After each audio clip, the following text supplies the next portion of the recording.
Hey there, gorgeous gays! Version 2 here with Final Fantasy XIV Shadowbringers! Last time, we actually finished the stuff that's relevant to the first for Shadowbringers. We finished 5.3, which now means that we're this. I'm still crying over it. And then we finished the raid series, and now Reen has a baddie GF. So while there is still more, obviously, Shadowbringers in terms of like MSQ, and we've got like Bosnia and stuff to do, and a trial series, it seems to be at this point, everything to do with the first is finished.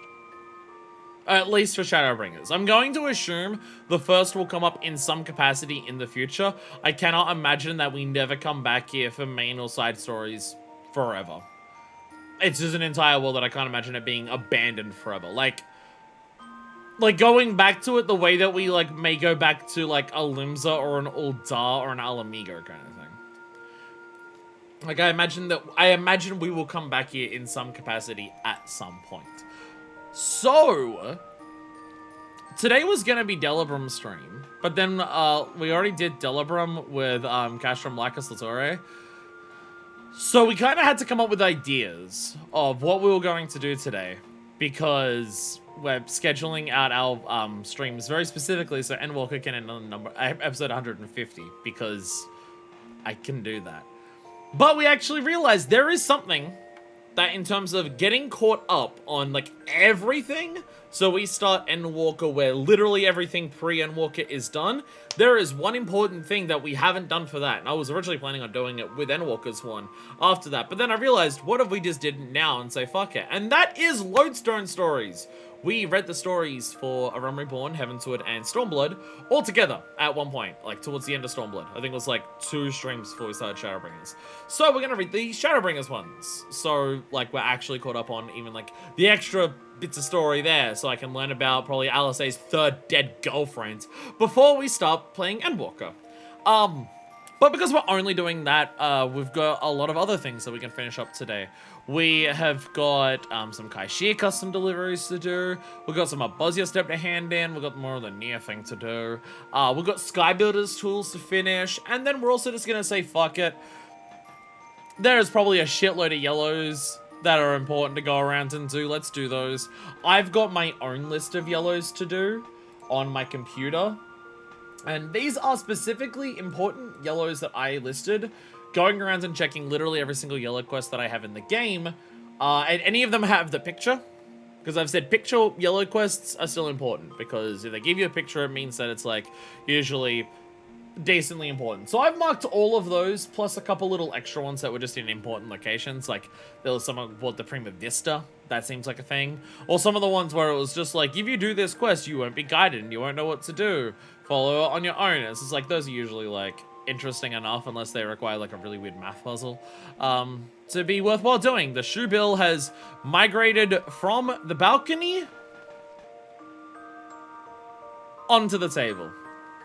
Nice. Nice. So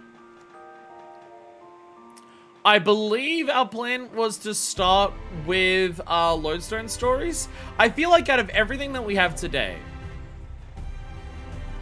so last time I did this, they jumped at me from the ceiling. I think it's like, fucking god, lighting engine, huh?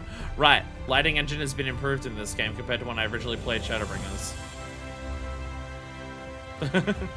Anyways, I feel like out of everything that we're doing today, I feel like Lodestone stories are probably the most interesting.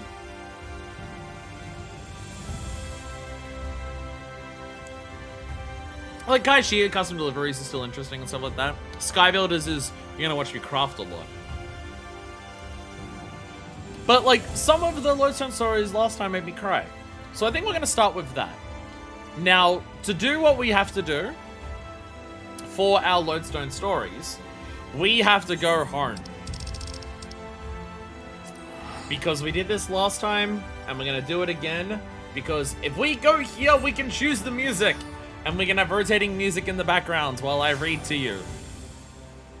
I also don't know if I've shown off my house, like, recently. Not much has changed. I still don't know what to do with this part of it, in case you can't tell. But I got this deck. Actually, no, there's something I'm relatively confident I haven't shown off. I got a stargazing deck. Because of course I did. I had my little plinth thing to get onto here. I'm probably using the wrong word there. But my house is called the Crow's Nest because, you know, pirates, and I have the house that outside of the mansion, I'm at the highest point of the mist. So my house is the Crow's Nest. And I had a little lookout point from my Crow's Nest. And then they introduced the stargazing deck, and it shapes perfectly to, like, point out towards the rest of the mist while I have my stairs going towards there. And it's just like, oh my god. This is fucking perfect. Where are the pamphlets? I don't have any I don't have any things to hand out. I don't have a newsletter convincing people that Garlean Empire is bad. Normal Constellation and Celestial Prince. We do need more star shit. Says it's like this also works for Manifest because it's just like, oh, pirate stuff. Like, yeah, guiding by the stars. That is how you do pirate stuff. But also just Manifest has a interest in just, you know, learning and stuff like that. And also, as we learned in 5.3, we are indeed the shepherd to the stars in the dark. So, you know, there is that. Are you familiar with the term Whimsicott? My favorite Pokemon. I've not heard it, but you know what? I think I can make a relatively educated guess on what that portmanteau means. But did you know about the secret about my stargazing deck? Did you know the thing I can finally do with my stargazing deck? The thing that I've been trying to do for ages in this game that I have not been able to do, that I can now do because I have a stargazing deck, and I probably could have done before if I worked it out better, but I'm dumb. That's right. I can jump on my telescope. Which means, hey, I can finally get on top of my house. Yay! The specific roof shape that I've had, I've not been able to jump on top of this with any of the outdoor furniture that I've tried to put out here to try and get up to the top. But because the Stargazer deck goes up so high, I can finally get up here. I thought I could jump from here as well. So the game doesn't want you to. I think maybe it has to be from this. It might have to be from this. Because you're not technically like on the telescope, you're on like the stand of the telescope, I believe. So yeah, so it is slightly higher. This jumping doesn't work very well. There we go. There we go.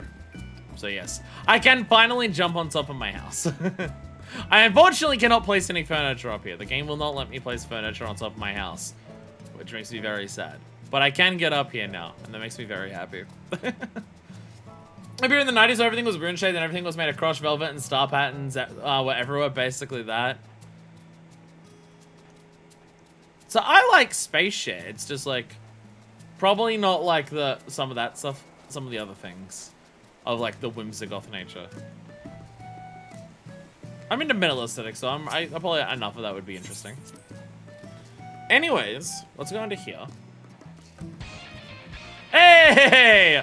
I like how you already knew what I was gonna do. I'm going to assume you were here before I even started the stream, knowing that this is where I'd eventually come for this. Hello!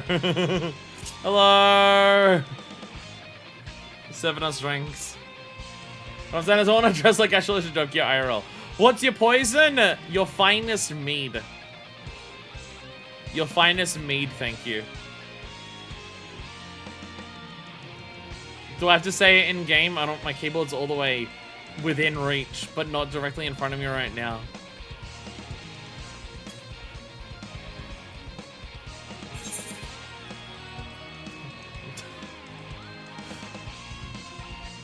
I mean, close enough.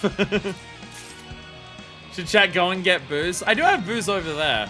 I just don't know if I should mix booze with my energy drink at 9:30 in the morning. Maybe later, but 9:30 in the morning might be a little early for that. This koi was from Val. I think we did that last time we like checked out the house. That bull milk delicious. I don't know if anything is super new here. Makes me feel better as 1 AM. I don't know if anything is super new here since last time we did this. Since like last time I showed it off. I may have also shown it off since we came back to streaming like after Dawn Trial released. I have Ephemera made. I got a lot of drinks on the counter. I think I've shown off like the downstairs that's just completely fucking flooded with treasure. And I now have a big amount here. Oh, have I shown off all the posters? No, I don't think I've done this. Because we did the sightseeing stream at some point during this. I don't know if I've shown it off since then. I've actually filled in all of my posters. All of my picture frames actually now have something. Most of them were empty. Because I was waiting until we did sightseeing. Because that's how you unlock these pictures, by doing sightseeing. I remember nothing about the house except for the doubloon room. This is still ridiculous. I still absolutely love this downstairs. Hi, Hoshfont. Yeah, Hoshfont's over here. The idea is that I don't know how to access them. I don't think I can right now. But these two sides are absolutely going to become your Shola and Graha pictures. Whenever I can get your Shola and Graha pictures. They might be purchasable on Mogshop. I've not actually checked. But these two spots are being saved for those. Which, now that I think about it, do I actually have spare space here? I would need to... I'd need to actually take out 2 things to put those up.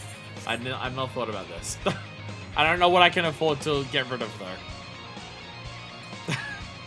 But yes, look! It's a ship graveyard. And look! It's a bunch of windmills on a coastline.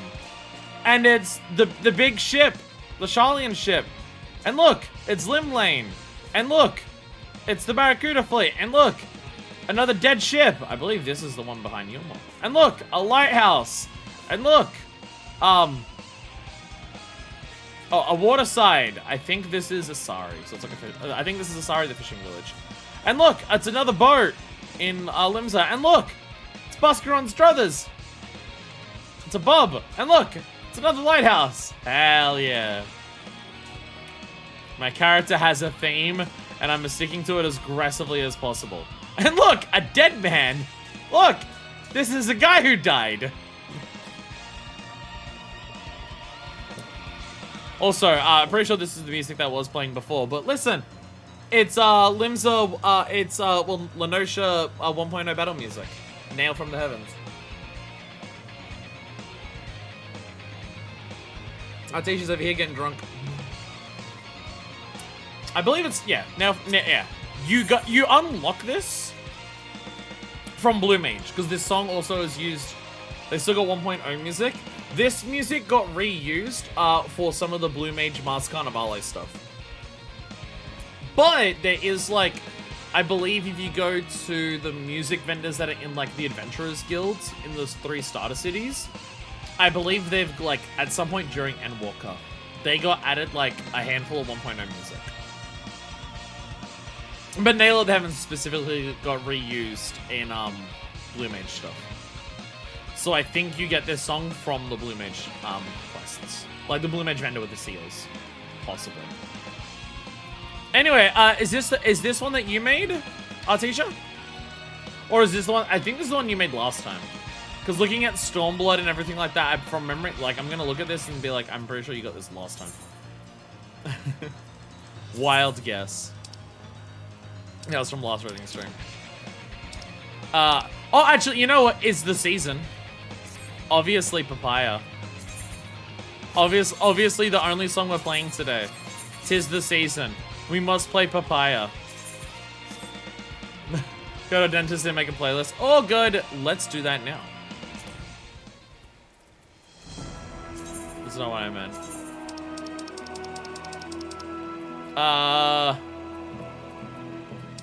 Here. The dark which illuminates the worlds. I don't remember which one of these is. Which songs? Have you done Edging Tide? Oh, yeah, we also got to do that today, yes. I don't know. Oh, well, Neath Dark Waters, obviously. There's so much. Where the fuck do you get this and what is it called? This is a song Artesia has. I don't have this. This is the song Artesia got.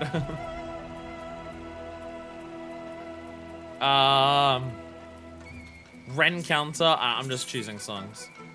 I'm just choosing songs, and when they finish, Artesia can choose some stuff, maybe.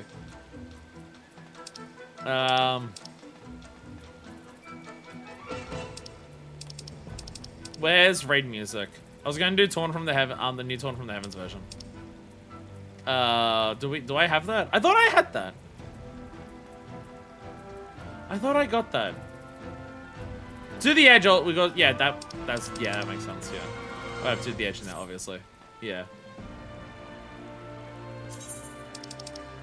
I thought I had. I thought I picked up that music. I thought I got it dropped at one point. The torn from the heavens when you fight 2P compounds. I thought I got that. I was gonna put that on there. I was gonna put that on here. But it's not here, unfortunately.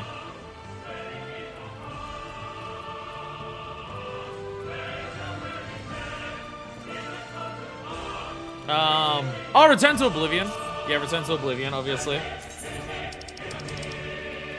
Return to Oblivion is an obvious one. To do that.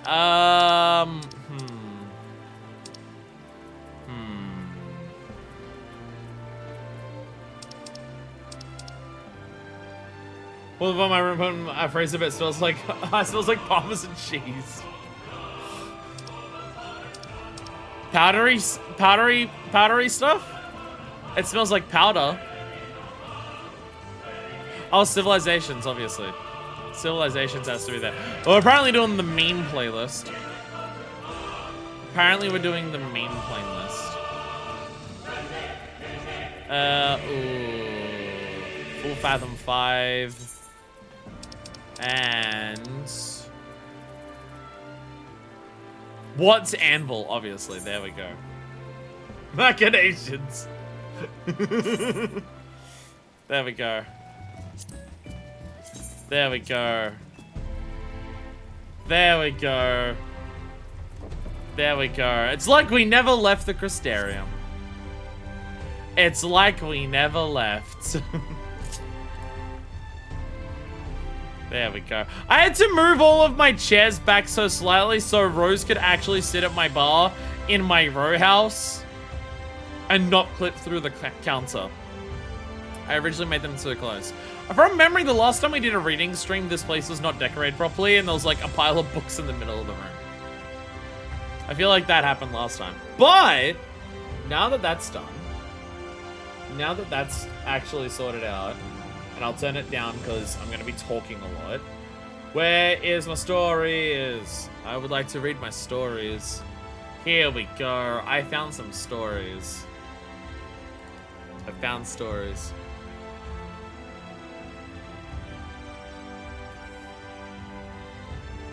Get ready for stories! There we go. Tales from the Shadows. Hell yeah. Do I zoom this in more? Yeah, I zoom this in more so it's better, like, so you can see it more filled in. There we go. Tales from the Shadows. Shadowbringers. Do these go across and then across, or does it go like bup, bup, bup, bup, bup, bup, bup, bup? Or does it not matter? I don't know how much it matters. But we have 8 stories. There's an next story button at the bottom. Hell yeah. What's the shit they put in coconut rum that makes it so popping? Coconut. Malibu is fucking amazing. Assuming you're talking about Malibu. Anyway, one name fucking... Really? Really? We're starting here? Really? Okay.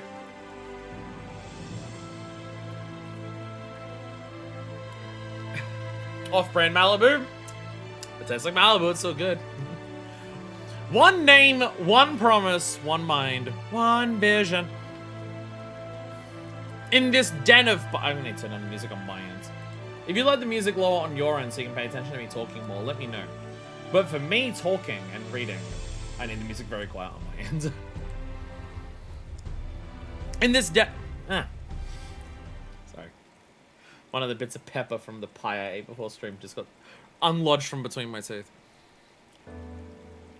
In this den of pirates and thieves, those who cast the darker shadows are wont to wear white. Helps them blend in, disappear into the streetscape. In that sense, I reckon you were born for this line of work. So the man mused indifferently as he grabbed at the small boy's silver locks. They were not father and son, or blood relatives of any sort.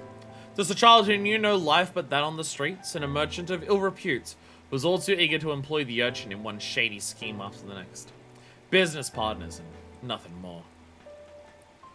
I think Bellon guy's gonna get on with that one other pirate, or never mind. That was about Thancred. It was a different time, back in the days before Admiral Melwood forbade piracy and brought a measure of order to Limsa. Unless it's not. Unless it's not about... It sounded like it was about Thancred. In that lawless place, a stray rat could do worse for allies than black marketeer of questionable moral fiber. Needless to say, some patrons were bad, while others were worse. Allow yourself to be lured in by the promise of easy coin, and you might find yourself with a cutlass to your chin. There was but one constant. Once the job was done, both parties moved on. Sometimes there's so much as a fare thee will. And thus Thancred, I was correct, spent his formative years. When did Melwood take over Limsa? Like, I know she's like the first person to outlaw piracy. But I didn't realize it was so recent that, like, when Thancred was first in Limsa, Melwood was an admiral. I didn't realize it was, like, that recent. She must have, like... It must have been, like, a handful of years before the Calamity that she actually rose as admiral. At least 5 years ago. For better or for worse, he was an apt pupil, agile of body and sharp of mind. He could take care of himself and gave the dangers that lurked at every turn a suitably wide berth. At one point, he even managed to ingratiate himself with the dutiful sisters, keepers of the code, feared even by the most fearsome buccaneers. And yet, in the end, he chose to move on. Headcanon, Jack and Thancred have absolutely fucked. There was something about them, the quiet passion, the pride they took in their work. I never sat right with the boy. It was by no means a glamorous life, no less an easy one, but it was the only life he knew. That is, until the day he took it into his head to ply his trade on the piers. Word had it that a trader was arriving from across the seas, and coin purses would be flush with gil and ripe for the taking. The elderly Elizon, whom he chose as his mark, had other ideas, however. No sooner had the boy lifted a hand that he found himself flat on his back, his limbs bound by powerful magics. A short life in a jail beckoned, or perhaps a quick death. And then the strangest thing happens. The man took him by the hand, led him to a quiet corner away from the bustling crowds, looked him straight in the eye and said, "My name is Louis Lavilla. I am a scholar from across the seas. What is your name, child?" "Thancred," the boy mumbled, still in disbelief. "Thancred, what? Have you any family?" the old man continued with a sympathetic smile. "Just Thancred," the boy shrugged. "I don't have a family, at least none that I know of." The man who had called himself Louis Soir paused for a moment, stroking his beard before appearing to come to a conclusion.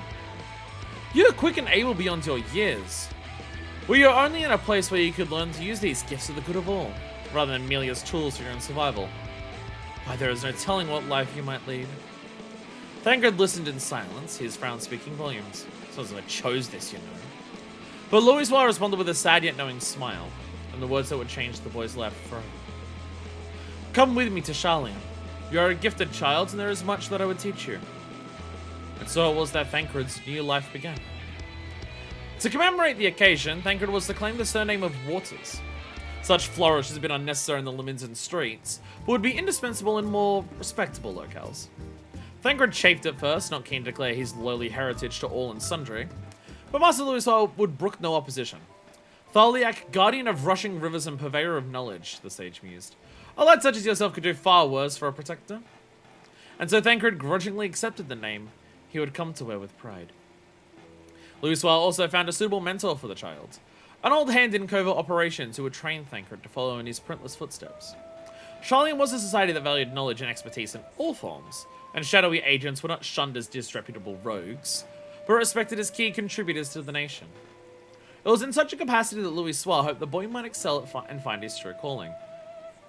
Okay, so Charlian straight up does have, like, spies around the world as well. Okay. Nice little bit of knowledge to have. Stunned as he was at this turn of events, Thancred was no fool. He understood the future Louis Soir envisioned for him, and endeavored to do all he could to meet his patron's expectations. He honed his body that he might infiltrate the most impregnable of strongholds in the harshest of environments. and he's aware that he might charm the wariest merchants and socialites in the most critical of circumstances.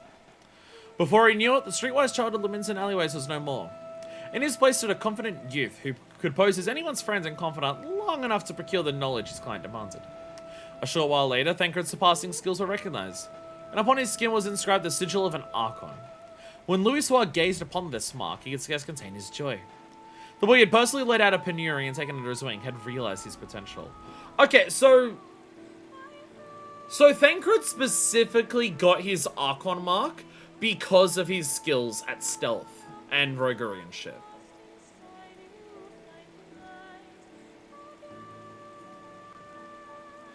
Thancred was specifically recognized as,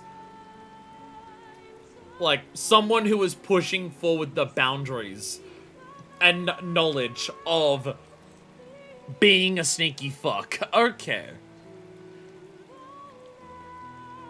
Yeah, so I thought Archon, like, I knew Archon's marks are, like, a special thing. Like, Archon marks are not just you get them for graduating. Like, you need to do more than just graduate, because, like, the twins have graduated. But they don't have Archon's marks. I knew that Archon's marks were, like, a special thing that you needed to, like, achieve a lot to do that. I didn't realize that it could be for literally any form of skill set. Who's got a PhD in punching, I think they'll give you one for whatever, yeah.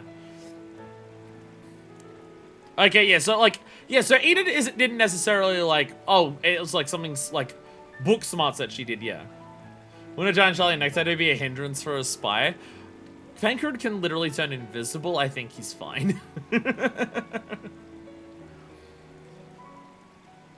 It was about this time that Thancred first met the child he only knew as Cecilia, one of the first recruits to Master Louisoix's circle of knowing. He was on a top secret mission in Aldar, tasked with doing what he could to quell the flames of war that threatened to engulf Eorzea. To his acquaintances, he was simply a traveling bard hoping to hone his skills and study swordplay in this land of gladiators and mercenaries. In truth, his mission was to use his knowledge of the primals as a bargaining chip, that he might gain the trust of the Syndicate, the Sultana, and any others who wielded influence in this land overflowing with wealth and intrigue, in the hope that he might stave off, however briefly, the threat of warlike Garlemald. I doubt Thancred would be like, ill makeup. Mad talking is already getting to me. I'm telling the first story. But the best laid plans have been off to go awry, as long as a tragedy reared its ugly head. And the child Thancred only just befriended was consigned to a crueler fate than even he had known. As the dust settled, the young girl clung to her father, pleading with the gods for him to remain a moment longer. Okay.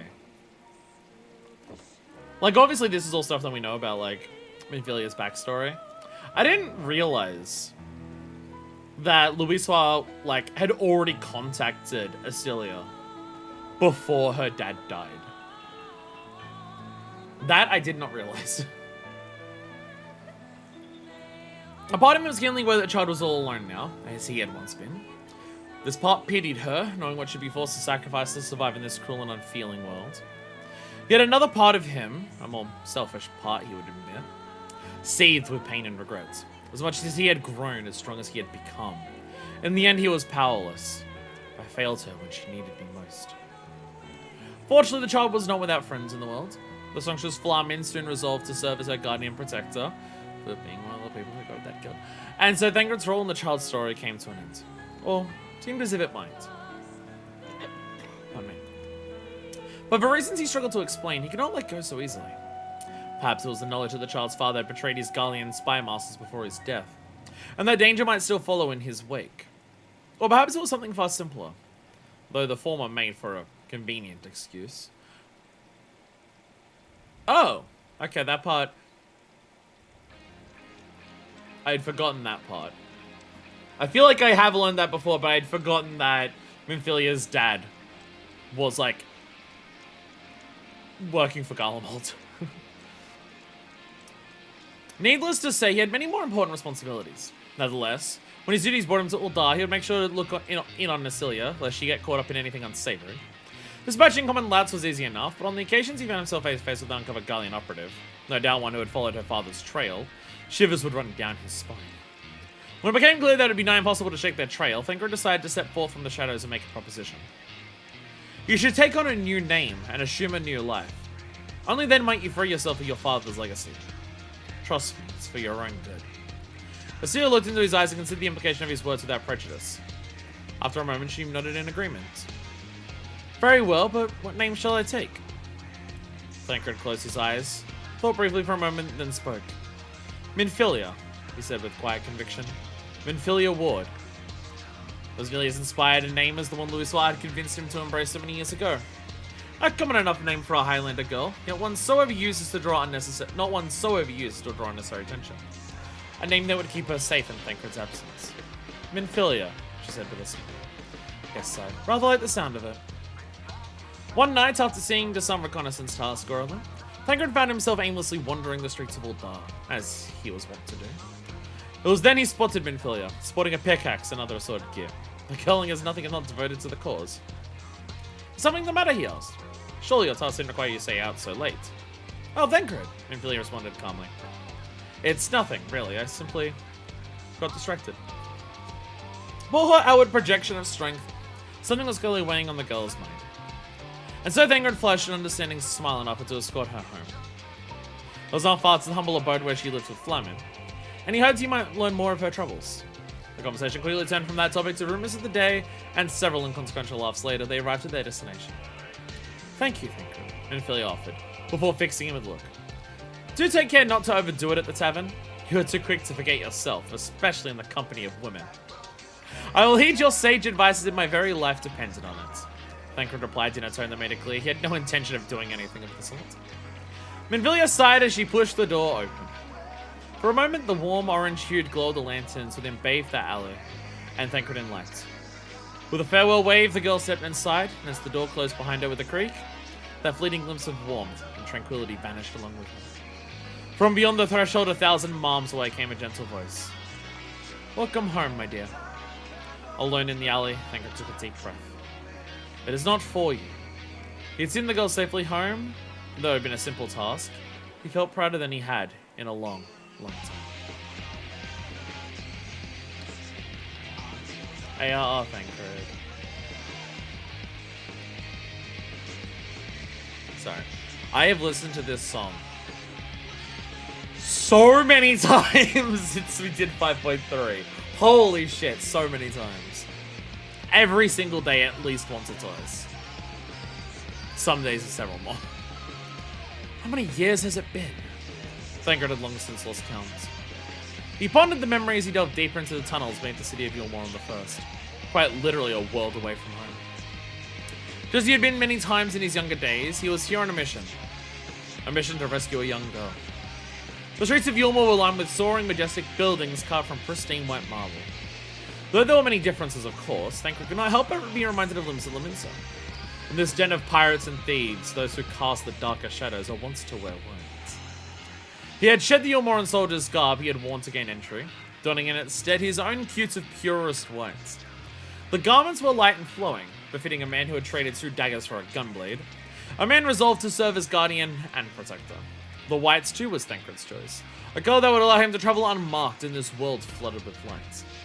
Were he an honourable knight burning with a sense of duty, no doubt he would have chosen to clad himself in black, raising high the villain's flag in a land where despots drape themselves in the mantle of virtue. But such indulgences would have to wait until after he had saved him. The reef from which the city of Yulmore was carved extended far below the surface of the ocean. The massive subterranean chamber in which Thancred found himself was said to have been used as a storehouse in one age, and as a safe haven to shelter the people from Sin Eaters in another. Under the rule of Lord Vorthry, he had been converted into a makeshift jail and pantry for meal, the substance that served to provide sustenance to the citizens of Yulmore and secure their loyalty. It was the deepest chamber of those cavernous halls that Thancred sought, a location he had identified only after months of reconnaissance. He vetted the eyes of the watchmen, painlessly and effortlessly dispatching those whom he deemed might interfere with their escape. Were on his own, infiltrating the most heavily guarded areas of Yulmore would be a simple task. But to spirit away a prisoner, a child who knew nothing of the battlefields, no less, he would need to take every precaution. After disposing of yet another guard, Thancred arrived at his destination. Though his allies in the first called her Minfilia, the exile had cautioned him not to expect a reunion. Even so, Thancred felt a connection with this girl he had yet to meet. He knew in his heart of hearts what he must do. Exhaling softly, he turned the key and unlocked the door. The chamber was unnervingly ordinary. Where Thancred expected a dank cell, he found instead a simple yet all too comfortable looking bed and a small chest of drawers. A desk and a matching chair suitable for study, equipped with parchment and a quill. The centerpiece of the room was a mighty bookshelf, lined from top to bottom, end to end with impressive tomes. Aside from the lack of windows, one would scarcely have cause to complain. Yeah, this made this makeshift cell all the more unsettling. There was no despair, but nor was there any hope to be found. It was simply a place for the God King of Yulmore to keep the Oracle of Light as his prisoner, and pets until the end of days. Sitting atop the bed in the center of the chamber, the young girl turned to her unexpected visitor and said with eyes of crystal, You are? The girl's voice was at once reminiscent of, and entirely different from Antilles. Another life had been waiting beyond that door. A life of love, of hope, of family. Minfilia, it's time to go. As Thancred spoke the name, he saw the smile in the dark. Her silhouette against the blinding light. He extended a hand.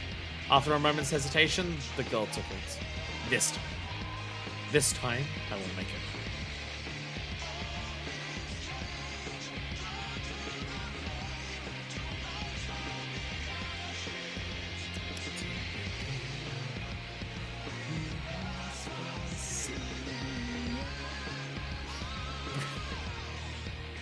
Anyways, Thancred. It's one thing I have to, like... It's honestly insane that it's taken until Shadowbringers, right? Like, Thancred has... Someone put on Kaine. Did I choose that? Did I choose Kaine? If I chose Kaine, I don't remember doing it. But it's like, Thancred has all of this back, like up until this moment, right? Like, everything here is post Shadowbringers, but like, everything here is like pre-ARR, right? Some of the Scions, well, all of the Scions have it in different capacities, but like Thancred's the biggest and most obvious example. All of the Scions have all of this fucking story, all of this backstory, all of this stuff that like identifies their character, like gives them an idea of like how they interact with the world and what they do and everything like that. There's all of this. It seriously takes until Shadowbringers for the actual video game to do anything with that in the main story. Like, you get little moments. You get little moments. Like the Bloody Banquet, 3.2 and 3.4 with Thancred, and stuff like that. The Scions do have their stories to be told. And they just, like... don't do anything with them for so long.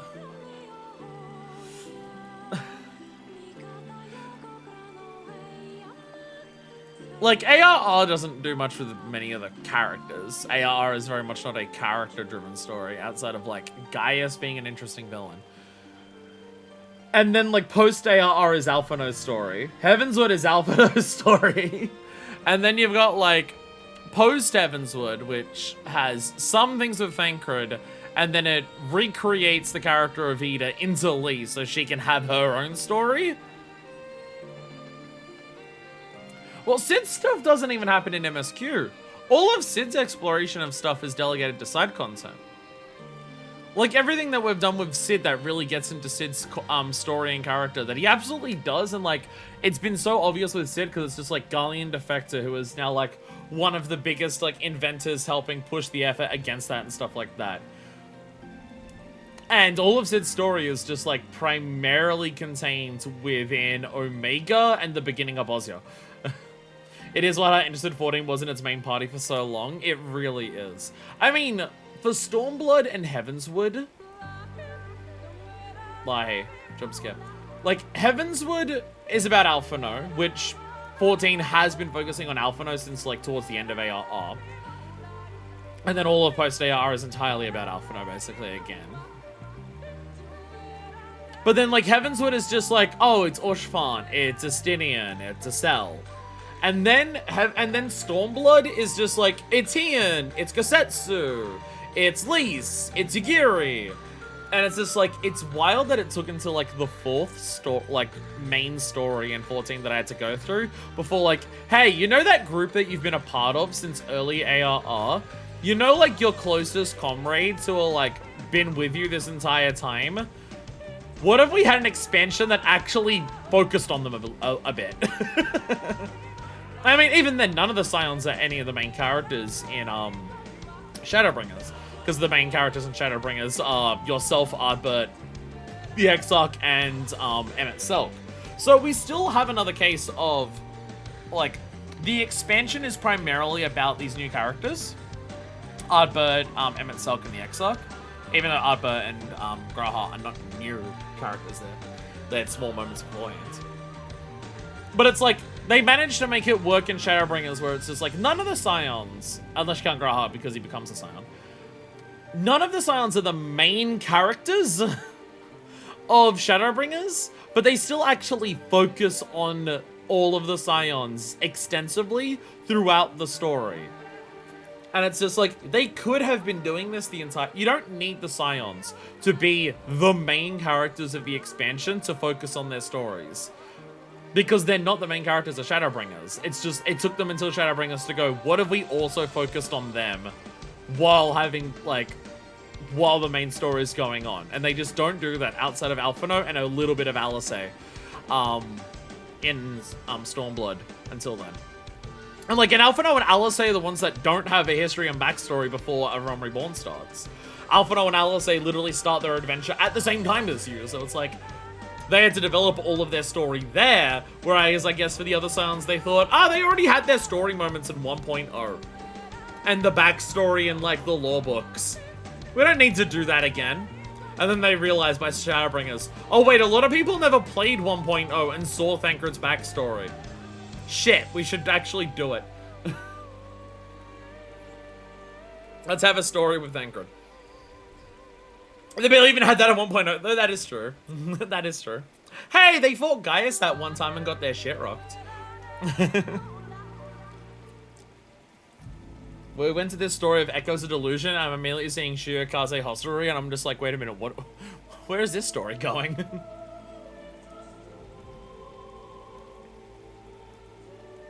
What version of this song is this?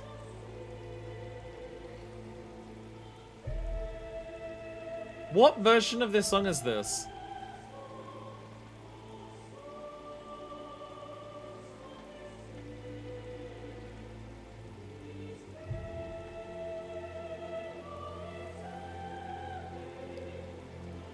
Orchestral.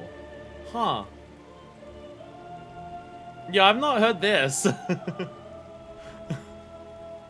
Yeah, I've not heard this. Echoes of Delusion of a Fallen Star. The evening found them at their usual table at the Shirakaze Hostelry. Though he and his traveling companion had now become a familiar sight in Kugane, few had any inkling just how odd a pair they made. A dragon slayer, Sistinian, albeit retired, and a dragonette. Oh, it's just, yeah, it's Onkai! Yo! Yo! Holy shit! Sequel to fucking Stormblood Dragon Drop Quest. Also, while Y'shtola went from pretty powerful sand conjurer to the avatar destruction, single-handedly fended off an army of Sin Eaters in Raktika. They do somewhat set that up in post-Stormblood, though. Like, when you have the sheer level of power that Y'shtola's able to summon as a white mage against Magni is ridiculous. Like, she is shown to be a, like, they do use that solid duty to just be like, no, she is kind of absolutely cracked despite being only a conjurer. She's not even a white mage, actually.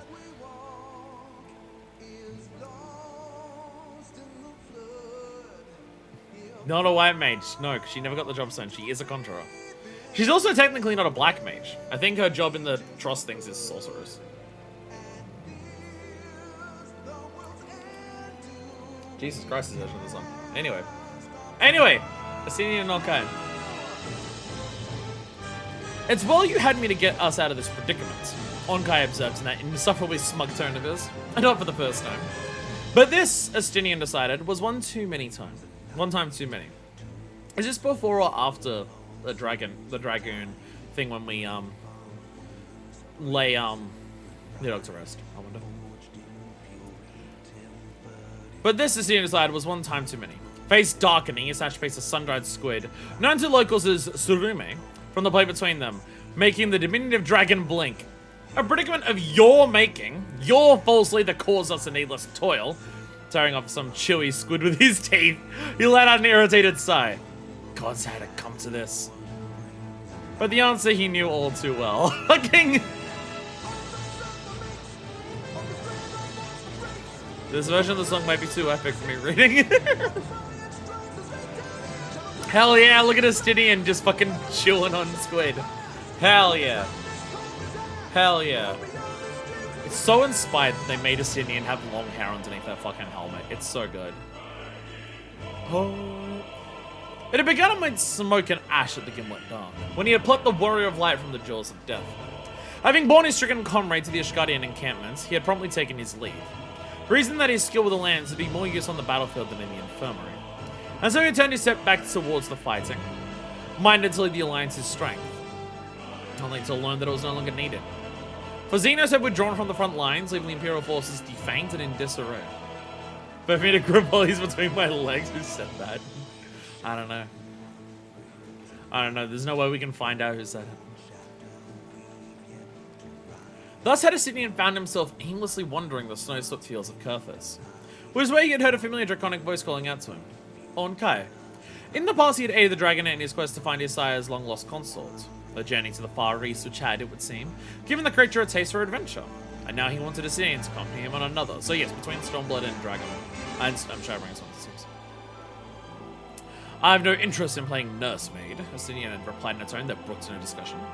But Onkai was not to be discouraged. Having inquired as the Ellison's age, he retorted with a smirk. I've lived tenfold your years. It would seem I am the one who must play nursemaid. In such a manner did their conversation unfold, and a pain began to manifest in Asinian's temples, first niggling, then raging. Until, driven to its limits of his patience, he had declared with a snarl, I had forsworn the slaying of dragons, but for you mayhap I shall make an exception. This said, he had drawn his lance and made his to thrust at his interlocutor, who duly cheered. Yes, that's the spirit! Onkai gleefully exclaimed before proceeding to apprise Asinian of his plans. He had previously heard tell, he explained, of an intriguing legend.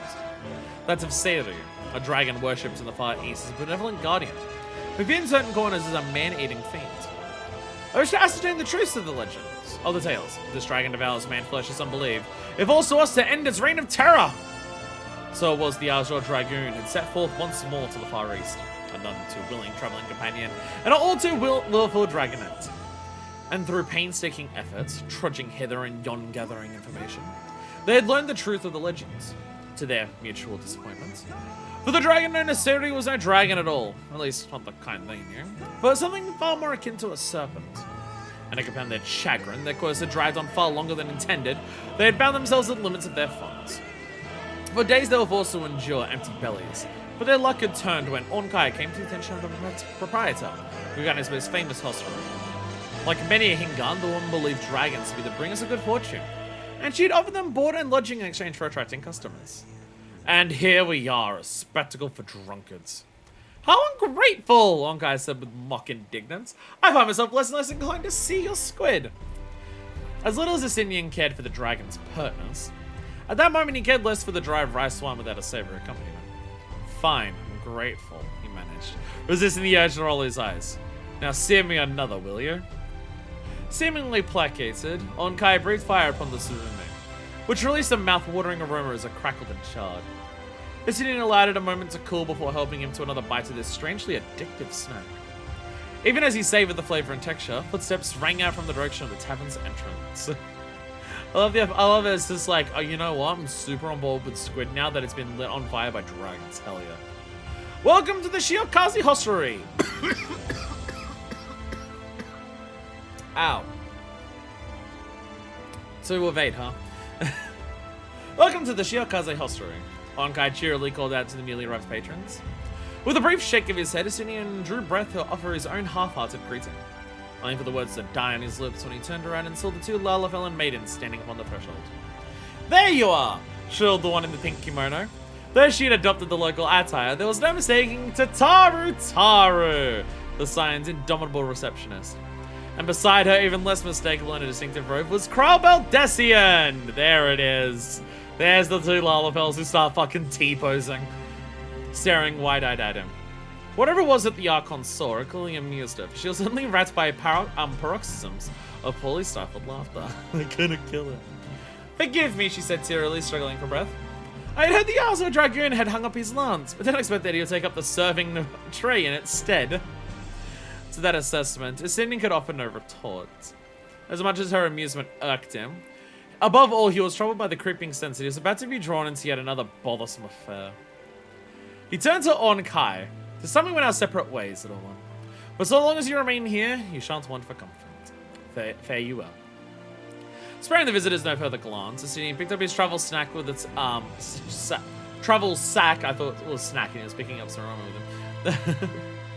Ascending picked up his travel sack with the tip of his lance, swung over his shoulder, and leapt. He shot to the hostelry's upper level, landing gracefully amidst startled revelers. He then climbed to the top and beat everyone's speedrun records, and they accused him of cheating.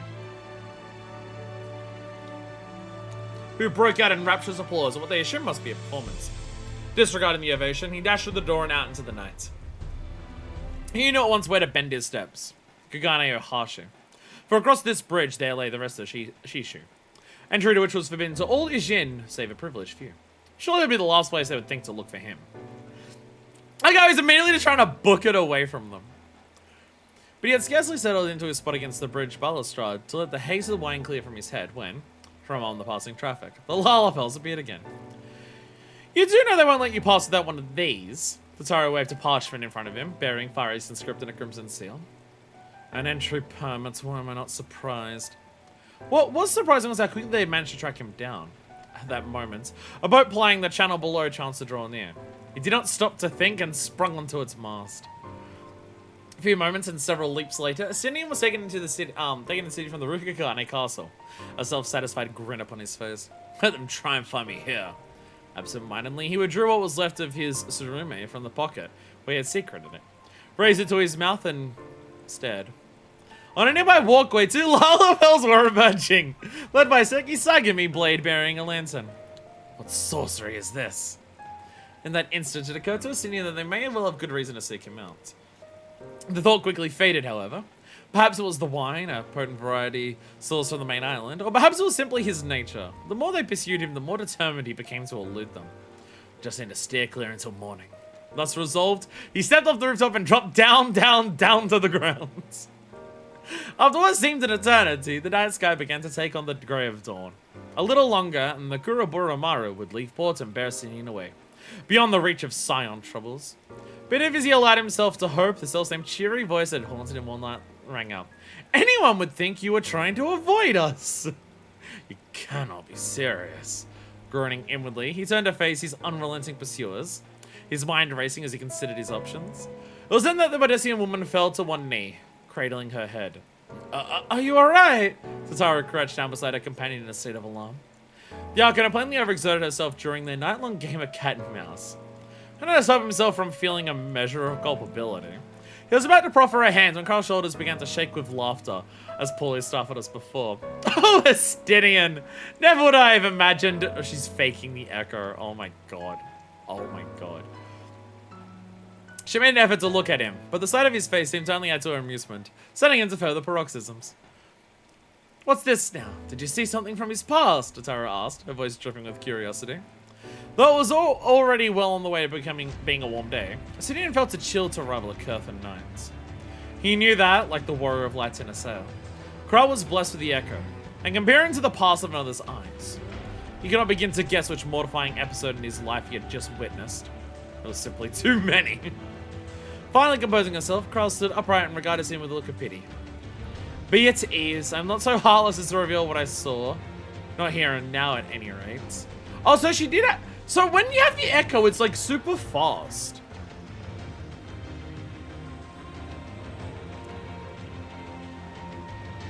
Okay, so like we've never actually like seen the echo from outside of a perspective of having the echo.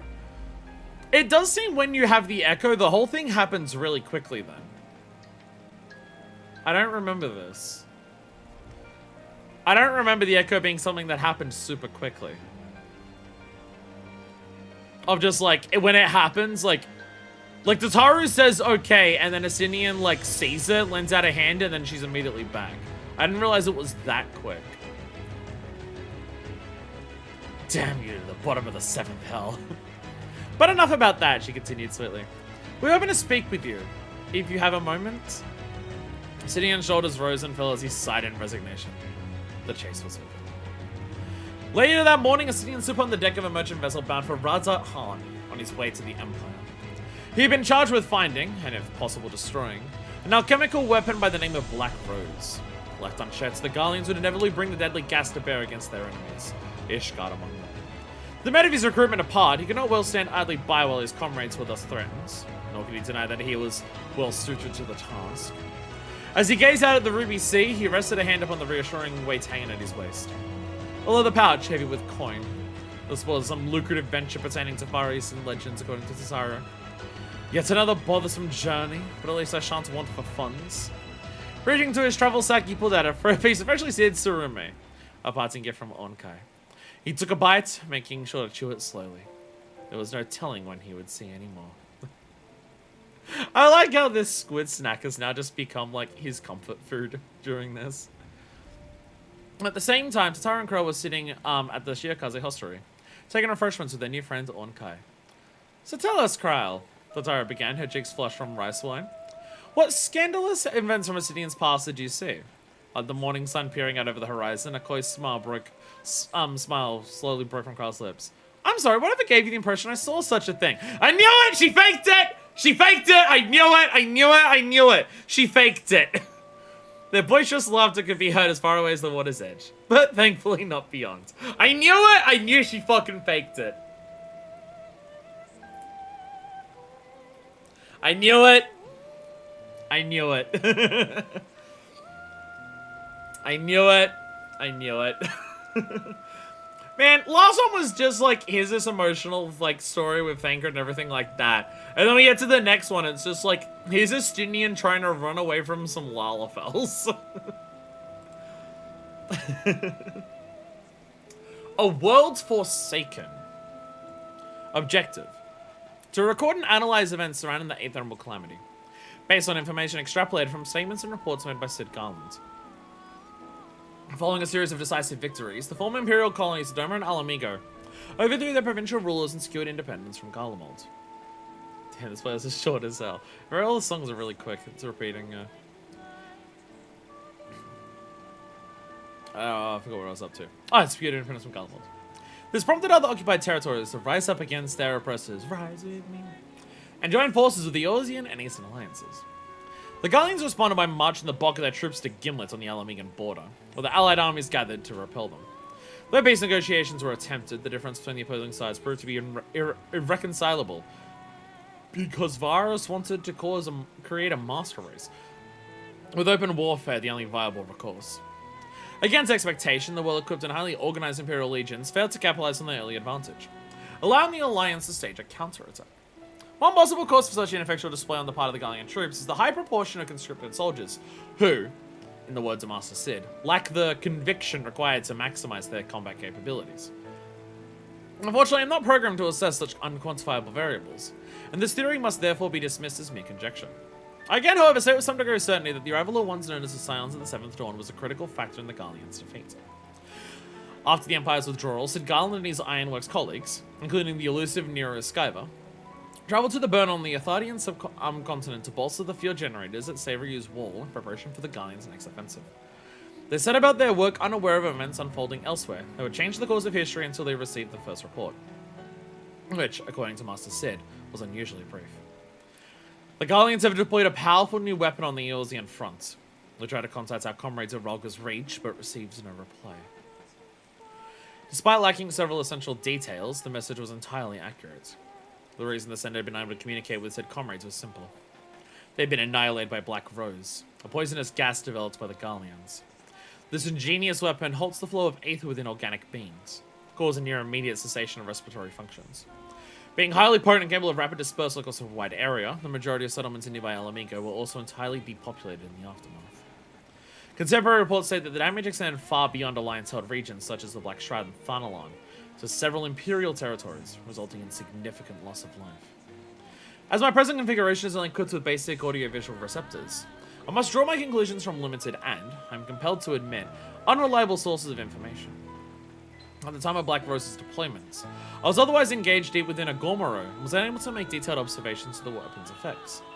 The yellow plumed creature that was accompanying me appeared to sense something at the approximate moment the gas was released. Gazing into empty space, an expression that mortals describe as perturbed.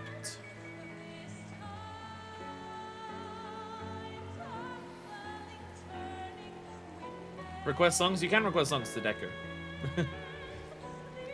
I'm reading. I'll take too long to do that.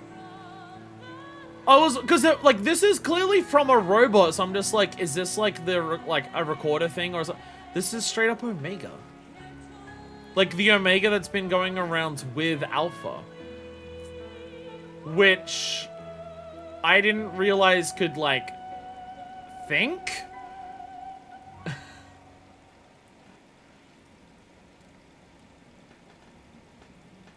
Objective: to record and analyze events around the 8th Emerald Calamity, based on information acquired from Sid Garland.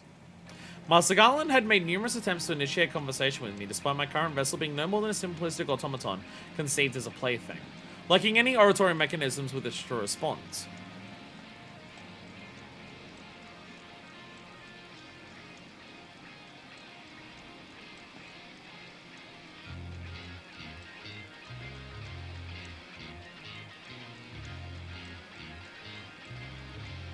I'm sorry. Is Omega actually completely inside that automaton?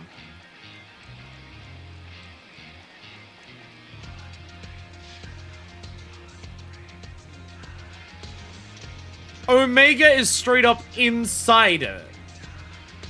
It's not like a version of it, or maybe maybe it is. But like specifically the current vessel.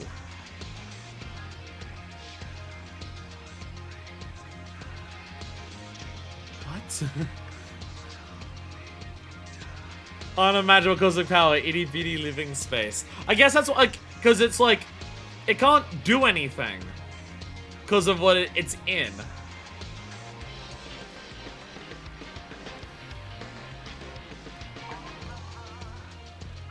What? These utterances, though made in a state of obvious intoxication, provide me with invaluable data. On the individual recordings contain a wide range of observations, many superfluous in my investigation, so I've compiled only those I deem relevant. By the way, telling here that like after the calamity happens and everything goes to shit and everyone fucking dies, Sid is here drinking heavily, talking to the robot, I presume trying to cope with his grief.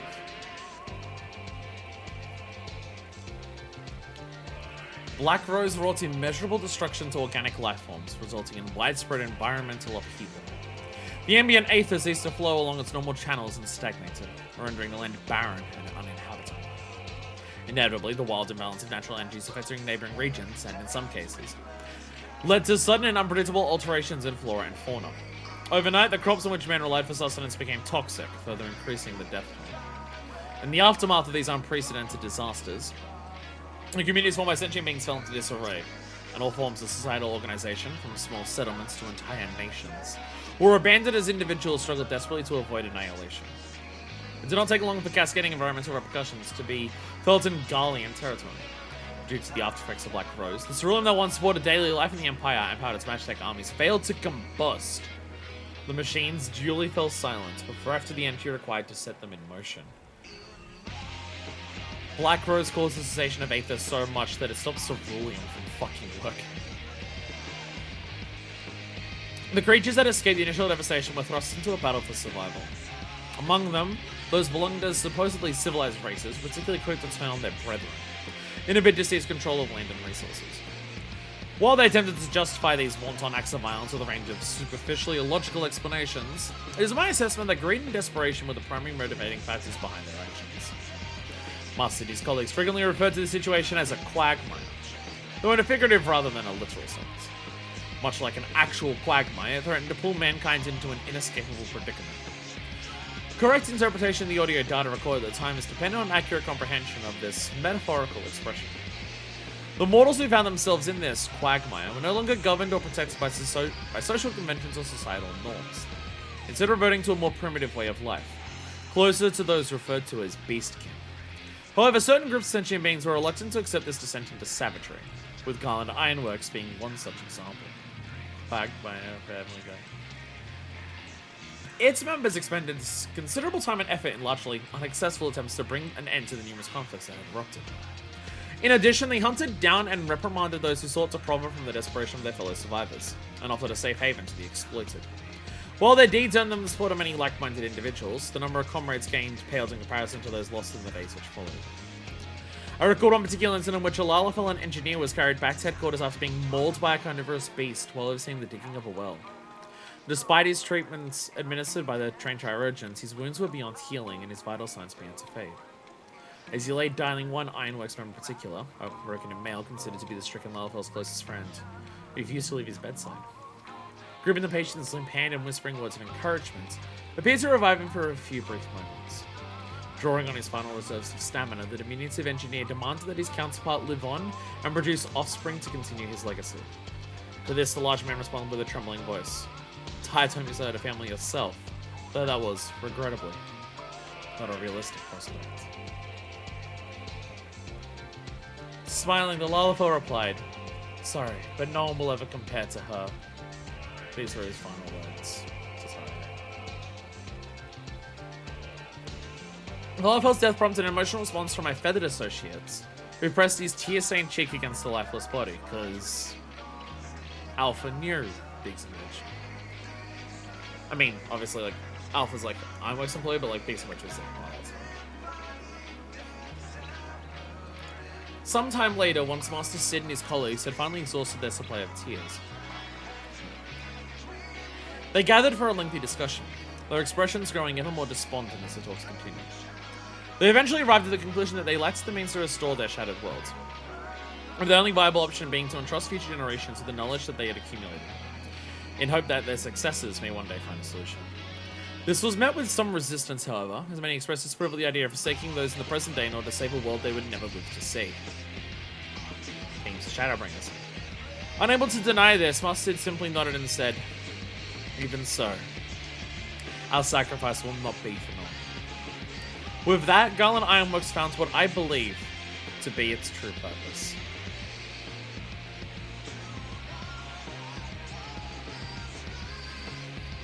Like, thinking about, like, Sid's character, in terms of, like, the stuff that he's gone through, in terms of, like, the guilt that he feels, the duty that he feels for, like, helping the world and everything like that, it is, like, hard to overstate how much being a survivor in this world after Black Rose would have fucking ruined him mentally. But, despite that, all of this is Sid sticking to what he has believed the whole time. In terms of, like, creating a better future and stuff like that.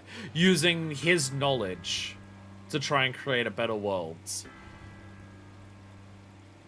Like, despite what he would be feeling in this moment, he's still sticking to all of this and stuff like that. You know, that whole thing of just, like, despite how bad it gets, like, sticking to those beliefs to create a better world for the future and everything like that. You know, themes of Shadowbringers and how it's just, like, Sid really is kind of, like, the first person in that chain line to do that. Well, I guess Graha, when he originally locks himself away in the Crystal Tower, kind of does that.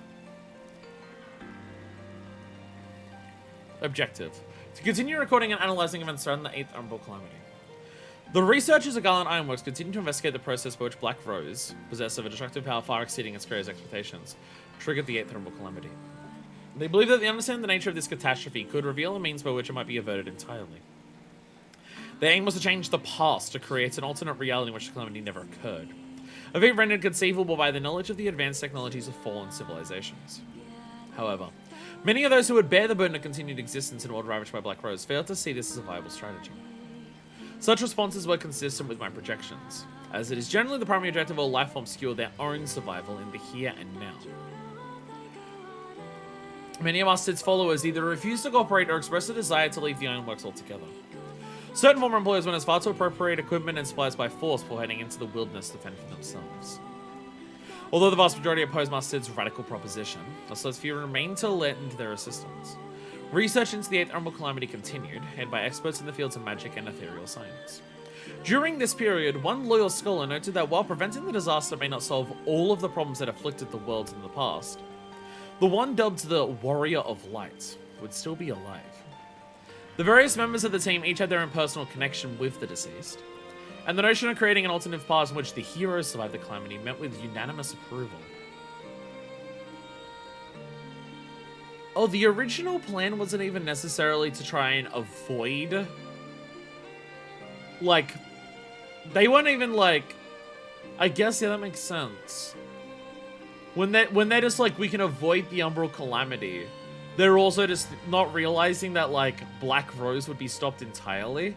They're just like, we can stop the Umbral Calamity, but Black Rose is still gonna kill a lot of people.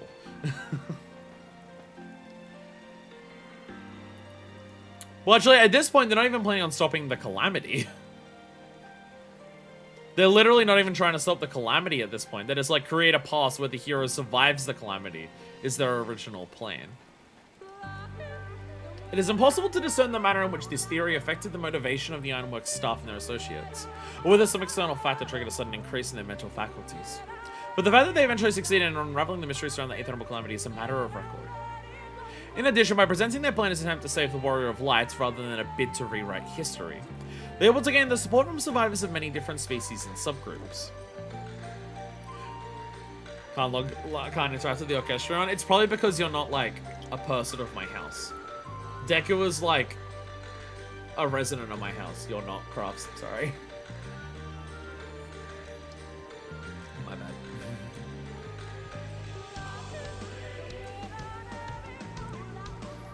Alright, what was I up to? Species and subgroups. Representatives from various settlements came to donate resources and foodstuffs to Gala Ironworks.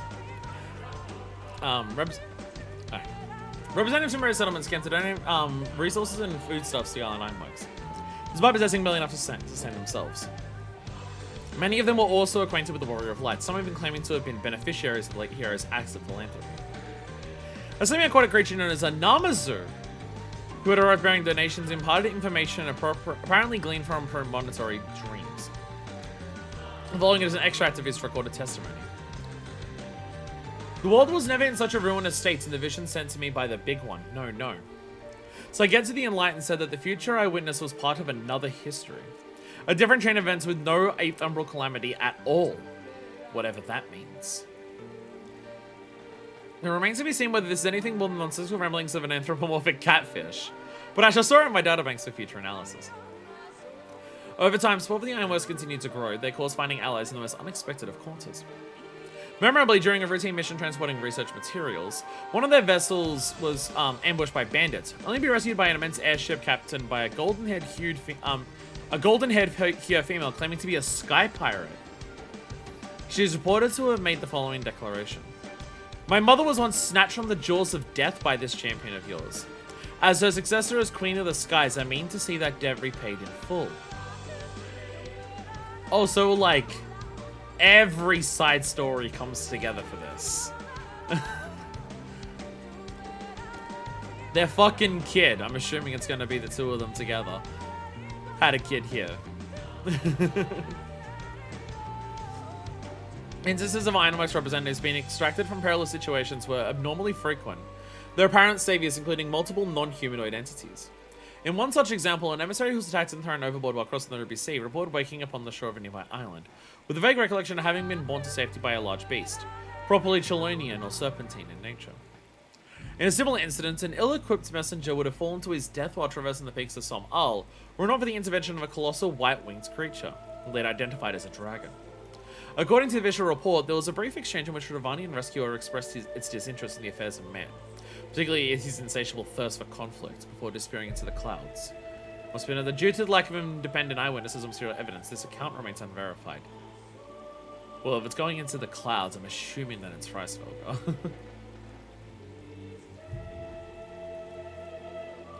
Continue to record and analyze science around the 8th proclivity. With admirable dedication for a mortal, Master Sid continued to labor until the end of his natural lifespan. The years of painstaking research clearly took their toll, however. One day, as he penned the final words of his Grant's theory, I observed his hand quiver as the weight of his quill had at last defeated him. Breathing a weary sigh, he turned to Master Nero, who made the same shrugging gesture that I have observed on many occasions before. Well, it certainly took you long enough. Previous analysis Master Nero's behavioral patterns indicated this was meant as a compliment, though Master Sid's exasperated expression appeared to suggest it was not received as such. Be that as it may, the brief smile which subsequently crossed his lips led me to believe that he understood his counterpart's intent. Slowly rising to his feet, he then shuffled toward a well-worn device referred to as a boil master, and poured coffee into 2 metallic containers, passing one to Master Nero. They duly raised the receptacles and brought them together in a percussive toasting motion. A ritual I had seldom witnessed, there having been little cause for the celebration. The pair sipped their drinks, and for once, Master Nero refrained from expressing his distaste for the brew, a noteworthy anomaly. Master then turned his gaze to the stack of papers on the desk and initiated the following exchange. So, do you think this mad scheme of ours will ever come to fruition? Only time will tell, Garland. Lest you forgets the road to ruin is lined with good intentions, which your young proteges have in abundance. I cannot hope they do a better job of saving the world than we did. Indeed. It's in their hands now. No further words were exchanged, and my senses yield no indication as to the thoughts which occupied the pair's minds. So as they stood in silence, I attempted to form my own answer to Sid's question. I could by this time emulate the cognitive process of organic beings, as I had done on one particular occasion many years ago, in the moments immediately prior to the irreversible dissolution of my previous vessel.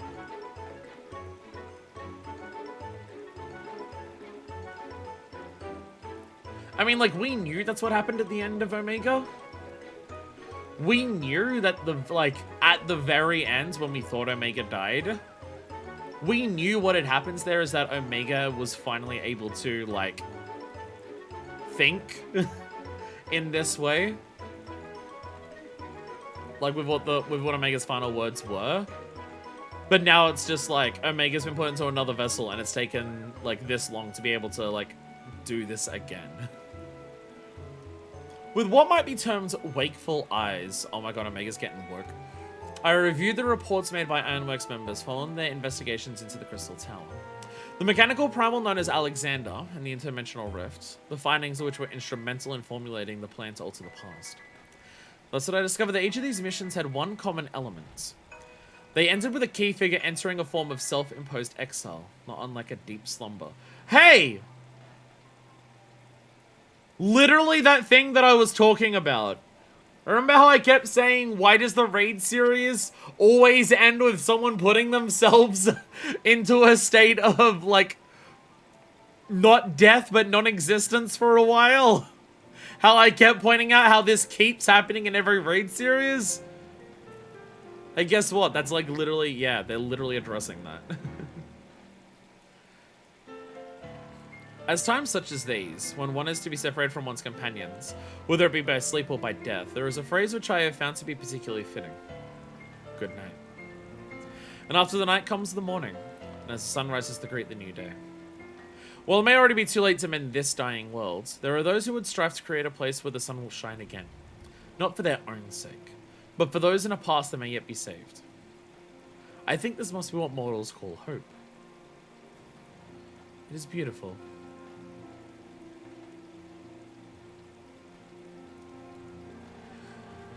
So this is probably the singular most important side story that we've had in the entire thing.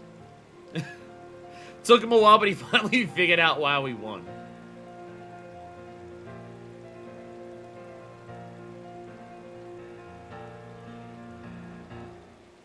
I mean, just like hearing more about what the world was like in that world, in that timeline. And just like this whole like last conversation between Sid and Nero. And also just like, by the way, the massive lore reveal that, you know that Omega that's been running around with Alpha? Yeah, Omega's consciousness is actually inside of it somehow. Omega is actually inside of that little Omega. Omega never actually died. Just the vessel did. Which is fucking wild. Holy that is huge. That is fucking huge that is actually Omega. Like, what the fuck? Through his eyes. My throat is dying. I might need a break after this one to let my throat have a rest. Through his eyes. In a time long forgotten, men and gods were one and the same. And upon the star that was their home, men ruled supreme over the corporeal world, within and without which existed an ethereal realm. Throughout the ages, this realm has been called many names, but in the beginning it was known as the Underworld. Hades. The place to which departed souls return. We have a version of Return to Oblivion going on here. A song that is about like 4 different fucking characters at once. It's insane. As water flows to the sea and rises to the sky before raining upon the land once more, the underworld was a fundamental part of the circle of life. And for this reason, it was regarded at once with familiarity and reverence by men, who, despite their godlike powers, could not claim dominion over it. Wise though they were, they could catch only fleeting glimpses of the realm, channel but a sliver of its power, and do naught to control its ceaseless flow. However, among those who abided in that age, there were a chosen few who possessed an affinity with the underworld. And among their number, one stood tall. So it's not that the Unsundered could all interact with the live stream.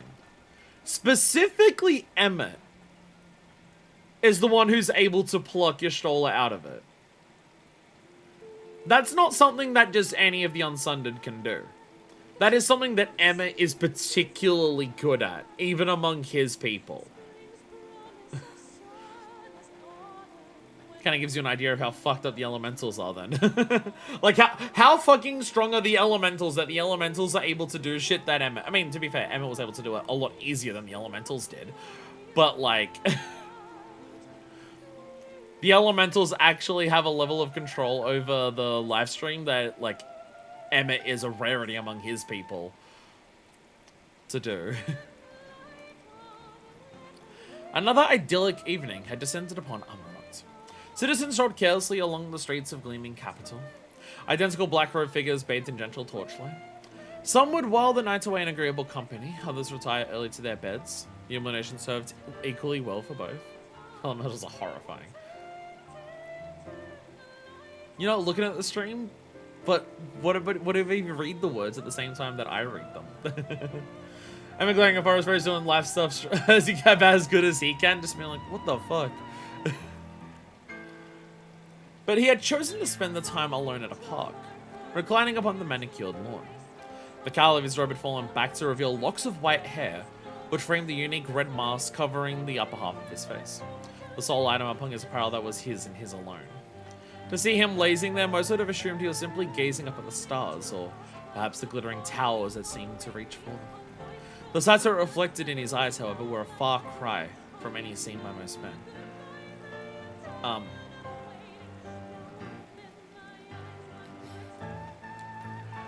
We never got to see what Emmett Unsundered looked like, but here's the confirmation that yes, he is indeed another white-haired character.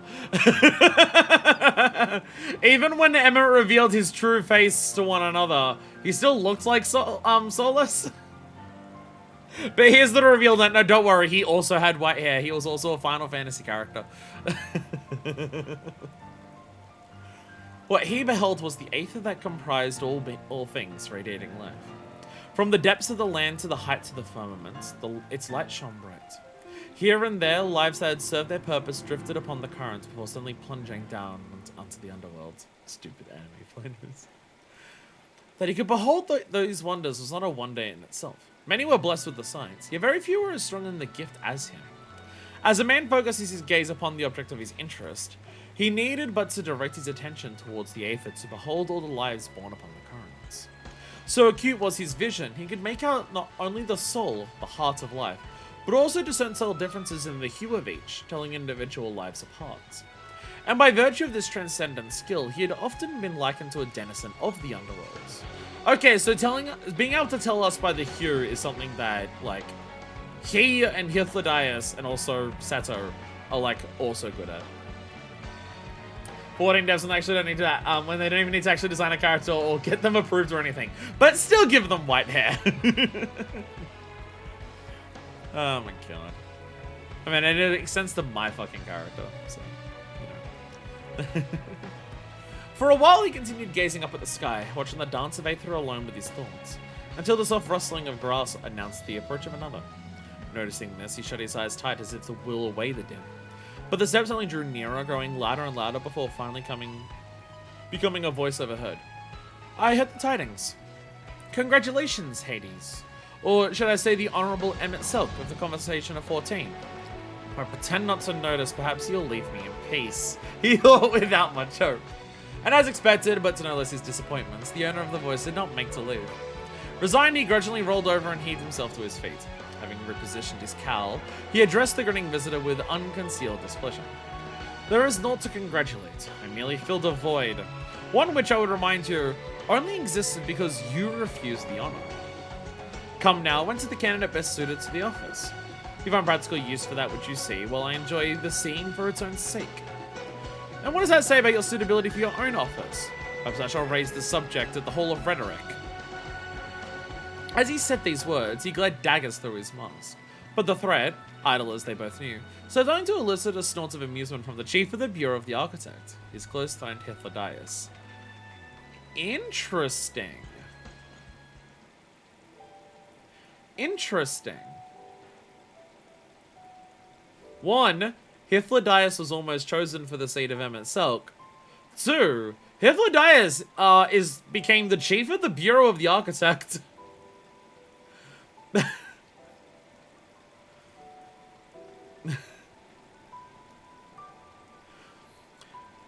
Yeah, Hythlodaeus can almost, like, rival Emmett Selk's ability here, and was almost chosen as Emmett Selk.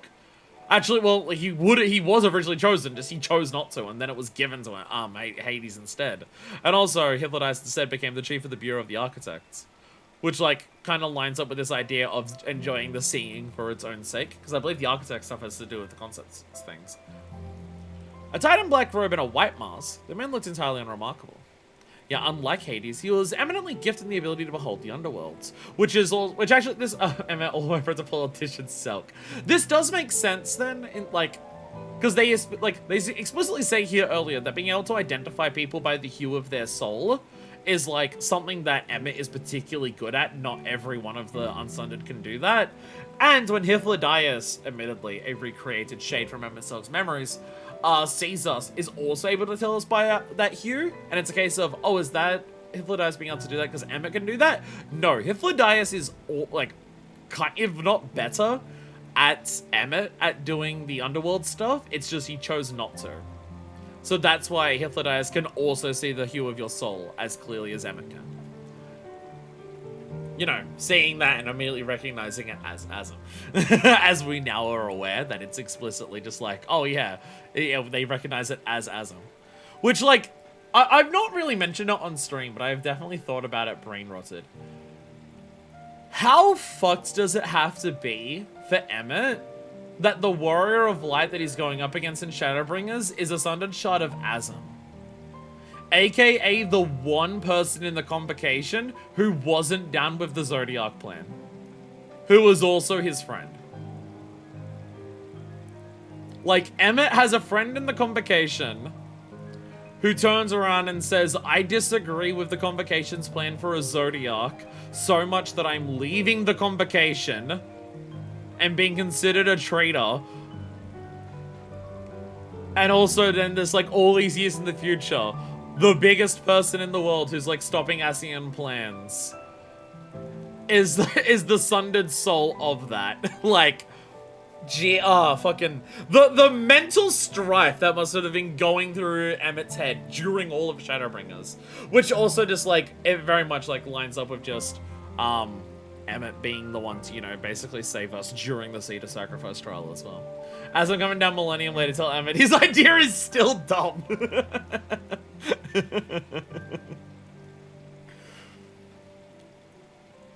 Attired in a black robe and a white mask, the man looked entirely unremarkable. Yet, like Hades, he was eminently gifted in the ability to behold the underworld. As a matter of fact, were it purely a question of vision, his was the keener of the two. Precious little escaped his eyes, which could discern essence and appearance as plainly as night and day. This made him amply qualified for the highest office of the Bureau of the Architects, the institution which oversaw the creation of concepts. And incurably smug. Yeah, so Hitler Dias, ended up leading overseeing the creation of concepts. It's by Hitler, appropriate song. It's by Hitler Dias' unshakable good cheer, he snapped. Was there something else?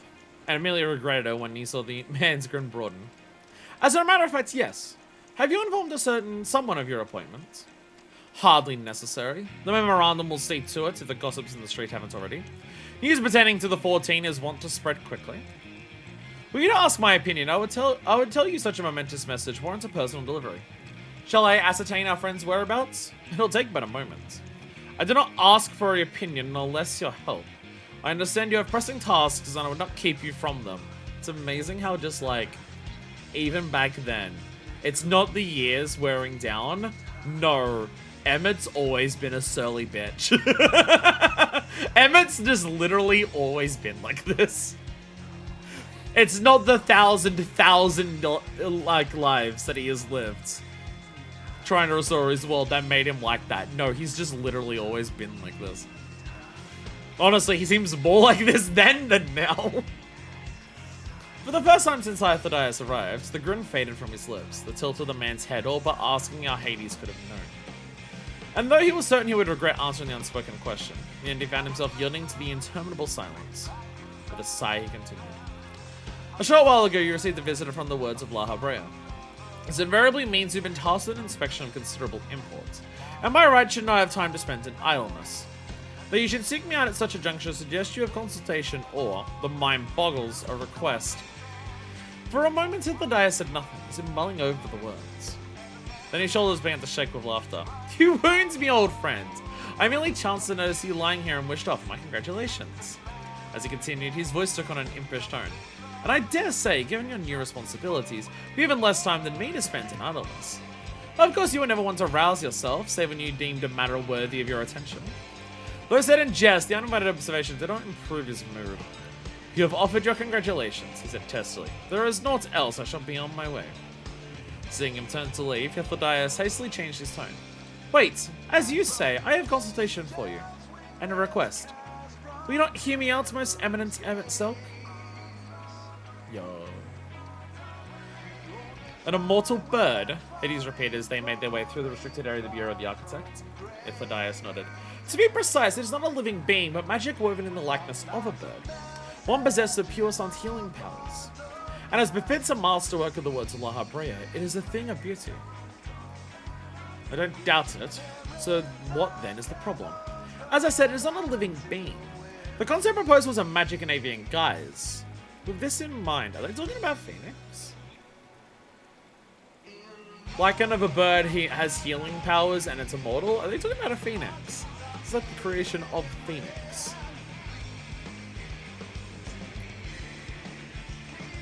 Is this a different version of this song? Is this a different version of To the Edge? Hythodias stretched out a hand to the enormous gate that stood before them. Soundlessly, the towering... Different version, yay. Hythodias stretched out a hand to the enormous gate that stood before them. Soundlessly, the towering doors swung open, and Hades found himself wincing at the ear-rending cry that emanated from within. Furrowing his brow, he stepped across the threshold to be greeted with the sight of a magnificent bird, its plumes fairly afire, circling high in the vaulted hall. Having marked the creature's undeniable beauty, it took him but another moment to identify the problem. An unmistakable light shining in its heart. His breath caught his throat. A soul? How? So look at the video, it's overlaid with spoilers. Oh, okay. Okay. By the way, this is saying that La Habrea was the one who created Phoenix. This is saying that, oh, again, we don't know if it's our La Habrea because of the way titles work. But this is saying that, like, La Habrea was the one who came up with Phoenix. And somehow gave this creation a soul, which is apparently a very specific, unique thing. But they get. Love pussy. Through their master creation magics, men could weave anything into existence. Anything they could imagine, they could bring forth. Anything that is except a soul. As Hades well knew, souls spontaneously manifest within creatures that were born in accordance with the laws of nature. It was a gift from the star itself, long held to be impossible to recreate. No artificial being, no matter how subtly sculpted in the image of nature, could come to possess a soul. Such creations occupied a separate classification known as arcane entities. There was an accident, Hypnotize began. During the contest examination, a drifting soul merged with it. A soul burdened with regret, judging by the being's behavior. It rages against the pull of the underworld. As he listened, Hades kept his gaze fixed on the creature, which flew about in a frenzy. No sooner would it dash itself against the wall in an explosion of broken feathers than it would heal itself and repeat the grisly feat. This self-destructive dance unfolded again and again, with the creature occasionally giving vent to its overflowing magical reserves, or fury as it seemed to him, as fiery breath. Witnessing the excruciating display, his thoughts poured forth unbidden from his lips. Consumed by the fear of death, it thrashes blindly about. It will only know pain and suffering and inflict the same upon others. A pitiful existence. Such moving empathy. It's as if you wore the feathers yourself. He waved the dismissive hands. Yes, yes, but what do you intend to do with it? Masterwork or no, we cannot well leave it as is. There, the Dias turned to face him, that irritating smile having returned, and again he knew a pang of regret. As it is immortal after a fashion, we here not have the ability to return it to the underworld. Our efforts would only cause it pain. Nay, we require the services of a powerful mage, and I know of none more powerful than you. Once more, he found himself glaring daggers at his friend, whose grin had become broader than ever. But rather than give him the satisfaction of a complaint, he decided that he would make a debt of it. Without another word, he focused his mind, and as he did, his silhouette wavered and danced. Then all of a sudden, like a shadow lengthening, his form began to swell. Through the thrum of gathering aether, he heard Hypnotize remark, "Never ceases to impress me." This is him turning into the form that we fought him as the boss fight, isn't it? He knew well what his friend beheld, the unbridled power of the underworld, pouring forth into his being. In such moments, he felt as if he was one with its flow. Though mages were plentiful, not even among the rest of the 14 could one find another capable of wielding such power. Ere long, his transformation was complete, and Hypnotize was left to crane his neck up. Indeed, there is no better candidate. Allow me to congratulate you again, Emmett Selk. Let out a quiet breath with a side mired with laughter. He then faced the bird and set out about his task. There's so much here of just like the mentality and idea of like the people of Amorite here.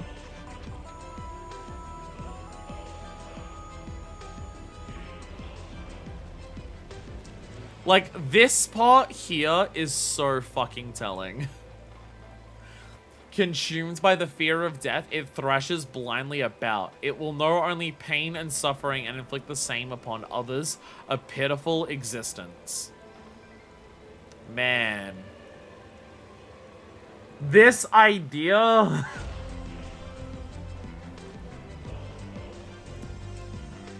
Is this not just straight up how Emmett Selk, in some capacity, views the Sundered? The Sundered live short, ephemeral lives, knowing they will die soon. And so he believes that this is all they can do. Thrash about in pain and suffering, and cause more of it.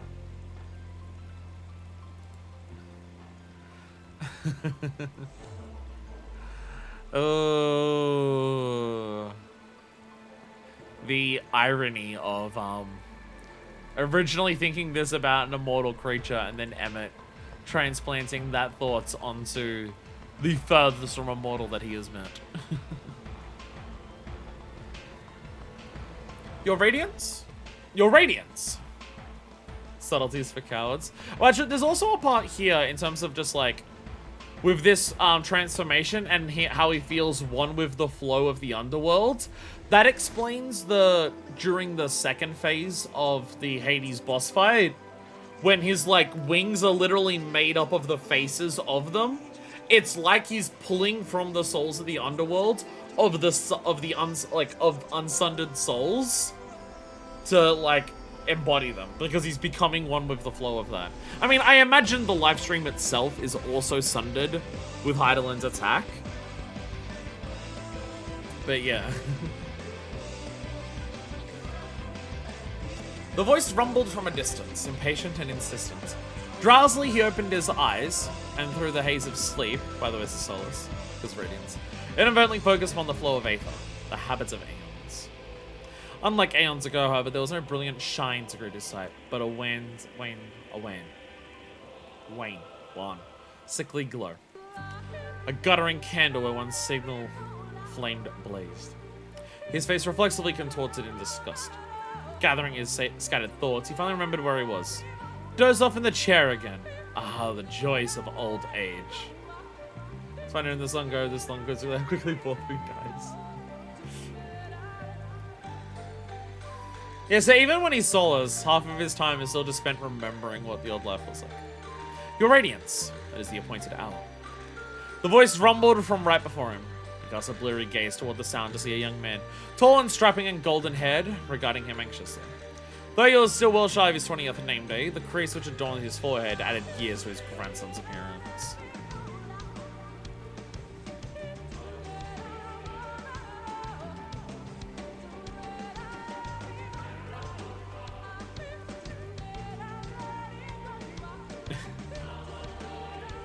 Grandson.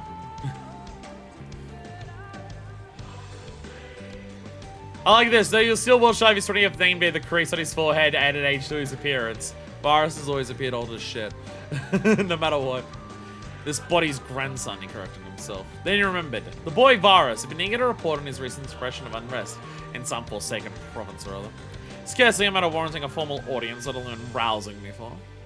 Perhaps the way he'd finally scraped together the courage to crow about his accomplishments. Perhaps he's put up to it by ambitious courtiers. Regardless, it was naught but feeble plotting of malformed creatures. Wearily, he held himself to his feet and shoveled past the youth towards the door. He'd barely taken half a dozen steps when Varus found his tongue. We know the heavens and bottle looks busted. That's why he looks so fucking old. What is it about me that displeases you? He stopped the unexpected address, casting a glance over his shoulder. He saw the boy wearing an expression of pure anguish. And in that moment, he looked every bit as young as he was. Let his question spill forth. His frustration towards his grandsire must be great indeed. After a moment's pause, he replied under his breath, "Your body." What? The boy's face was a picture of confusion, but he offered him not a word more. Turning on slowly, taking his leap to his room. Oh no, you made Varus anorexic. No. As he made his way to Lydian's chamber, a self-deprecating smile rose to his lips. Though Garleans are known for their large frames, the body he wore was by no means exceptional in that regard. Nor was that of the woman he took for his wife. And their firstborn son was a prodigiously tall and robust specimen, unprecedented even among his kind. As the boy grew, his physique was held in awe and admiration by all, though to him it was a source of great vexation. I was a short king, and then I gave birth to a giant. Motherfucker. In the end, they were all just malformed creatures. Feeble, frail, and foolish. Thrashing blindly about in their fleeting, fragmented lives, repeating the same mistakes over and over again. The thrashing blindly part, hey, by the way. Never could they replace his brethren. Yet, in spite of himself, when he cradled the newborn in his arms and stroked that downy hair, he could not help but hope. For what, he could not be certain, but he hoped nonetheless. Made little difference in the end, for his son had succumbed to some absurd illness and returned to the underworld long before his time. Nor without leaving behind a legacy, however. A living, breathing, and ever-present reminder of that momentary lapse. At length, his frail body brought him to his destination. He paused before the door, took a deep breath, and shut his eyes tight, as if to will away the din. There's like a moment here where, like, Emmett as Solus has a kid and possibly feels hope in these new people, and then his kid dies well and truly before their time, and then has fucking Varus as the child, and is constantly reminded of his dipshit fail grandson, and it's just like, you know what, maybe humanity isn't worth it. I'm now wondering how much time we're gonna have to get to everything else. I feel like these stories are longer than the ones that we had in the previous one. We may not have time to get as much side stuff done today as what I thought. Small mercies. This is a tale of days long past, before the infernal lights burned unrelentingly in the skies over Northront. In a chamber deep within the castle of Goran's Licht, a young Nemo peered intently into a flask, its contents illuminated by the moonlight that cascaded from the celestiary above. Beck Lug was one of very few of their kind here in Bobo, a nation dominated by the Dran and Guardians. Remember being like, you know, maybe the Suns are okay, right before seeing Virus. Never mind, fuck them. By his grudging alliance, the kingdom had been formed. The youngsters' aptitude for all things arcane, however, was undeniable, and so it was that they were awarded the post of court mage, along with the use of this chamber, where they toiled day and night to unravel the mysteries of the soul, back when Becklog was considered a youngster. Though it was closer to dawn than dusk, Becklog gave no thought to sleep. It was at this late hour that Princess Paldia always came calling. The cheery, drawn girl with curious glint in her eyes was fond of Becklog, whose retiring, reclusive nature could not have been more different from the fawning courtiers among whom she had grown up. And so she would come, time and again, to speak of every trifling thing that had caught her interest that day. This night, however, the princess offered no word of greeting, nor any other word for that matter. Sensing something was amiss, Becklug sat down the flask and turned to see their guest's brow uncharacteristically furrowed. Dear Pyre, what is the matter? Only the princess's closest acquaintances used the nickname. Low battery, it's been 2 hours, what the fuck? And she'd always been pleased for Becklug to do so, and she had no sign of having hurt her friend. Don't tell me. It's that Soldier has inherited the 3 treasures, is it not? Yes, I too would be jealous were I in your place. The raw treasures of Obert, 3 relics emblazoned the mark of the 2-headed wolf. They've been passed down for generations from ruler to anointed heir. The bequeathal ceremony, which had taken place a few days prior, eventually recognized Paldia's elder sister as the next queen of the land. And while Becklug was not particularly well versed in the affairs of the mortals, even they can imagine how this might affect the girl. Jealous? No, that's not it at all. I love my sister, and no one could be wiser or kinder or worthier of the throne than her. I want nothing more than to stay here and support her as I always have. But Father now talks of marriage. Looking at the poor girl, her shoulders shaking and tears welling her eyes, Becklug chided themselves inwardly. They had assumed from the tales of their brethren that all mortals, however unconsciously, coveted power and position. They should have known that this one was different. Why else would she visit them of all people? Yeah, how are they to comfort her? Becklug scarcely began to ponder this conundrum when another visitor, a tall and slender Dran draped in lavish white robes, strode airily into the chamber. Barely acknowledging Becklug, let alone begging leave to enter, the court mage Tadric made straight for the girl. Oh, my poorest Princess Paldia, the mage began, dripping with affected sympathy. One can feel your pains more than I. You must understand His Grace's position. Only once you have been married into another family will the people come to accept your dear sister as the one and true queen. The visitor was taken aback at the sudden intrusion, and the girl nonetheless answered quickly. I know this, of course, and my father only wants the best for his kingdom and his subjects. But what of his daughter? Oh, I quite agree, your highness, the mage oozed. Fortunately, King Raaldric is a wise and compassionate man. Could he ever see the depths of your dismay, I have no doubt he would concede that unsought marriage will bring happiness to no one. Here he paused, adding, as I should be only too glad to tell him. With your permission, of course. Is Tadric the one who we ended up fighting in Brandon's stuff? I can't remember. I can't remember if that was Tadric or not. The sister to Paldia, Solina, I'm pretty sure that was the princess in that. Yeah, Tadric the Evil. Yeah. The princess blinked disbelievingly. You would do that for me? Thank you, Tadric. Thank you with all my heart. Her eyes brightening again, she gave Becklug a sideways glance and whispered, nice to see that someone understands me. Shoulders sagging, the Numo let out a weary sigh and returned to their solitary labors. Some days later, the princess... Sorry, let me move my thing. I'm realizing if I go into sleep mode for like... My PS5 goes into sleep mode after like 2 hours. So we're getting there, so let me just wiggle my camera a little bit. Some days later, the princess came once more to Becklug's chamber to report that the matter had been settled. After doing Tadric's plea on her behalf, the king had agreed to abandon plans for her betrothal. There was, however, one condition. That Paldia renounce her status as princess and serve instead as court mage. The position I'd be only too glad to accept, she declared with a hint of longing. Had any aptitude at all for magic. And so I come to you. You told me that you were studying the secrets of the soul, yes? That you believed there was by means which hidden talents that slumber within us might be unlocked? Averting their eyes as to avoid the princess's pleading gaze, Backlog shook their head. My research is far from complete, Pyre. While it is true that I developed an elixir which can safely stimulate one's dormant physical capabilities, awakening arcane talents is another matter entirely. The procedure would entail making irrevocable alterations to the subject's soul, which I cannot in good conscience attempt without exhaustive and lengthy testing. Backlog did their best to explain the dangers. The soul was a complex and delicate thing, they said, and even the slightest mishap could do untold harm to a mortal body, or worse. But Princess Poldia would not relent. I don't care! All I want is to stay here with my family. If I cannot meet father's conditions, I'll be sent far away. We may never see each other again. The girl's tone grew ever more impassioned as she continues. Please, Backlog, you're the only one who can save me. Though they would not admit it, the young Nemo shared her feelings. They had no desire to lose their best friend in that lonely castle. Their only friend beyond their flasks and tomes. Besides, after all the kindness the princess had shown them in their time there, did they not owe her that much? After staring at the floor for a while and finding no help there, Backlog grudgingly nodded. The next day, Poldia's newfound powers were recognized by the king, and she proudly took her place among the finest mages of the court. Oh, like literally the next day you had something planned. Though her status had changed, Poldia's visits remained as frequent as ever. Listening to the girl breathlessly sharing the minutiae of her days, Backlog's lingering doubts about the powers that had bequeathed to her were gradually eased.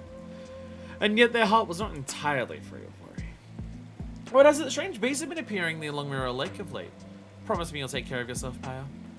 In the decades since Prince Roderick, I had ascended to the throne, the kingdom of Ober and its people had enjoyed a period of nigh uninterrupted peace. It has only served to make the news that a shepherd boy had been found butchered more shocking. The youth had reportedly fallen prey to a fearsome beast which had appeared as if from nowhere. Though the fiend was quickly dispatched by the royal knights, a similarly grisly incident followed some days later, casting a pall over the city that would not be lifted. While it was initially assumed that the beast had wandered into the kingdom from parts unknown, further investigation uncovered a more disturbing truth. The beasts had, in fact, been sons and daughters of Vobo whose bodies had undergone a ghastly transformation through the influence of some unholy power. This revelation plunged the kingdom into chaos. No one knowing when their neighbors or even their loved ones might metamorphosize into bloodthirsty abominations. In the dark days that followed, it was Princess Soldia who arrived like a comet to pierce the nation's gloom. I told you no one was worthier of the throne, Poldia beamed as she raced into the room. Soldia now fights at the vanguard in our battle against the monsters! The girl had every reason to be proud of her sisters. The relation in Robert's knights and its court mages had always been strained at best and outright hostile at worst. And yet Crown Princess Soldia had managed to unite them under her leadership, assembling a fighting force blessed with enough might and magic to put down each threat as soon as it arose. Though the cause of the ghastly phenomenon remained a mystery, the crisis had at the very least been averted. Back at the castle, however, the matter weighed heavily on Backlog's heart, privy as they were to a terrible secret. But the methods they had revealed to Poldia in her hour of need might, in theory at least, turn mortals into monsters. But could she stoop so low? The Nomos shook their head, comforting themselves that it would never so much as occur to the pure-hearted girl to use the knowledge they had shared in such a way. And so they returned to their studies, hopeful that the worst was past. Alas, it was not long before news arrived to give light to that hope. Crown Princess Soldia had been wounded on the front lines, failed, it was said, by one of her knights, who had since been expelled from the guard in disgrace. Faced with such distressing tidings, Backlog could only seek solace in their research, engrossing themselves ever more deeply in their work. Whatever was behind all this, it was none of their concern. Sooner or later, the culprit would be found and forced to answer for these odious acts. The world had a way of balancing itself out, and this time would be no exception. Everything would be alright in the end. How many moons had passed since then? Their waking hour consumed by their studies, Backlog could scarcely say. That night, too, they were peering intently into a flask from the door to their study, suddenly flew open and someone raced into the room. Turned around with a start, their gazes met none other than Sol Ul, a fellow Nemo who served as a steward to the king. Backlog! At last we have unmasked the villain behind these infernal transformations! Backlog suppressed a gasp. This was the moment they had been waiting for, but also the one they had dreaded. They did their best to appear impassive as Sol Ul continued. It was that fiend Tadric! A band of adventurers as good as caught him in the act. Backlog breathed a sigh of relief, knowing now beyond a shadow of a doubt that their dear Poldia was innocent. I'll be joining the adventurers to hunt the traitor down and bring him to justice. The monsters swarm the grounds even as we speak. Just lock yourself in here until the danger has passed. Their warning delivered, Sol made to leave. But Backlog called after them. Wait, where is Poldia? Rest easy, the elder Nemo replied firmly. She is safe in her chambers, and I have arranged for one of the adventurers to keep watch over her. And with that, I must go. Yet Backlog could not rest easy. They met with the adventurers of whom Saul all had spoken. Well, they seemed an eminently capable bunch. One Backlog had been happy to assist. They were nonetheless strangers to the land. And Claudia's life was at stake. Panic gripping their heart, they dashed out of their study, hell's bent on preventing their best and only friend from coming to harm. But Backlog was a scholar, not a fighter. And with the monsters lurking around every corner, they could do little save scuttle between the shadows. Despite their best efforts, however, they soon found themselves face to face with a slathering beast. "Mercy!" they cried out, aghast. "Out of the way, you stupid mutt!" Silverhaired swordswoman was in front of them before Backlog knew she was there, plunging her blade into the hideous creature. But she seemed every bit as shocked as its prey. After watching it slump lifeless to the ground, the elf cast a cold glance at the cowering figure at her feet, and raced down the hall without so much as another word. If Backlog was not mistaken, she was one of Ardbert's companions. Yeah, that's Silver. Which means that she may be the self-same adventurer to whom Saul all entrusted Poltia's care. Insignificant umbrage had been likened to a dog. They set off after the woman as fast as their legs could carry them. Coming upon her just as she was kicking down the door to Poltia's private chambers. "How dare you!" Backlog screamed, barging past the adventurer in search of their friends. And there she was. Backlog stood frozen. From behind them the swordswoman advanced, her blade drawn. Too late, it would seem. All we could do now is put her out of her misery. The sight of the elf's blood-stained blade was enough to shake Backlog from their reverie. "No, have mercy on the girl, I beseech you!" "Are you mad?" the woman spat back. "Look at her arm! It has already begun!" Backlog knew in their heart the adventurer was right, yet they did not yield. They got stand idly by and let their best friends, however hopeless her plight, be slaughtered before their eyes. "Please, I have studied the secrets of the soul! Maybe I'll be able to save her. You must spare her life, you must!" It was a lie, of course. The process, once begun, was quite irreversible, but they had to try. The adventurer gave the Nemo fairly clinging to her leg, a searching look, then let out a sigh. "This castle has a jail, yes?" Cursing all the while, the silver-haired swordswoman knocked Poldi unconscious and carried her down to the dungeons, with Backlog muttering directions. No sooner had she locked the door than she took to her heels, doubtless eager to join her companions in their search for the traitorous Tadric. Backlog, for their part, sat still as stone in front of the cell, waiting for their friend to awaken. And when at last she did, it was with words unlike any they had heard her speak before. "Hell's take you, Tadric!" The girl seethed, her voice a feral snarl. "You promised me you would bury my sister and make me queen! I tricked that dog into divulging the secrets you craved, and you betrayed me!" It was as if the girl could not see the friends of whom she spoke sitting right there before her eyes. Crawling at her skin, she began to daub the dungeon walls with glyphs in her own blood. "Wretched sister! Were it not for you, I could have lived in happiness with my family forever! Curse you, Soldier! Curse your rotten soul!" Backlog sat agog throughout the whole tirade, but at this they found their voice once more. "Enough, Pyre! Is your sister not part of the family also dear? How many times did you tell me how much you loved and admired her?" Slowly, the girl turned.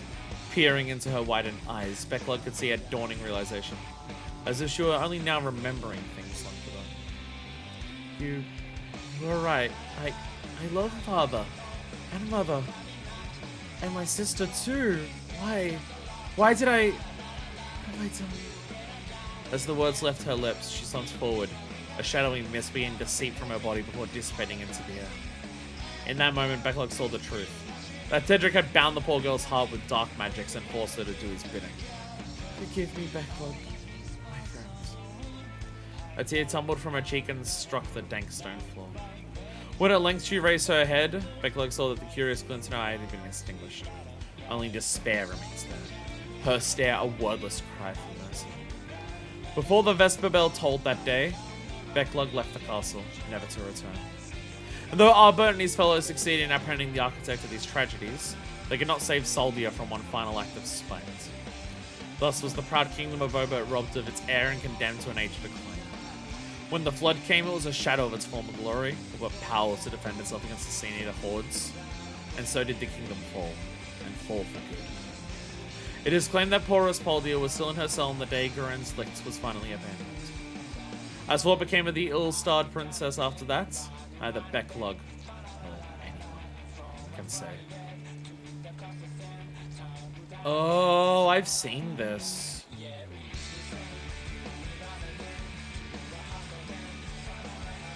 Oh yeah, Poldia's straight up like an A rank or an S rank inside of Ilmeg. Yeah. Yeah, seeing this, I now recognize this. Yeah, it's like Oporos Poldia.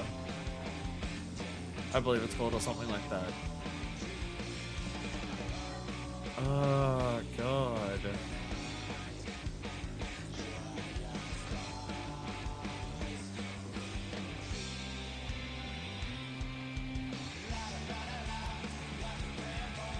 Like, we got a good idea of what Becklug was talking about in terms of just, like, why they were so hesitant to do soul magic stuff again in the main story. Like, we learned that they were behind, like, their magic had something to do with, like, what Tadric was doing. But... yeah.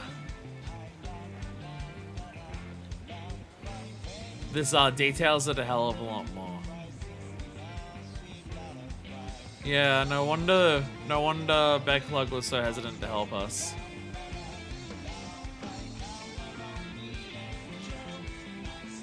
Jesus.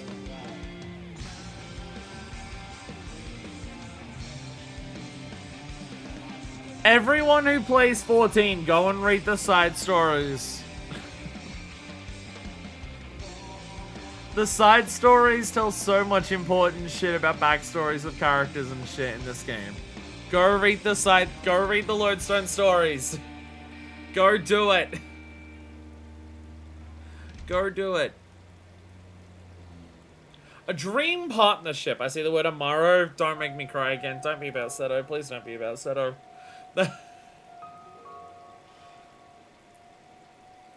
Amaro, in whom the old blood had quickened, had a lifespan far exceeding that of their unawakened kin. Yet even these long-lived specimens are not spared the ravages of time. Eyes become clouded, wings grow feeble and frail. And in the case of the hulking Seto, leader of the Wallachdorf Amaro, old age has brought with it an ever-growing desire to doze, as if the combined weight of more than 100 winters were bearing down upon his eyelids. This day is no different. The venerable creature surrenders to the siren call of sleep as the sweet scent of flowers fill his nostrils, his mind's eye soon flickering with visions of warmly remembered past. A young Amaro, emaciated and exhausted, stretched himself flat in a sunbaked corner of the city in Nabatha Ring. One glance at the pitiful creature told a story of protracted abuse, of a body beaten and deprived of anything beyond the bare essentials required for survival. No man nor beast would willingly choose these searing flagstones for a bed, but the bulky wagon to which the Amaro was harnessed afforded him little choice in the matter. So there he would lie, conversing his strength until his owner returned to rouse him. Ah, the master has returned. A corpulent Hume emerged from a nearby stone-built shopfront and strode purposely towards the wagon. A cruel-looking whip gripped tightly in his sausage-like fingers. Carved from the elastic sinews of a lizard, the lash delivered a terrible sting which the Amaro knew only too well. Even if fatigued to the point of collapse, when the whip spoke, he somehow found the will to answer. It comes. Would it be the neck or the shoulder, the back or the rump? The Amaro hoped it would miss his snout, scrunching his eyes shut in anticipation of that agonizing snap which preceded every journey. But it never came. Confused, the Amaro opened his eyes to see a young man standing directly between him and the scourge of his days. The stranger seemed scarcely out of boyhood, yet he balanced an oversized great axe upon one shoulder with apparent ease. Surrender yourself, Lamont! The Jade Fox has been unmasked. Thus did the Amaro first meet Ardbert, the man who would later name him Seto. It was an encounter which would, in fullness of time, blossom into a true and lasting friendship. The seed for this roadside confrontation had, in fact, been sown several moons earlier, with the discovery of fake gemstones in the markets in Nabatha Ring. Of such cunning artifice were the jewels that even the most practiced appraisers have been taken in by their seeming perfection. Pride stung and reputation in tatters, the members of the Jewelers Guild had offered a bounty of staggering riches for the capture of the Jade Fox, as the mystery counterfeiter had come to be known. Word soon spread, and would-be bounty hunters from across the land had converged upon the city in a mad scramble to claim the reward. Yet, despite their best efforts to sniff out the fox, they succeeded only in uncovering still more of the counterfeiter's fabrications. It was a pair of novice adventurers, Ardbert and Lemient, who finally brought the Jade Fox to justice. They enlisted the aid of Brandon, once a knight of Vobert, and with his help pierced the intricate veil of illusory magic placed upon the forgeries. Thus laid bare, the bauble's origins could begin to be deduced, the evidence leading them at last to a man by the name of Lamont. Upon collecting the bounty from the grateful jewelers, the three agreed to split the lavish purse equally. And recalling Brandon's not inconsiderable thirst for revelry, the other two had expressed reservations about awarding him his share all at once.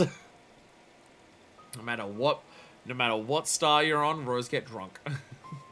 They know as well as he did that the whole night might be drunk in the space of his night. Keep hearing that one day might be there. And so he grudgingly accepted Lamit's proposal to spread the spoils over a period of moons, even if it did mean joining them on the road for a while. Ardbert, for his part, had his own plans for his newfound fortune. Learning that Thor had taken possession of Lamon's smell treated Amaro, he wasted no time in negotiating a price for the creature. The Amaro meekly tottered along behind his liberator until they reached the party's lodgings, whereupon he merely collapsed into a listless heap. "What were you thinking, boy?" Brandon quipped. "The beast's all skin and bones. I doubt he could survive a turn around the city, let alone trip across the desert. Why, there's not enough meat on him for a bowl full of stew." Yamara snorted loudly, as if taking umbrage to the insult. "Don't listen to that lad, Seto," Ardbert said warmly, scratching the inside of the Yamara's jaw. "So to see him in a pot than you. And we'll show him your true value soon enough." In fairness to the knight, city officials had shared Brandon's low opinion of Seto. They deemed the weakened creature a worthless investment, and would, Ardbert knew, had soon put him out of his misery. And would have bear the thought the young man had been moved to act. There was simple compassion which drove him, yet there was also curiosity. For in the piteous creature's demeanour, he saw he had glimpsed a spark of something more. Born on a small island in the seas of Kalusha, Ardbert had spent his childhood among the birds and the beasts, there being no other of his age to play with in the mountain village he called home. It was there that his grandfather, the boy's only living relative, had instructed him in the care of all manner of livestock. This education included the habits of the noble Amaro, and thus Seto's unusual behaviour had instantly piqued Arbert's interest. He had watched the poor creature bide his time, waiting till his cruel master depart before sinking down to rest, in what appeared to be a deliberate bid to escape further punishment. And such rare intelligence was a thing to be nurtured. There's Lamit with the mask. The helmet, I should say. There's Brendan, not in Paladin gear. Here's baby Ardbert. Fucking little baby Ardbert. Oh my god. Time to earn your keep, Seto. At a whistle from Ardbert, the Amaro trotted further out to the fields of amber and flopped heavily on the ground. Ardbert, meanwhile, quickly ducked behind a boulder, taking his place alongside the crouching figures of Brandon and Lamit. Local merchants had hired them to slay vicious pack coyotes that threatened the caravan route. Wooded Seto was playing the role of bait. Still not much of a meal, is he? Brandon muttered. His bulky frame folded double in an awkward effort to remain unseen. Those beasts are hungry. Dimly aware the larger man's grumbling, Seto mused over his recent change in circumstance. Unlike his old master, Ardbert never struck or beat him, and he always made certain Seto had plenty to eat and drink. He'd even brushed the filth from his feathers. Arbert's touch was kind, and when he scratched that spot beneath Seto's jaw, the Amaro almost felt like purring. It was an unfamiliar feeling. Then there were the tricks. Seto was mystified as to their purpose, but not wanting to anger his new owner and risk everything he had gained, he did his best to perform as Ardbert directed, and now it seems he was to be sacrificed. I should have known. Men are all the same.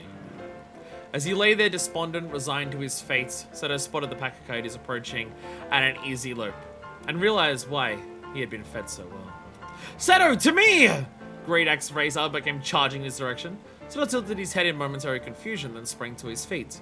Concluding that he had not been left to die after all, he set off towards his new master as fast as his legs would carry him.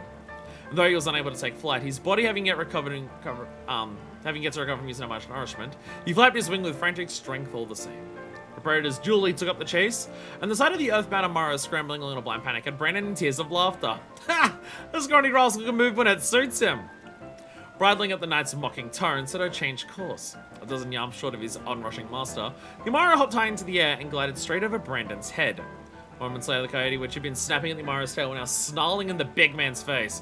Ah! Brandon yelped, his smirk evaporating as he brought his shield up just in time. Thus did the adventurers draw into their quarry and put them to the sword. They would go on to complete many such tasks, with the marks nature dictating how Seto would play his part. A feeble cry for the ravenous, a mighty roar for the territorial. The true range of the Amaro's acting skills would only become apparent much later, however. During the hunts for the Amber Terror, a predatory bird of nightmarish size known to haunt the hills of Amber, even Ardbert was astonished to hear Seto mimic the mating call of the female Forest Rakos. His near-perfect cries serving to lure out their otherwise elusive prey. Wounded in the initial exchange, the terror chose to flee, and the adventurers were compelled to give chase, eventually cornering the monster in its nest and bringing it down amid a frenzy of scything talons. "Would you look at that!" exclaimed a panting Lamite, who even in the fierce heat of the fields refused to doff her dwarven helm. "Yeah, it's Varian treasure trove!" True enough, atop the bed of dried grass at a haphazard pile of glistening trinkets. Well, well, well. Heard these birds had a fondness for shiny things. Brendan's eyes sparkled as he reached down and plucked a saucer-sized medallion from the heap. He held it aloft, and the heavy disc flashed like a second sun at midday. "Now this is a find," he crowed. The bar for royalty would award such tokens to victorious generals. Must be over 200 years old, which means that Sarah must have taken it from a descendant, or dug up a grave. The knight grinned hugely. "Either way, I'll fetch for a handsome prize from the right collector." As he moved to tuck the prize into his pouch, Albert shot out a hand and snatched the medallion away. "Not so fast," the young man snapped, with a grin of his own. "This medal should go to the one who earned it." "Is that so?" Brandon replied unabashed, thinking best give it back. "Who shielded you all that from the axe of a beak? Who delivered the killing blow to that monster's neck?" "Why, you old friend, and fine deeds they were. We wouldn't have had a chance to do either had Seto not lured the terror out of hiding in the first place." Albert rummaged through his pack for a moment, then produced a narrow leather strap. This he threw through the medallion's eye before hanging the trophy around Seto's neck. "For a comrade, brave and true." Yamara snorted loudly and held his head high. "You no argument from me," chuckled Lamine. "Or else he said I'd get his due, then watch Brandon drink another tavern dry." "Bah, have it your way," Brandon exclaimed, throwing his hands up in surrender. "3 cheers for Seto, the wiliest Amaro that ever lived." Light-hearted though it was, Albert gestured that day served to recognize Seto as an equal and full partner in the band's growing list of accomplishments. Such was their success, in fact, that they were approached enough to buy one Render Rye, a seasoned hunter who wished to join the party renowned throughout Armorang as the Bane of Beasts. Later in Lakeland, they enlisted the sword of the Silverhead Silver, while delving into the mystery of a missing daughter of noble lineage. And back in Armorang, the ranks would swell once more the addition of the redoubtable mage Neilbert, who had until then been their rival. Together they travelled, together they fought, together they suffered. Plentiful were their hardships, and for Seto, the joys of their journey far outweighed the sorrows. I'll need to definitely get a drink after this one. I can feel blood in my throat. Awakening from his nap, the elder Yamaro breathed a small, contented sigh at the weight of the medallion around his neck. It had been lost to him once. He had been defending the settlement from stray sin eaters when the leather strap, stretched taut by a neck growing twice as broad, suddenly snapped. Sending the golden disc tumbling into the black depths of the lake. A kind of the traveller to retrieve it for him. It was at his request that the pixies of leader Laran had crafted the strap from which the medallion now swings, imbuing it with a dreamer's charm in doing so, if he is any judge. How else could one account for the remarkable clarity and frequency of these slumbering sojourns to the sun-dappled past? Suddenly he is sieged by the urge to travel, to soar. Perhaps he cannot compass the realm as he once did, not with his aging bones. But a jaunt to the far shore of the lake should not be beyond him. He'd visit the one they call the Weaver, and thank them for this gift, for these blessed dreams. The Amaro stands and unfurls his wings, stretching them out to catch the breeze. Old though he may be, he would remember how it feels to fly again.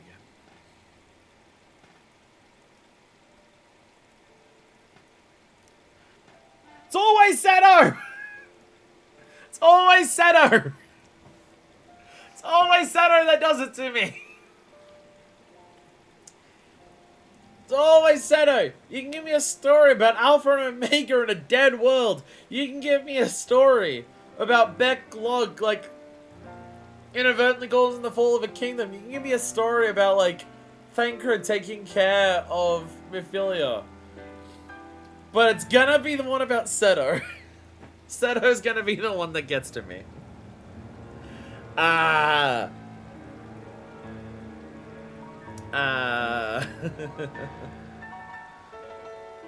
need to grab another can of energy drink.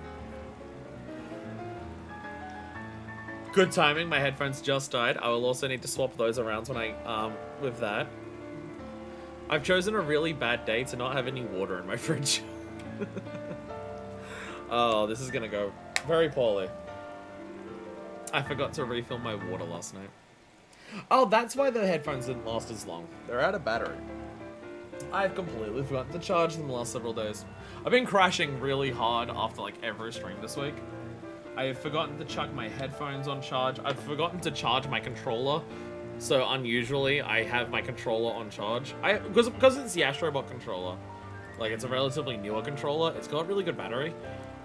This thing has never run out on me if I leave it charged. Like, I can do a Sunday stream and just play 14 all day. And then after that stream, play 14 for the rest of the night. And it doesn't run out of battery. But I've been crashing pretty much like within an hour or two of finishing stream. And it's not like I've done anything in that time after like every stream this week. So my controller's on charge as well. My headphones are out of battery. I have no water. Everything's falling apart. Let me get a can of drink. And we'll read our last two stories.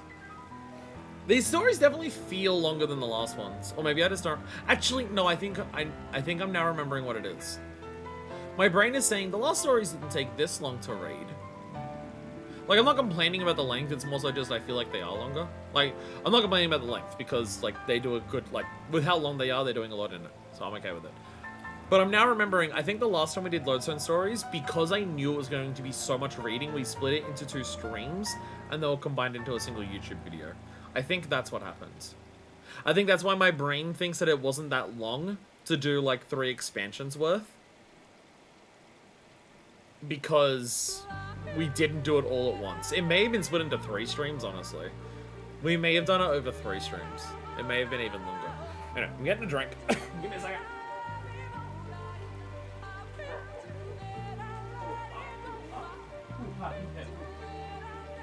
Making Luigi sounds as I grab my drink. Great. We've shifted from raspberry lemonade to grape.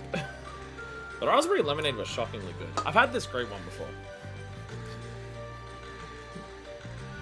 But that raspberry lemonade one. The Fate song! Of all the songs we're doing, the Fate song is gonna be so distracting.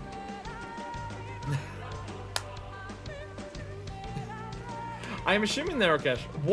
Pretty much every song in this game, I'm pretty sure, is an orchestral. Yeah, like the Fate from the freaking the Firmament. Yeah. Whenever I go to do custom, yeah, the Firmament. Isn't that what they are?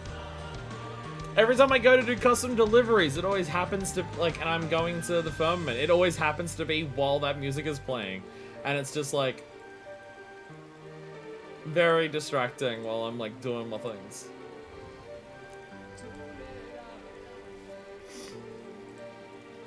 Yeah, Skybuilder script's a problem. I was going through, earlier this morning. Then I called Fate's, it's French, it means party. Fate! They're pronounced the same here.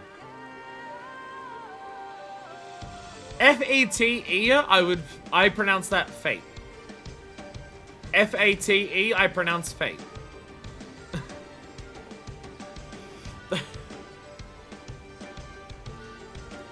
I'm pretty sure that's the joke. Is that the pronunciation's the same.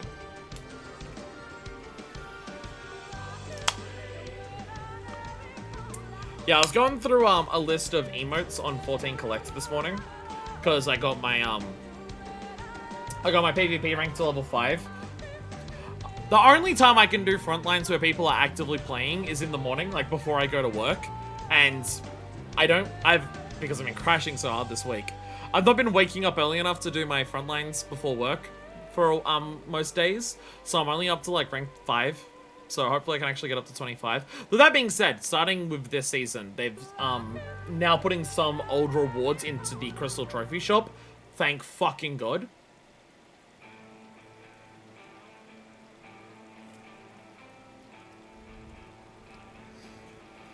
Same with everything about the French language at all. They're pronounced, like, my experience living in Australia. When I see the word F-E-T-E written, it's also pronounced Fate. Because, like, F-E-T-E is a word that is used in Australia, not super frequently, but decently commonly. If there's, like, if they like shut down a street to put in like market stalls and everything like that, they're often called fates here. But it's F-A-T-E, and we pronounce it fate. So, like, living in Australia and growing up here, seeing F-A-T-E, we pronounce it fate. If it's meant to be pronounced a different way, then I'm not familiar with this. But, yeah, starting with this season, they're putting, like, old PvP rewards into the cash shop. Not cash shop. The Crystal Trophy shop, which is the rewards you also get from doing PvP. So, thank fucking God. It's only the first season, but I imagine that's what they're going to be. Like, the Crystal Trophy shop will be, like, X number of seasons behind the current season. So if you missed something, don't worry. In, like, 2 years, it'll come back around the Crystal Trophy shop. Oh, 1 and 2. There we go. Which, thank God. Thank God.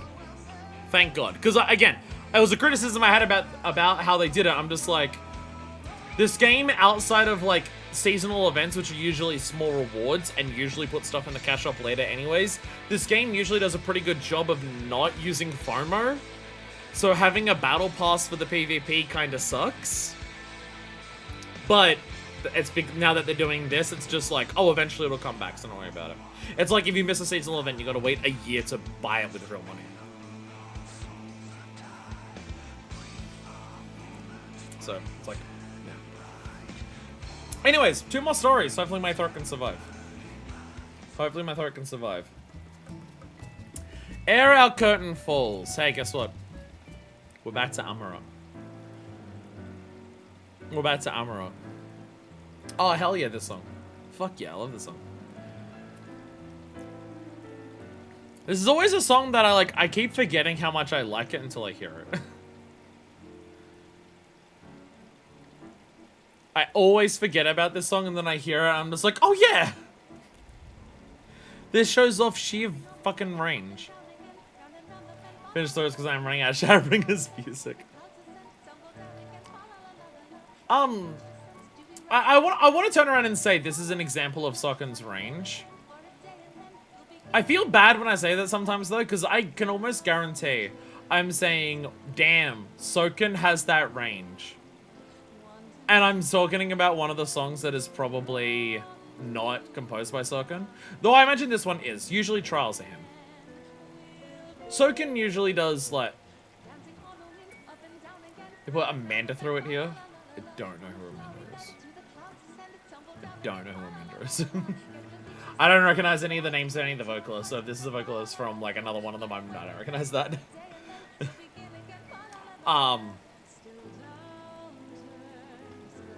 But, like, because I know Soken doesn't do literally all of the music in 14. One of the main vocalists that does a lot of the big songs. Ah, okay. Also, they get it to do trial music here in the live version, okay. More like Amanda Archon. Nailed it. But Soken does most of the main, like, big music, right? He doesn't compose literally every track in the game. People talk about it as if he does. And he does compose a shitload of music.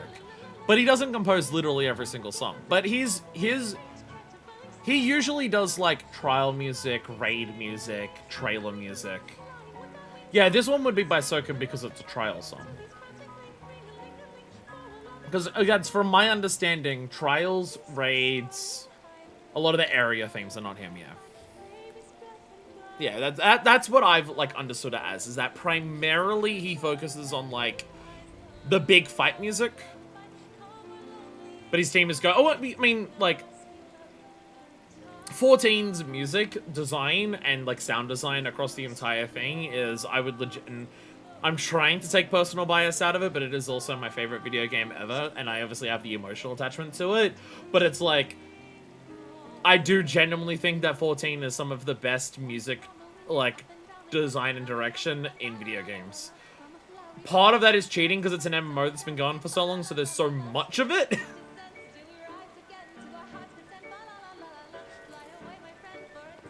And Walker and Dawn Trail are a lot more other composers. That's probably because of 16, honestly. I would not be surprised if Endwalker and Dawn Trail having a lot of others is partially because of 16. Soken not able to do as much as he would normally do for those two because he's also doing music for 16. But it's one of those things where it's just like all of the people who do the music for 14 are incredibly fucking talented. There's like 2 songs in the game that I don't like, and one of those is a song that everyone likes, so yeah. There was an interview where Sogan said that composing 14 and 16 at the same time was hell, and he'd only do 2 games at once if he split into 2 people. Yeah. It's definitely an interesting decision that they decided to have 16 be made by the 14 devs, while 14 is going through, like, arguably its biggest, most important expansion. I mean, I don't, like, in terms of, like, amounts of content, I don't even know if, like, the amounts of content is noticeably different in 14 during the time that 16 is being developed, because you could also say, well, is it because 16 was being developed that there's less? Or is it because of COVID? So... Endwalker doesn't have a Bosnia. Is that because they were making 16, or was that because of COVID? Like... So, yeah. I mean, they slowed down the patch cycle with Endwalker. It went from 3 months to 4 months. But also, I just think it's probably a good idea to not crunch your workers, so... But that being said, just because it's a longer amount of time that they've got doesn't mean that they're not being crunched. It might just mean they're being crunched for a longer period of time. That happens with some things where people will see video gamers being delayed, and people are like, oh, thank God, video gamers being delayed. They're not being crunched. And it's just like, actually, half of the time when a game gets delayed, it doesn't get delayed so the team won't be crunched. The game gets delayed by that much, and then the team will be crunched literally the entire delay time that happens. Yo, this is a good song. Let's go. Air out curtain. I went to pick up the controller to like slide through the menu. That could have been an idea. I could have gone onto the lodestone in the 14 browser and used the controller to do that. I could have done that. Actually, no, because then we wouldn't be sitting in the house listening to music. Get crunch before and after the delay. Oh, video games. Oh, video games. That being said, I have absolutely no idea what the crunch culture, or lack of it, or omnipresence of it is like in Square, let alone CBU3 specifically. It's one of those things where, like, being in the West, we hear less about crunch stories in Japan. So we don't hear about how bad it gets over there at anywhere near as much. And not that it's an excuse, and not that it means that you don't hear about it, and not that it means that people are okay with it, but there definitely is some level of, like, cultural difference of, like, work culture across, like, Japan and not Japan, or at least, like, where us and chat live and stuff like that. But, from my understanding, that is very much shifting as time goes on. Like, the idea of Japanese businessman must work 80 hours a week is a culture that it is a culture that is changing a lot in Japan, and is just, like, not what all workers believe. So, from my understanding at the very least, it is not a case of just, well, Japanese workers just work a lot because that's their culture, and it's just like, one, that doesn't make it okay, and two, that culture is changing. Because it's actively destroying the country. Turns out overworking people is bad. Ere our curtain falls. God, this version of the song is so fucked up, I love it. I mean, Bosnian music in general is fucking incredible, but like... Emmett Selk! My name rang out in the capital. Wow. A story that's in first person. My name rang out in the capital, the caller's voice resounding around the foyer.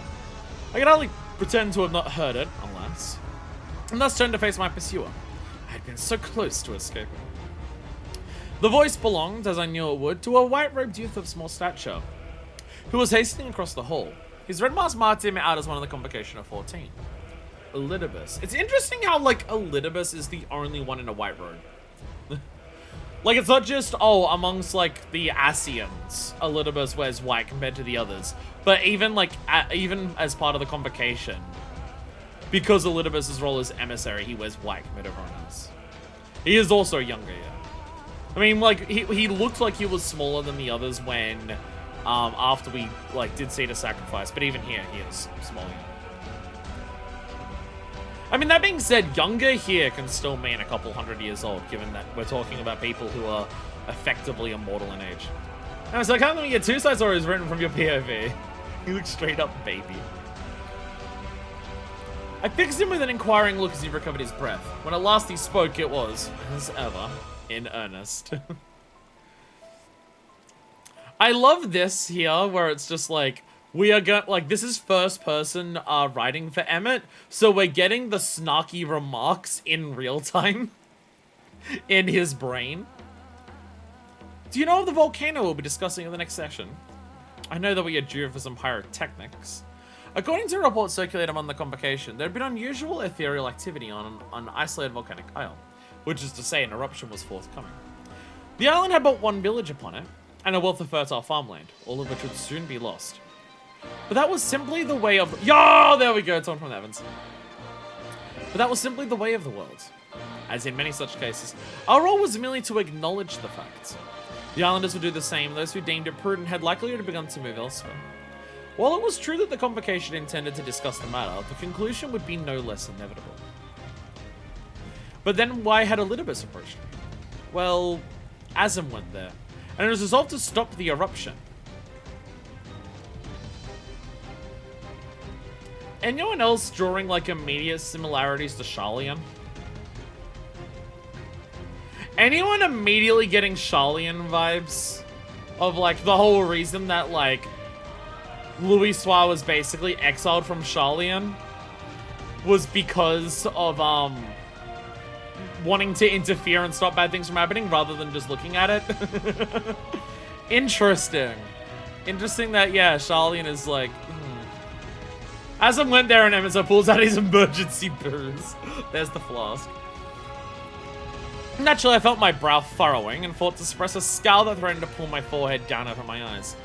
How I eventually managed... You have heard of Ifrita, yes? The fire spirit? La Habrea's masterwork. An impressive concept isn't even for him. How many primals are because of La Habrea?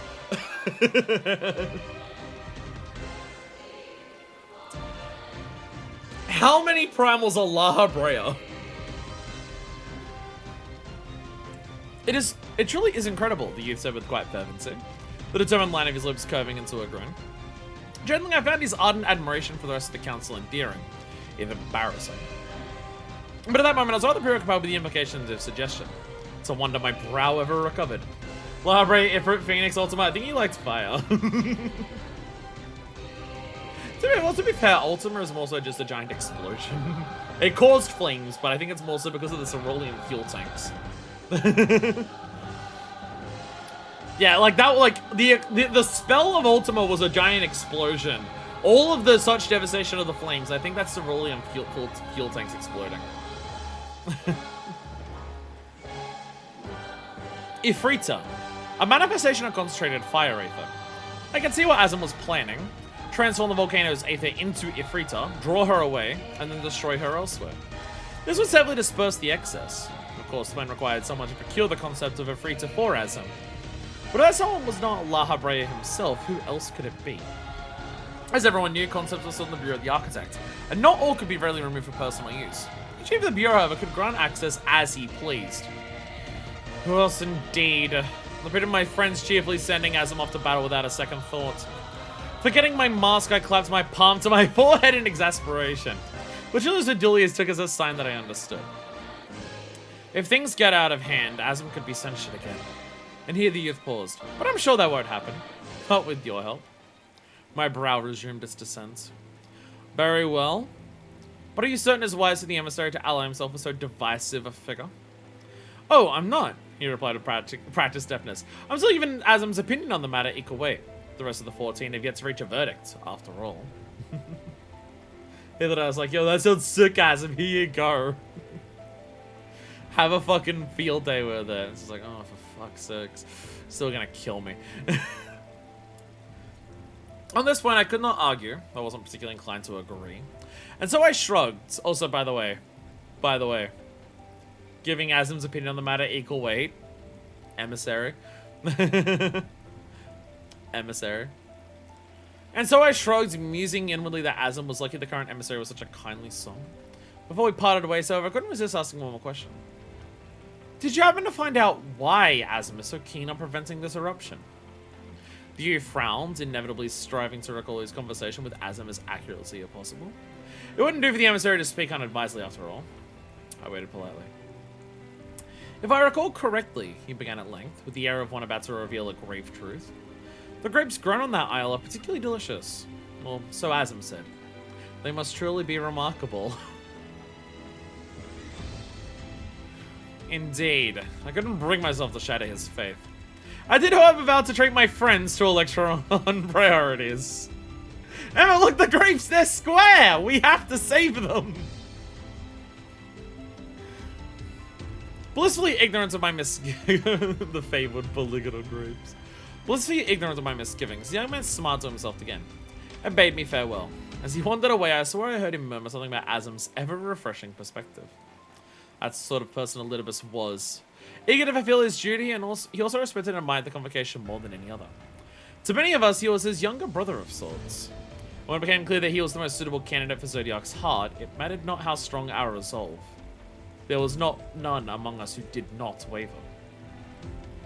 Could there have been any greater shock then than our subsequent reunion? This was soon after Zodiac became the will of the star, and our final days were averted. The people were divided and would decide what to do with the future that now stretched out before them. Many wished to trade the new life which had sprung forth to reclaim those lost in sacrifice to Zodiac. No small number, however, insisted that the fate of the world should be entrusted to those self-same freshly minted souls. All were at our wits' end. And once we saw it, shimmering, it poured out of Zodiac's breast and resolved into the shape of a man.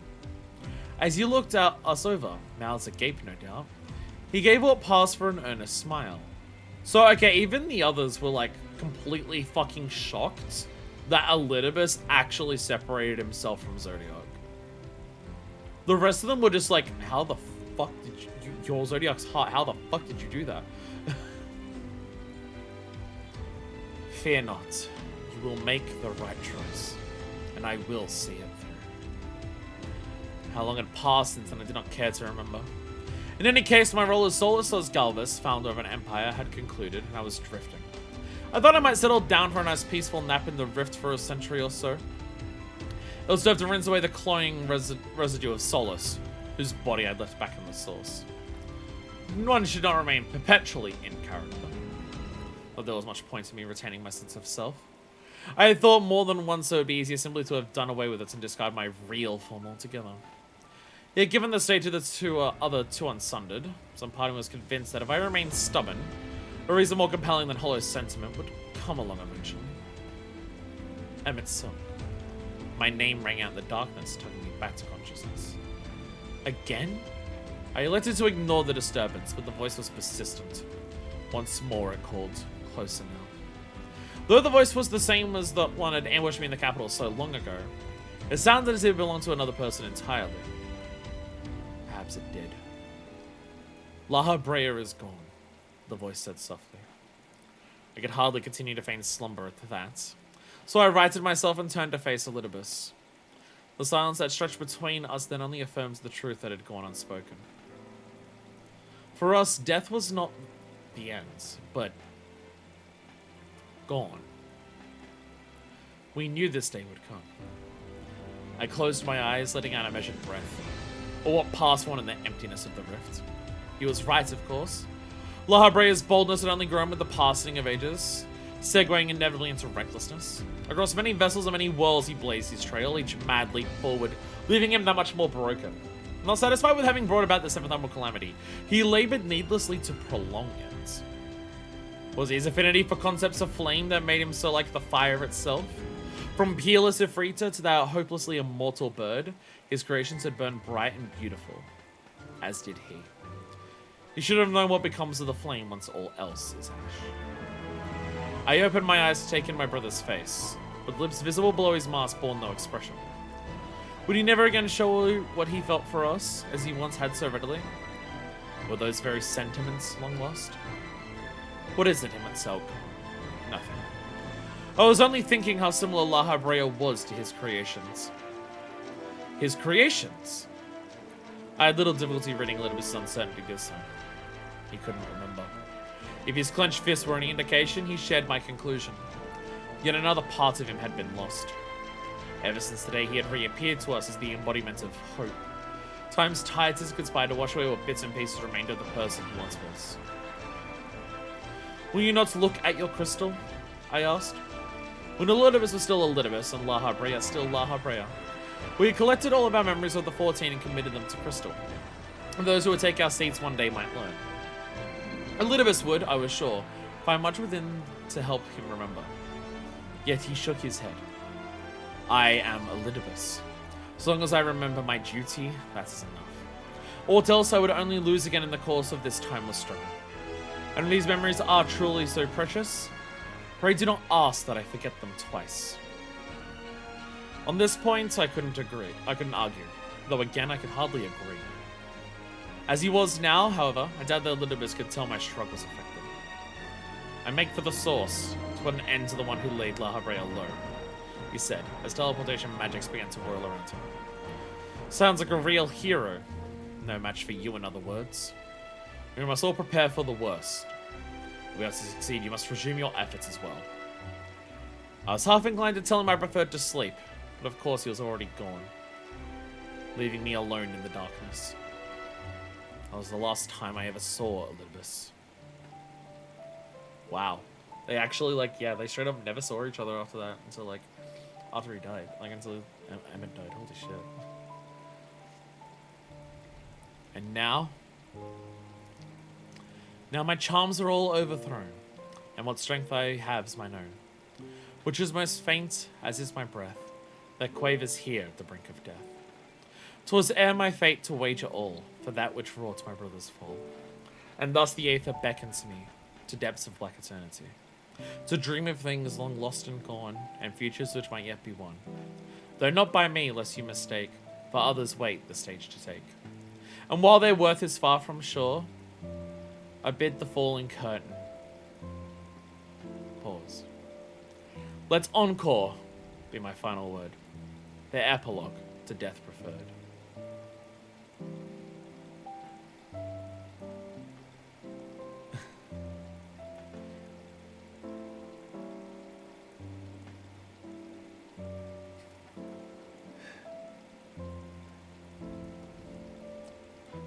Deku totally didn't choose this music on purpose. I don't know what you're talking about.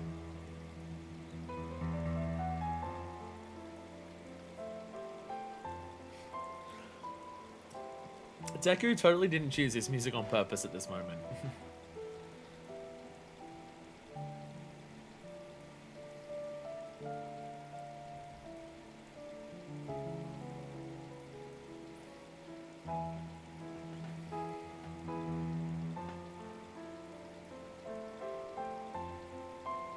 See, this here, here to get to the end, this here does make me think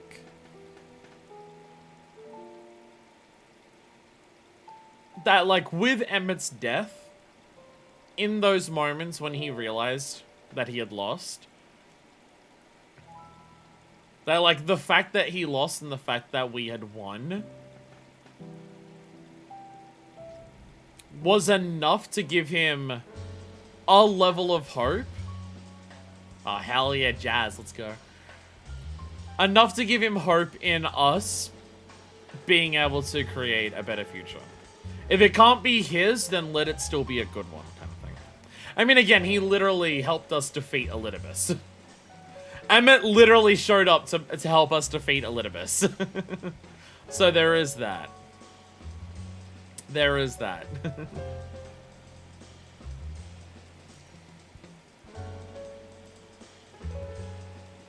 An unpromised... How is that not the last one? How do we have one more? How do you not... What are we ending on if not that one? An unpromised tomorrow. Let me make the thing a little bit.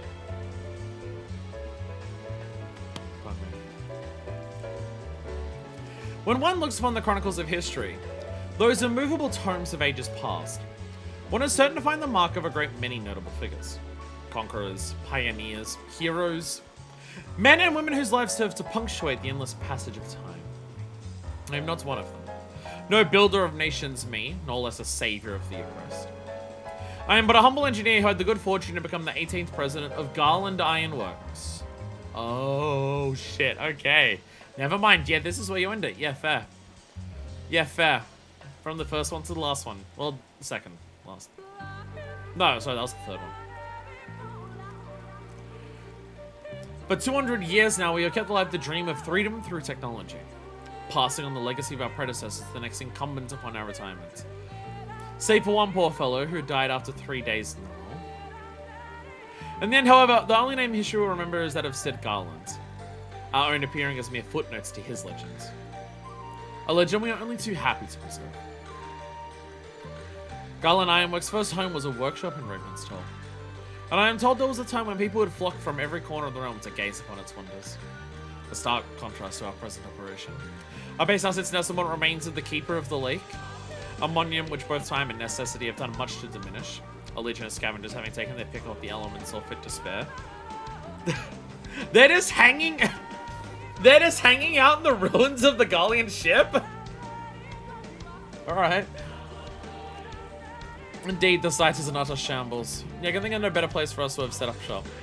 The surrounding lake serves as natural obstacle to intruders. The dragon, whose sinuous frame still holds the whole hulking heap together, is said to have shared a storied history with an old friend of the founder.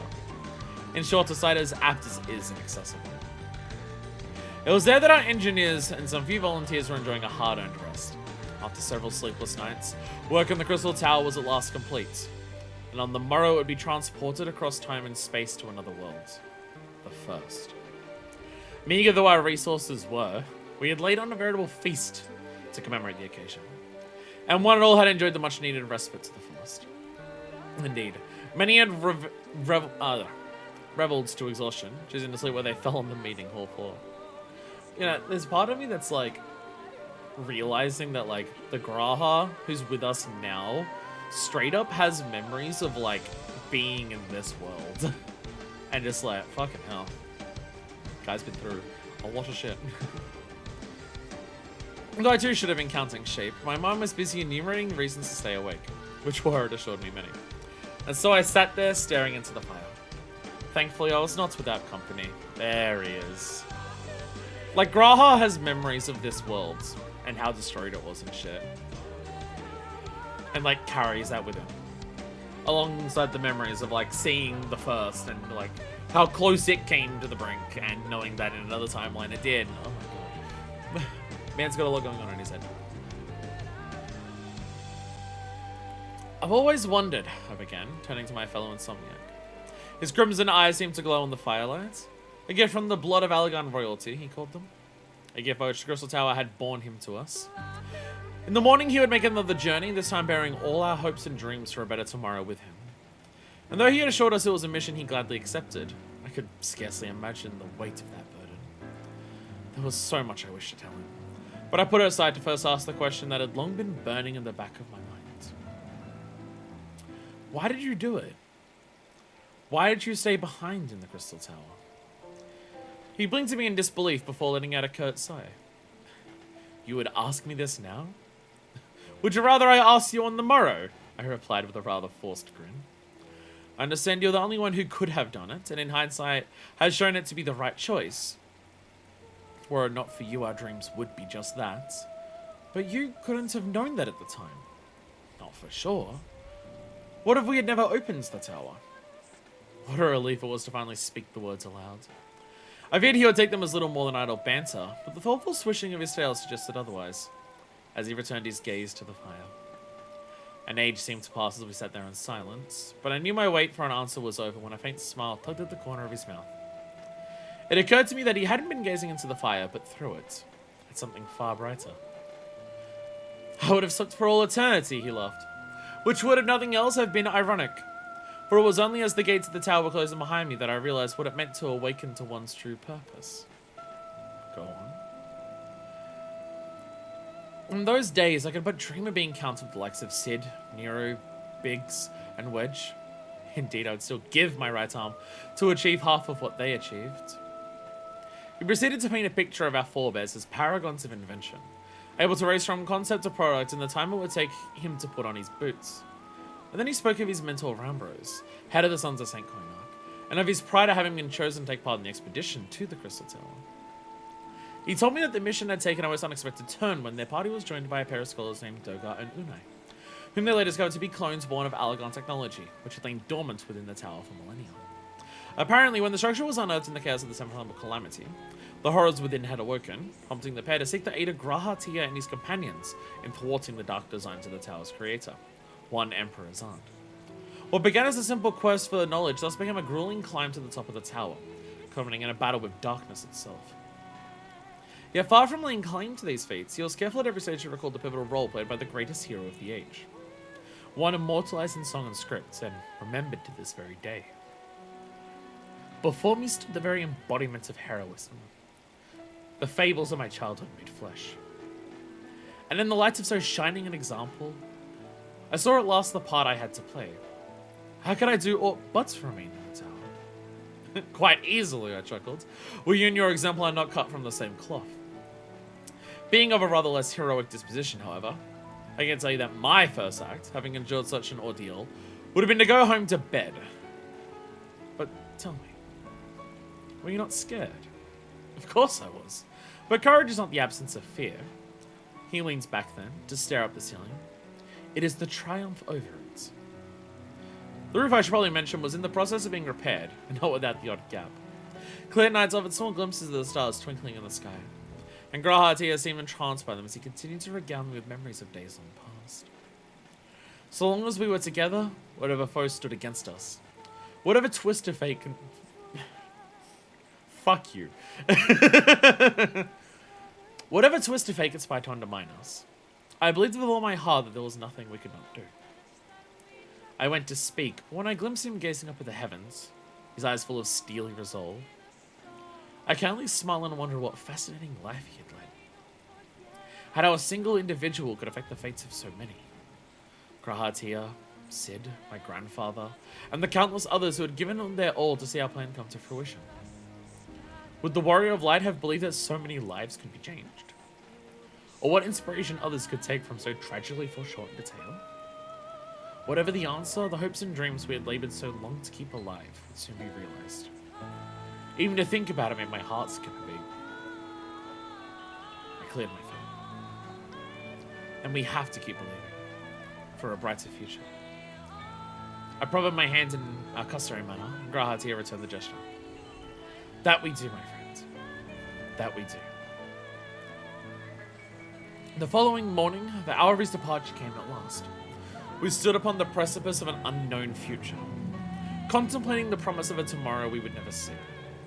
Yet still we prayed that our sacrifices had indeed sown the seeds of a better tomorrow. That at journey's end, our departing friend might reap that joyous harvest too. We prayed as the Crystal Tower stirred to life and vanished in a blinding flash of light.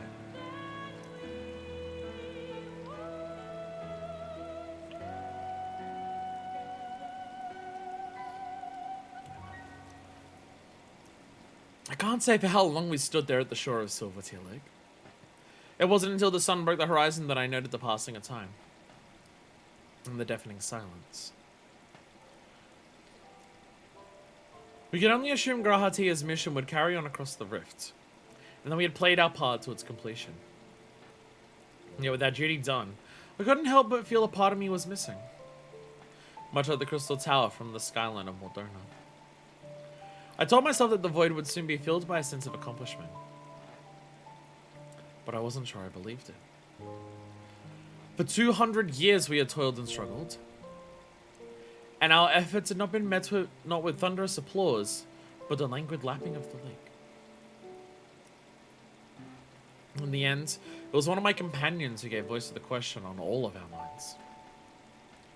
Will we be disappearing too, then? I would be lying if I said we understood the ramifications of altering history. In the selfsame instance of how it disappeared, it was quite possible we could have been erased from existence. Yet there we remained. And while that came as something of a relief, it brought with it the unwelcome suspicion that Grahatia had failed in his mission. Conscious that others were watching, I shook my head. Causality be damned. I refused to believe our friend would allow our travails to be for naught. The inevitable calamity had to be averted.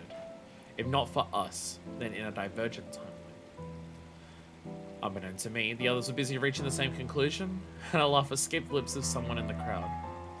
Though the world yet remained in ruin, it was ours. A comforting, even comical, thought, considering what very well could have come to pass. Expunction from the pages of history no longer seemed to be in the prospect. We enjoyed a moment of solace. Our forebears had overcome a great many trials that we might live to see that day. Gaining control of the Crystal Tower, taming the wings of time, even harnessing the forces of the rifts, and we were not about to let that event pass unmarked. A moment of solace lasted exactly as long as it took the earth to begin shaking. Plucked from our reverie, we frantically scanned our surroundings, hoping to find the source of the tremors, even as someone cried, "Over there!" We followed his gaze towards the keeper of the lake, and what we saw there left us speechless. The wreckage we dared to call home was collapsing. Steel plating creaked and groaned in protest as it broke apart before disappearing beneath the water. Unbidden, the image of the rickety roof came guiltily to mind. None of we had been too lax in our renovations. Then the whole pile began to move. The serpentine frame wrapped around the ship was breathing, writhing, breaking free of its resting place. "By the gods!" A voice shrieked from the crowd. "Midgardsormr lives!" Our panic was soon drowned out by a deafening roar that all but shattered the heavens. My ears still ringing, let us see the Midgardsormr had taken to the sky. After circling the lake, he bent his course towards us. No one dared move nor even speak. We could only watch in horror as he made his approach. The engineer me demands to know why the Great Worm had chosen that moment to awaken. And I actually recalled the Crystal Tower-shaped gap on the horizon. Its departure had doubtless disturbed his rest. My blood ran cold at the thought of what might happen next. But my doom-laden musings were soon interrupted by the interrupted of a low, rumbling voice. "The tower. Is this your doing, children of man?" "A thousand apologies," I cried. "We didn't mean to wake you." An agonizing silence followed. Before I knew it, my clenched fist was slippery with sweat. I tried telling myself I had nothing to fear, that the dragon had been a friend to Sid Garland and the others once upon a time. But try as I might, I could not escape the feeling I was about to be incinerated. The worm grunted. "Long have I waited. Watched as the world was shaped by your hands. Through war and calamity have I seen you struggle, devoting your fleeting lives to a dream you will never see." For an instant I contemplated pleading our case, but he spared me that embarrassment. Such constancy in creatures so inconstant is impressive. Midgardsormr loomed closer then, his eyes fixed on a young girl and the plaything in her hands. I felt my stomach drop as I recognized her as my grandfather's Omega replica. Old as it was, my colleague jokingly referred to it as a senior member of the Ironworks, and its age was certainly beginning to show. It randomly shut off, however often we replaced its power core, and faulty sensors ensured it haphazardly bumped into everyone and everything. Midgardsormr himself and his body still served as one of the walls of our workshop. In all honesty, building a new replica would have been less troublesome than fixing it. You'd agree that such niceties should wait until after the work on the Crystal Tower was finished. I cursed myself on having stripped the infernal thing for scrap. Tilting his head down further to regard the faltering automaton, Midgardsormr made a most unusual sound. Though I knew nothing of dragons, it was almost certain it was a laugh. Recognizing the worm's amusement, the trepidation I had felt but moments before vanished in an instant. My blood was racing, and I could feel an unfamiliar heat welling up within me. Suddenly I remembered Grahatia's words in the previous nights. Courage is not the absence of fear, it is the triumph over it. Gathering my wits, I began to realize Midgardsormr's presence was not frightening, but exciting. That his choice to appear us before us at all moments was an omen of much-needed change. His eyes shifted to regard me, and I found the courage to return his unblinking gaze.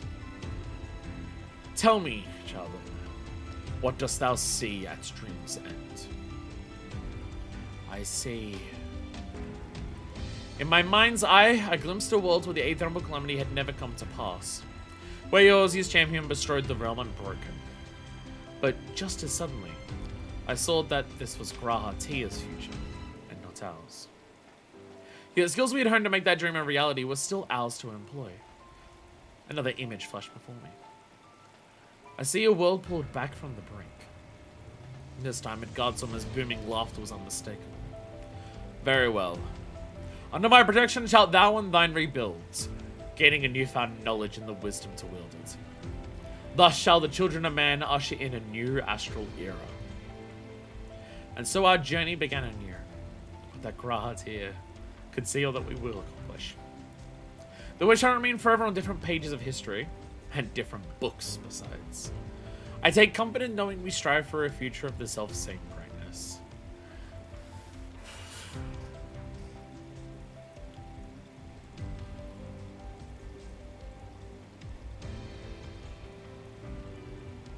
Okay, never mind, that's the one that hits the hardest.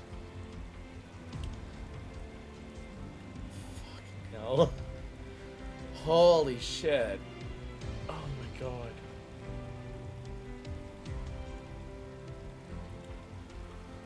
Oh my god. Oh fuck. I need to like emotionally recover from that.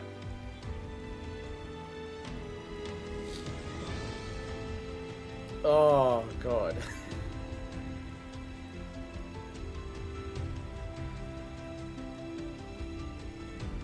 Oh my god.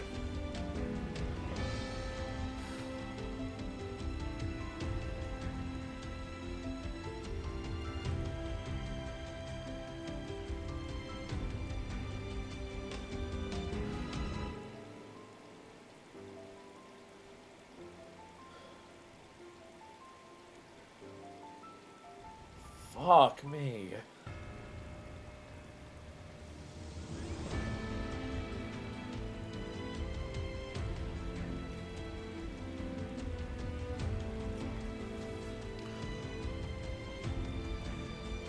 Fuck.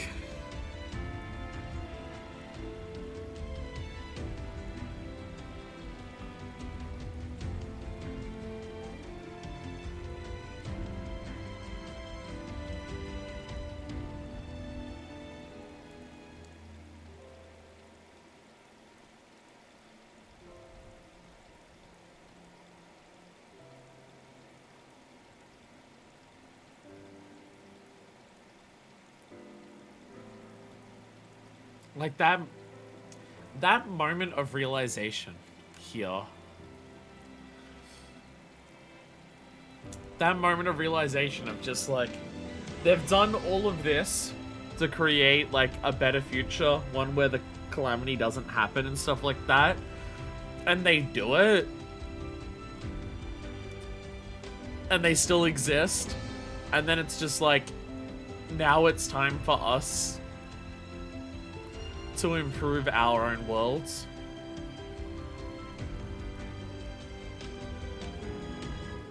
Just that whole, like, the whole thing of, like, so much of Shadowbringers being about that, just being, like, in the face of complete and utter unrelenting despair. The hope that, like, carries people through. And that obviously being, like, such a big part of, like, how this all happens. Like, the world is in ruins. But there is still enough people who are willing to try to create a better world that they won't even be a part of.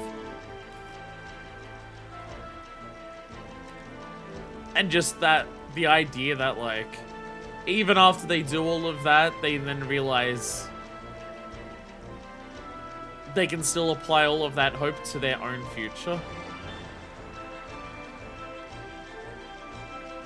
Like, there truly is no timeline that gives up. I mean, that's a thing that,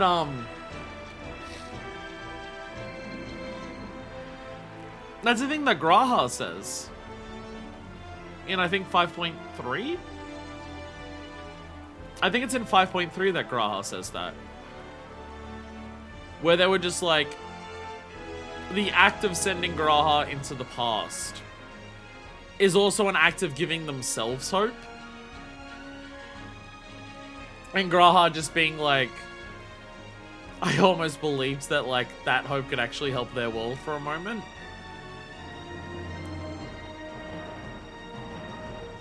And, yeah.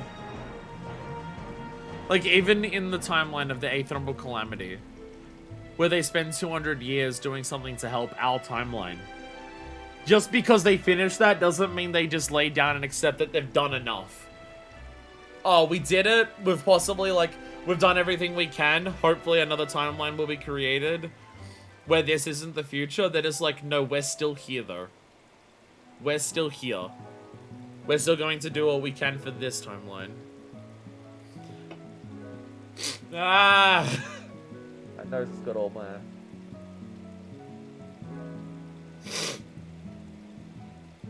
I like how also during all of that with this here, I'm now noticing you can't see it in the stream elements chat here, but I can see in my Twitch chat over here.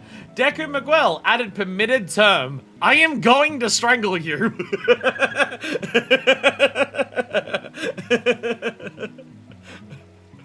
I like just looking over at chat. Added permitted term. I am going to strangle you. But that whole sentence is the permitted term. Thank you, Twitch, for protecting me.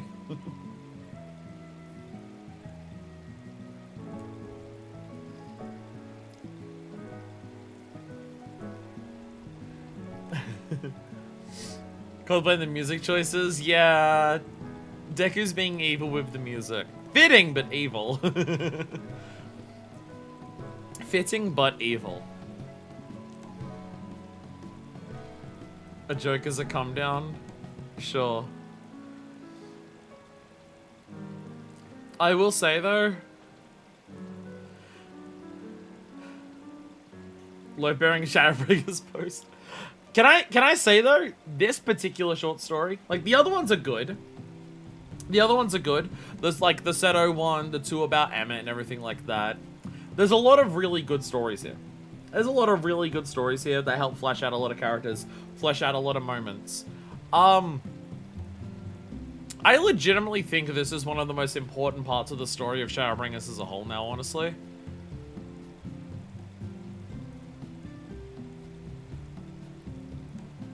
Like, knowing that this future exists still, that it didn't get erased, knowing that it still exists, and knowing that even after they did the thing of sending Graha back, hope still exists in this timeline, and Midgard-sama wakes up as like an omen of that hope, is, yeah.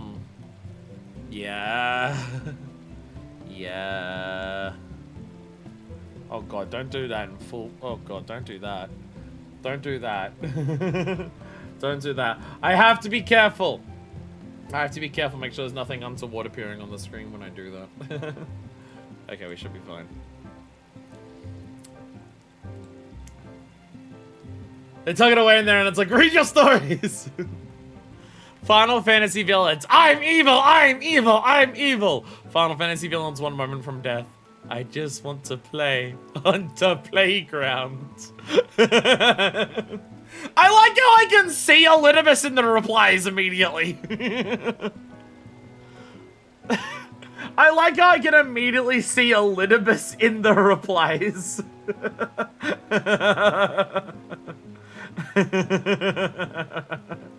I just want to play on the playground. Remember that we once played. Do not scroll down. Alright, this is what I have to be. I have to be careful. I have to be careful. 5 more stories that are more directly related to 14th anniversary if you want to read those now or later. It's been 3.5 hours. So there's a lot of time. I think, like, because there's a lot of stories to read in the future. I think, like, we're at a point where it's like, we'll try to read them, like, as they come out. Like, when we go through Endwalker, whenever we get to the point in Endwalker where, like, all of the short stories have come out, we'll read those. The anniversary ones probably make more sense to read, like, at the very end of Endwalker, maybe? Like, after 6.5. Whereas maybe after, well, I was about to say after 6.3, but Endwalker's end structure doesn't work the same because the end of the story is different. Like, Shadowbringers has a specific end of 5.3. This is when you, like, you can read all of this after 5.3 specifically. Because that's, like, the end of Shadowbringers' story, but Endwalker doesn't work the same. So I don't know, like, at what point you can read Endwalker stories. Unless, like... Because Endwalker has a much more, again, from what I've been told, Endwalker has a much more specific divide. 6.0 is the end of, like... Ending 6.0 is the equivalent of ending 5.3. And then 6.1's the start of, like, the new section instead of like 5.4 equivalent here. So, you know. I was playing around on my flight to Malta, then I remembered they're online. No. Okay, if I switch over to this gameplay capture screen, how many Aura tits are going to be in my face? Shockingly, none. No Aura tits in my face when I opened it up. I was half expecting Val to secretly be here the entire time and to put Aura tits in my face. There is an Artesia behind me, though, who is doing purple Thancred. Alpha. Alpha. Lahi! Lahi. You Kinko on the bar, what will it do?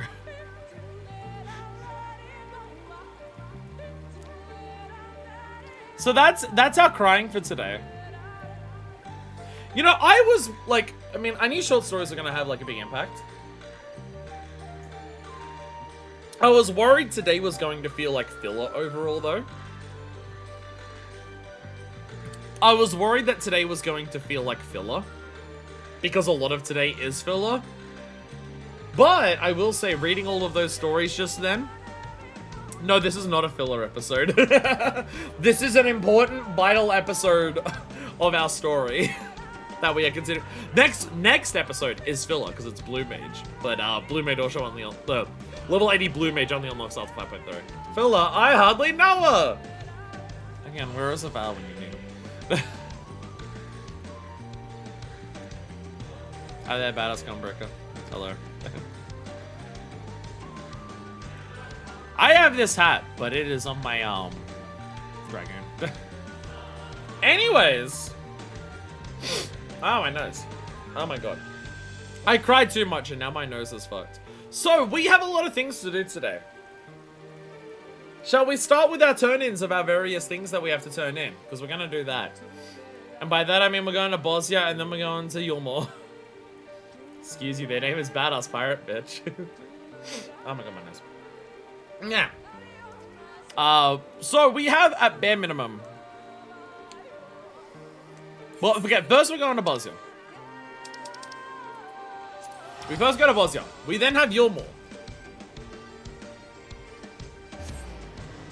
Then we have Neo, and then we have Firmament.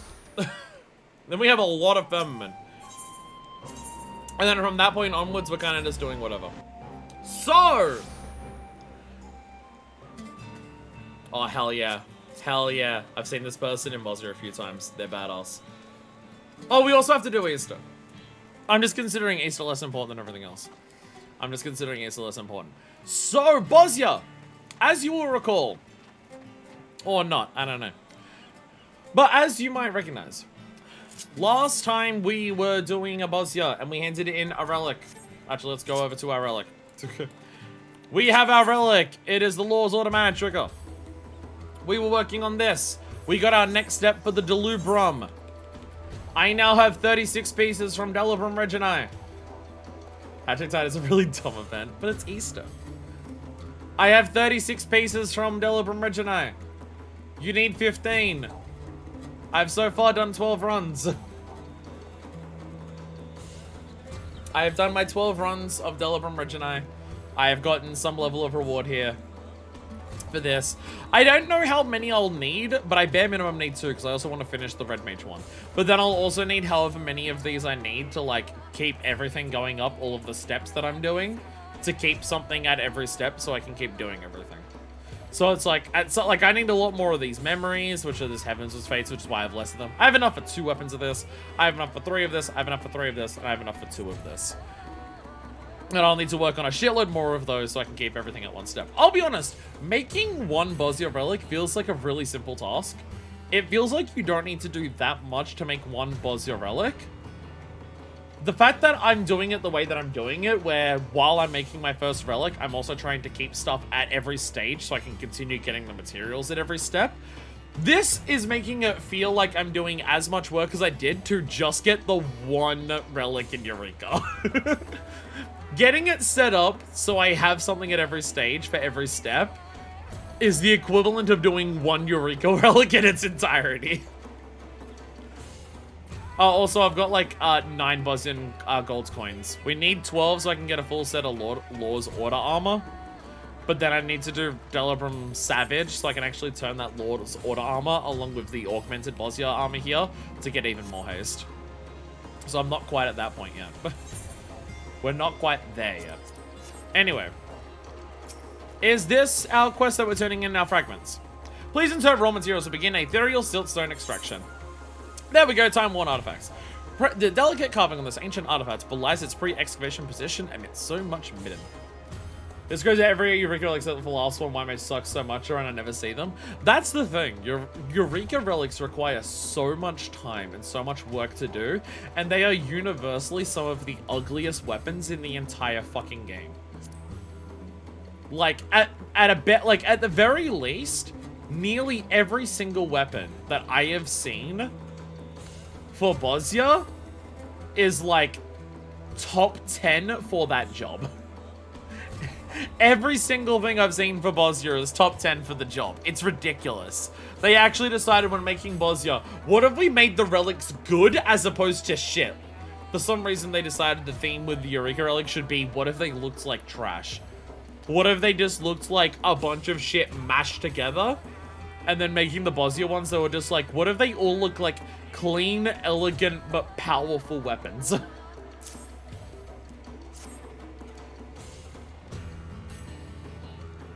Blip, scanning, blip, blip. Ethereal siltstone detected. Please insert weapon. Nom nom nom nom nom. Weapon detected. Preparing ethereal installation coating. Oh, my nose. This is just in time though, because this is our last step before our second zone.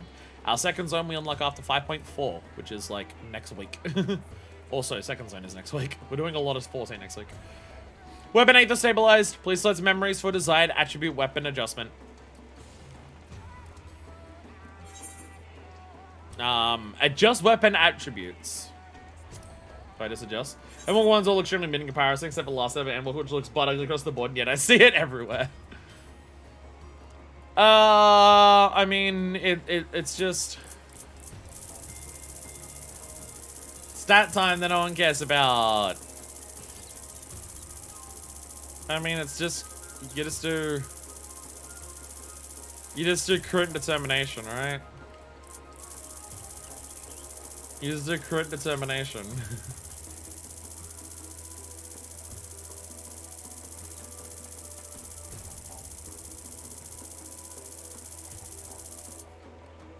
Oh god, I've still got 58 left. Gotta get the Alexander Ultimate Bested slot or whatever. Can I do this? Oh, okay, I can at least do that. I was about to say I can't press down to just max it out, but I can do that at least. There we go.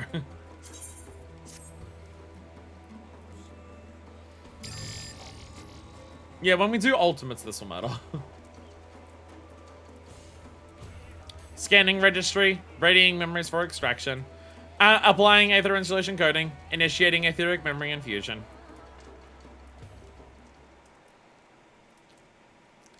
So will this like change the look of the weapon, or is this just the subset stage? I mean, it won't change the look, but like, will it add a glow? Or will it make it dyeable? I'll be damned, it worked! It's glowing! Now realizing something.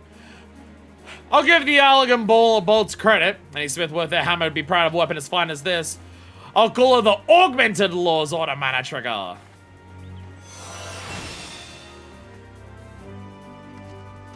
Yeah. Of course, if something ain't right with it, tell it to the node, not me. The glow for second step looks. Well, it sure is glowing. It's definitely glowing. To be honest, I'm not even sure if it matters for Stormblood and Shadowbringers ultimates at this point if we just max out the substats. Warning, warning. Subsequent memory infusions require reapplication of Aether installation coding. Meaning Blade and Blow will need to acquire more siltstone. There's no better place to procure said siltstone than Rowena's House of Splendors. Why is their node saying this? Our souls are sold with the finest relics containing high concentrations of ethereal siltstone, which is said to meet all your weapon forging needs. Visit your nearest House of Splendors representative today and receive a discount on your first purchase. If quality is what you seek, then come to Mordona and let Mistress Rowena add a touch of splendor to your life. Oh dear god, they're turning the Allergon nodes into advertising bots. Oh fuck me. This advertisement brought to you by Rowena's House of Splendors. The House of Splendors is not responsible for damages, injury, or painful death incurred with your use, misuse, or inability to use their products. Offers void in the void where prohibited or not prohibited. Oh no.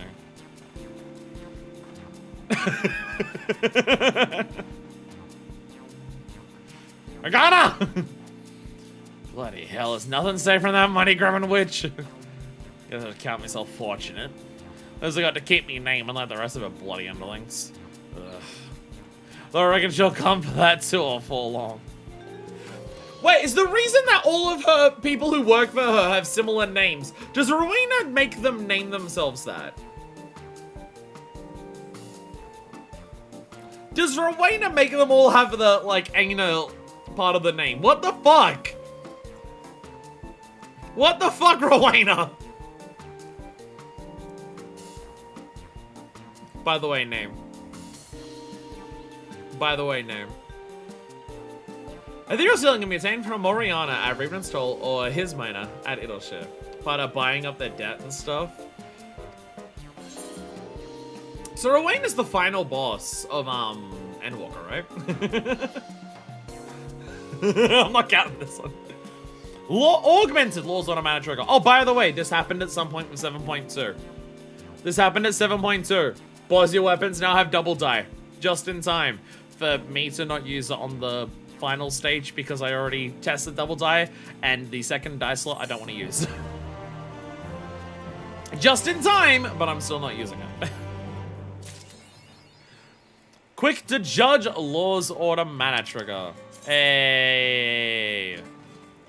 We have another stage. Oh, so yeah, got my cleared Delibrum 10 times. Oh, I also got my War Tiger Horn. But I think that happens when we got Eden's Promise. You can tell, I've not played the game a ton. Again, I haven't played the game almost this entire week because I've just not had the energy to. Forged a Near. I know the process request. Incompatible weapon detected. Please verify the correct weapon is equipped before placing next request. Okay, this. Oh, it's probably in my inventory, huh?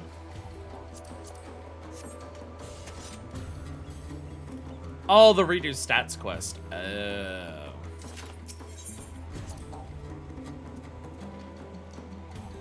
4 files of CLN. Buy them. Be ready to yours today. Okay. So yeah, we can't currently do anything because the next one should be when we unlock our second zone. Hey, there we go. And now I can get my replicas of the other ones. Now I can get replicas of the others. There we go. I'm now having a wonderance, though. Need 4 Ethereal Serum, which are 100 power if you ever decide to do that someday. Oh, so it's like super easy. Okay.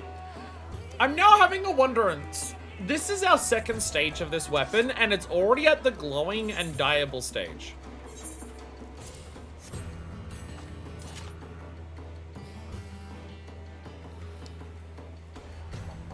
Don't boss your weapons only have 3 models.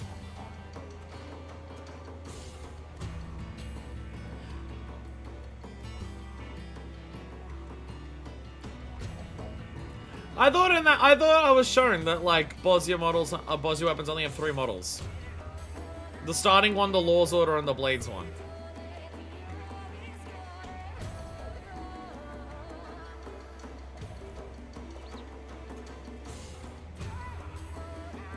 I'm also relatively confident that the Blade stage doesn't have multiple steps in of itself.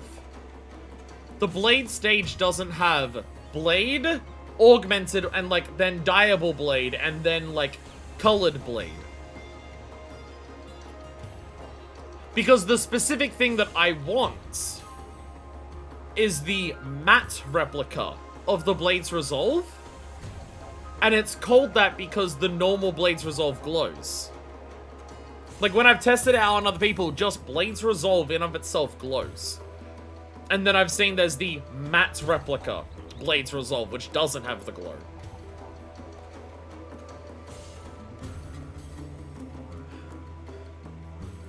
This implies there's 1 step left. Like, I thought I was gonna get the ability to dye this today. And then our first thing going into the next zone would be to get it, like, with glow.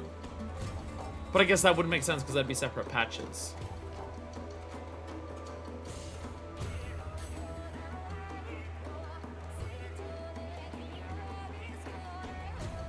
There's no more steps for Law's Order unless it has multiple glows, but I doubt it, because they've not really done that since they are off.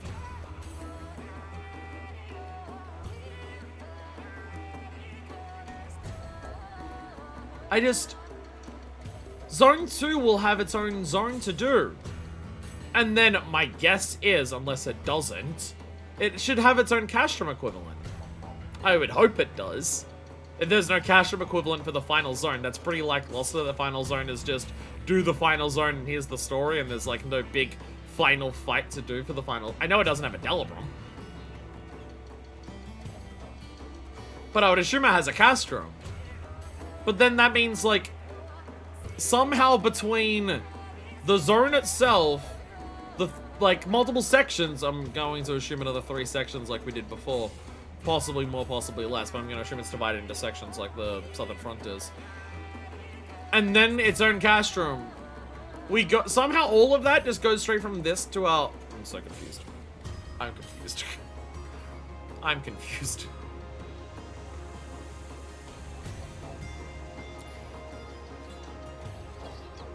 Just feels like I've done so many steps in the first zone.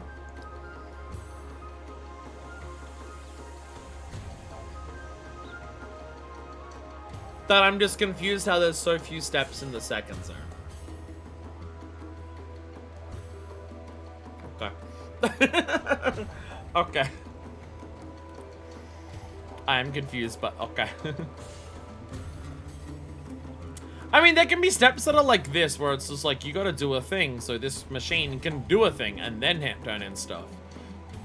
So there might be more one-time equivalents of just like, hand in the stuff to make sure the machine can do the thing. Now hand the machine the parts to do the thing.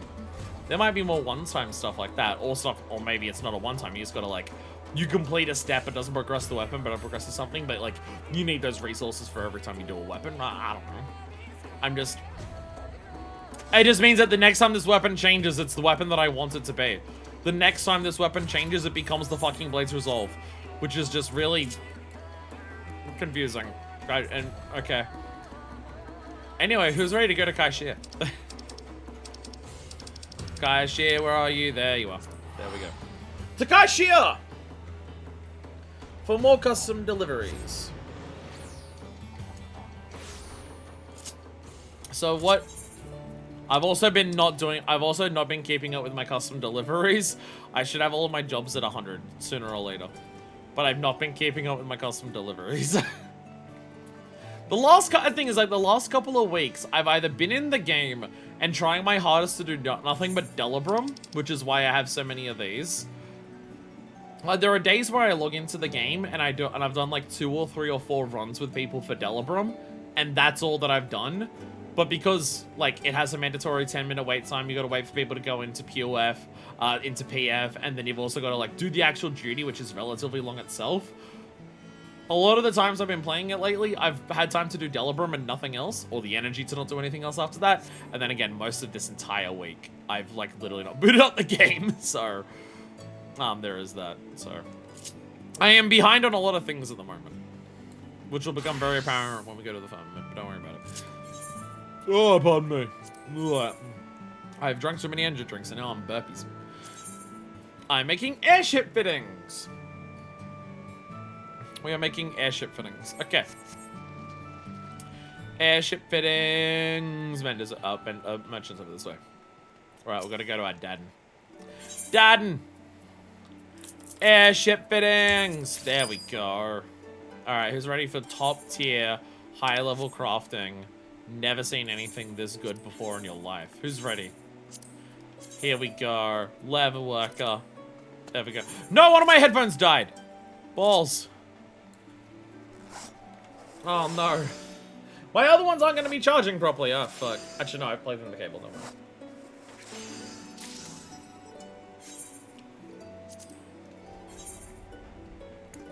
And then, yeah, I think the plan is I'm going to do this. do some near. I'm gonna go to the bathroom and have a little break. And then we'll do all our various other things that we're gonna do. And then we do more of this. I'm not ready to be caught up. I'm not ready to be on content. As a crafter specifically. I'm not ready for the point where I'm, like, at the right level that I'm expected to be for a crafter and I can't cheat everything. Though that being said, I am also wearing, like, level 80 gear. I'm wearing Shadowbringers best in slot and I have slight advantages because of some of the traits post level 80. This is custom deliveries. This shit's always easy. Custom deliveries is only difficult if you're severely undergeared or underleveled. Crap, there's way too much math in it for me to care about it. Crafting, like... Okay, so here's the thing, is that I find crafting fun in this game. I find crafting fun in terms of the actual minigame of doing all of this. You're more day theme. I find the act of crafting in this game fun. This is the stuff about crafting I don't like. This is why I don't... On content? Yeah, on content it's scary. This is what I don't like about crafting. Specifically. It's the materials. It's gathering the materials and try to keep a track of what I need to make different stuff. That trying to, like, do a shitload of leaves or trying to do, like, completion log for crafting drives me insane. My brain, I don't have a good way of keeping a track of all the materials that I need. Any way that I have, like, if I want to do a lot of crafting of, like, a lot of different things, again, for either leaves or completion, it just... there's no quick way to go about working out what I need to do for it. And it just drives me insane. It's why my leaves have been capped for a while. I have once again let my leaf quest allowances be capped. I was keeping on top of it for a while, and then I tried to do all unique leaves, and then I was doing that for a little bit. Though that being said, me falling behind on doing unique leaves kind of went hand in hand with me doing Bosya. Because I'm prioritizing Bosya over unique leaves. Being caught up on Bosya, because now, I mean, I can't even say I'm caught up on Bosya. Because I'm assuming I still am going to need more of all of these pieces to get everything at each stage. Oh, I gotta upgrade these, actually. I need to upgrade, I need to go back to Bosya, I need to go back to Gungos. I need to upgrade these things so I can actually have something at the Delibrum step. Whoops. I gotta go back to... We're going back to Gungos after we do this! Shit, I completely forgot. If I don't do it on stream, I will forget. And I'll queue up for a Delibrum, and then I won't get the rewards, and I will piss and shit. I don't know hardly about anything about airships, but you know I'm in a few, right? Hope that'll make your job a bit easier. Cashier, I got some shit for you. Well, I managed to get a lot of basic materials from Benmont Yards. You're the only one I know can pull together the trickier things on Colton's list. I don't know much about airships, but I do know quality when I see it. Looks pretty damn good to me. Oh, my experience here is terrible because it's not like bonuses because you're not finished yet. See, the thing is, like, I can't even, like, make sure I get bonuses. Like, it's not like, oh, I do this, and then I can make sure I can just target whatever gives me bonuses per week for my crafters. I can't even do that because I need to, like, actually deliver, like, 150 things to Kaishir for an achievement. So I still have to come back to Kaishir every week to make sure he's the one who gets it, so I can't get the bonuses then either. That ought to do it. I'll get this lot shift after the soldiers and shipwrights working on the fleet. But they'll be chuffed to bits when they see what you come up with.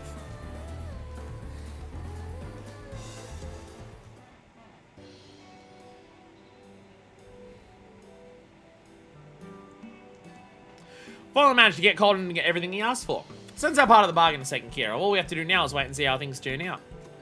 I almost forgot to mention that Master Chai wanted to see us. Who knows to meet him by this island lift? Alright, we've got some good news coming our way. Let's take and freaking see her along to hear it. This will be a blue quest, I imagine. Is it a blue quest? No, never mind, we're just going. Hey! Thank you for coming on such short notice. What an honor it is to be joined by not only Queen Bee himself, but the enchanting Mistress Moen.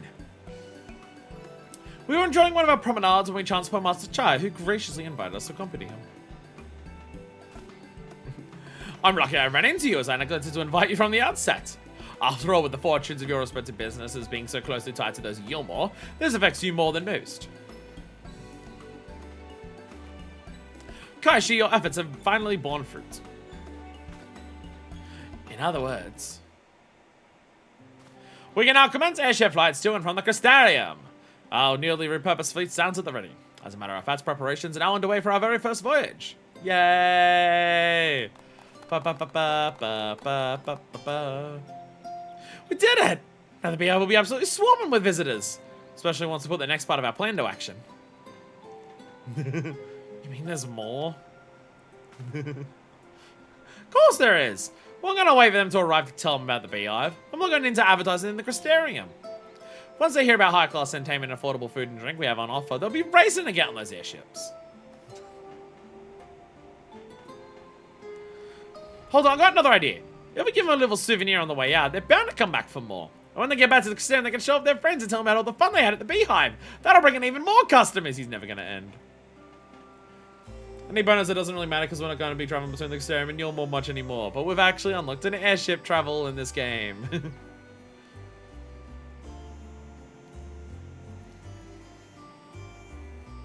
My word, that's brilliant. My sentiments exactly. Hiring him on the spot was something of a gamble, but my faith has been repaid manifold. I'm fine. Let's not count our tomorrow just yet. There's still a lot to do before any guests arrive. Until then, we dancers will be working on some brand new routines. We'll show them such a good time they'll never want to leave. We're thinking of actually getting our tits out in this dance. It's going to be wild.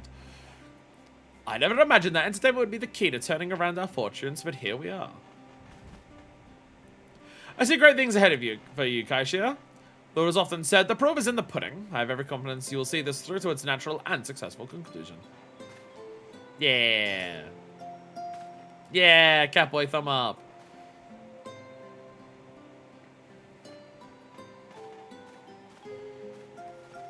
Yeah. We did it. We saved the strip club. Yay. And we get coffee biscuits. The official food of lesbians. Kashi, you cannot be happier with your efforts. He now considers you a savior of the beehive. Through your efforts, Beehive has become one of the primary reasons to visit Yulmore. Seems, however, that Kashi has a different sort of favor to ask of you. Excuse you, it's a cabaret club. Make a joke about Limsa, but it's not really the entertainment city of the three. Blimey, did you hear what Master Charles was saying? I gotta tell you, it feels good to have a man like him singing your praises. By the sounds of it, you're not a stranger to that yourself. He's got every reason to be optimistic, though. Everything's coming together nicely, and it's all thanks to you. Of course, we're not quite there yet. We can't afford to get complacent. But the plan with the souvenirs pays off. Everyone on the Crystarium will be wanting to hop on an airship and sample the delights of the beehive. To be honest, I ain't got a clue what would make a decent souvenir. If you bring me whatever you think will work, we'll take it from there. Oh, before you go charging off, there's one other thing I wanted to ask. Green Bee's always going on about clothes maketh the man or something. The ones that you gave to me wear when I don't make me presentable enough, but I want to look less like hired help and more like I belong here. Dress him up like a slut.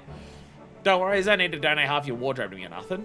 I heard about those glamour present thingies. That work just as well as shelling out on a new outfit. How do we make people pay for clothes in a world for fashion when glamour prisms exist? I just spent most of my life dressed in bits of old sacks, so I wouldn't know where to start. Could you really pick something out for me? I hate to be a pain, but you obviously got much better dress sense than me. Dress him up like a slut. I've never done any redressing for anyone. I've never changed anyone's clothes. Future requests will be set to random, which means that you won't know when you'll actually get to make those souvenirs. Souvenirs, Coolish Miscellany, and Coolish King Crabs are particularly handsome rewards. And you can alter his gear through the use of glamours. Oh, a new quest is available from Anfrig in the Beehive. Completion of this quest will allow airship travel between Crystarium and Yulmore. Oh, I have to do a quest to unlock it. Is it about taking the first flight? Well, doing something right, because more and more people are arriving in the Crystarium every day.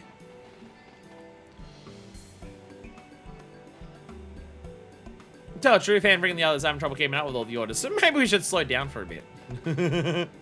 This is your new weekly limit. I'm sure things will continue at a steady pace. You may as well put your feet up. If that'll give out the charge and about saving the world or whatever it is you're doing the rest of your time.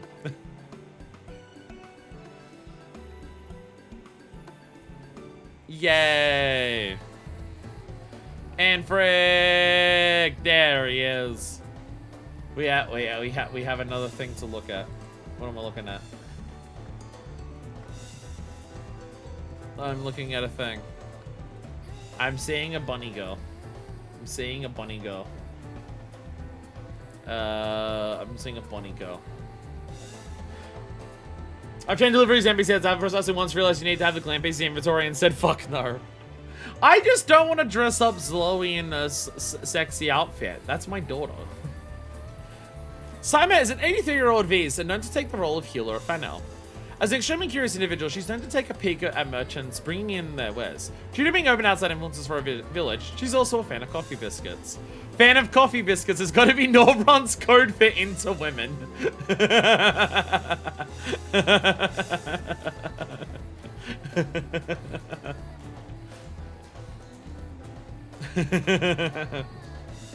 Hell yeah. Hell yeah.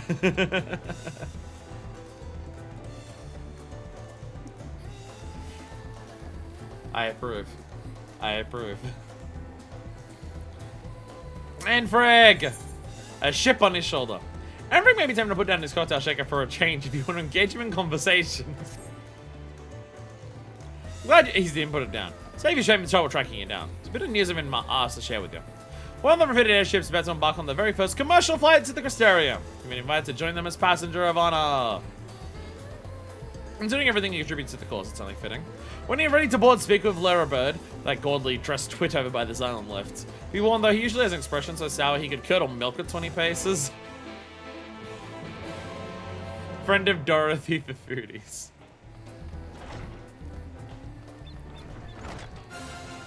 Fucking Yulmore! I swear to God. Ah, you're in the background of the last cutscene. Why are you dressed like that? Here to board the airship, are you? Ha-rump! Are you one of those sweat-stained soldiers or a shipbuilder with nothing better to do than spending all day hammering nails at fervently as to give the impression they've personally wronged you? Which is it? Why it was decided that you or be given a lifetime pass for whatever shoddy work was performed is beyond me. Not so I can send you to a minor course. Riffraff is riffraff. I'm duty bound to inform you that all passengers will be guided from here to the uppermost level of Yulmore where the airship landing is situated. Only those grounds of admission to board may pass beyond this point. Alas, powers that be have neglected to provide me with a proper reception area. I am relegated to standing upright for the bells and in like some Richard Footman.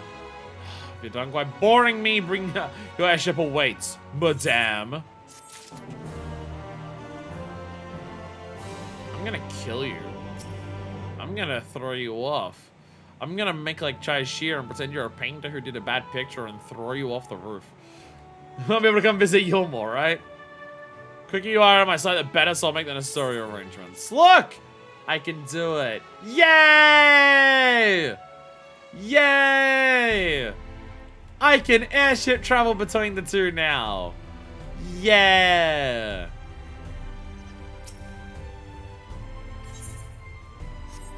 Wait, how do I get back? Oh, there we go. Even a Mario Bureau such as myself cannot deny the easiest and most comfortable way to travel to Yulmore is by airship. That now exists.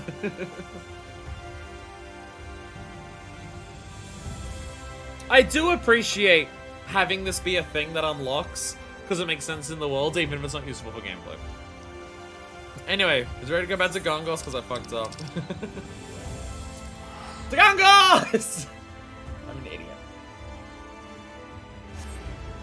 What I'm realizing is that Dom. Sorry, I have to upgrade. If I don't do it now, I will queue up for Delibrum before I remember to do this. So I have to do it now. We're going to Red Mage. There we go. We're going to upgrade this to another step. This should be our cash room things. I got the memories. There we go. There we go. And the weapon. Here you are. Man, I'm so excited when once I beat Dawn Trail. And my Red Mage Glam actually looks good. I'm gonna be so excited when my red mage glam actually looks good. It's never looked good it's looked okay at some points, but it's never looked good. I'm so excited for the moment where it actually looks good. Though that means that beating Endwalker will at least give me a good hat. I'm gonna spruce up another resistance weapon, are ya? Apparently saying after you went through the trouble of gathering all the materials. All the memories. Memories anything like last bunch, it shouldn't take too long. Nod. I used to like a decent amount doing stuff like 100 to 150 turn achievements because I have Crystarium as one of the free teleport ones. Probably pretty nice back in the day when 5.1 was current content. That is true, yeah. Because Yulma would be like your crafter place. Hey! Ta-da! Law's Order Rapier. It looks new now. Yeah, Red Mage is our second one that's important to finish because I actually do want to use the final Red Mage, the Blades Red Mage weapon. Pardon me, as a glam.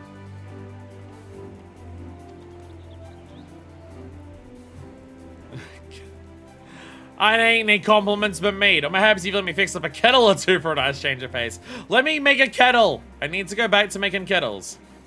The weapons of the resistance needs Master Girl, it's not kettles. Surely devising methods of improving the resistance weapons would be a better use of your time. No, I want to make something familiar. Find out weapons want for refinement, do not hesitate to come and speak with me. There we go, Law's Order Rapier. There we go. Ooh, fancy. Fancy. Yo, that's cool. Actual animation tech on that, with it all expanding out to like wrap around. Once I make something wrong, I can't turn into some bullshit.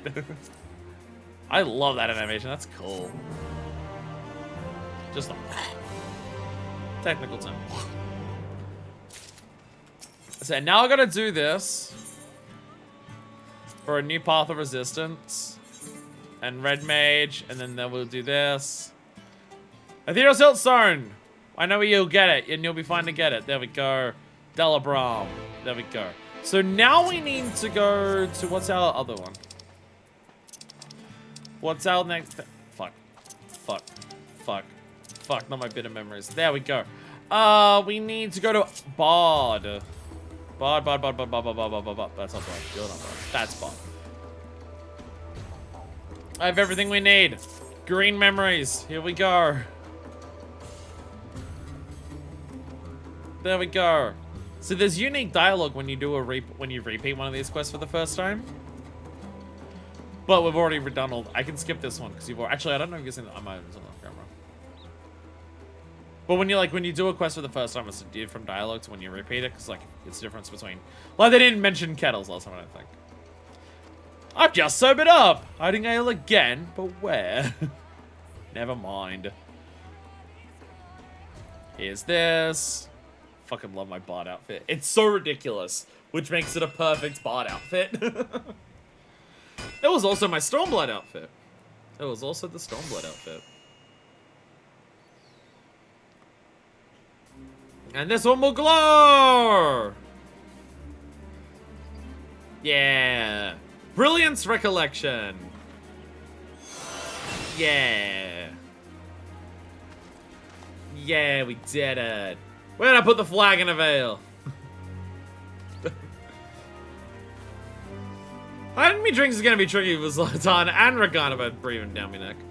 Piccolo looking at that angle. The entire front is the glow. Zlatan, you don't get it. He needs to be drunk to do good work. We've dealt with Geralt enough. If he's not drunk, he can't forge as well. You just don't get the brilliant mind of an artisan. You just don't understand. Brilliance Recollection. Bard Step 1 is the only one I'm not a fan of for the Relic series, which is an achievement. Okay, now we have to upgrade this, the Solstice. So we need to go to Astro. Then we also need to make a new one of the first step. I remember hold the summon a relic for my own good. So here's the thing. all of, like, the red mage one I actively want to use. Everything else that I need to make it all the different steps has to be actively things I won't use. So should we make the next one summoner?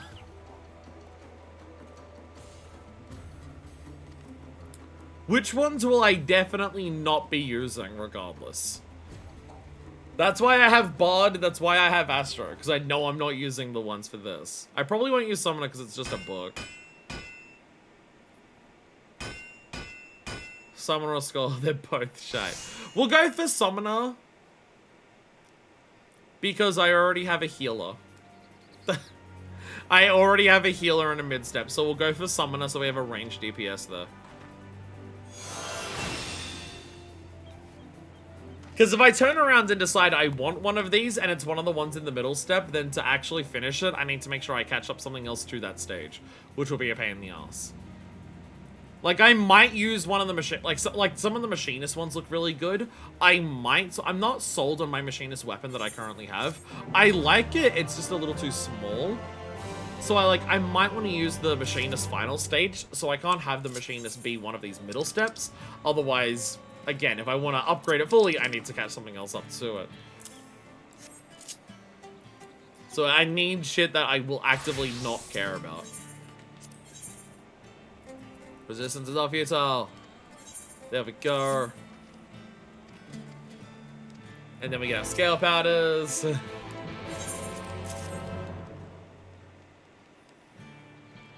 Machinist final stage is so hot and sexy. I think it's really good. It's really good. So it might become, because the thing that I have right now, for machinist looks really good in the terms of like pirate gun, but it's so tiny that I'm not a big fan of it.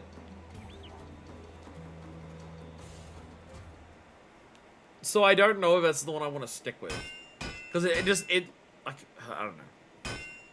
I feel like I have that issue with machinist in general. There are so many machinist weapons that are like so close to being what I want them to be, but they're not quite there.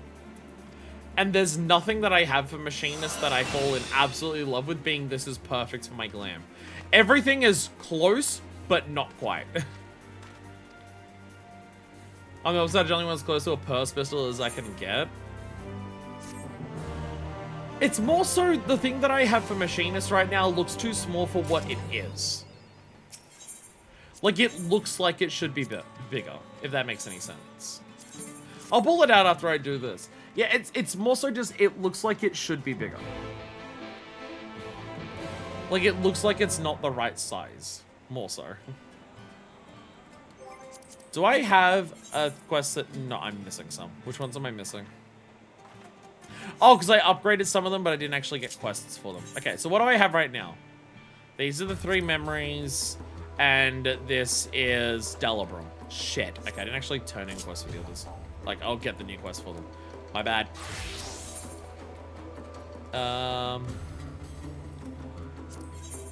This should be Will to Resist. No. Change of arms. There we go. There we go. Gotta make sure I actually have the quests. Okay. And then the other one was Astro. And this one is Will to Resist. There we go.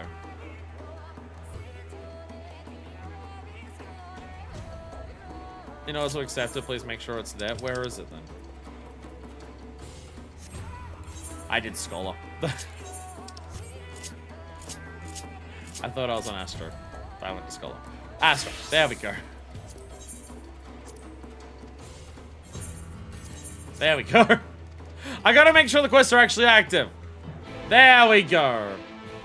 There we go. So now if I go into the log, I have something for the 3 colors at the start here. I have something for the green ones. I have something for Castrum, which is Loathsome, and then I have something for Delabrum. There we go. There we go.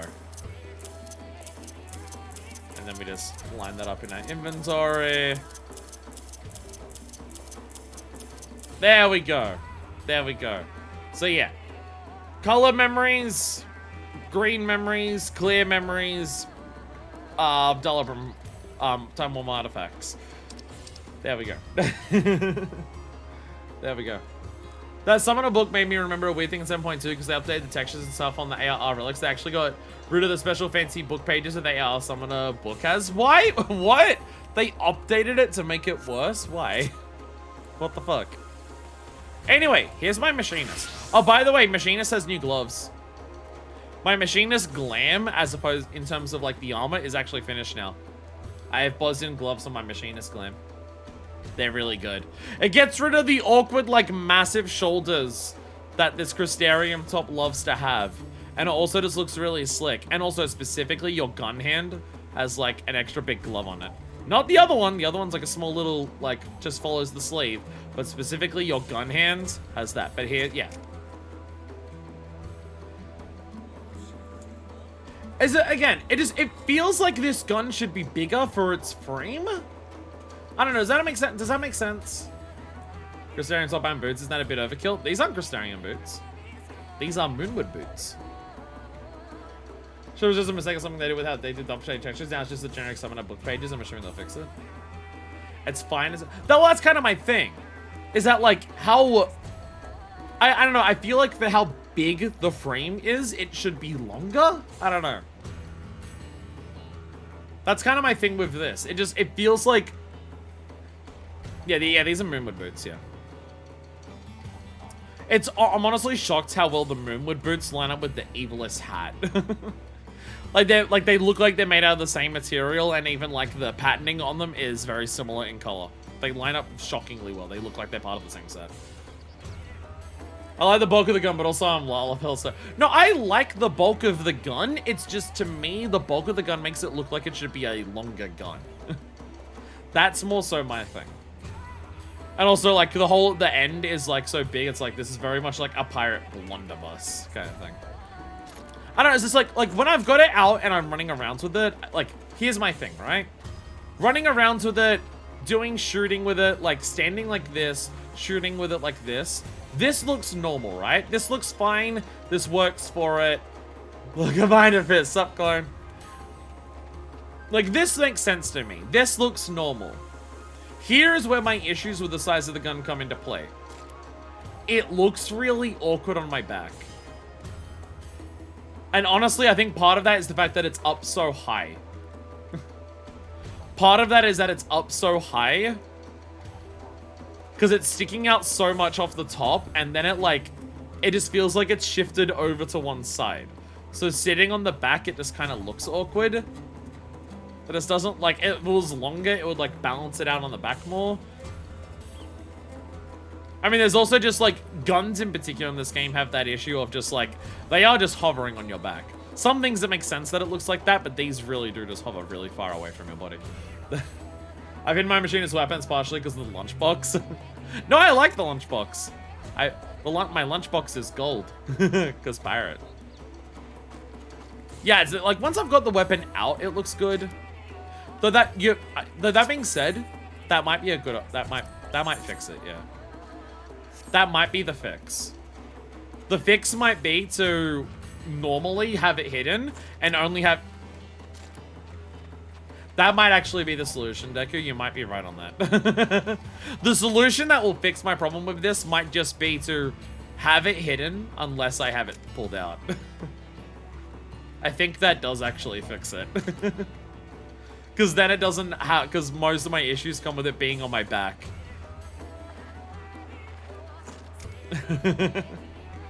Because when I'm in the hand, I'm shooting and walking around with it, it looks normal. Calibri cannon? Oh, I've seen this, yeah. This fucking thing, yeah. I do love this. This is the gun I'm using right now. I do love this. I do love how much this is just ridiculous blunderbuss. I do like it.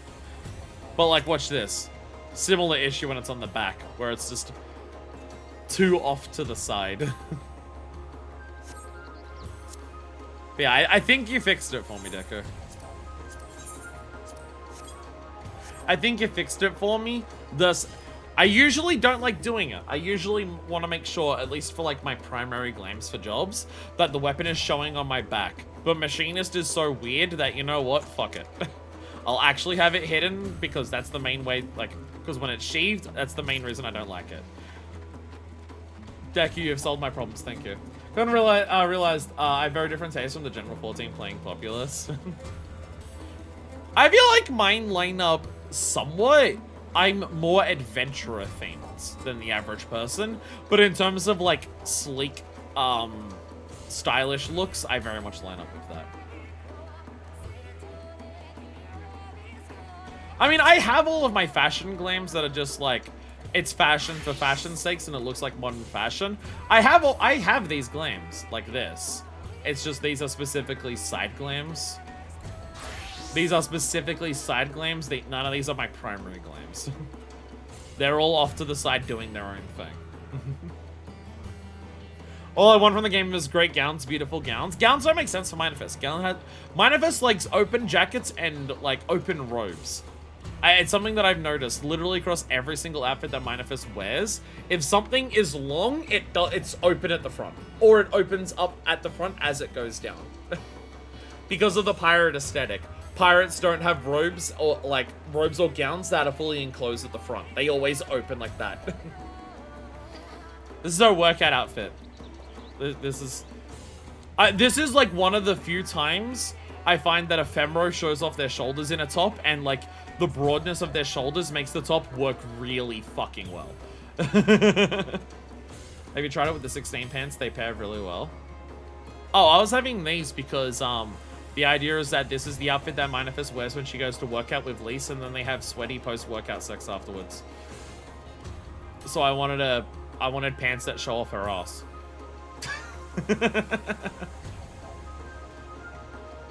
That was my thought process.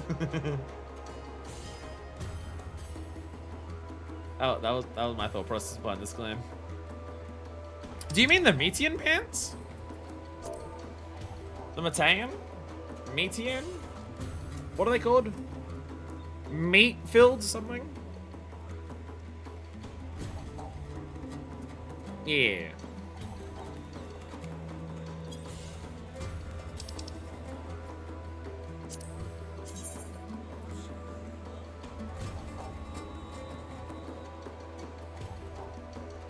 This? Hey. That is pants with armor star. Do you mean with this top? Is this your recommendation? Because I think this looks hilarious. It looks like a clan outfit. These look like two different glams that have been accidentally stuck together.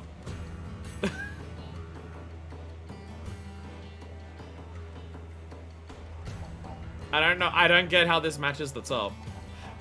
I don't get how this matches the top. In like, to my vision, these look like these are completely different aesthetics. My long leg character begs to differ. You have a very different body frame to my character. There are things that just do not work on Ephemeras that work on Bureau.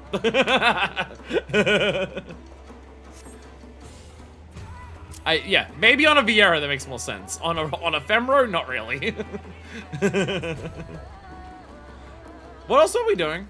Sorry, I'm now just like dressed as Manifest with like tight pants and like broad shoulders. I got distracted. What are we doing?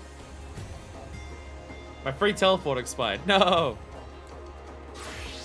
Yeah. I also have other things. I also can show off for tits. Yeah, very well. That works a lot better. Also when they died together. Yeah, okay.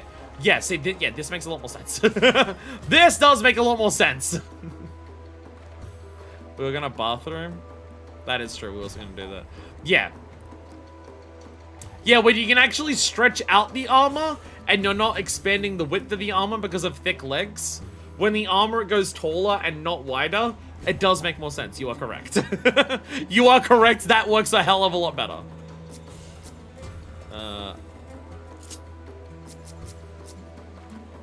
There we go. Hello. Yeah, default legs are also armored legs. So that is true, yeah. Yeah. Yeah, you have the advances of stretching out the height and shrinking the width, so therefore it makes a lot more sense, yes. Seeing it on Averill and also with it dyed together, yes, it does work a lot better.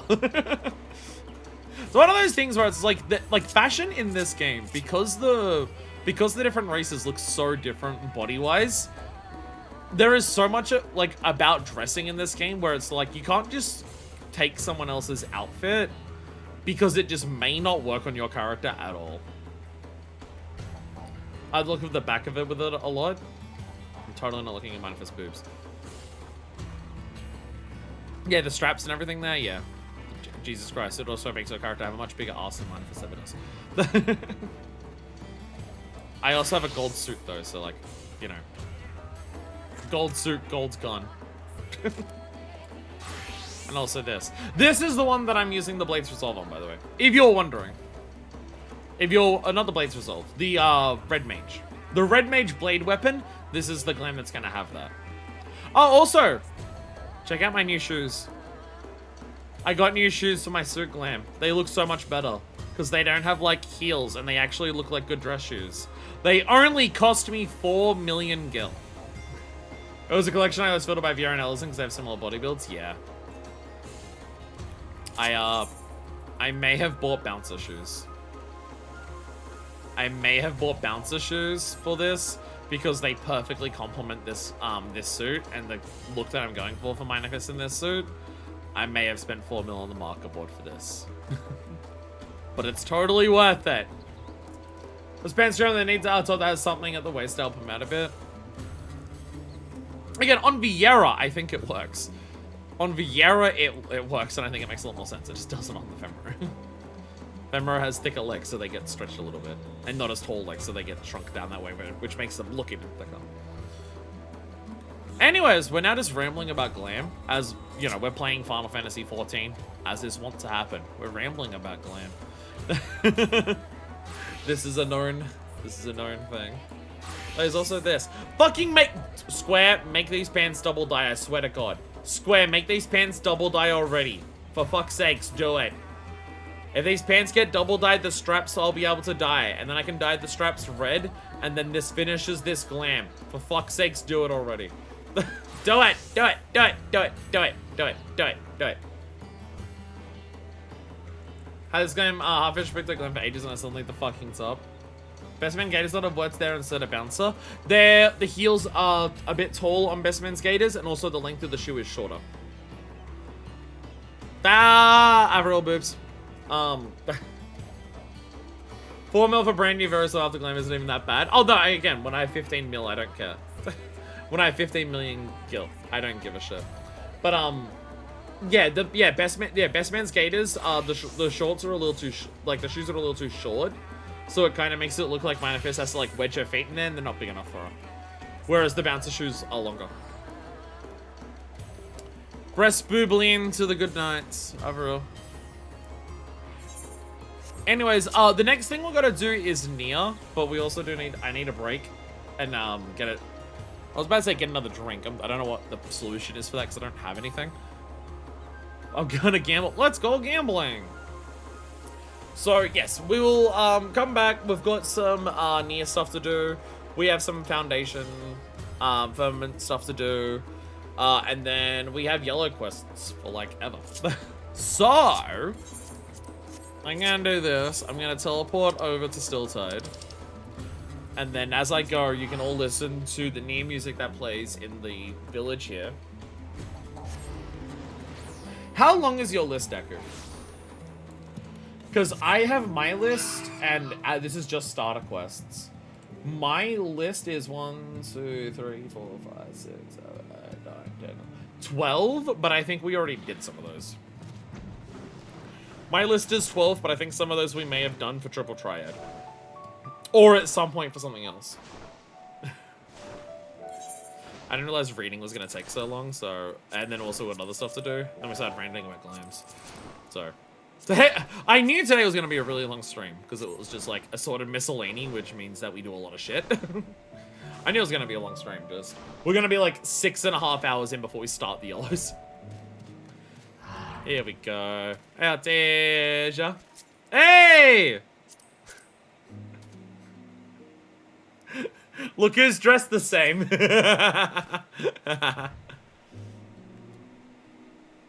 So it's really only Fenrir's that it doesn't work on, huh? Because I think it works on you as well. I think it works on Lala as well. I feel like Lala goes so far in the other direction that the armor on the pants works because it makes the entire pants look armored and not at like I feel like it goes in the like so far the other way. Is this Hilda hair? Is this Hilda hair? Shouldn't be much, I feel. There's one big line though. Hell yeah.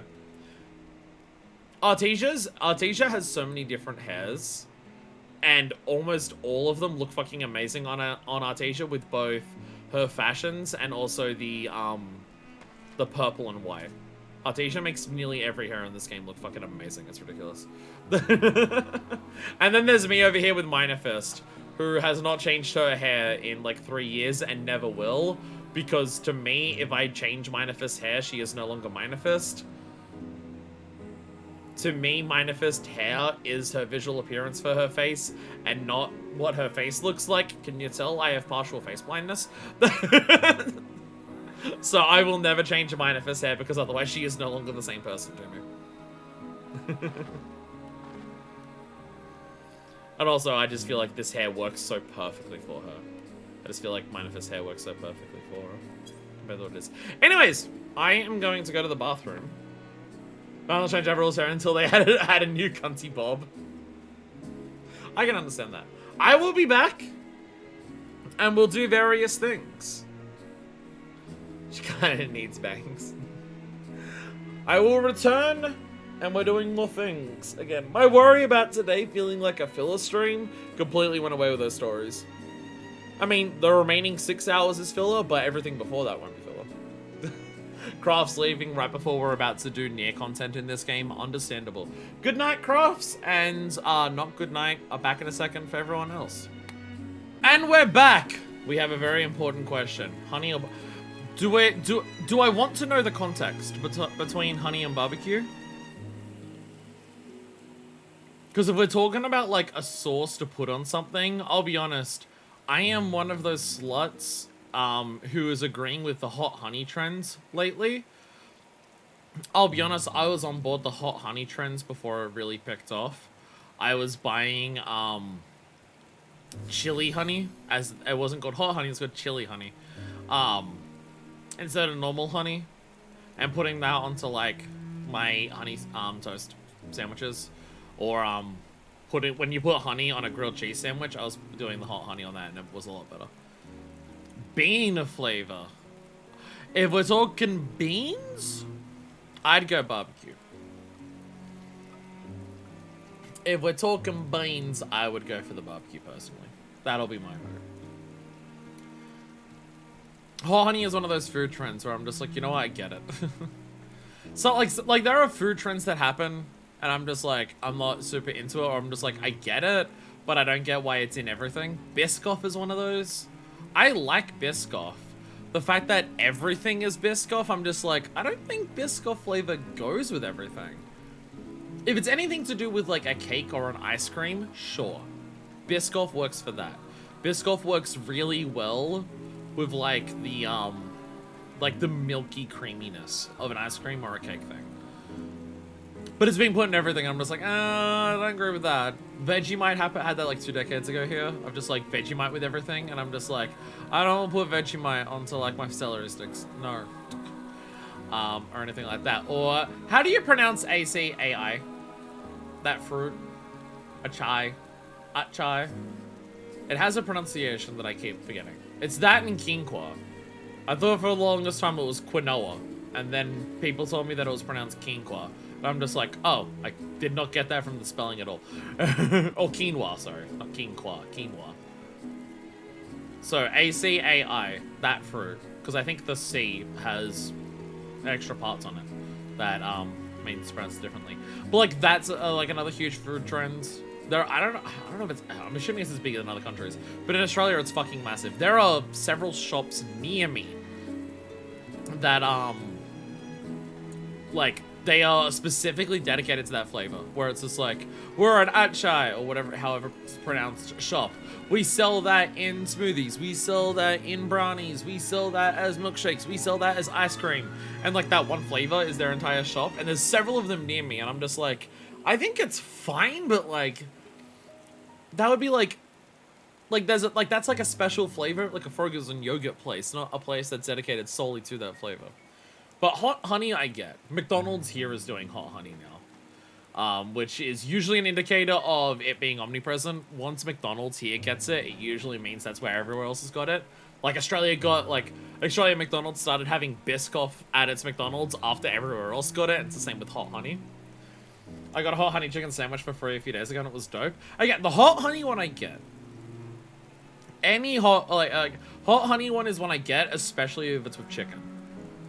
Because I feel like people have neglected honey as a topping for chicken for too long. People remember, like, honey chicken. And then people are just like, that's the only way that you can have honey on chicken. Honey on any, like, crumbed or fried chicken? No, you don't need that. And then, now that it's hot honey, people are just like, oh, actually, that fucks. Any big health superfoods like that, I got a question at going in everything? Yeah. Well, because Atchai, however you pronounce it, is like marketed as a health superfood. So now it's also your everything. I say that I was literally eating a snack from my food delivery thing, my muscle chef, of oats. Every single breakfast this place does is protein oats in a different capacity. So, you know, I guess their superfood is oats. That being said, they also do have a hot honey chicken, which I'm getting delivered next week. I'm not getting it as part of my meals this week, but for my delivery next week, that I'm getting hot honey chicken with like potato wedges is one of them. Well, the place offer honey sauce, but people hardly go for it. But honey mustard's completely different, I guess. Honey mustard also fucks. I actually had a honey mustard chicken from that Muscle Chef place yesterday, I think it was, and it was shockingly good. I've been so far after like 3 days, I've been very impressed with this Muscle Chef thing. Trying to work out how to like diet properly and eat food so I can be healthier, and so I just decided I'm going for a home food delivery thing that literally just sends you a box per week that has a breakfast, a lunch, and a dinner. It's like one of those like Factors or the HelloFreshes or anything like that, but instead of like making your own food like HelloFresh and wasting a lot of plastic, all the way Factor do it, where it's just like you can order 10 meals or you can order 15 meals, and that's all you can do with Factor, which like means that I either have too much for the week or I don't get enough for the week, and then I still need to buy other food. This thing actually has like, here are breakfast options, here are lunch options, here are dinner options, and the breakfast options are those oat things, and then lunch and dinner are just both microwave meals, which is similar to Factor, but actually like lets you just like choose what meals very easily, and then choose how many to the exact amount, and like space it out between days and everything like that. So I'm doing that. It's just like I don't have the energy to make my own food anymore. So what if I just have people make all of my meals and then I get them home delivered? I'm at a point where I'm just like, fuck it, my energy levels, I'm close to disabled at this point with my energy levels. Fuck it. Fuck it. I will buy Thunderwing. I am close to disabled at this point with my energy levels probably. Fuck it, I will get home delivered food. How to catch an automaton. Decisive Dwarf regards you with the steely determination of someone who's about to ask a favor. I'll do again. Thanks to you, we now got a good lot of Automata helping us out, but we could still do with some more. If you're not too busy, do you think you can retrieve another iron bit for us? Rest assured you won't be doing it alone this time. I'm gonna retrieve one too. When we're done, let's meet back here. Happy deactivating. Right, yeah, they realized they couldn't send us into the Tower of Paradigm's breach for these, so we just go out into the world, which is much better because it means I don't have to go through all of the bullshit out there. I don't have to go through the bullshit of going through like the entire Alliance route. I can just stand out here and stab something with my sword. I can just do this and go rah, yeah, and then eventually it'll die. Well, not die, it'll get below 50%, and then I can use this. Oh, that didn't work. I thought 50% was the cutoff for weakening enemies, but maybe it depends on the quest. 25. Yeah, there we go. Sports Tower Solar appeals for us to do the hacking segments for some reason. I would not put it past them. But story-wise, that tower no longer exists. It went bye-byes. Just not the bunker. Fuck you, like, I don't care whether Nier stuff is canon to 14 as a whole or not. That's not what I care about. I care about specifically in the sense of Minefist's personal story. Nier is not canon. I would say make this village canon and have the story, like in Minefist canon, this village exists. This story of this village exists. Just replace, like, everything to do with Nier in terms of, like, the equivalent of What's Hammer. Like how you have the Dwarven Society quest where there's What's Hammer. And that's like an old ancient hammer and they're building tanks out of it and everything like that. Have that story be similar to this here.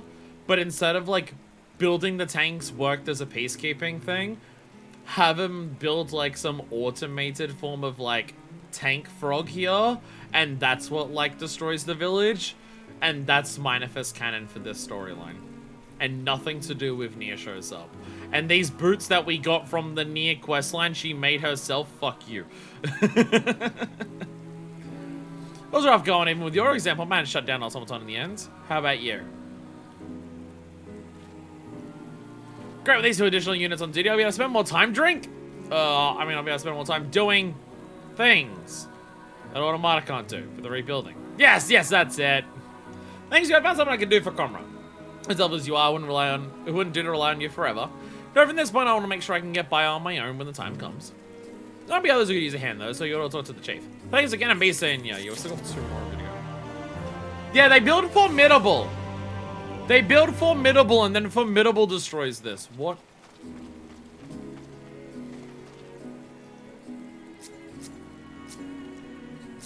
I think I've stumbled across a mating ritual. Anyway, Digside Chief, hello. Fuck you, Neely. Goddamn it.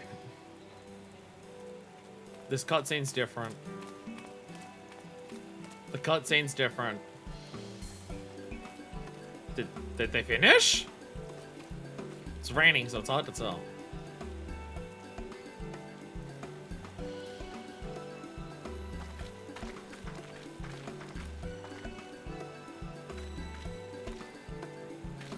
Lolly, we've done it, ho, Minefist. We restored Comra to the way it was. This calls for grog. Lots of it. I didn't, okay. Comra's now not fine. Comra's no longer blowing up. What? I wasn't ready for this to be done. Are we done with the quests, or is the quest done? Like, is the storyline done? Or are we like, it's back to the way it was, let's help the other 2 dwarves, like, make it even better? Oh, before I drink myself still, I should put this in Shora hands. It's another recording device from Connaught. After all this time, we still don't know where the lad is. But I'll be returned soon so you can marvel at the fine work we've done with our village. As being returning, could you come with me, Minefist? Someone else I want to tell you.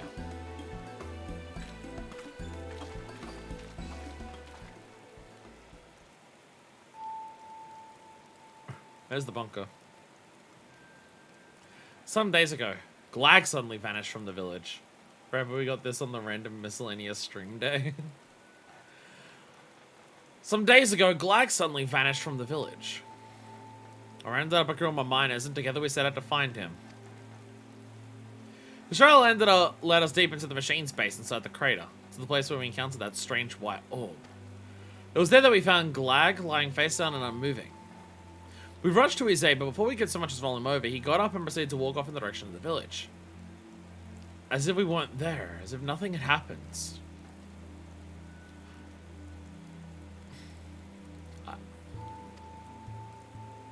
Since then, Glag's been back to his normal self, as far as anyone can tell at any rate. With no idea what brought on those bursts of strange behavior, perhaps the man just had too much to drink. Perhaps it was something else. But whatever it was, I decided to get things quiet and well enough alone. You're one of the few privy to the situation, so I thought I'd just let you know how it ended. I also want to thank you again. Truly have been a beard of gold, Minefist. We were able to rebuild our village without you. The way I see it this way, as much as your home as it is ours. So no matter where you go, know that there'll always be a tankard of ale waiting for you here. So is the implication that the Glag from before was like dying to like logic virus something something? And that a new Glag showed out from like the seed that was still here, or what's the implication here? Oh my god, new music stopped playing. They stopped playing new music in the village because it's no longer sad. It's no longer sad. So it's normal village music. Goodbye, new music. Yeah, and the crew over there has disappeared. Okay, so let's go to our collection for a second. Let's read the message before we do another blue quest.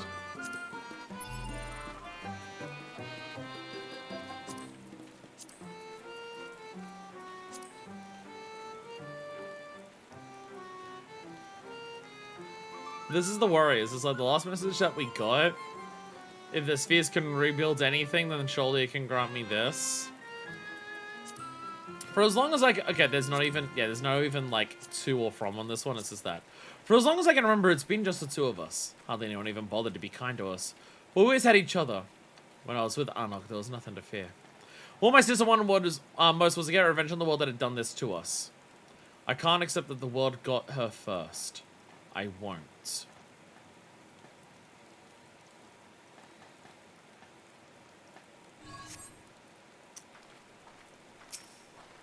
Encouraging. Whence the heart leads. No helmet. Your work restoring Comrade to its former glory may be finished, but the D-side chief's not quite done with you yet.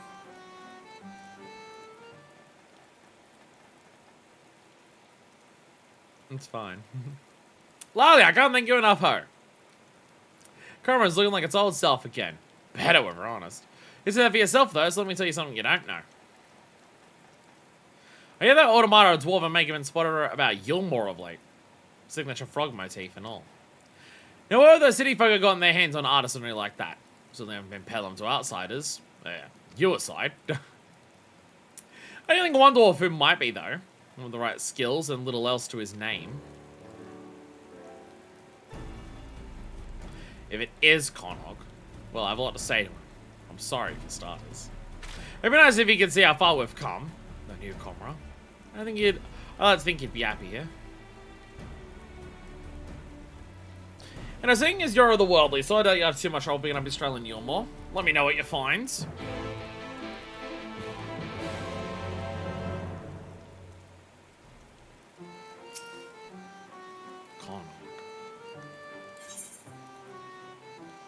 Previous score was part of 5.5, but then you had to wait a bit for this one. It's 5.5. Okay.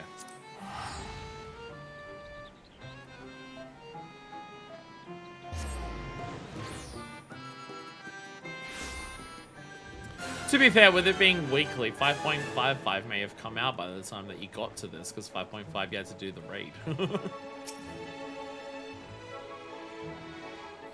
I've got gold! I got jewels! I got gold-plated jewels!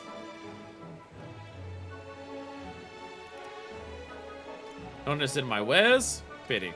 I did see a dwarf in black though, yes. Odd little fellow. Came selling one of those gold contraptions. Not for my personal taste, but a rare find to be sure. He placed an order as well. Paid in advance. So if you're looking for the chap anyway, would you send me some time and take it to him? He mentioned that he was sleeping down the derelicts. Odd lad, as I said. Not sure how familiar you are with the place, but fortunately he drew a map to his preferred hovel. Don't give me an actual map, just tell me where he is.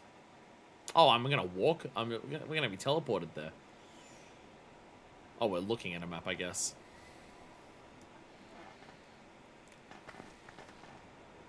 Man, you ever have cutscenes like this and realize what an amazing rack Minifist has? I mean, what? Now like a week or two if you started on the first day.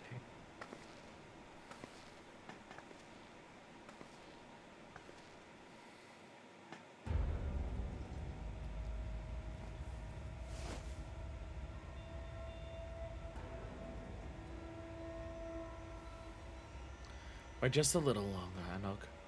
With the machine's technology, I can bring you back. I will.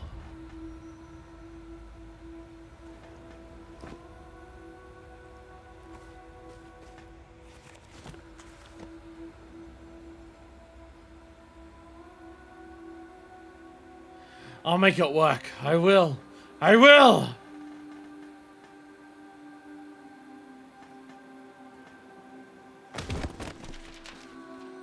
I won't! I can't.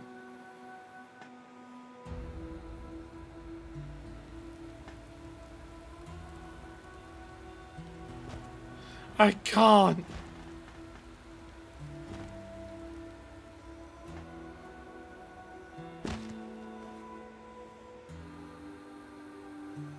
I'm not good enough. Never good enough. I can't.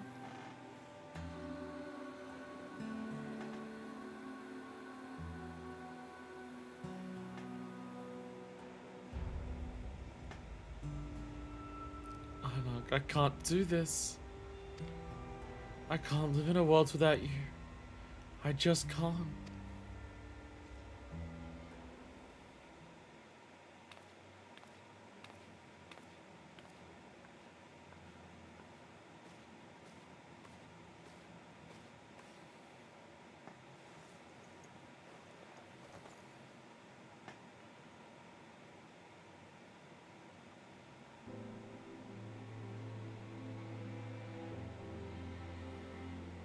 You're such a crybaby.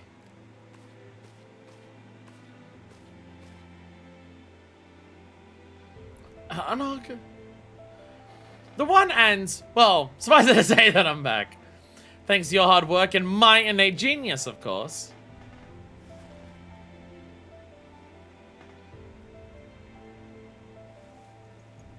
It's hard to say if this is like real or not. Oh no, I have nowhere to go. I'm all alone. That was before. You have me now.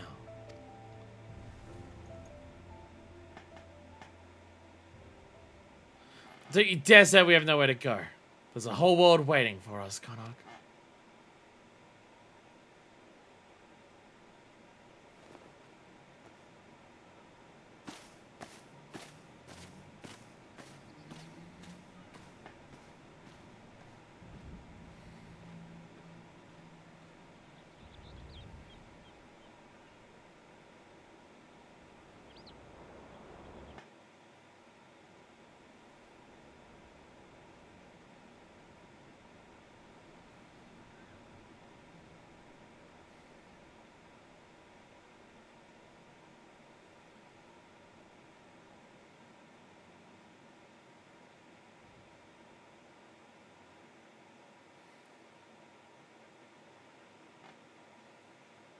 Percent allied with Anog versus Konog.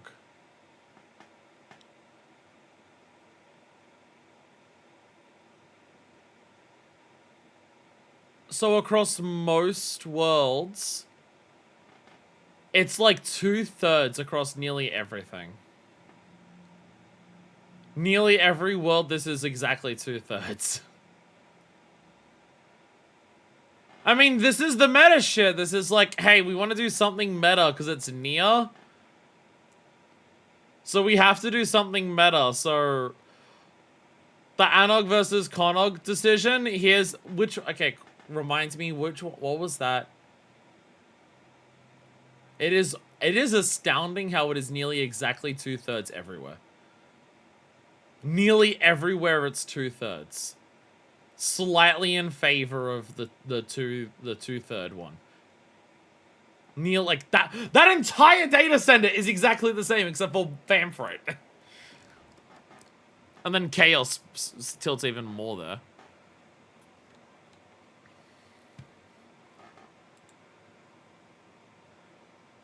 Ah, so it's like that, huh? I understand everything. Doesn't get it at all.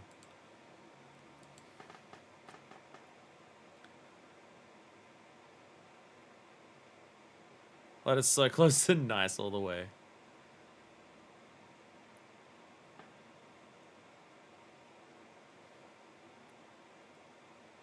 Anog wanted to take things slow and be careful while Konog wanted to rush in an adventure. So take things slow and be careful was the one that won nearly overwhelmingly.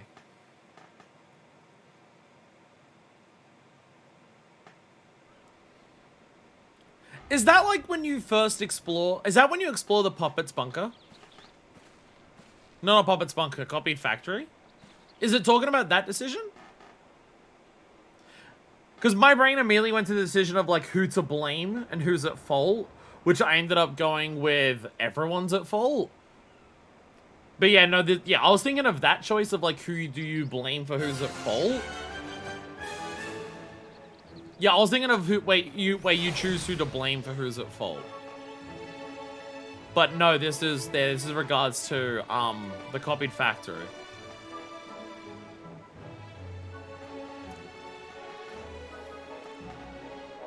Is this implying that, like, depending on the decisions of the player base, the ending changes? Is that what it's trying to say? That depending on which ending people chose, like, depending on which quest people chose was, like, the ending that it came out as?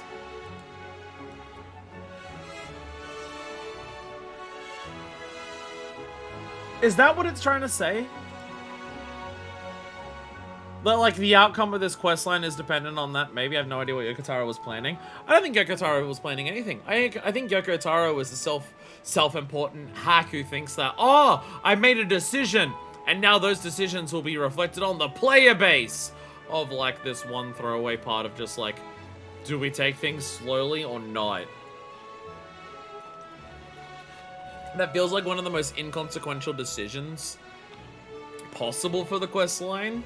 Like, the decision of who to blame feels more impactful and feels like it would have more of a determination on, like, the ending than do you take your time exploring the copied factory or not? That feels like the lamest choice to base that on. But there's a thing here from Encyclopedia of Anog. There are secrets to be found here, and we'll be the ones to bring them to light, possibly to market, depending. Found as orphans by the dig site chief, Anog and her twin Konog endured much hardship in their early years, eventually becoming infamous throughout Comra for their myriad schemes. Though officially members of GOG, their origins and ages remain unclear. Recent events are revealed, however, and then everything's blacked out. Why is this showing Anog as the one dressed in black? Only reference to Nier and EE3. And it's also incorrect. It's showing... it's showing Anog as the one in black. Anog's the one in white. Konog's the one in black.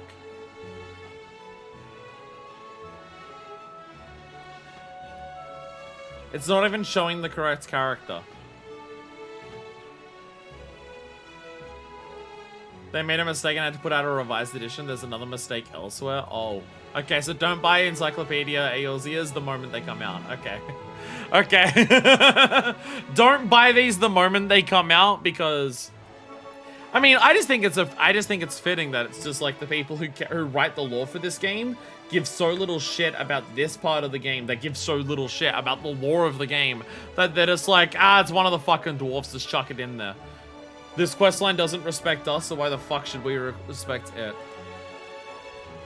So, okay.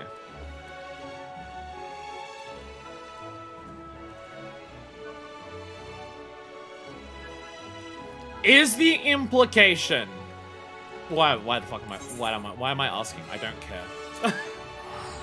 Yeah, first edition you get super rare Anog instead of Konog edition.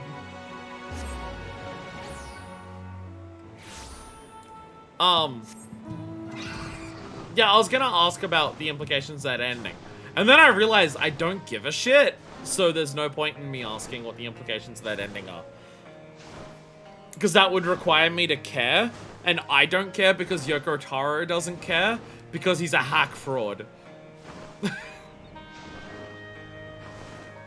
He's a hack fraud who didn't respect other people's work when he wrote this storyline. And half-assed and farted out some lame bullshit.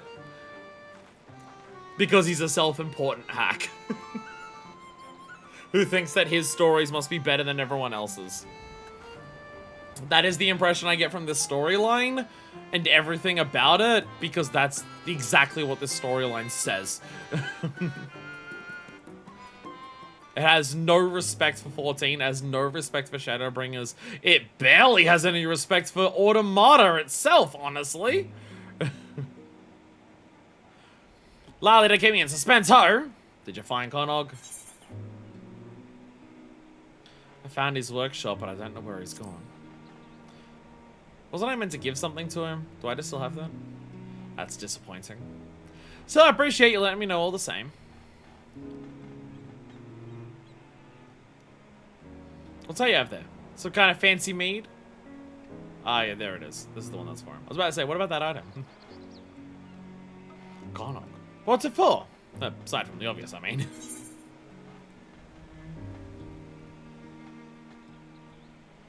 I think he'd appreciate if you passed it on to the woman who was injured.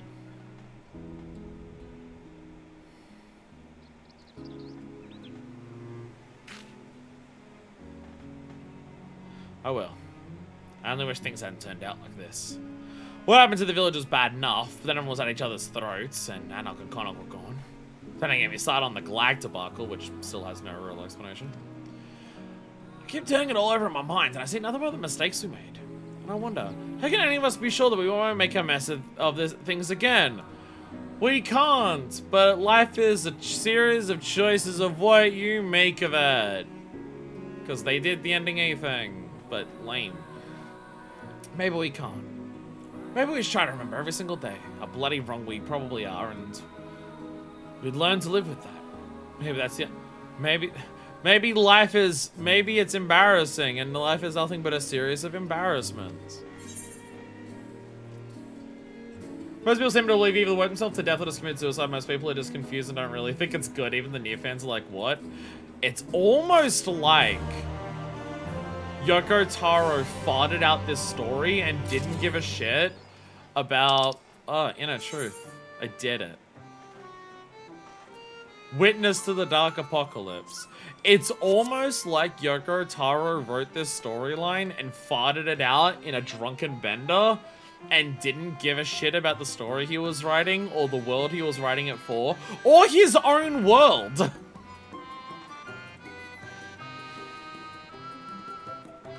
It's almost like Yoko Taro was asked to do a guest thing for another game, and he was so annoyed at being asked to do that that he decided to, like, not give a shit about it.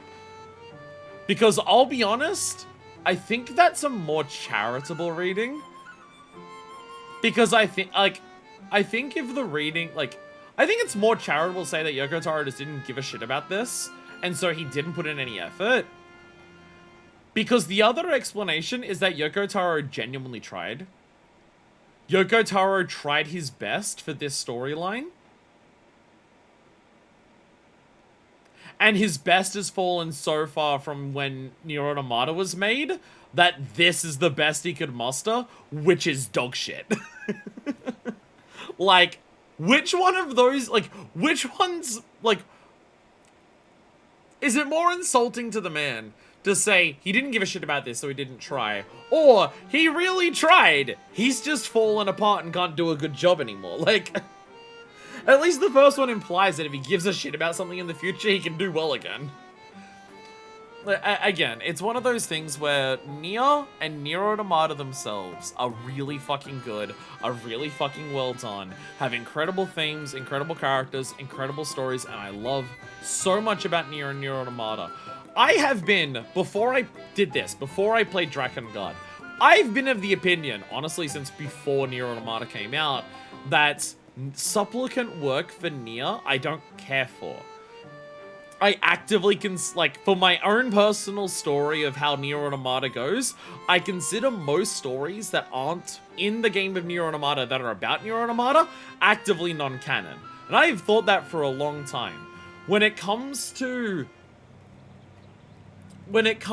other things for Nier Automata, like there are some of the plays or the books or the stories for Nier Automata that I genuinely think can make Nier Automata a worse story, and I just abandon them and say they don't fucking count. And I have thought that for a while. I thought that ever since I started reading that shit after Nier Automata came out. And I'm just like, main game, really good. All the supplementary material, honestly, get rid of it. It makes Nier Automata a worse story. So to go from that to just be like, here's Drakengard, which feels like a spiteful and inexperienced game dev trying to do something that's better than what he can accomplish, who strikes one moment in that game at the very end that really works, and because it works so well, becomes what he tries to accomplish in the rest of his career, goes to do Nier, succeeds at doing that with Nier Automata, has no restraint when it comes to making stories outside of the video games that a shitload of other people work on, does terribly, and is now at this point where he's like actively spiteful again.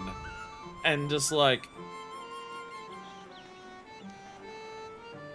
this doesn't just go again, like, if the storyline of this is Anog got so sad, if the storyline of this is Konog got so sad that he misses his sister, that he worked himself to death or actively killed himself. If that's the implication of the end of this story, it doesn't just go against the themes of Shadowbringers, it goes against the themes of Nier Automata. Not necessarily Nier, but it very much goes against the themes of Nier Automata. So that's what I mean when it's like, this doesn't have respect. I mean, this storyline doesn't have respect for Nier Automata because 2B and 9S are not fucking characters in this. Nothing that makes 2B and 9S the characters that they are is present in literally any of this entire Alliance raid. You can talk about the story of this Alliance raid and cover everything that's important to it, and never mention 9S, and mention 2B once by saying, and then 2B helped us fight off 2P. And that's it. So, like, everything that makes 2B and 9S the characters that they are is not present in this. It has no respect for them as characters.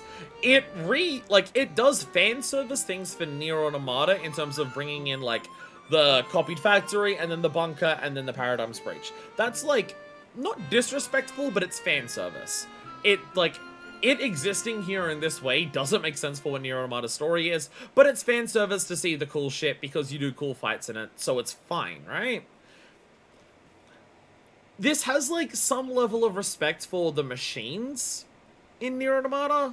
What the machines try to do here, in terms of recreate the gods of Drakengard, lines up with the machines in Nier Automata.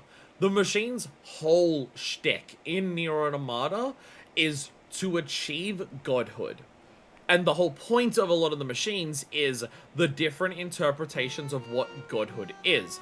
Following different types of religions, following different types of mythologies, following different personal beliefs in what the idea of godhood is. Because they, like, achieving godhood is achieving mastery of your own destiny.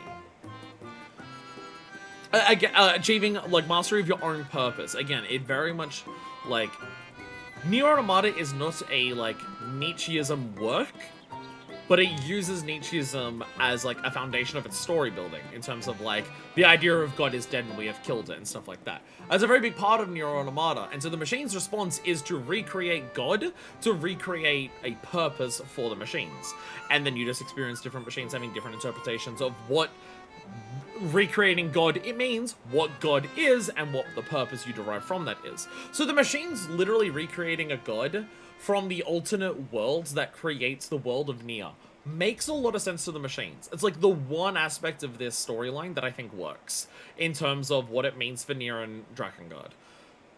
The idea that this is another branch of machines trying to recreate godhood, it just expands to the deep lore of the origins of the Nier world, I think is cool.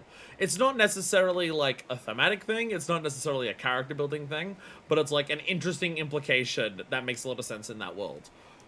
But that's, like, the one part of Nier that this has any reverence for.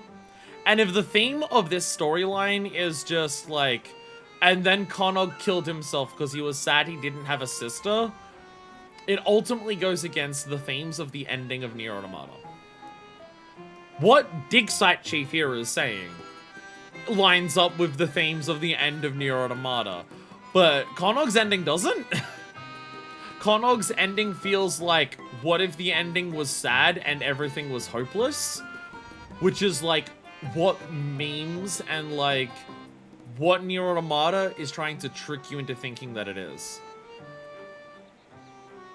again, that kind of lines up with Nier.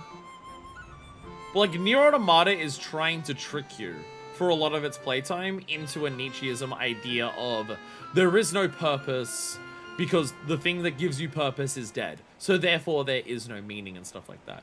Nier Automata tries to trick you into believing that.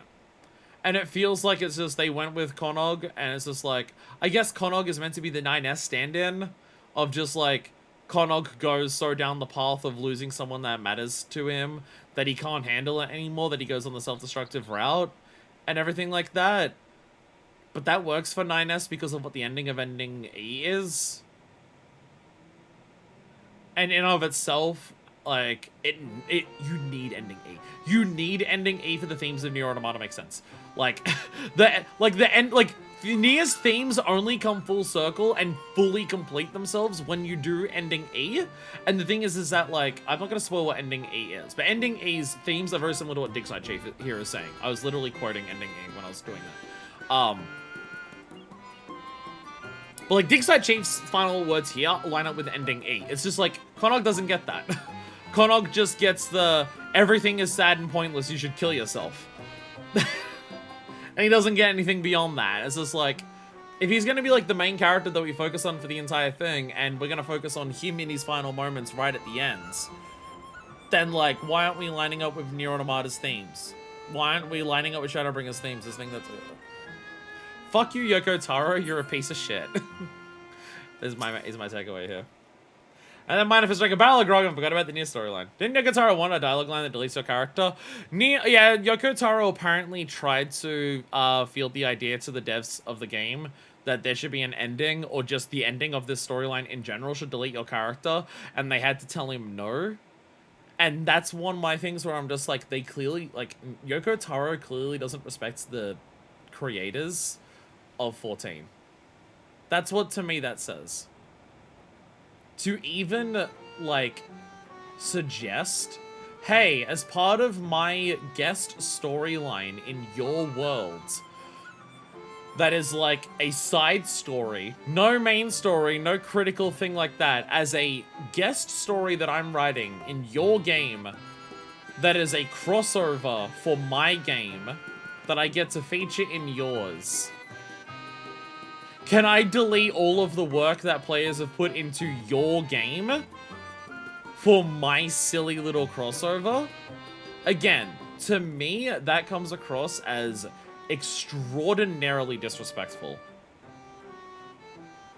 That comes across as so incredibly full of yourself to think that your personal story that you're writing as a guest for this game, as a crossover for this game, is so important, means so much, is so dedicated to his bit that has only worked once. He's so dedicated to his bit that he's just like, me sticking to my bit and doing the same thing that I've done in every fucking game now, which gets to the point where it's just like, Yoko Taro, if you do the same bit in every game, it is no longer a meta commentary, it is just a bit you're repeating because that's what people know you for. It's no longer clever or creative, it's just a signature at this point.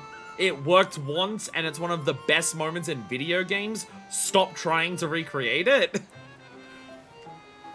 But it's like, he considers that, trying to stick to that bit, more important than, like, the hundreds, if not thousands of hours that players have put into this, or the, like, several years that the creators of this game go into to create this many expansions and this many stories. Yoko Taro considers his crossover more important than all of that, because of that. There's some things I can try to excuse, but there's just so much 14 devs told Yoko Taro no out there. Again, what it honestly feels like. It honestly feels like after Nier Automata came out and was a massive success, it honestly feels like the success and critical praise that Automata got has absolutely gone to Yoko Taro's head and he's become egotistical. That's what it feels like. That's how it comes across to me. Yoko Taro finally had a game that was, like, critically praised across the board and sold well, after him doing his, like, unconventional storytelling for, like, multiple games in a row before that, and he finally did one that was well-received, and it was well-received immensely. Nier Automata is one of the most critically well-praised games fucking ever from what I've seen, and it also sold very well for what it is. And he's absolutely let that success get to his head, and now he considers himself self-important. And it's just like, okay. That's how it comes across. Like, maybe I'm reading too much into this storyline, but honestly, if you have a look at how this Nier Alliance is put into 14, it's a reasonable assumption to come to. I think it's completely reasonable to assume that based on this storyline and everything surrounding it. For once, I have nothing to ask of you. Feels odd. Maybe one day we'll have something to offer you instead. I certainly hope so. It's just, yeah. You know the folks who used to guard the tunnels? I regret them to help with peddling our wares. Not the most trustworthy sorts, but their enthusiasm for coin is unparalleled. Psst, Manifest, don't tell anyone, but there's someone I like, and I'm doing something about it. I have plans. Have you seen Anog and Conog lately? Would have thought that everyone to join the rebuilding action. I was looking forward to get a chance to apologize, to be honest. No, apparently they're all dead because Yoko Taro thinks that things being sad means it's good. The chief is probably a replicant, but don't worry about that. Bye. Yeah, we're just gonna ignore that. That's just gonna, like, we're gonna bring that up and not do anything to address it. There is, like, a difference between, like, you don't need everything explained. You are allowed to, like, have things that are not directly told to the player and allow players to infer things. But there's also if you're not telling people things and you're also not doing anything with it, then what's the point? Like, oh, the chief might be a replicant. The chief might be, like, a clone from the sphere. We're not going to confirm to the player whether that is or isn't the case. Okay, what are you doing with that? What are we doing with the information? Like Clag's story that he had. Nice. Got 70,000 gil. Like, Glag's thing here of just, like, possibly got clones, possibly got overtaken by, like, a logic virus or something. Possibly, like, has now become, like, anything like that. What are they doing with that? What's the story with that? Are they doing anything with it?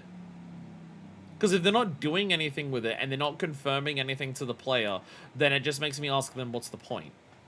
What are you trying to do by, like, being obscure about this? What are you trying to do by not telling us the whole picture here?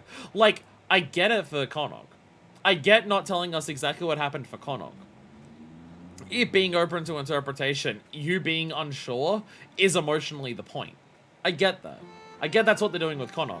They don't want to confirm that Conog died. They don't want to confirm that Conog went to heaven. They don't want to confirm that maybe actually Anog somehow did show up and they're actually just going and living their own life. I get they're not confirming that, and I get that's the point. The emotions that the uncertainty of that leaves you with is the point of it, and I get that, so it's fine. But what are they trying to do with Glag by being uncertain with it? What does this accomplish for him? Nobody's perfect, and I ain't no exception. I wish I had to look after the village best as I know how, and I'll keep on doing so. Yeah, his dialogue also does nothing with it. His dialogue does nothing with it, so, like, what's the point? Oh, but I've been getting rather a lot of attention from this one lad. Look, he's a pessimistic stream, likes to say doom a lot. Eh. He does seem to be honest. What did Mogga say about the last fellow? What to do, what to do. Fuck him, clearly. I'm out of my mind. I'm becoming the best damn merchant Dwarvenkind has ever seen. With all the coin I earn, I'm going to impress the beard off that girl. Oh no. The village, it turns out, is actually Smurfs. There's one female. Welcome back, my dear. Well, the outside world is treating you well. How are you faring? An awful lot has happened, that's for certain. But Comrade's back to normal now, for a blessing. Almost feels like dreams, the whole thing. It's almost like it wasn't canon. I know I didn't, though. No one I've still got the husband philosophizing at me at all hours. I reckon you know our village is about as well as anyone now. It's mine to tale its people. Or rough around the edges to be sure, but not half bad deep down. What's their story? What indeed? I think of him often, though perhaps not so often as the husband does. Did he ever tell you? We invited them to live with us once upon a time. They turned us down, but he never stops worrying after them. Wherever they are, I hope they aren't alone. With the village back to the way it was, we can finally get back to living our lives. Been itching to raid the Thalls again. Oh my god. Okay. They are still dwarves. I've been working harder than ever since we put the village back together. I've got no complaints. It's an odd feeling, to be sure. Steve told me all about how you went about rebuilding the village. I suppose the explanation makes sense. Kind of feel like he's plotting something for the future, though. And we'll never find out what it is. Because I guarantee this storyline will never be brought up in any other content for the rest of the entire lifespan of this video game. The reason Attack taught us anything is that we need to be prepared. So I'm working on a new Iron Beard prototype. Not that I need a reason, of course. There's no such thing as too many prototypes. Lally-ho! Our beards are already stocked at long last. I suppose I can spare a moment. Me, I'm a proud dwarf of the Gogs. Name's Gamok, second daughter of Kagig, daughter of Zolag. It's my job to oversee how supplies of beard oil. Give pointers to them what's having a hard time maintaining their whiskers. Our beards are second only to our honor. Them limp, wimpy mops worn by their tholes. Our whiskers are bushy and shapely and shiny. And they smell good, too. Says Comra, you have the honor of standing amongst the sons and daughters of the mighty Gog family. So I'm familiar with that way, so I best tell you straight. I don't take our beards off and no one who isn't family. Anyone breaks the law is run out of the village. As for trades, there ain't no one better than a Gog at mining or smithing. We've got all the might to help with the digging iron, but we've also built a few for battle. And bastard dolls come looking for trouble, they'll bloody well find it! Everyone celebrating like that tomorrow? Was the third truly gone? My food's safe again. Okay, here's the important question. Like, does anyone actually fucking care?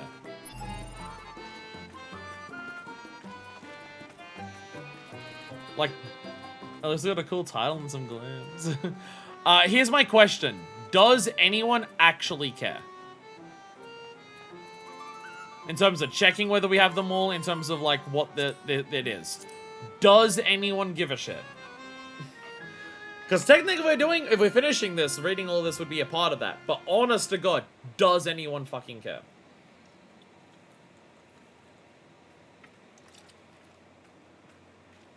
Because I don't see what reading this could add to this story that I'd care about.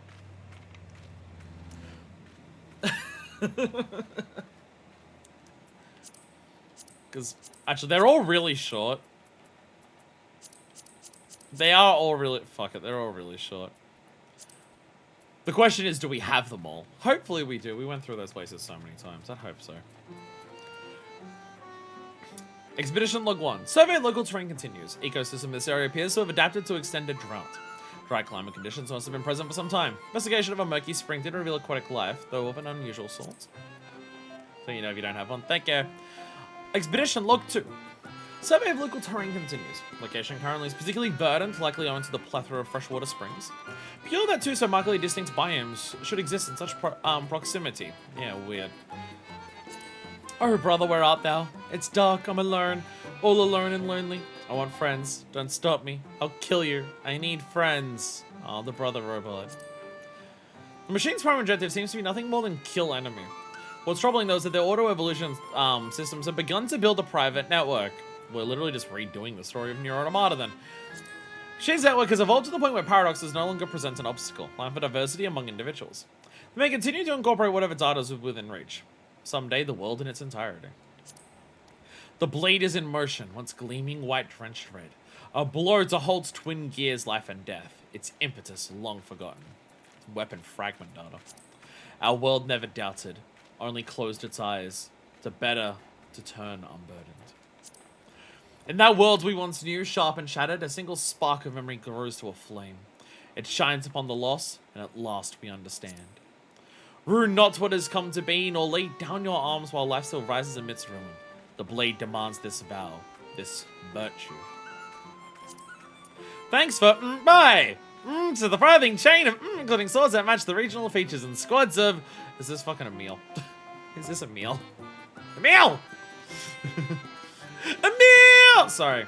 I'm gonna make people sad if I do that. Sorry, I've decided committing CBT on Nier. If I'm going to like follow that cutscene properly. Yoha units are produced in a variety of models. Each model is distinguished by an alphabetical abbreviation indicating its area of specialization, such as B for combat optimized battle unit models, or S for analytical scanner models, operating as strategists. The purpose of the bunker. It was designed as a base for exclusive by Yuha's forces. As such, it serves as organization's maintenance facility, as well as a site for the research and development of anti-machine lifeform weaponry. Report 1. I encountered a strange evolved machine lifeform in Expedition territory. Not only were its constituent parts markedly distinct, but it reported greater resemblance to humanity than to its brethren. It's possible that machine lifeforms can evolve in response to their circumstances. If so, we must immediately revise our combat strategy to include appropriate precautions when engaging. And we'll need to probe deeper. There's still far too much about the machines that we do not know. Lifeform data 1. Life at the factory is boring. That's for me. I see more and more other machines skipping shifts. Spend our time watching the combat training, though it is not our job. This is what humanity refers to as fun. Those of us who learn to have fun are trying more and more things. Some are even learning to reconstruct their own bodies. Strange. Recently, I've been enjoying phishing discarded data from computers. Yo, the robots are trans. I found an interesting file while fishing for data the other day. It describes the reproductive act. Our bodies don't require these functions. What does humanity gain from them? Yo, the robots are learning how to fuck. Maybe that's a giving birth is in some way special. Maybe it's not the same as when we build more of ourselves. Do we have the capacity to give birth to anything? If we did, would it change something for us? Wake up, Diorno Unit's data log. The self-consciousness data unit for 21.0 was discovered on a bunker server. The operator presumably uploaded it as an emergency backup due to imminent danger.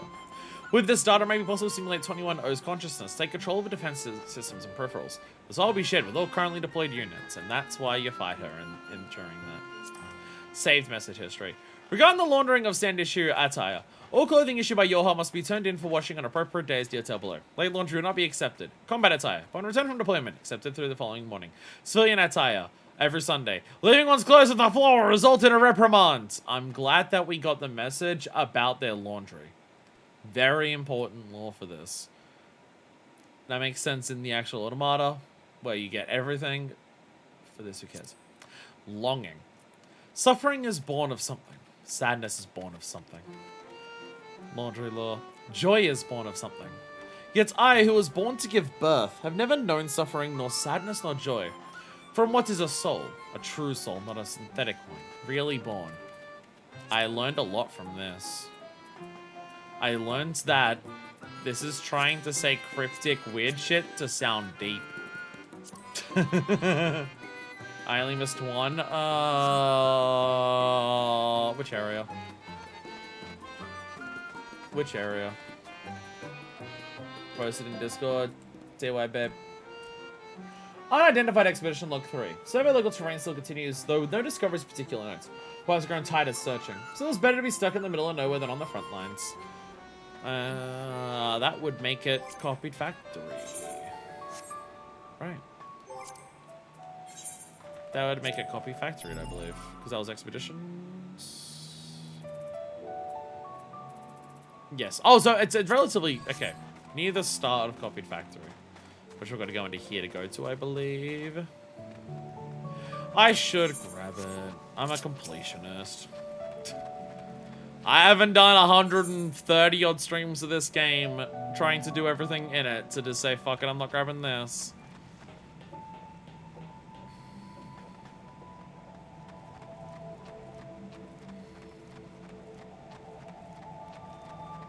It's so frustrating. Just like this entire Alliance series. This entire Alliance series is just so frustrating. Just the way it exists. The way it exists. The way that they've used it. Like, the fights are amazing, but it's just like... You could make the same fights and not have it, like, look like Nier. Like, I think it's overall not as important. But I do, like, to some extent, I do get people's criticisms of when I queue up for Duty Roulette, I don't want to suddenly be in another video game. And I do get that. I understand that idea that it's just like, because this is now a part of your Alliance Raid Roulette, you now have to accept... Oh, by the way, we have Jog. This will make this a little easier. You now have to accept that there is a chance that this is... Oh, there it is. You have to accept that you might get pulled into another video game when you do your Alliance Raid Roulette. And I can understand that. I don't think it's as important as an issue. Because, like, going into a Raid Roulette is, like, a non-canon part of the story anyways. That is gameplay for gameplay's sake. Like, going into this and being pulled into another video game is more immersion breaking than being pulled into a fight against Hades again. But when you get pulled into a fight with Hades again, you are kind of accepting that you're not actually fighting Hades again, you're redoing the moment. So that was the thing. We're tired of searching. I can't even like leave. I can teleport! I can teleport. Whoa, unenthusiastic party popper. It's just... At least I got my boots though. Cause like, be honest. The boots are good though. Like, this is Minifist's now primary glam. This is the Minifist glam. This is Minifist at her truest self. And this glam is sexy as hell. So yeah, but you do have to admit, the boots work for the glam very well though. If there's one thing I can say I got out of this Alliance Raid series, I got boots for my most important glam for my character from it. And they don't look like cosplay boots. I'm not wearing boots that have just been taken off of 2B or 9S. They're inspired by the character designs of that game, but they are not just literally that exact thing put onto this. The boots do work well. It's a very black outfit that she has on, but most of the Scions are color-coded. Ystola's entire outfit now is black. Most of Graha's is red. Uriange's is also black. So it's like, the fact that my character is primarily one color, not that big of a deal. Anyway, what are we doing? Taking off 2B's nice shoes and putting them on. That's definitely an image out there.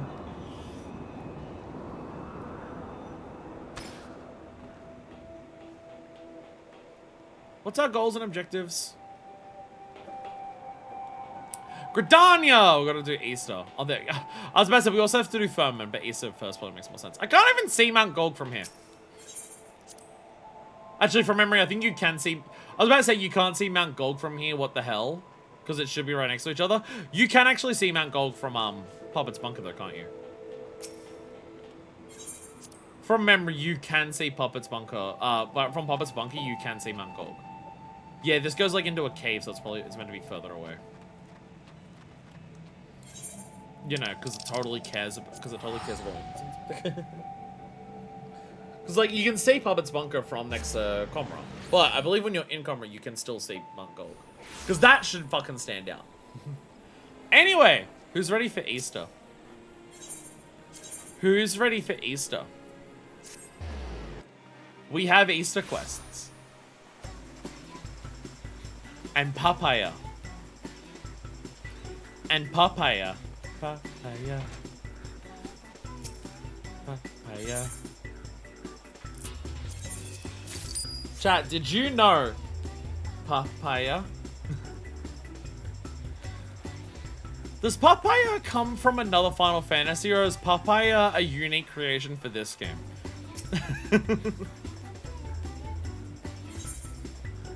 In pursuit of excellence, Jilly Oliapo has a great deal to say about Hatching Tide. Papaya. Hatching Tide is upon us once more. I hope the season finds you an excellent fettle. For my part, Minifist, it's an absolute pleasure to see you again. Hey, we're both showing off our Hatching Tides this time. While I have your attention, allow me to expound upon the nature of this year's festivities. We're not dressing up people as dicks this year. We're not combining it with Little Ladies Day like we did last year. Hatching Tide has its origins in the days before the 7th Emerald Calamity, when 12 sages of an era past appeared before me in a startling vision. I have been visited by such dreams ever since, and this year was no exception.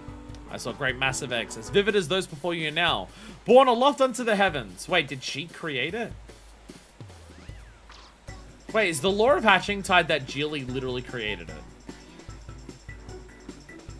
This isn't one of those, like, House Valencione way in the past did a thing? Is this literally Geely herself was the one who saw eggs and now Hatching Tide's a thing? Special to 14, but you can get it in 15. Okay.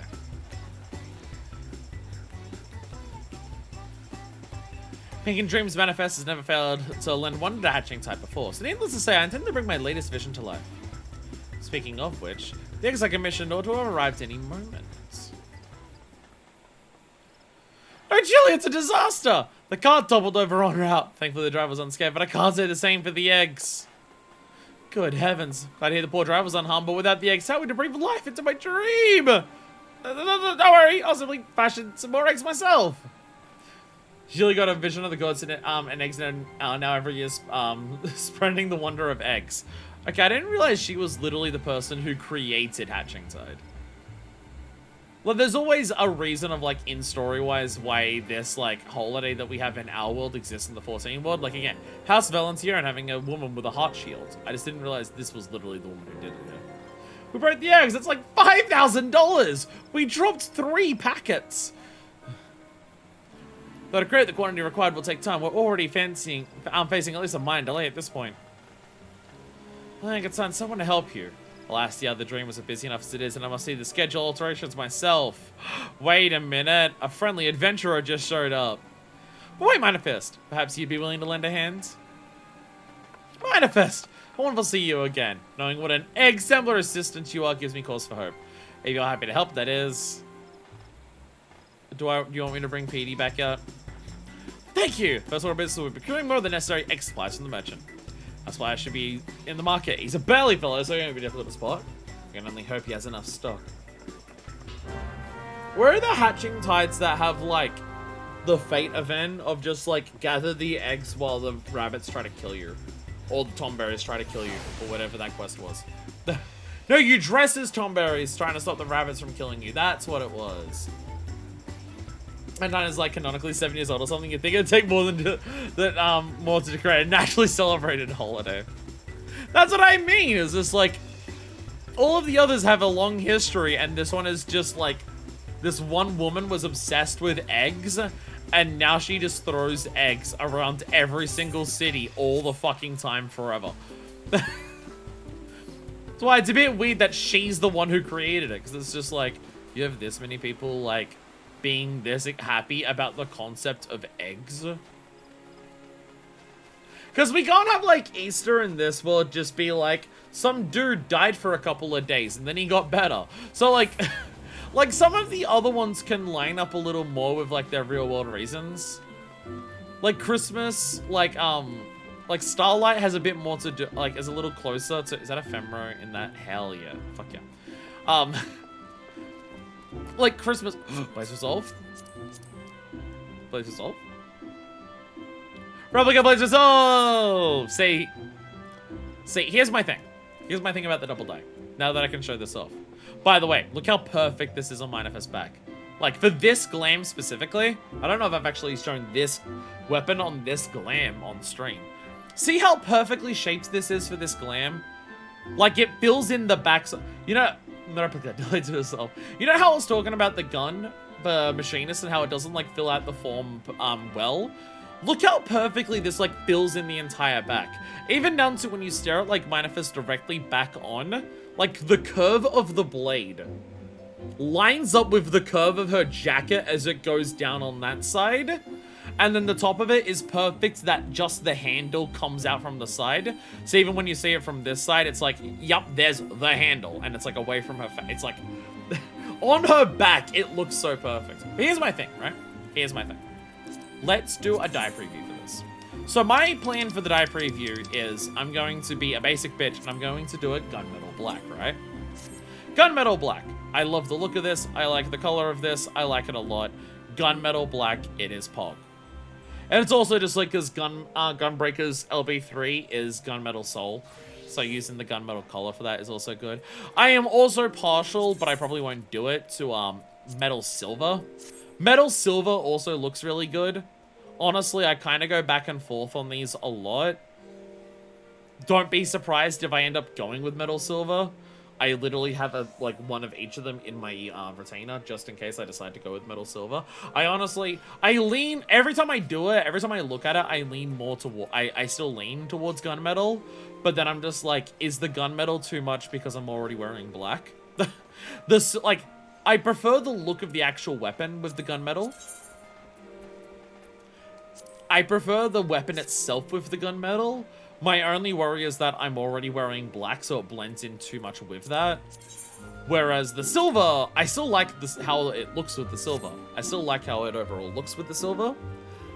I just don't like it on the weapon as much. But I think the silver might complement the glam more. Because it stands out a bit more. It's a bit more contrast. Is kind of my thing. So this is why I'm uncertain. It's not the matte one, so if I unsheath it, it gets all of the stuff on it. But, so here's the thing, right? Here's the thing about this. You could say, well, what if I dye this part black, and I dye the blade silver, right? I could do that. I could do that. It colors the inscription. Literally the only reason I don't want to do double dye on this. Because it colors the blade, as you would expect. That colors like the machinery backing. For the first channel, this one dyes this. It dyes the inscription. If I disable it, the inscription stays there as it's shining gold. And you know, this glam has a lot of gold highlights on it. So the inscription having a gold highlight on there also works. But the unfortunate thing is that, yeah. I could dye it. I could dye that part. Even if I dye it like gunmetal black for that part, it's just like, yeah, and unfortunately it colors in the inscription. So, we're only gonna go for one. I haven't decided yet what color I want it. Again, it's a case of, do I want the weapon itself to look better, or do I want the weapon itself to match my outfit better? Or to complement my outfit better, I should say. I always lean more towards gunmetal. But there is a part of me that says, but I'm never willing to say no to the silver. So I don't know. I don't know. I haven't decided. There's our man, a burly merchant. We're buying eggs apparently. Today's a very weird miscellaneous day. I'm getting distracted by a lot of shit as well. Ah, yeah, the Dreamer was here before, ain't ya? Egg rings everywhere. Alright, almost to be sure. Afraid I'm all out of supplies you need, though. Oh, no. Is there really nothing you can do for us? Eggs, you're gonna be broke. Well, I do have some tattered old odds and ends. Surplus wares. They might be of use. If you want them, they're all yours.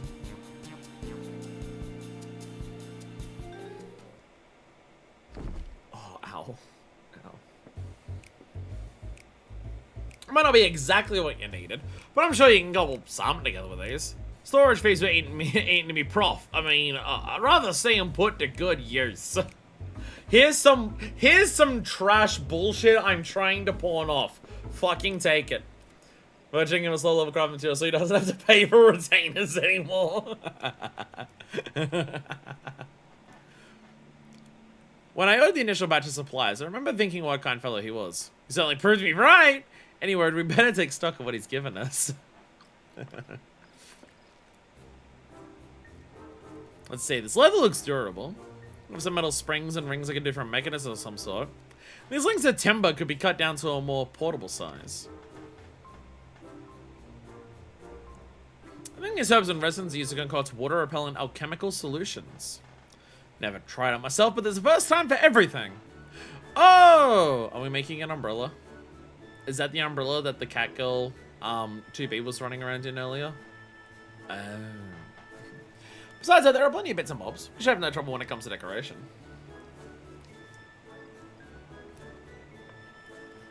Fortunately, we might have recreated the eggs Julie saw in a dream with these. We made something quite easy to get off the ground, though. Parasols! Maybe the umbrella all the people are using.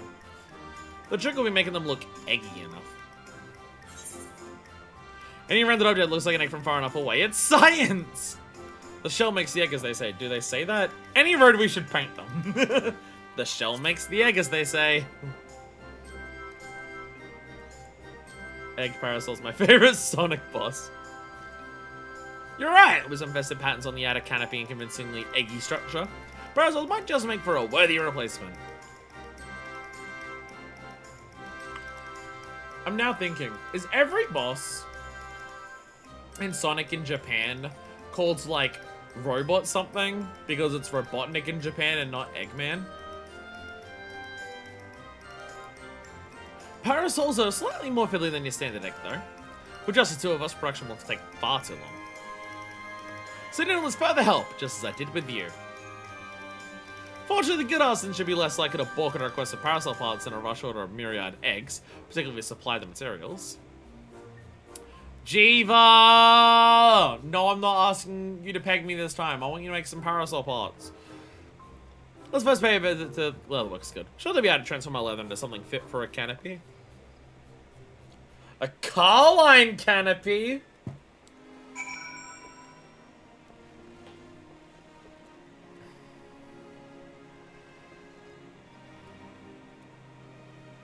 Yep. Final Fantasy XIV lets you dress as whatever you want to be. Final Fantasy XIV lets you be yourself. There's a fucking ad for 14 that goes around just being like, be your true self. Play Final Fantasy XIV.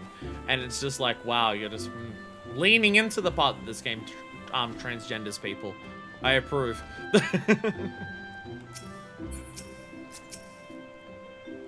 It was always Eggman Japan Robotnik's localization thing. Oh! I thought it was the other way around. Never mind. I explained the situation to Jeeva, and she seems inclined to sympathy. If we keep our manners about us, we should manage to secure the guild's assistance. So don't walk up to her and just be like, please, please, please, please, please, please, please. Ah, but it isn't manifest. I was the adventurer assistant Anna spoke of. She was just informing me of your plight. Many of our apprentices are looking forward to the Hatching Tide celebrations. You shall have the guild's aid. Although I'm afraid we lack some of the resources needed to work your leather into parasol canopies. Camera glitches, like several in a row, I think. Be yourself, and not in a way like that weird 1.0 trailer. Don't do it that way. The material is water resistant to a degree, but nevertheless porous. Untreated, it'll degrade over time and begin to rot, but our stock of coating is perilously low at the moment.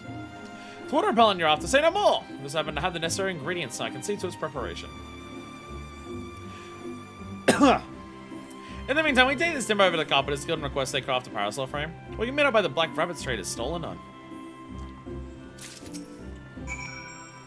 Trust that your leather is in capable hands. Want something else in capable hands too.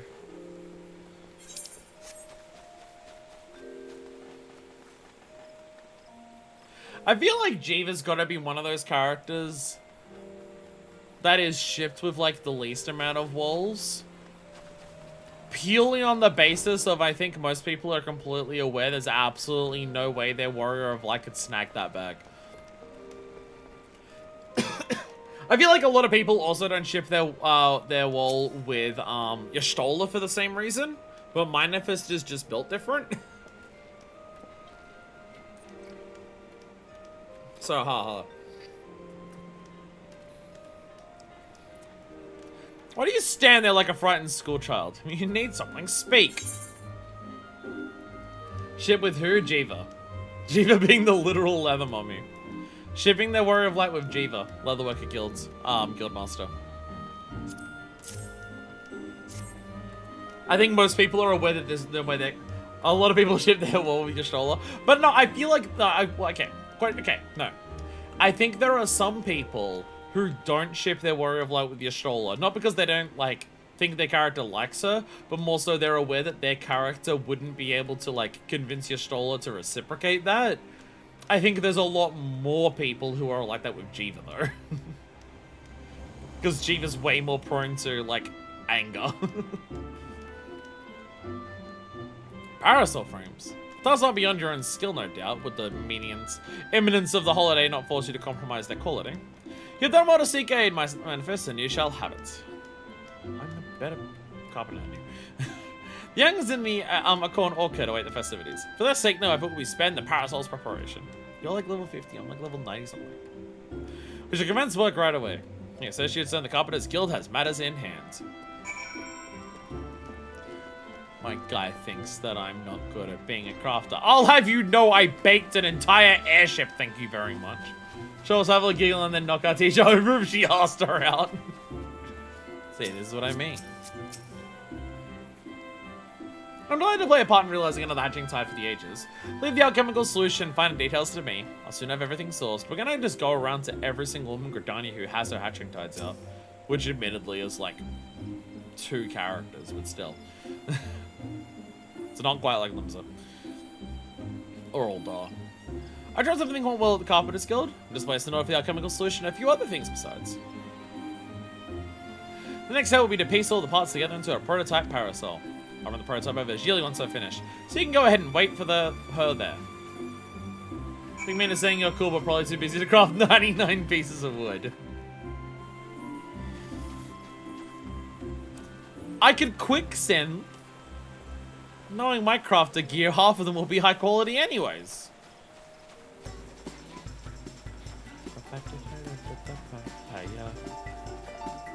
Excuse me, you are not playing Papaya.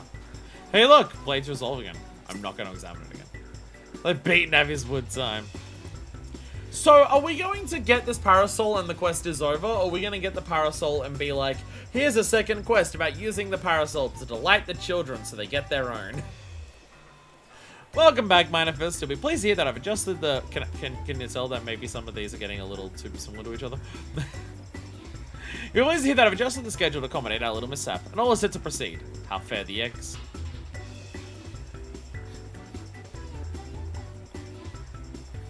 Substituting parasols for eggs. What a wonderful idea. Can hardly see what Nano's cooked up for the prototype. Though wait we must. Damn, I was right. Egg seeding, expectations. How many egg puns are they going to come up with each year? The Nutter will surely be along any moment now. Oh, I still have to craft like 30 things today. Oh, today's stream's going to be so long. We're not going to get to like doing yellow quests until like 8 hours in. So to keep you both waiting, allow me to present you with the very first Archon Egg Parasol. Papaya. Yayata pata pata papaya. Papaya. It's eggy. Egg. What a fine example of ingenuity. It's magnificent. I'm so glad you approve. With your blessing, I'll begin producing more to distribute. Egg. In the meantime, we find ourselves at a loose end. We cannot let another outstrip us in the hatching tide spirit. There must be more we can do. Camera glitches are really aggressive right now. Holy shit. Show off the parasol to the townsfolk. Demonstrate your hatching tides to everyone, Geely. But of course, Papaya. We gotta promote the newest addition to the festivities. We can tell even a few Gridanians that these gorgeous accoutrements will be available to those who celebrate with us. Word will spread of its own accord. With that in mind, I should keep a mind unfurled on display. Use your adventurer's instincts to identify those most in need of egg-themed accessories. Once again, we must go around and find the people who live in the starter cities of Eorzea. Realize that their lives are very boring. And tell them about, hey, have you heard about this new holiday thing? It's an umbrella. And then they lose their mind, and then that makes them excited until the next 2 months pass, and the next holiday happens to grace them. Market is always busy. Let's look for potential celebrants there. Oh, do we have optional dialogue with Geely? We do. No, so I never thought I ever need an egg-themed accessory. Does anyone else think that Easter is like the most pointless fucking holiday? I don't know, it's just like every year comes around and I really feel like I live in Australia, so most people don't care about like the religious aspects. So it's just like, I go through the year and it's just like, oh yeah, Mother's Day, Father's Day. That's like for the individual people, I get that. Valentine's, it's for the couples. Yeah, that makes sense. And it's like Christmas is obviously Christmas, New Year's is obviously New Year's and everything like that. And it's just like, out of all of the events and holidays that we have here, it's just like, and then I start selling stuff at my job for Easter, and I'm just like it's been happening this week, and it's like I work at a news agency, so we sell like cards, and every time someone comes up with a card to the counter, I'm just like, you live a very different life to me. Because there's never been a moment at any point in my life where I've been around family celebrating Easter where someone gets someone like a Happy Easter card. Like, some of them are religious, so again, I get that. If you celebrate Easter in the Christian religious way, I get it. So, like, some people will buy, like, will buy the religious themed cards, and so it's like, okay, that makes sense because that's what you're doing. But it's just like, people will just be like, hope you have a lovely Easter card, and I'm just like, I've never had anyone celebrate Easter with me in a way where, like, buying them a Happy Easter card would make sense. You just, like, you wake up on one of the 4 days of Easter and just be like, here's an egg. Here's some chocolate. Thank you. I also got you chocolate. Thank you. So the idea of, like, people, like, going out and buying big presents for it, I'm just like, your Easters are so different to mine. Easter's nice for getting you a week off school. Easter is nice for letting me stream Final Fantasy XIV 3 days in a row. Because that's what I'm doing next week. I'm streaming this 3 days in a row because of Easter. We also did 2 days relatively close to each other when we did Susano. Back in Stormblood when we did Susano was also over Easter. It's just Susano was so intense and blew my throat out that I couldn't stream 14 over Easter as much as I wanted to. Easter was just something for the chocolate egg hunt when I was a kid, but other than that, it could just not exist. That's what I mean. It's just like, it just feels so nothing. But then I work at my job where there are some customers who clearly make Easter a thing in their family, and I'm just like, we live very different lives. The decorative basket. We dreamers are responsible for all the decorations you see throughout the city. So that basket over there, that one. I came with the idea that no matter what I imagine to create the final product. I'm glad I got the basket lore. See that basket? We designed it. And then we made it. When I think about its very first hatching tide, it's a marvel just how popular the occasion has become. I know, considering you literally invented it and it's 7 years later and now it's a holiday. Easter. So many people, thank you for their efforts, yourself included. Blue Mage probably won't be as dope as Asano.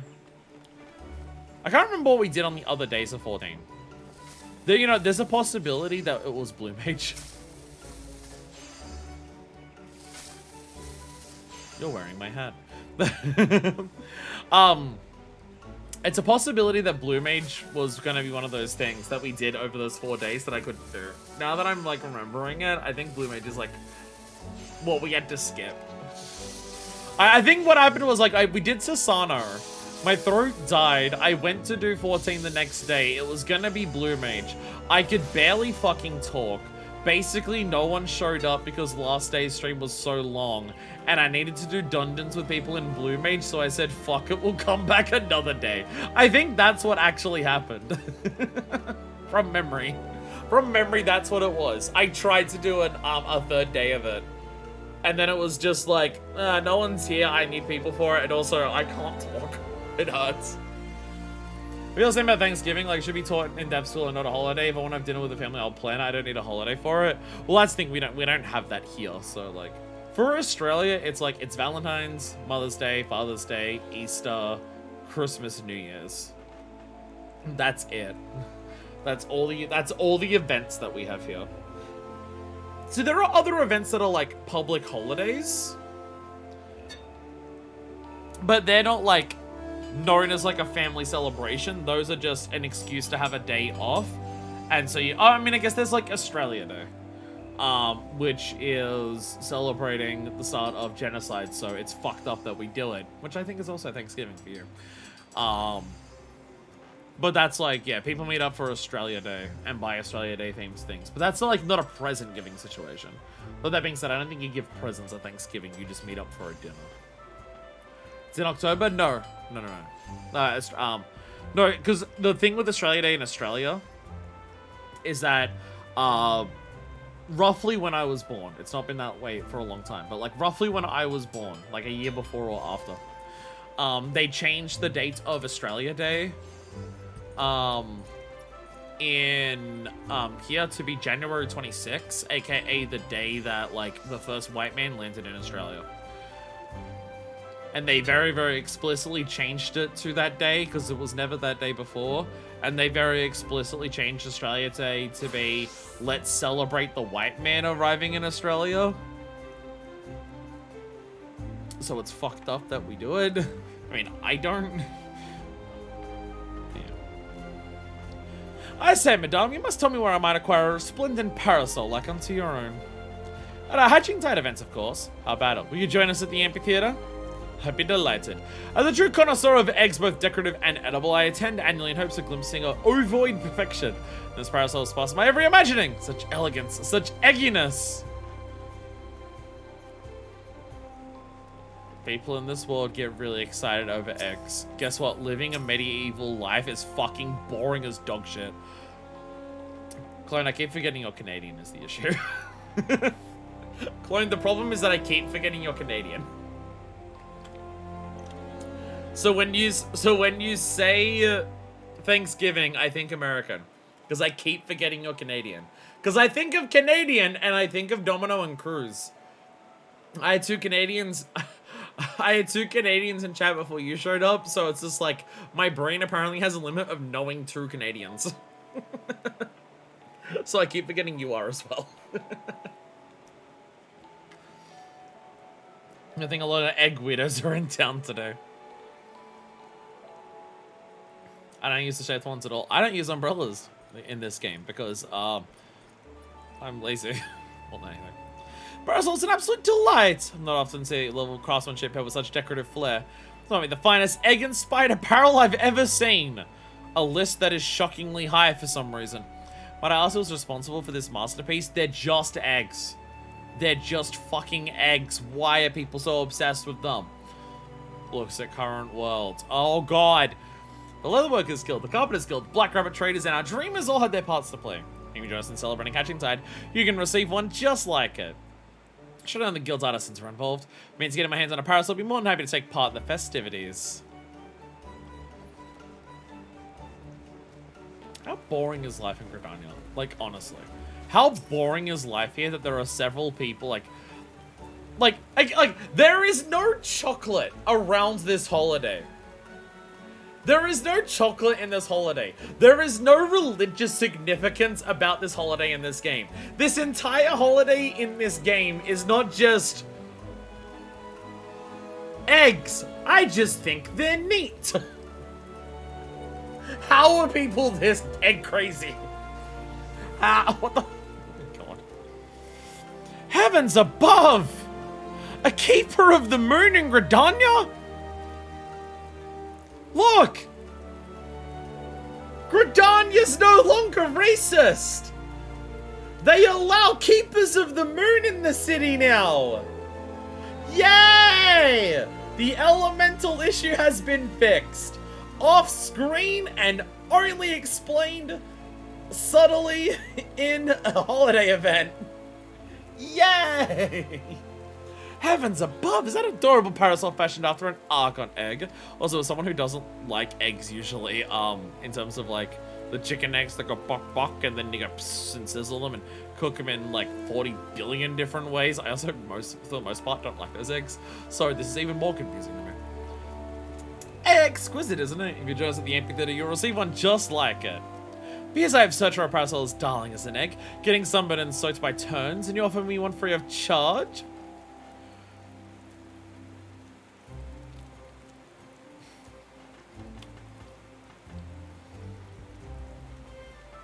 Years. It is religious because Jilly believes if they get enough Archon eggs, the Archons will come back and do good shit. If eggs go bark, I gotta say it's probably not an egg anymore. Years! For years! This woman has thought, man, I wish I had an umbrella that was as cool as eggs are.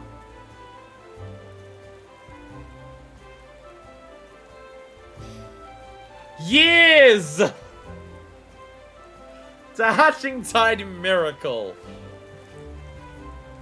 So these three will tell us all in sundry about our parasols. Our work here, we have gone around town and we have told 3 people. It is customary that it means that now in a 14 quest, we are done. Oh, I have to go. Oh, interesting. To actually progress the quest, I have to speak with her back here. Oh, it's a different spot. They made it a different spot. There was one there, and now there's one here. Okay. This one's shining a lot more. Years.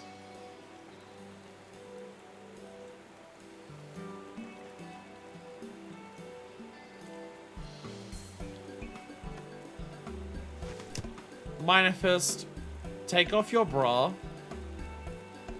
paint your tits to look like an egg, and go to the theater and get everyone to get ready to blow everyone's fucking mind.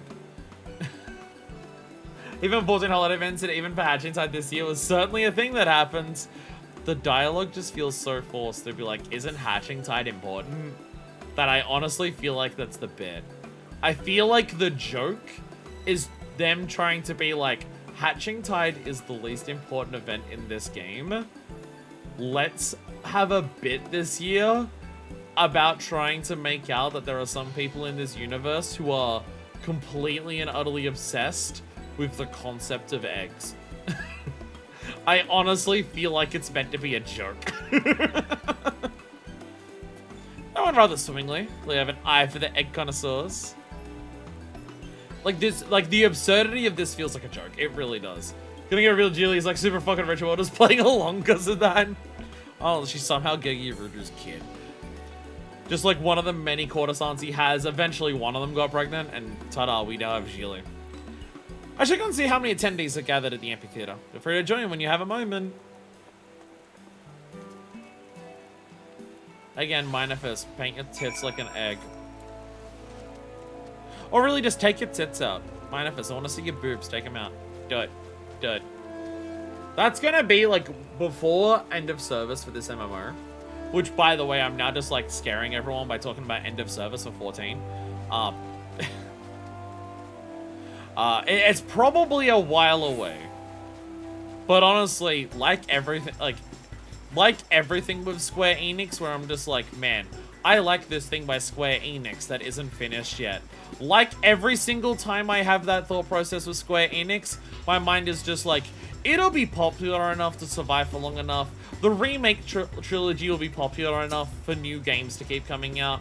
14 will be popular enough that they're not going to, like, shut it down early. But like everything with Square Enix, it's a case of, hopefully the people at Square Enix who run their business side famously fucking horribly don't fuck up enough to cause this company to close down early and destroy all the things that we like from them before they're finished. 11 still has its service going. I have considered, once we're current on 14, of starting 11. Because, like, once we're current on 14, not every single weekend stream like this will be dedicated to the game, obviously. So part of me is thinking, once I'm caught up, that's going to be when I start 11. And then these weekend streams will become 11 streams. And except like 14, like every time obviously something new happens in 14, we go back to 14. And also I'd like to be Monster Hunter. So it's more like, once we're caught up, these streams will likely become a combination of 11, 14, and Monster Hunter, depending on either something new happening for one of them or whatever I feel like. You ain't boobs like an egg, they're gonna get hella sore from all these egg lovers hanging about. I think Manifest is okay with a shitload of people everywhere sucking on her tits. I have a funny feeling that if I make her horny enough, she'll be fine with that. Don't point out that Manifest has like the lowest sexual libido out of her partners. She's focused, she has so much adventuring to do that her sex drive is lower than everyone else's. Because she does so much shit in her life. Don't worry about it. Square Enix just has to stop making bad games that lose money. They made multiple of those recently. That's what Square Enix has felt like a company that is on borderline about to go bankrupt. Honestly, since, you know, Final Fantasy. So. Parasol truly is a peak of ovoid aesthetics. Timing my visit to Gonzo Hatching Tub was a fine idea indeed. Okay, honestly, with the egg obsession and using word ovoid, at what point are we just going to have one of these hatching tides straight up be about ovipositors? Because I feel like there's an inevitability. I feel like there's an inevitability before G Leaders comes up to us and is just like, Minifist, I came up with this fantastic new creation to really feel the celebration of the eggs. And I laid eyes upon this parasol. Quality spoke loud and clear. A triumph for design, both practical and decorative. So often I find an article so worthy of my discernment. The thing I'd end up with one of these delightful parasols all for myself. You and your associates are so generous.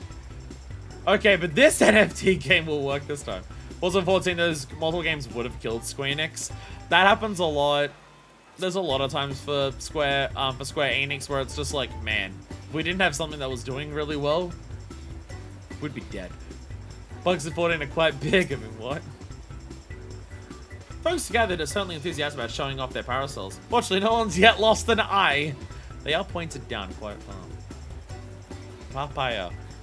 Oh god, we're 6.5 hours in. I've not even started crafting. Today was meant to be a yellow quest stream. Look, Manifest! Isn't the sight of these parasols simply marvelous? I spoke about boobs too much. Yeah, they look like eggs. You know what? At least it's raining.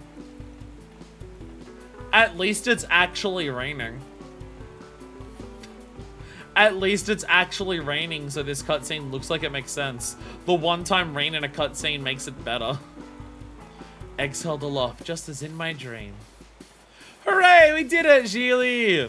This was my dream, and this is why it's a national holiday. We certainly did. Shall we officially declare this hatching tide a success? Hold that thought, you've yet to see the half of it! Oh, Jiva. I gave you the wrong voice. No, sorry, this is my sensor. Sorry, this is my sensor. My sensor! I'm not quite sure I follow. Quite a few of my customers asked about your parasols. Well, that I can comfortably gather here, in fact. Nevertheless, I took the liberty of handing out stock to those who came inquiring. With nobody left my store with a smile on their face and a parasol in hand, the whole city is awash in floating eggs. Look at all the other characters who did their seasonal event, and they've all got their eggs. It's incredible! I think the parasols are bringing joy even beyond our celebration. Yay! Thank God it's raining, so people have a reason to get an umbrella. But surely, they're one and the same, aren't they? The celebration has spread across the city born by a great mass of floating eggs. You're right! I was intent on gathering people here, but the eggs in my dream were far too numerous to contain in one place. They were always meant to be seen far and wide. That original plans met with misfortune was a blessing in disguise, for it would touch the hearts of more people than I dared to imagine. There's no doubt in my mind. This will go down as a hatching tide to remember. This feels like a joke. This feels like a joke about hatching tide and in general seasonal events of this game. It's so absurd about such a silly concept. It honestly feels like it's half taking the piss out of itself. And if that's the intention, then honestly, bravo. Black Rabbit Traders shall continue distributing parasols to those who ask. They may be free of charge, but they're doing business in spades. The Nata told me how to assemble them, so I can prepare as many as necessary.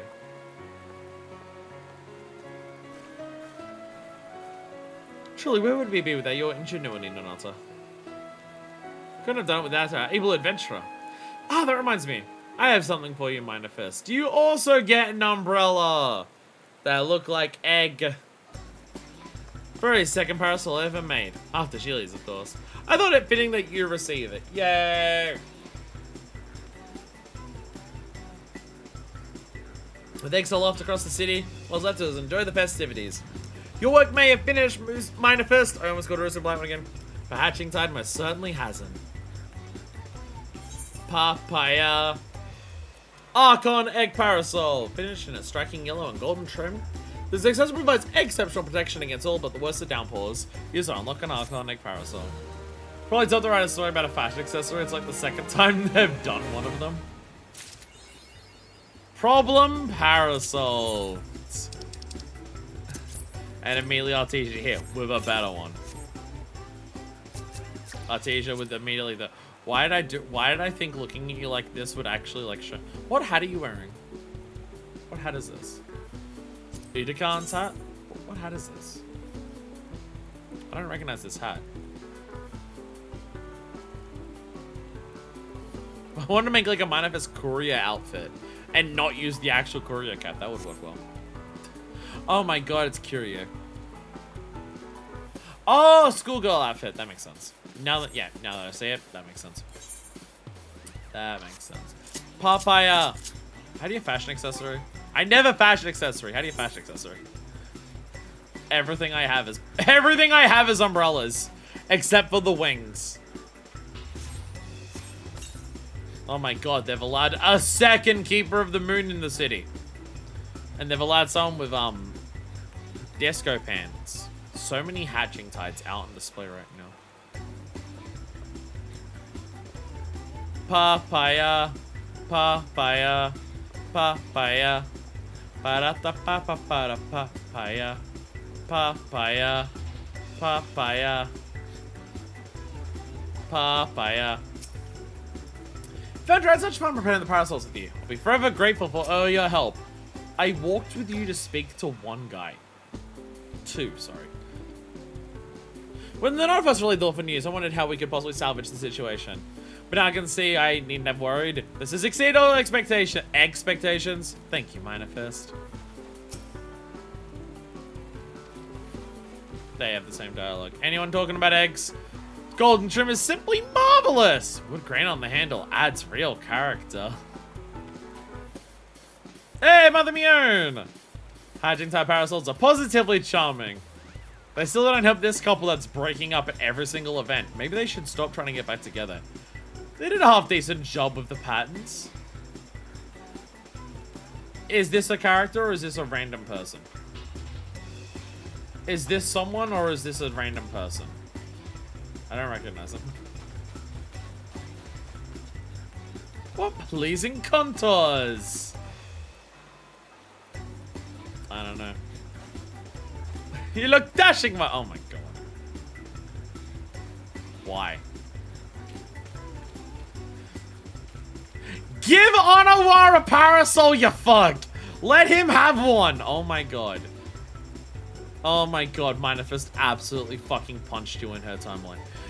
And it wasn't all thank her. I'd say mega appreciated from before. Now you have to go see everyone admiring the eggs. Hey! These two are here. Such stylish parasols. Supposed to be in the mood to weave. To make them weave one that matches my complexion. Teehee. Okay, you know what? Never mind. Never mind, this is the single best event that's ever existed. Never mind, this is the best event ever. Giving Omega, who we learned literally today is actually Omega somehow. Never mind, this is the single best event that's ever existed. Omega has an umbrella. Hi, Alpha. Hi, Alpha. Quay. Hi, Omega. Somehow you're Don't worry, Omega. One day you'll become a human. It just requires the end of the world in a couple centuries. But one day you will be a human. Don't you worry.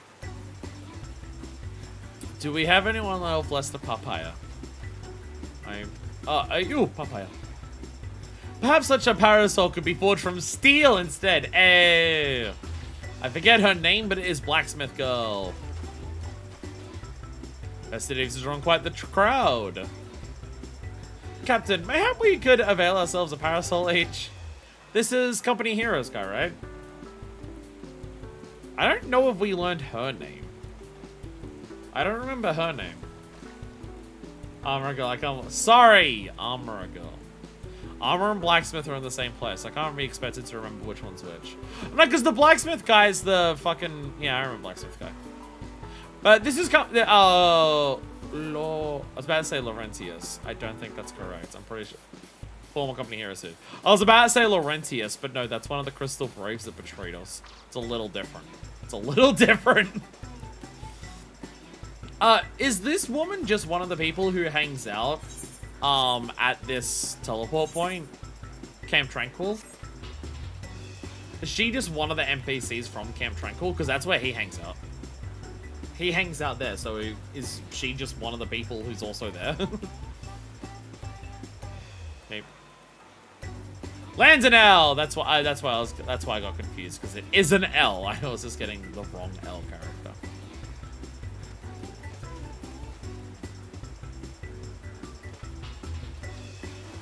Lady, did you not hear that racism ended? There was a Keeper of the Moon in this quest. Racism ended. Also, if you don't want to accept the end of racism, I will end you. This woman should be put to the sword. Who else have we got? Have we got anyone else? I guess is a more important question.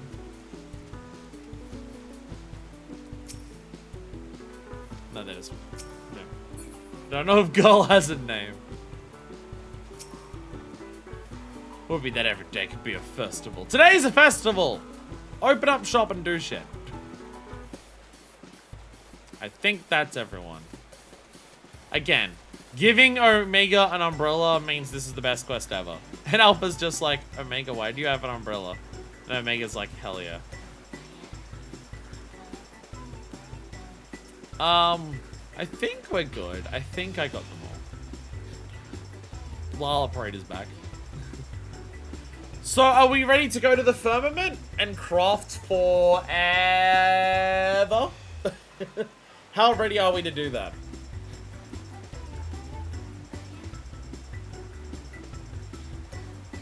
Papa's con forever. Artesia is egg. Artesia can crouch and become egg. That's all the NPCs and bonus stuff here. Once I'm caught up on story, there might be a couple more. Maybe a couple more once I'm caught up on story. Pardon me. To the firmament. Well, actually, I guess here's the question. Oh, what's up, Val? Hey, Val. Hello. Here's the question, I guess. There we go. I was going to say, so we can finish Skybuilders today, I should go there and craft everything. Now that this stream is almost at 7 hours, should we say not do the firmament today, force me to get off my ass and actually do some of it, so we can just hand it in on one of next week's streams, like either during Blue Mage or 5.4 or Bosnia? Or do we do it now, because we know I might not? Because I have a lot. I'm like halfway done. I'm about halfway done. I need 60 from this. These three give me 3 each. That's 9. And then these give me 2, which is like what?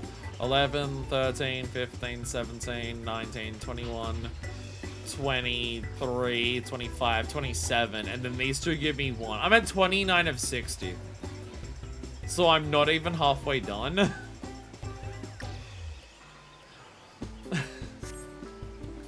So should we maybe not do firmament now and start doing yellows instead, so we actually like get the yellows done? Because I can do the crafting of... I didn't realize this would be so long to get to this point. We can go do yellows. Let's do yellows! Shall we start with Red Rooster stead? What was your idea of going through this, Artesia? / Deku? Shall we just start with AR? Because, like, mine are kind of in order from ARR onwards. Like, my list starts at East... Oh, sorry, my list starts at Eastern Lenosha. For some reason, I thought it was Red Rooster stead. For some reason, I thought we started with Red Rooster stead. Maybe I'm thinking I went to Red Rooster stead because I was doing leave quests there. Never mind, I'm apparently starting in Eastern Lenosha with Bait and Swat. I thought it was Red Rooster stead that had something.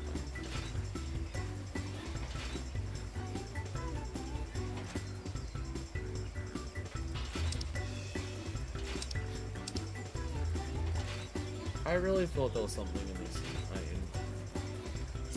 That's what I thought. Did I teleport a coaster? I don't even know. Teleporting! Wee! Bye!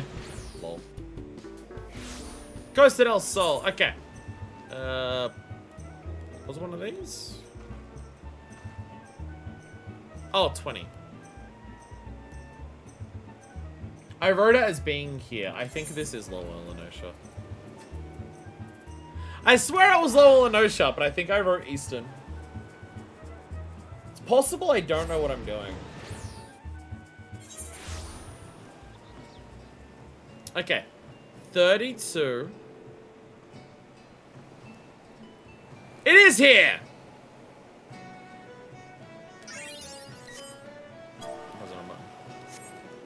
It is here. It was Lower Lenosha. It was Red Rooster instead. Why did I write Eastern Lenosha? Now, if you're wondering why this is a quest we're doing, it's as I said earlier, but this has been a 6.5 hour stream of bullshit, so I'm not expecting anyone to remember or pay attention. I was about to say, did my headphones cut out? No, just music stopped entirely. This is a yellow quest that has a picture, which implies that it's important. That's about it. That was my entire reasoning. Chocobo hole. Chocobo hole. Chocobo cave.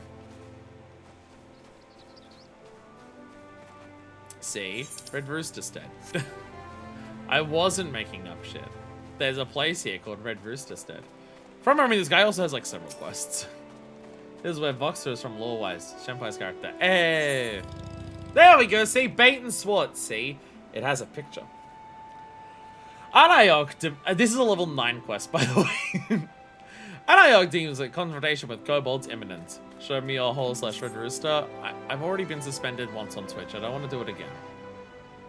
Ask me on Discord later and sure. You've seen us with your own eyes how the kobolds have taken up arms against us. The mines of Gormaro are enough for the native nuisances of northern Vilbrands anymore. They've come to claim what is ours. Long ago, our war-weary forebears struck a sword-side peace with the kobolds. What lay beneath the seas was to be Limses, what lay underground was the Gormaros. Yet what resolved one conflict created another, as the sea cannot fully feed, clothe, and shelter the children of lands. Realize this, the kobolds tacitly condone the limits and settlements of Lenosha. We shared an unspoken agreement. But now the kobolds aggressively assert their dominion, threatening our very survival. I'm pretty sure it has been established very explicitly in the lore since then that it was absolutely, like, people who started encroaching on the land of the kobolds after this accord was reached. That's, like, the whole thing of Titan. Like, Under the Weight is an entire song about that. It's like the whole thing that Y'shtola was roasting Mo before after the Titan quest. Adherence to a pact is meaningless if it means our demise. Come to us, take a stand. Seek the wisdom of Aaron Learner to learn how. Level 9 quest. Back when we were doing evil.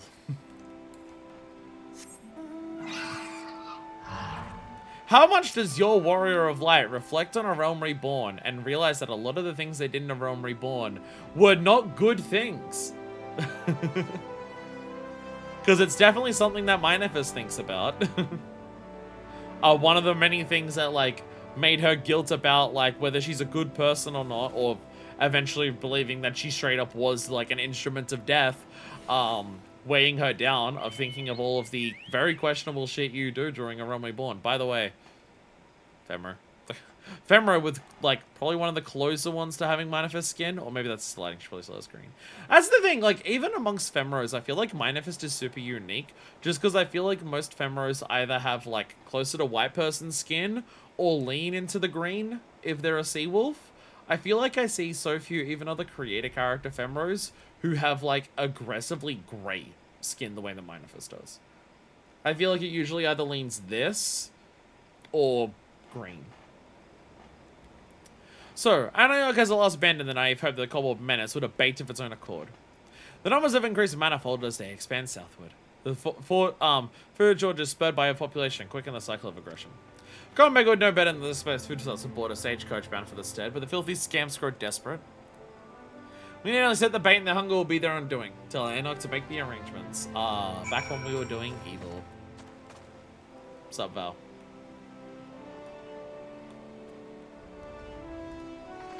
Bird. Bird. I can't zoom in as far when you're on a bird. Bird. I was gonna zoom in somewhere else and say birds. Sorry, hatching tides. Ingenious. We'll try the hungry kobolds as one would any rodent. And I just debate this head. Skill scum hearts. It says slice some dirt to me from our next shipment. Said a bit of that in blind iron minds and little gluttons won't be able to resist. Is there gonna be a point to this quest about like, hey, this is an early part of ARR to clue you in on maybe what you're doing is bad? Or are we just gonna play this completely straight? It's a level 9 quest, so I feel like it's gonna be played very straight. I hand dead dirt to you and you kill kobolds for me. A bargain if I ever heard one. Take this over to Quabati south of the mines. She'll know where it goes. Are you, what are you farming? What you farming today, Val? What you farming?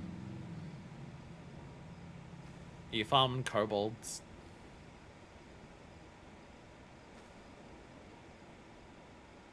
Just imagining. No. What you I was waiting a long time and I thought you were going to tell me something and you just said... I was waiting a really long time imagining you just clacking away at a keyboard for a message. And all you said was no, and then you left.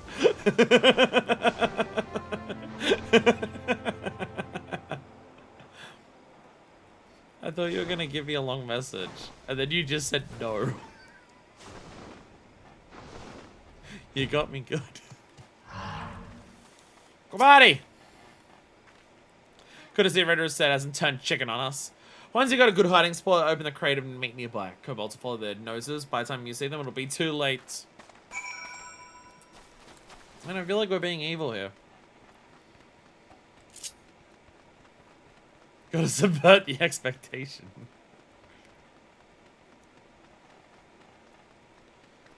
Oh, is this one of the caves that has a fishing hole in it? I swear somewhere in one of these caves is a fishing hole. Trust you by Red Wrist said, heavy with rotting dodo meat.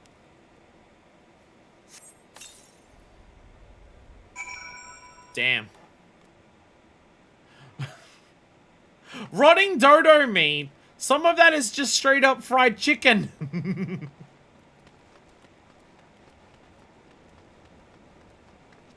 Are you farming chickens now?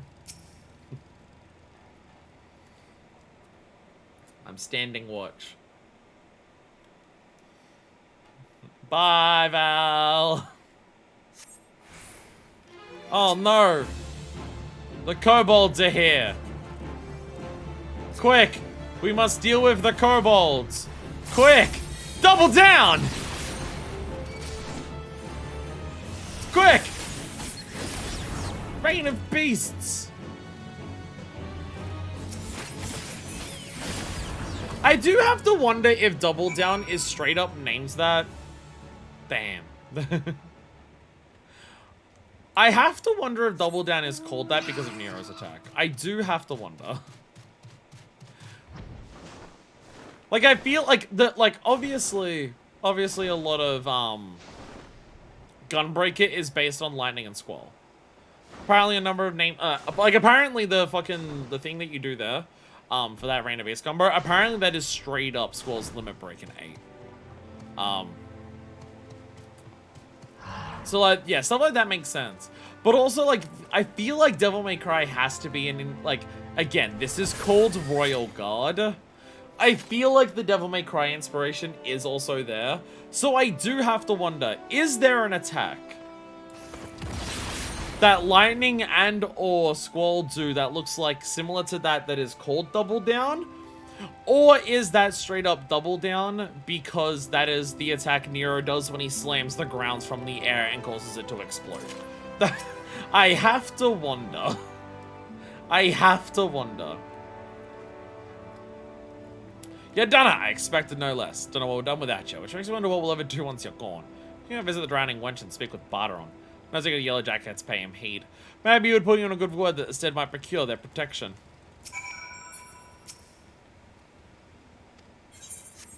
Okay, we're going back to Barteron, by the way. What am I doing? I can literally just do this. Is this the entire quest? Is there a quest line here, or is this the entire quest? And for some reason, this, of all things, got a picture for some reason of kill kobolds. I have to wonder.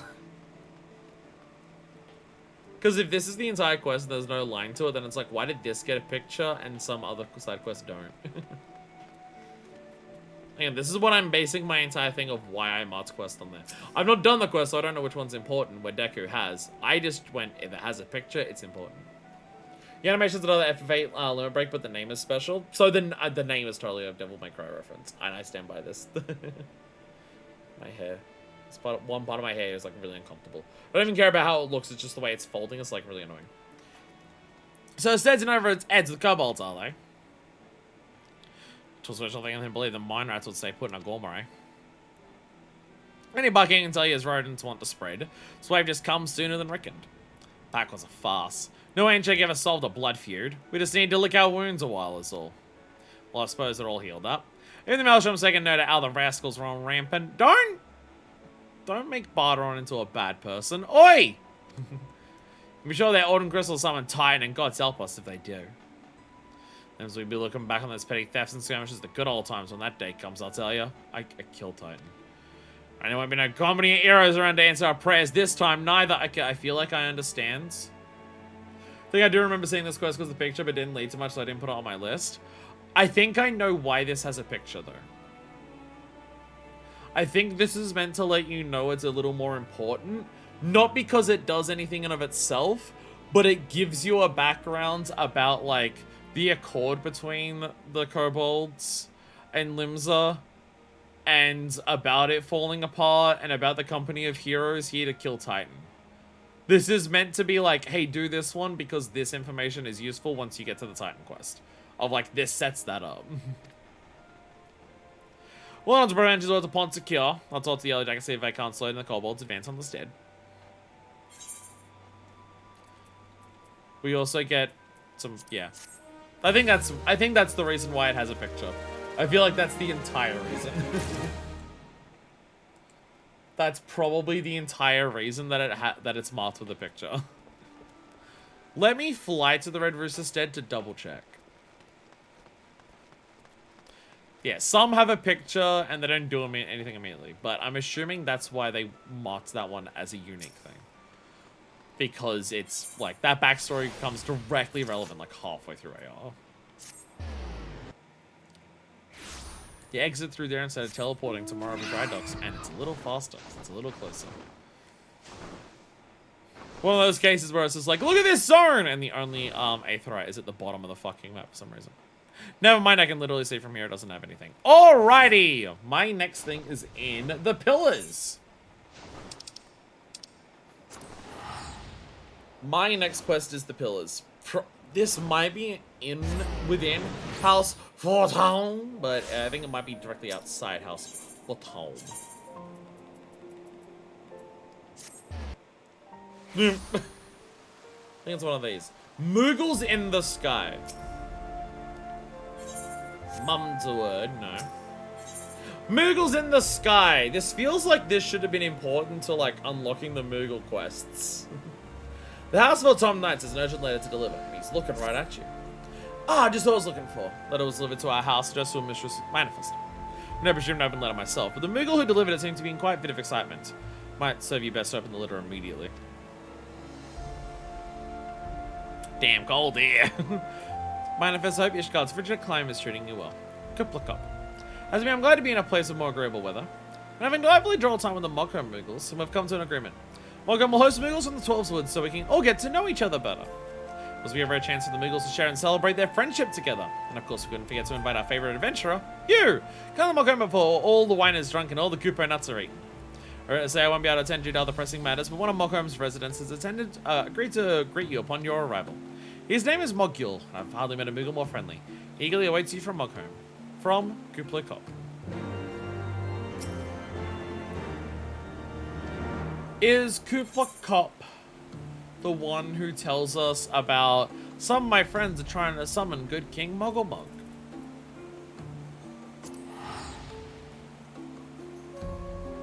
Is that Kuplakop? They're all Moogles. They have way too similar names.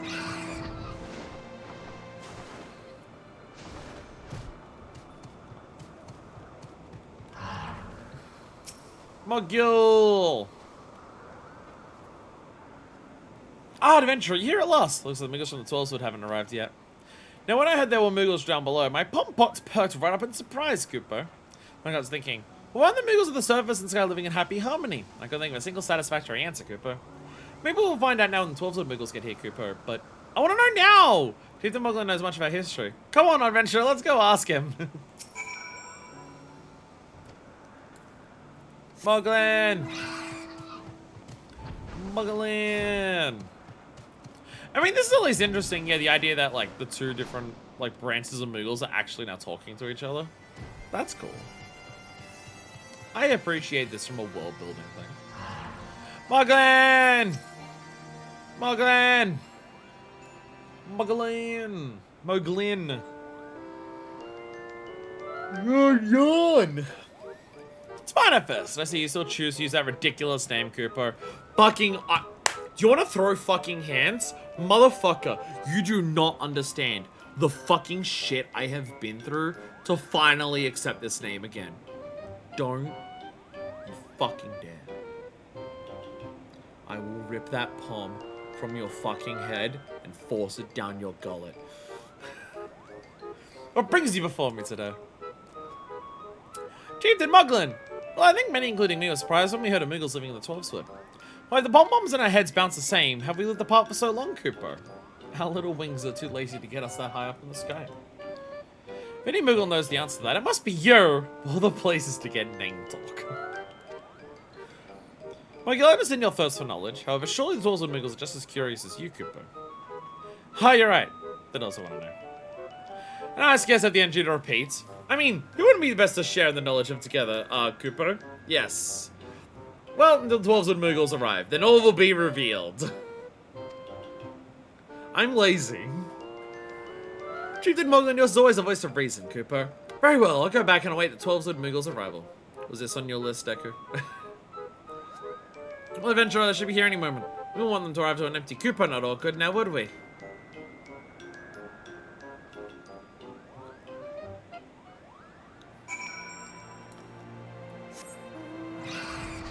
Go.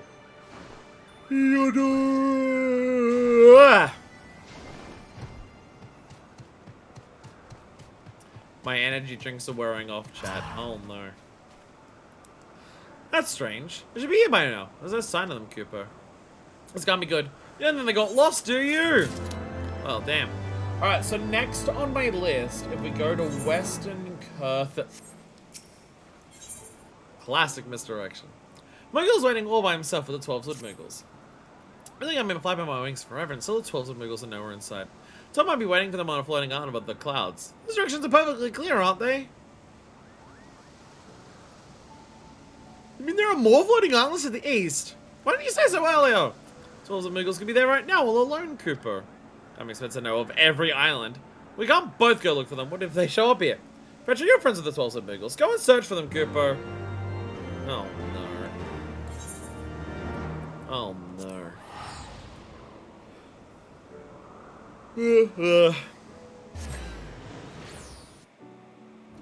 Oh, it's alright. It's alright. It's alright. It's just a tired spell. Give it like half an hour, and I'll push through it, and then I'll be awake and alert again. Just give it some time. Don't worry about it. Moogles? As much as I'd like to help you, I've never seen one of those in all my days. Like something I've had all the luck to do with is dwindling wine stores. So those barrels must come to us half drunk already.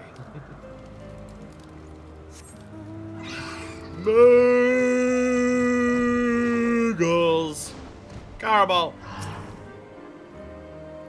Because I've seen a Moogle around here. Because if I did see one, how the hell would I know what I was looking at? Fuck you too, I guess. Anyone on the ship seen one?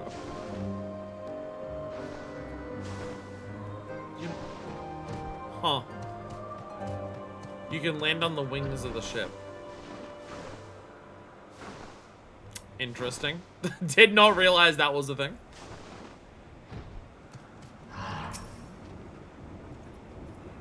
the 7 L's will Moogle be here? Well, then you mentioned Gildan was going about Cooper or something or other. I mean, something that can help you. You can stand his rambling. You can find him in Rose's house. I guess, yeah, Moogles can also only be seen by people who are pure of heart or something. So, makes sense that even if they got here, not everyone could see them. Tide spells hit me really hard, actually. Oh! My god! Rah, rah, rah. I apologize to those who are watching who are now falling more tired themselves because of my yawning. And by apologize, I of course mean I'm sorry. Do you say Moogles? And the gods finally someone else who believes me. I've been telling everyone I heard a strange voice saying Koopa Koopa near Oxundo to the north. I know what I heard and there isn't anyone who can tell me otherwise. Oh, it's pure of heart. Or when the Moogle forgets. Or when the Moogle forgets. I'm teleporting.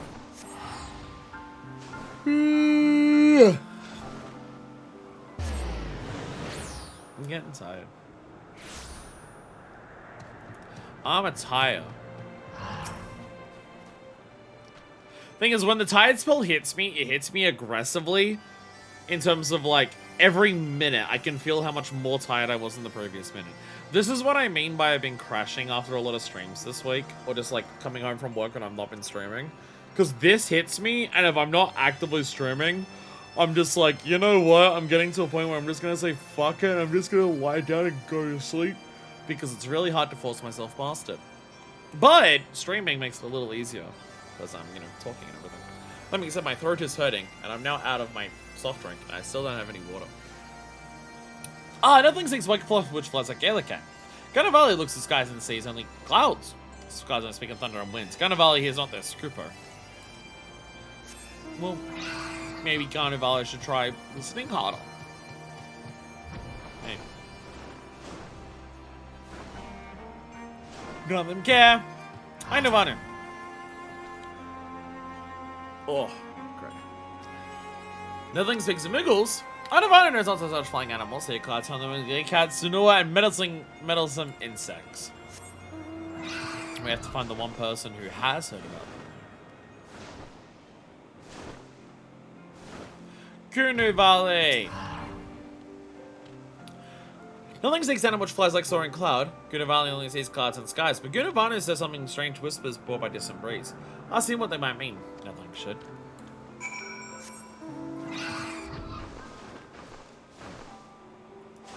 How many times are we gonna bounce around? Just being like, I don't know anything about it, but I heard they heard about it. Oh yeah, I saw them, they're over there, go ask them about it. Another thing, too many moons passed since last meeting. What do you think of Gunavanu? This is the first one we ran into, I believe, when we got here. He, like, helped us, I think. Ah, yes, not long ago, Gunavanu find rather cowering and shade. Speaking of strange voices on the bridge. Bridge lies outside Alcazundo. Maybe Neverling find Moogles there. Moogles. Moogles. Oh my god. When you start feeling really tired, like out of nowhere, like when it hits you that you're tired, aggressively in the face, what's your plan? Like, what do you do to stay awake? Because I'll be honest, most of my plans end up not working. Okay. Sad thing is not, it's what I mean by like the tired spells. When I start getting tired, it's not like a gradual, I'm getting more tired. I win. Generally, the plan's to sleep. Alright, good night. Because normally, like, this is what I mean, like, when I say a tired spell. Because it's not just I slowly get more tired as it goes on. I mean, that happens a little bit. In terms of just, like, day goes on, I get slowly more tired and everything like that. And stuff like that. But when I have something like this, I go from, like, that to this very quickly. Well, it's not necessarily that, it's more so it steeps goes down. Because that implies it goes down to the bottom of how tired I get instantly, which is not that. It's, instead of progressing tiredness like that, it's more so it goes like that.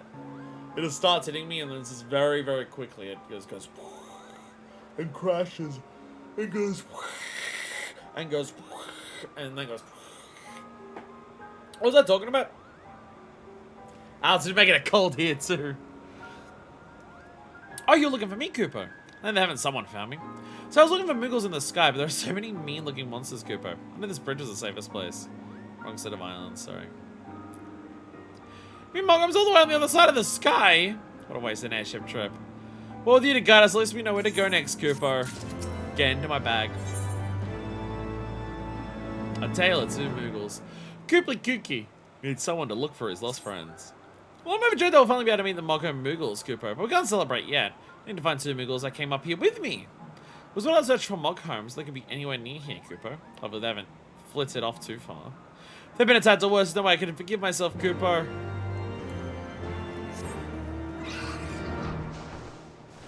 This feels like the type of questline that would appear like after you get an Aether Current. So the fact that this questline has this many like parts to it and this many quests in a row, and is just a random quest in Ishgard is quite surprising. Normally, these type of multi-step, talking to several people per step questlines, again, usually saves for Aether Currents. I mean, more modern expansions do that a lot. Heavenswood did it a little bit, but I guess there are moments where it's like not Aether Current questlines where you do like all of this. Oh, you surprised me, Cooper. What's that? Kooply Kooky saying to look for me. Thank heavens. I mean, like a bird monster attacked me and I ran behind these rocks. I didn't know where to go. I was Kooply Kooky's hunting on a bridge. Safety and shade. Sounds perfect. I'll go meet him right away, Cooper.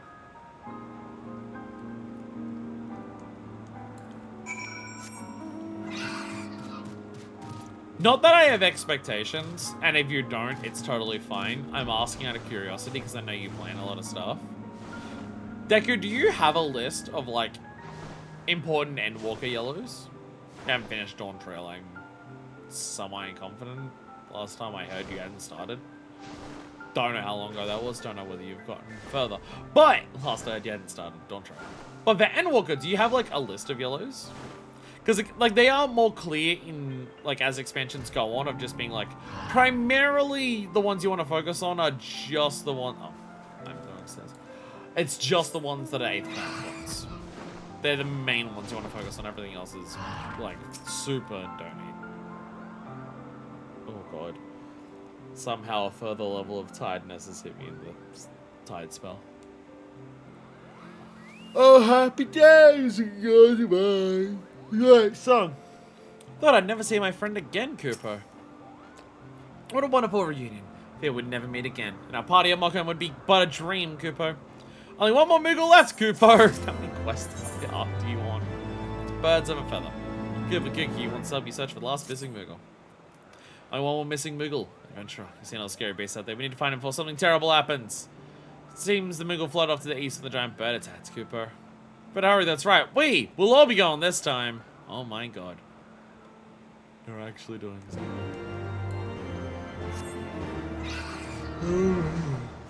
Look at her butt. I apologize. It has hit me very aggressively. The tide. Oh my God. The tiredness has very much whooped me very quickly.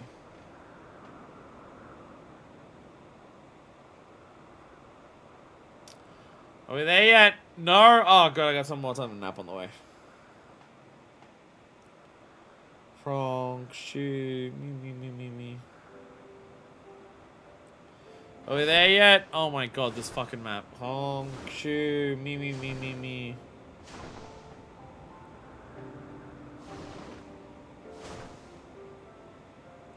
Are we there yet? We're almost there! If it's when they're in Walker, there was some IRL stuff happening. I want to finish MSQ quick, so let's get past yellows. So I had time to go through and get all the yellows in one go, and I've got them written down, but it's split between phone and computer, so I need to edit and stuff. That's okay. Again, if you don't have it, it's fine. Like, it is not a requirement. I am not demanding it. I'm also curious if it's something that you did, because I know you've done it for others. Remember when I used to use Ninja Hide in place because you dissed Ninja Hide? I didn't even read Mufi's dialogue. Are we waxing nostalgia about prior moments in this LP? Because honestly, yeah, I do that a lot as well. Remember back in the LP when we did this? because this one game has been going on for several years. Even if you discount, like, the 10-month break in it. Don't see him anywhere, Cooper. I hope he's not. It's gonna be so weird when I'm caught up on this game. Like, being caught up on this game, I'm going to be a little more immune to than the average person. Because, one, being caught up doesn't mean this game's done for me forever. There's still going to be new shit to do, like, bare minimum every 4 months with the patch. But it's like, new patch comes out, minimum 1 week for MSQ, another week for, like, whatever raid comes out with it. Possibly another week for 0.1 stuff. Possibly another stream for 0.5 stuff. I'm still going to be streaming this, like, relatively frequently. It just won't be literally every single week. And also, I went 10 months without any progression past 5.0.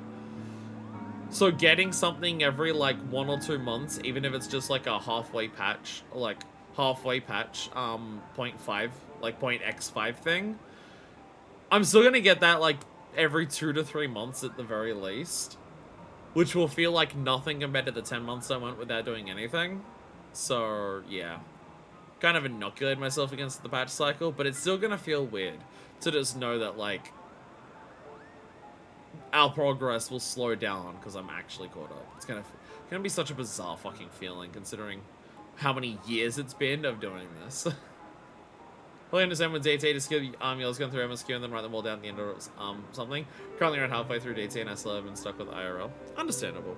I mean, like, going through the story for me is more so, I still want to do Aether Current quest lines going through the story, but I don't want to slow down, MSQ for, like, non-Aether Current questline yellows, unless they're super important. But doing a, like, wrap-up at some point of the yellows would be nice. Don't see any sign of a pom-pom here. Oh no, what's that? It's a Koopa nut! We brought some from the 12s to give to the Moko Moogles. What are they be doing here? Best pick them up. Be a shame to let them go to waste, Koopa. But look at these monsters! Adventurer, looks like you can handle them. Why don't you gather the Koopa nuts? Koopa nuts scattered all over the place. You need to pick them up, Koopa. I'm sure it'll be fine. I'm sure he's fine, Cooper. He's just dropped everything important to him, Cooper. He'll be fine, Cooper. He's totally fucking chill, Cooper.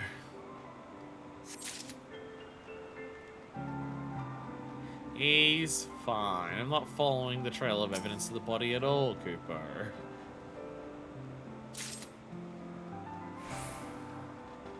Jog is so good. I love having Jog. Jog make me pog.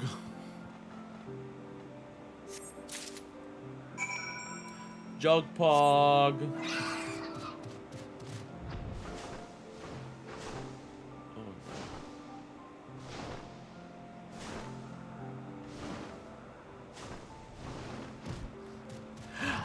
Don't worry, I'm crashing into walls because I'm tired. Don't worry about it.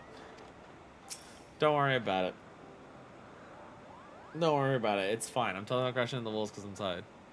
Again, this is when it hits me. It fucking hits me.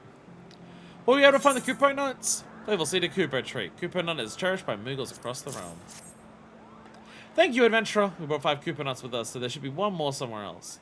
What else companion isn't here? Then where could he be? He couldn't have run far. Just have to brace these wilds a little longer, Koopa.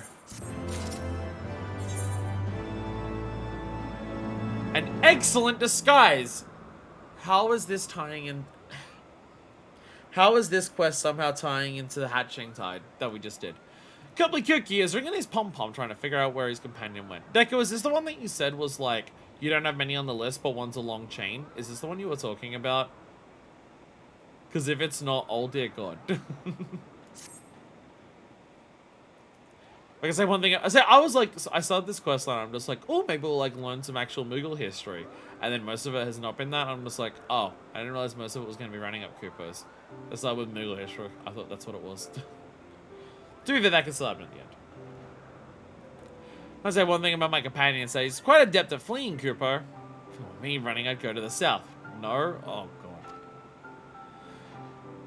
But no doubt that area is just going with dreadful creatures. Eventually we need to go look for any signs he was there. Or for any clues to the way he may have ran to. If you find something that it may be worth braving this region's cruel monsters.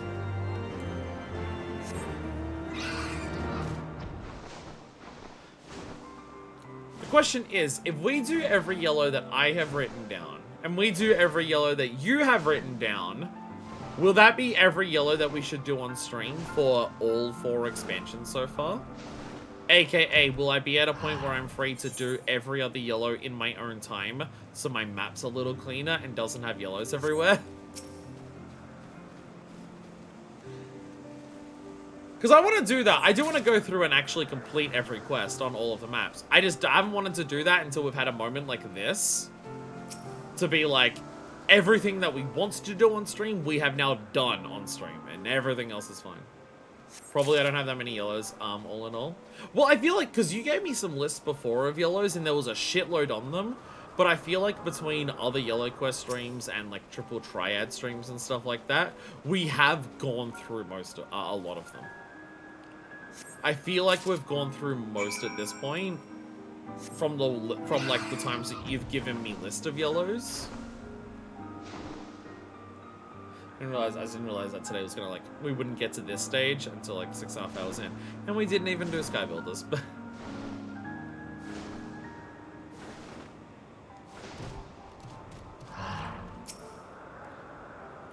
I think I just underestimate how long it would take to read all the stories. Again, not complaining about the length, it's just like, you know, mentally I was just like, oh yeah, 2 hours max.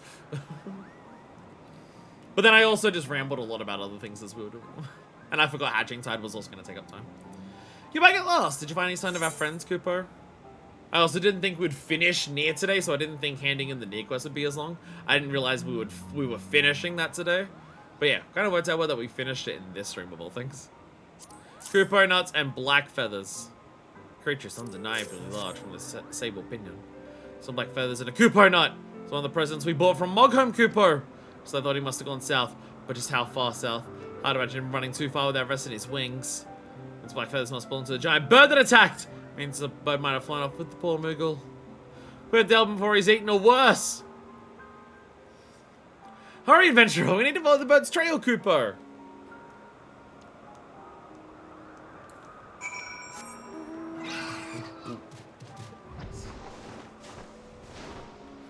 After we finish this Moogle questline, though, I am going to get up and move my body. Hopefully that'll wake me up a bit. Last time I had a really major tired spell on stream that helped a lot. Getting up and physically moving. So I think I will do that, but after we finish the Moogle quests. Get up, stretch a little bit, get the blood moving, get the blood pumping, but not pumping too much. Because my heart will explode. As in the food that I had there. Obviously, it's a weight loss thing. Obviously, weight loss is incredibly fucking difficult. Obviously, I've tried a lot of things. I'm not saying, like, 2 or 3 days into it, I have found the miracle cure that will finally get me to lose weight or anything like that. It's more so just, like, my body health is, like, a lot worse than it's been for a long ass time. A lot of that's long COVID. Long COVID is absolutely fucking up my chest and lungs. It's real bad. But one thing I want to do, but I don't want to do it while I'm the current weight that I am, because it'll be too much stress on the body. But if I can manage to lose, not like a shitload of weight, but enough weight that I can move my body a bit more comfortably and a bit more freely, I'd love to restart Ring Fit Adventure on stream.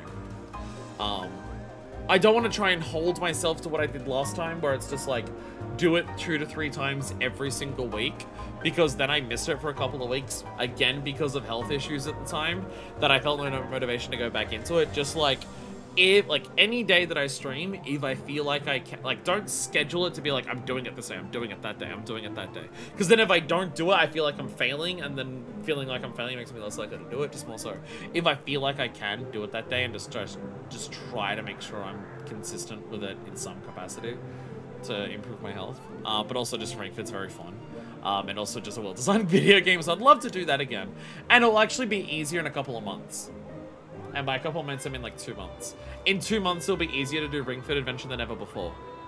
Because the Switch 2 will come out, which means that I can leave Ring Fit Adventure in my Switch 1 permanently.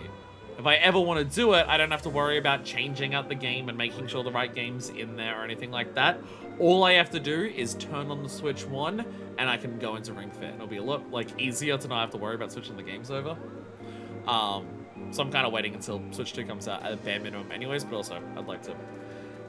It's just like it's one of those things where it's like in terms of losing weight, there's obviously a whole bunch of reasons that I want to lose weight that have nothing to do with me wanting to look better. But people say, no, you don't need to lose weight. And I'm just like, realize how big this is? Like, let me move it on camera. Realize how huge this is? Do you know how much this much physical space on my body gets in the way of moving my body? Like, genuinely tying up my shoes is really difficult if I'm sitting down, because like I can't bend down forward enough to reach my feet if I'm sitting normally, because my stomach is so big that it collides with my legs well and truly before I can bend far enough, and I can't crush my stomach enough into my legs to be able to reach my feet. The only way I can do my feet while my shoes while standing up is to spread my legs as far apart as I can, so my stomach can go in the gap in between my legs, so I can reach my shoes to do up my shoes. And it's just like, do you know how like outside of like people judging people because they're fat, people disliking people because they're fat, people not viewing people as like good looking because they're fat, fuck all of that, get all of that aside. That has nothing to do with why I want to lose weight. Do you know how irritating that is? For people who have never been big, who keep trying to tell me you don't need to lose weight, you can accept your body type for what you are. It's just like, that is annoying. The fact that I can't bend and reach my feet while sitting down unless I spread my legs as far apart as possible is really annoying. I mean, I had that issue in Ring Fit when I was doing it, so I'm just now on a completely different tangent. I'm on a different tangent and it's waking me up. I'm talking about something that's like not chasing after Moogles and it's waking me up, so let me stick with it for a second. I had that issue doing Ring Fit sometimes before. There are certain exercises, like there's one that's sit on the ground, sit up like this, bring your knees up to your, like bring your legs up like this, and bring your knees to your chest. I literally couldn't do that exercise enough for the game to register that I was doing it, because for the same reason, I could not bring my knees close enough to my chest because my stomach got in the way. It's the same, I have an exercise bike there that I can't use for the same reason. I cannot have the chair set up in a way where I'm on it, where I can move my feet all the way down to the bottom to complete the revolution, where it's not like, I put it at like, so when I'm sitting down and my feet are going down as far as possible, so the seat's like as far away from the pedals as possible, it's like I'm sitting here, my feet are going down, they are reaching the bottom of the pedals, my leg is literally completely straight to the bottom of the pedals for the revolution. Okay, let me bring my foot around, let me bend up my knee so I can complete that. I literally cannot do a full circle on the exercise bike with my feet, because at the absolute max distance that I can do for how far away I'm sitting from the chair, so my feet reach all the way down, I can't bring my knees up high enough to actually complete the revolution of the pedal, because again, my legs collide with my stomach and physically stop them from like moving up any higher. So like, I feel like trying to start Ring Fit now because of this will just make certain parts of Ring Fit way harder, because also a lot of Ring Fit is jogging in place. You go through levels in Ring Fit where you're jogging in place to run through a level, and then you run into enemies and do the exercises to like attack them. And a lot of it is just jogging in place, and I feel like it'll be similar for that. A lot, like the jogging in place just means my stomach is going bong, bong, bong, bong, bong, bong, bong the entire time. So I do feel like it's just like, I could, like, there are exercises I could do with this body size. There is exercises I can do at this body size. It's just like, specifically exercise bike, I can't, and like Ring Fit Adventure, I could do some of it, but it would be a lot harder. So my idea is just like, I want to lose weight first before I try to exercise. Because just trying to, like, obviously exercise would help you lose weight, but trying to exercise at the size that I am is just going to be so frustratingly difficult that I worry it would dissuade me from wanting to continue it. I'm with the line. I'm with the line of, are you healthy and happy with your body, then you're good. Are you unhealthy or unhappy with your body, then lose gain weight to the point where you want where you're healthy. Well, as the thing, I mentioned it in another stream. Me being a larger person can be healthy. At my healthiest, which I was relatively healthy at the time, I was still a larger person. My body wants to be larger than the average person. My body wants a large frame. My body wants more weight on it than the average person. Because people's bodies are different. This much is not healthy for me, and I know that. This much is not healthy for my body.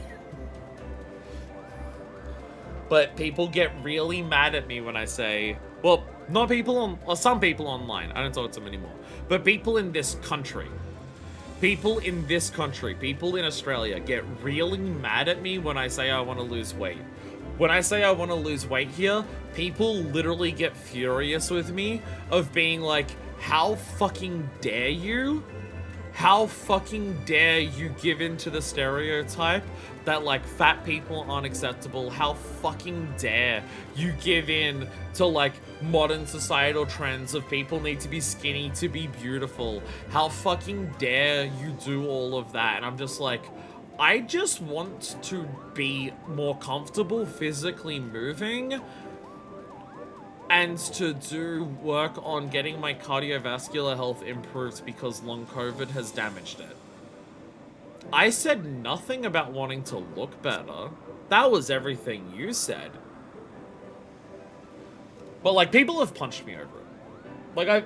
Like, there have been people where I've said to them about me wanting to lose weight, and they've, like, punched me in the face over it because they think that me wanting to lose weight is that, like, shitty of a thing to do. Like, I am shitty of a person enough that they like, hit me in the face of, like, a how fucking dare you. And I'm just like,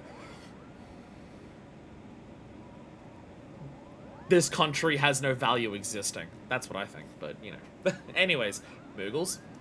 Sorry, I got into a topic that was like, I'm getting invested, so now it's perking me up again, so I wanted to talk about it, so I could, like, perk up and wake up, so I can continue doing this. It keeps getting worse and worse. I hope he's okay, Cooper. Doesn't help that, like, this quest has been, like, 6 quests in a row of follow the Coopos. When I wanted to, like, learn about history of it. I was just like, ooh, history of Moogles about, like, the 2 different types of Moogles that we have in the game. That's awesome. And then it's just like, here's 6 quests in a row of this. And I'm just like, they need a little more interesting dialogue for this to work. I'm okay. I don't disgruntle chores in this game. I don't disgruntle chores. I'm okay with things being slow-paced to get to an ending conclusion. But normally Moogles have more interesting dialogue than what these guys have when we do that stuff for Moogles. There's a whole flock of birds here. Maybe our companion was kidnapped. He's like to be around here. Let's split up and look for him, Cooper. Hope he's okay. Hurry and find him before something terrible happens. Bye, Val. Bye, Val. Oh, you're in one of the nests, of course. You're in one of the nests. You found eggs. I am the egg.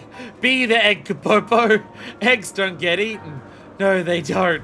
Be the egg. What works out well that we're doing this for hatching side.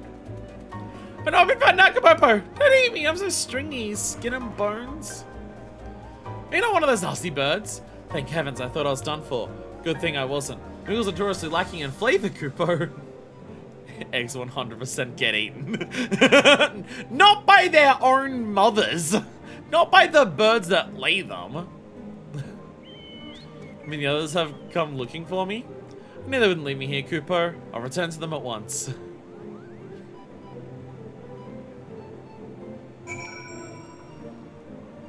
Snakes invade nests to eat eggs. Flies away. I was about to say we're in the sea of clouds. What snakes? And then I remembered Sanuas exist here, and they're close enough. I was too close. I'll never eat another egg again, Cooper. Say that in Gradani. You're gonna get your shit pushed in. Found him! Never thought to pretend to be an egg. By chance I ended up eating it, Cooper! Everyone's together at last. We finally make our way to Mockholm! We're quite tired of all these flying monstrosities, Cooper. There's an okay eggs from babies that are not viable or such. Nature? Oh. Moogles eat eggs! Gross, Val. The Skies That Bind. Oh my god, the sequel to The Suffering. I should do that game on stream at some point.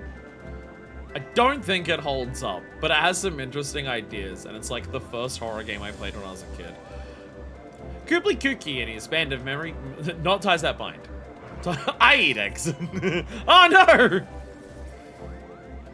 Okay, so to be fair, I say Ties That Bind may not hold up. Ties That Bind just wasn't as interesting when I played it for some gameplay reasons, and also I could never beat the final boss because there ended up being so many dead bodies that it would cause the game to crash before I could kill the final boss because I don't think I understood how to kill it, so I never actually beat it. But story-wise, am I held up? I don't know. I don't know. I know it undoes some of the mystery that was in Suffering, but I don't know. That'd be new. I think that's a game I should go back to at some point on stream. I've not like played it or even like watched other people play it since I first played it, but it is something as a game that I think about every now and then, just being like, oh yeah. Also, birds who knock out eggs from their nest, lay their own eggs in the nest that make the original birds raise their young. Jesus Christ. Nature, what the hell?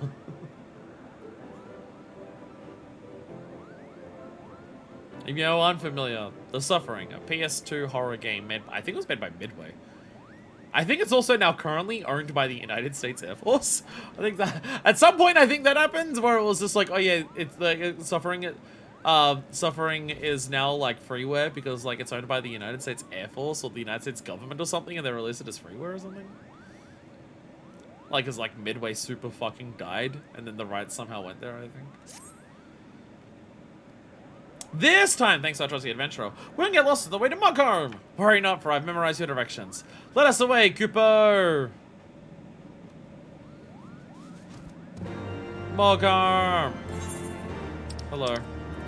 Eggs, eat eggs? I am not, can confirm, eggs do not eat eggs. What are you... When you left to go and find out the answer to that question and then flew back to tell us, what did you do? How did you verify that? How did you verify eggs don't eat eggs by flying off and then coming back to me? I can see a Koopa nut on the tree. I've actually paid attention to these trees to see that they actually have Koopa nuts growing on them. Can you make egg curry or egg sandwiches in Pokemon and then feed them to execute? Possibly. Oh, Adventurer, welcome back, Cooper. You had to find the 12 little Moogles? Yeah, I did! Quick, let's mix our pom colors. Oh, also fur color. I forgot that the ones up here have a more yellow tint compared to like the very white ones. So wonderful to meet you. My name is Kooply Kooky. There are so many islands above the sky. It took us forever to find the right one, Cooper.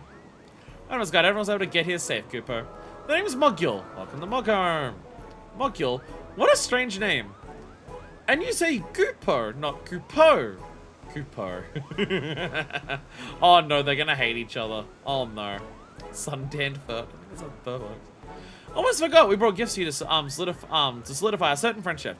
They're quite the delicacy, Goopo. You didn't need to bring oh, these are Goopo nuts. Have you seen these nuts before? They're found amongst the thick wooden boughs of the black shroud Goopo. They're more tasty than all of yours here. They're so firm, Koopopo. But look, there's one hanging from that branch there. Oh, that's maybe for the quest. The Moogles of Mockholm work diligently to keep our nuts safe. I shudder to imagine what we would do without them. How curious. Could these be the self-same nuts found in the Black Shroud Koopo? Let's see here. Two Koopa Wars began and locked in war for 1,000 years. The Koopa Song War. Are these like squishy ones? Amazing to think our Koopa nuts would be alike as peas in a pod. Never mind. They're different, but their Koopa nuts are the same. This visit is proving to be more interesting than I could have imagined. There's still so much to learn. Let's go visit Chieftain Moglin Koopa. I don't know why, but I put hours instead of years, but fuck me, it makes it funnier. Logged in more for 1,000 hours. And then the Moogles got bored. Do Moogles eat Moogles? Once the Koopo song war begins, maybe. The hours works because it just means they all got bored after like 2 months. Adventurer, come with us to hear what Chieftain Moglin has to say. Which is like very fitting character-wise for the Moogles. All this fighting is boring, Koopo. I agree. Oh, hell yeah. Moglin! All the others down here? No. Oh, there is this, though. There is a veritable feast of Koopo nuts, though. Koopo nuts everywhere. How do Moogles breed? So I'm now just realizing there's a question I've never asked. Do Moogles fuck? Do Moogles have gender? Do Moogles have biological sex? And do they have biological sex? Wolf. Totally ticks. Are they like pixies? Are they like fairies? Where they just sprout from like souls that are wandering and then they just turn into a Moogle? And a party popper goes off and Moogle's created.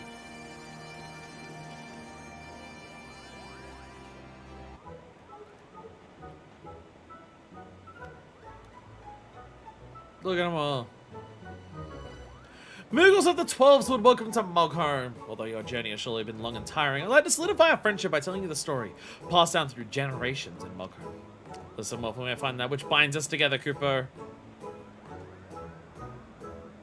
Long, long ago, a great continent floated above the clouds. We Moogles all lived together in happy harmony. But one day, all creation was consumed by a raging tempest that spanned the whole of the heavens, and the once great continent was smashed into countless smaller ones. This is the first Humble Calamity, right? Because first Humble Calamity is wind. That's like the only reason that we even know that the Calamity of Wind happened is because of Moogle Testament, from memory. From memory, that's what it is. Moogles have like literally always been around, and they're the only reason we have any record of the first Humble Calamity. Which was wind, I believe. Because then I believe it went lightning. Was next.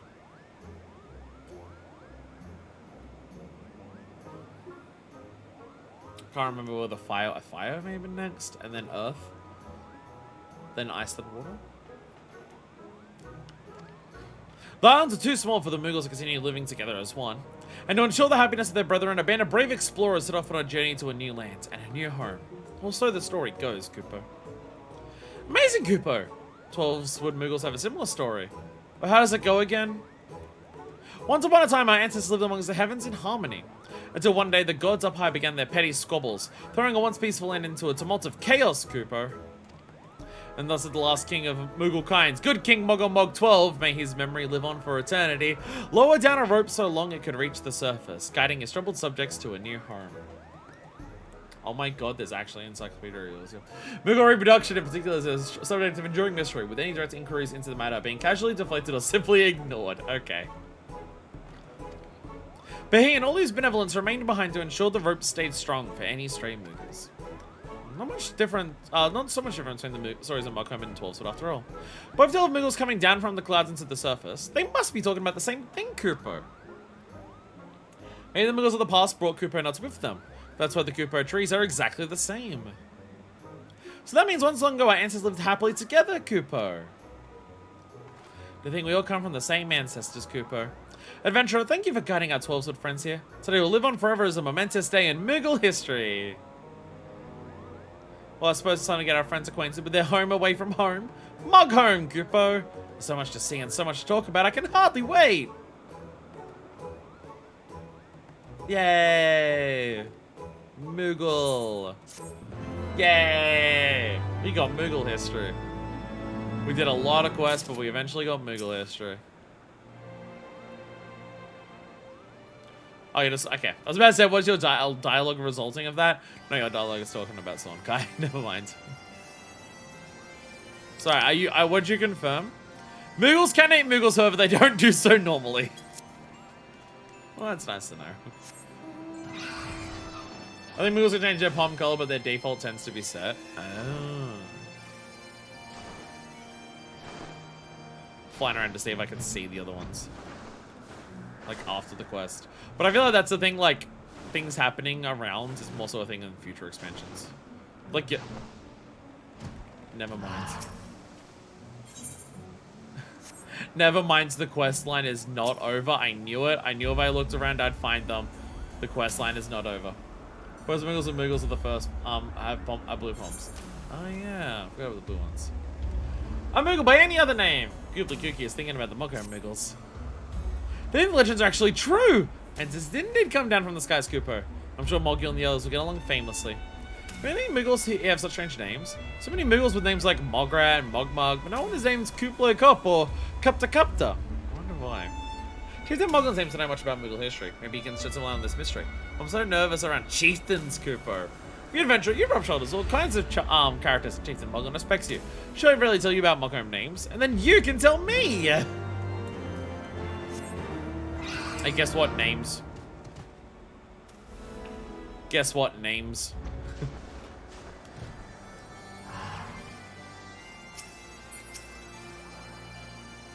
A manifest, so you finally come to your senses and acknowledge the heavenly ring of Mogham names, Cooper. Pleases me greatly, but I must ask you wait. Seems Muggle is urgent. Entreaty. Yes, Chieftain Moglin. Pomgard is fighting a desperate battle against a gang of monsters swarming our precious Cooper, not Orchid. We've beaten him back for now, but I fear we are outmatched, Cooper. Turns out here, a manifest wondering why these quests are just beyond having to deal with Moogles. Oh, look, we just have the wonder. One help. Manifest, lend the Pomgard your strength, and mayhap we will speak more with you about our Moogle names, Cooper. The defense of our Cooper trees is of utmost importance. Speak with the Mogli or the Pomgard to learn where he needs you. Once it must have been dealt with, ask me again about the knowledge you seek, Cooper. I comfy's that Cedo wonder. It's literally made of, like, flower clouds. It's probably heaven. I think the only better seat would be sitting on a girl's fat... Sorry, I got electrocuted by horny demons. Oh, adventure! It's so good to see you again. As you can see, Pomgard business has been terribly busy these days, Cooper. Speaking of which, where did these monsters go? Bill was with the air of these dreadful things. Thank heavens this load was getting so heavy. We're fighting valiantly to drive off the invaders. There are 2 of them, so our paws are full, Cooper. Pomgard have their paws tied with one, while Mogul and the 12-Swood Moogles are trying their hardest to track down the other. Moogles on the surface have more courage than I thought, Cooper. You got the other members of the Pomsgard. Adventurer, hurry and make sure Mogul and the others are safe. Now realizing a question. Hard time for the horny demons. They had to get rid of their whips, change electric ones, and even more because it just kept making people horny. I have a wonderance.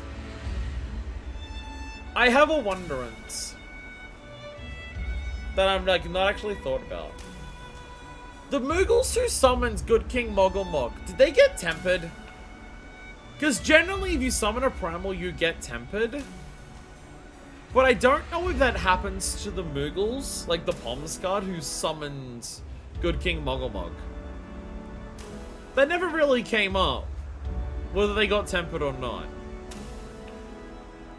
The monster's just around here. Can't be far. We have it cornered, Cooper.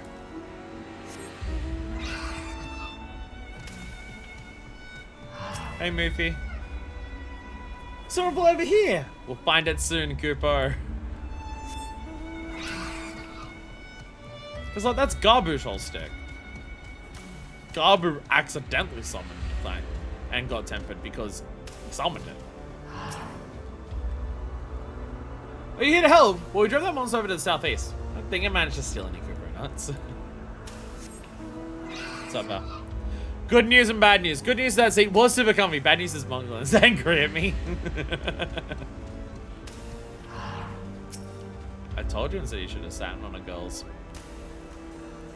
I don't want to be electrocuted again. I had it in my sights, but it flew away, Cooper. Where could it be?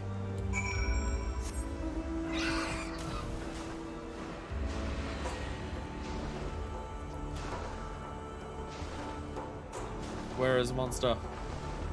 You'll find the monster. Now you're dancing. There's monsters on the loose. Or monster. No, there was 2. Val is the same.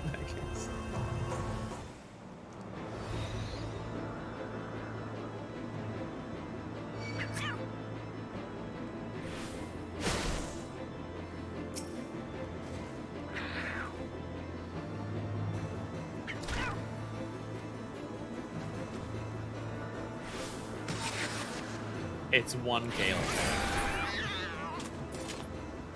It's one Gaelic cat. They might be tempered, but because they got tempered by Good King Mogul, they just got really dumb, and considering they're Muggles, that just means they're really, really dumb.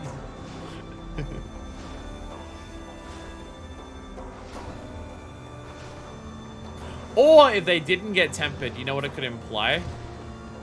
It could imply something that we've all suspected. If they didn't get tempered, maybe it's because Muggles don't have souls. Oh, we have a monster. Followed that far, Cooper. Quite take it out from chasing that monster around, Cooper. Yeah, I guess Gaelic cats aren't normally here, so they did come from the Sea of Clouds. Maybe Chief Mogul will finally tell us about the Mogul names. We did it, Cooper! I think there's no match for the likes of the Palm Guard, Cooper. With a thread of precious Cooper nuts gone. The organ is safe! So monsters are so strange. Odd looking wings, curious pointed ears. I wonder where they could have come from, Cooper. Yeah, what else would have, like, weird wings and, like, pointed ears? You might have followed us here, Cooper. Oh, sorry, we didn't mean to bring such rude guests with us. Well, as long as the Cooper trees are safe, there's nothing to worry about. Thanks to our new friends from the 12s, not one note was disturbed to Cooper. Thank God, no note November can continue uninterrupted. Well, to report our success to Chieftain Muglin, I want to thank everyone who helped protect our prized trees.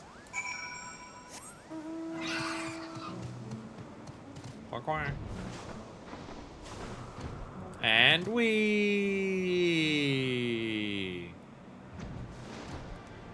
Muglin!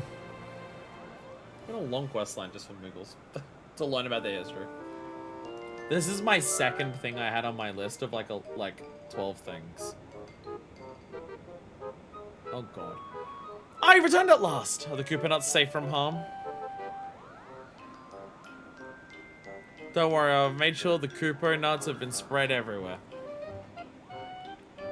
Look at the monsters won't be laying their paws on our nuts anymore, Cooper, thanks to the help of the 12's good Muggles! And I see you working together to defend our home, Cooper.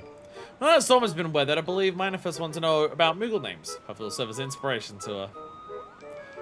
Moogle Mog Extreme Quest apparently implies Moogle guards are tempered, but I'm not gonna go check the text. Actually, Chieftain and Moglin, I was want to ask the adventurer to ask you. I was thinking, isn't it curious that our names sound so different from yours, Cooper? And it's also, we usually start our names with Coo or Purr. They say it's because it makes the same name sound like Cooper Nut. But when the Moogles came down from the sky, the Cooper Nuts were the most prized possession, Cooper. But the Mogul Moogles love Cooper Nuts too, so I've wondered why their names are different. You're quite perceptive, Cooply Kooky. Truth be told, I've never thought about the reason myself. Wouldn't it make sense for Moogles to start their name with Mog? It's been that way for as long as anyone can remember Cooper. My answer to who was Mogholm's first chieftain was named Mogul. And in fact, it was he who decided which brave Moogles would travel down to the surface after fire rained from the skies. Well, Mogul there.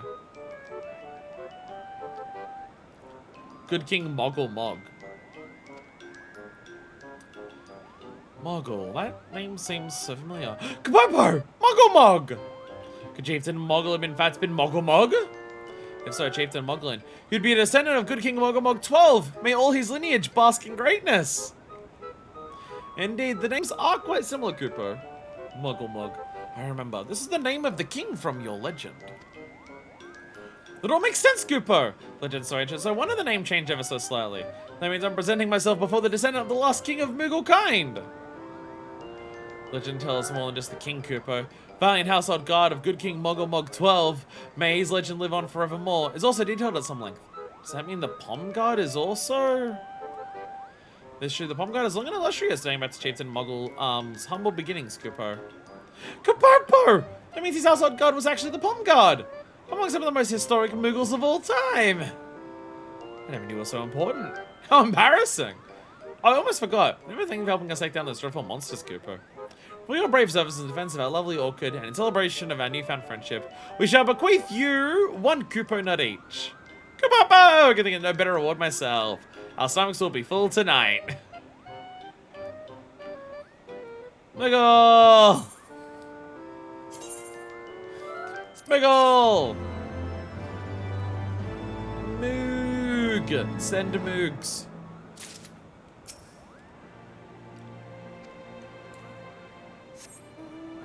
Please be done.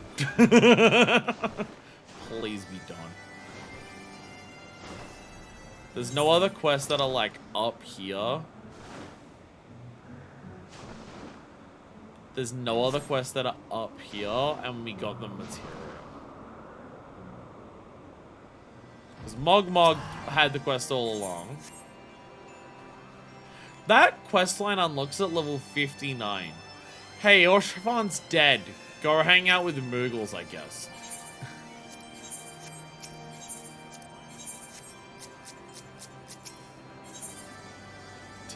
We could get fish, though. But we could get fish. I think that quest line is actually done. Moogle! Moogle, alrighty. To Kurthus West. Which I love Kurthus West. There's a single thing in the entire thing. I love it so much. It makes me want to love it so much. Oh no, someone fell down the stairs to the FC. Actually, I do have to stop by the FC at some point during today's stream. I forgot about this. There's actually a reason for me to stop by the FC on stream. I forgot about this. Forgot about it entirely. Okay, 3238. It's apparently one of these.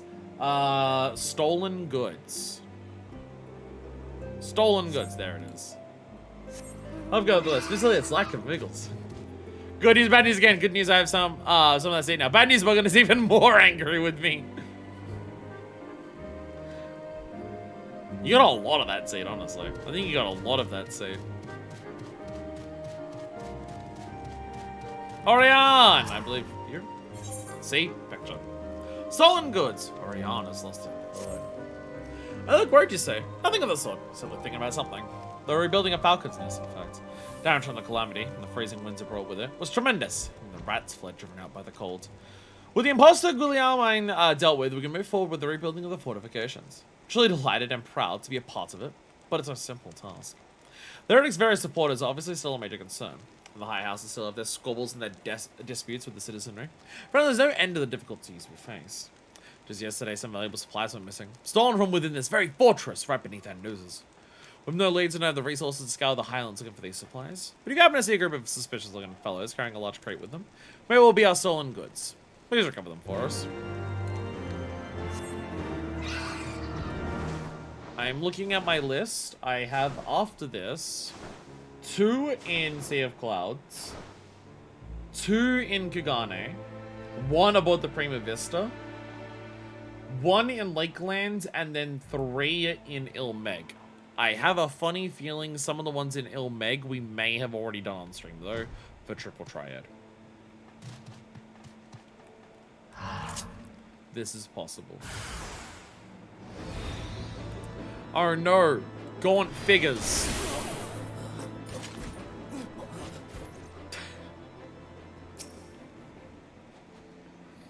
Ba ba ba ba ba ba ba ba. I did it. I saved the day. It's up.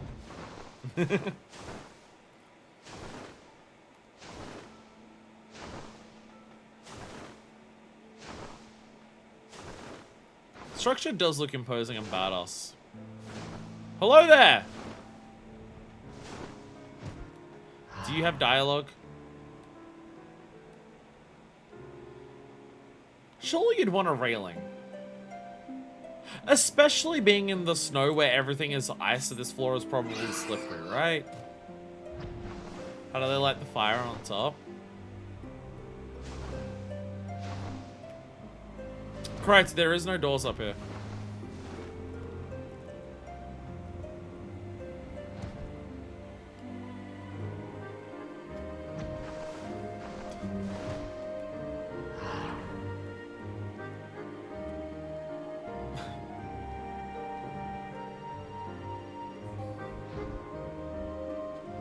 What is happening here?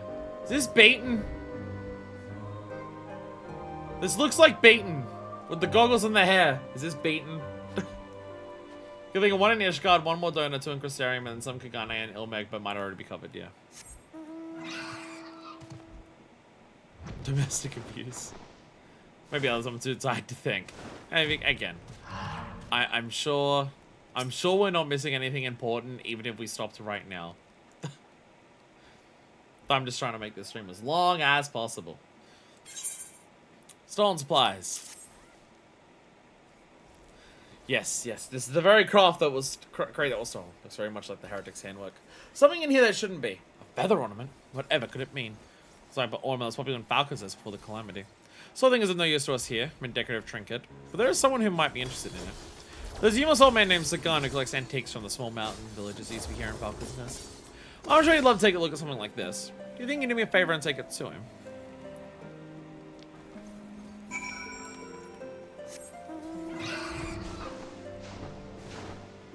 Is it this guy? No.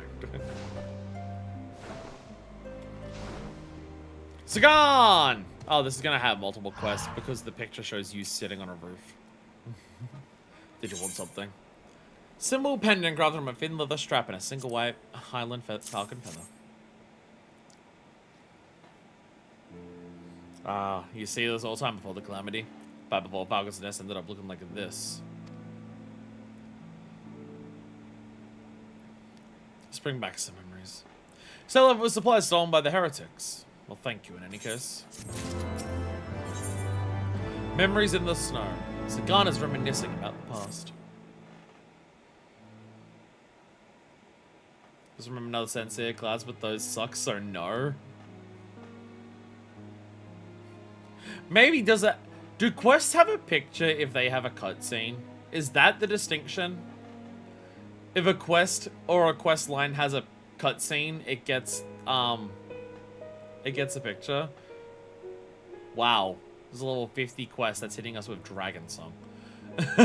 Wow. This may actually be like the first time you hear Dragon Song going through Heavenswood. Oh, if you do them, like, if you do every quest at the level it's meant to be. What the fuck? That feather you gave me. I've not seen one of those in a long, long time. It brought back memories. The village here grew, years ago, around the barracks housing the Ashgardian scouting forces. Maybe a small village, but had a long and rich history. Being so close to the Ravanian border, it had its fair share of legend and wisdom passed down from generation to generation. But after the calamity and the freezing winds it brought, the whole village was lost to the ice. Thanks to House Samael, the fortress reconstruction is progressing rapidly, but the village and all the belongings left behind in the calamity's aftermath still lie deep beneath the snow. A wage that feather ornament you found was previously dug up around here. As the collects relics from before the calamity, everyone is so focused on rebuilding, nobody seems to care but one jots for the past. Suppose I ought to get back out there and sift through the snowdrifts. If you find anything out there yourself, let me know.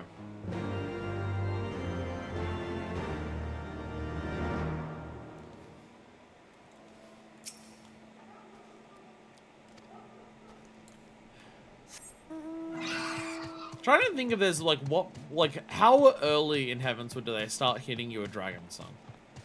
Trying to think if a Dragon Song hits you during what's it called? Dravanian Forelands. But also like Falcon's Nest is like one of the two breakaway paths at the beginning. Like it's Falcon's Nest and Sea of Clouds that it splits into. Like immediately. So yeah. This is literally a level 50 quest. This may be the first time you hear it. If you do them in order. Like, in terms of, like, you do the quest at the level that unlocks it. Alongside MSQ.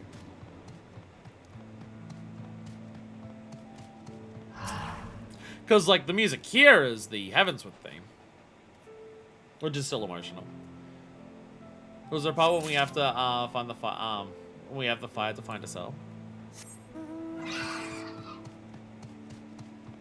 It probably plays there, but also if it does play there, that still means that this would be first.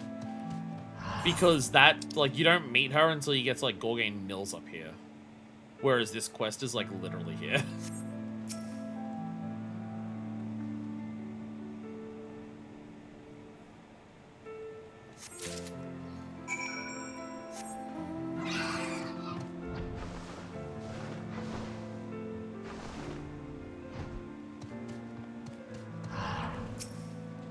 Zigong! We actually found something. Farming instruments. Maybe you really know how I feel. Made us like an old man out of pity. Whichever it is, I still owe you my things.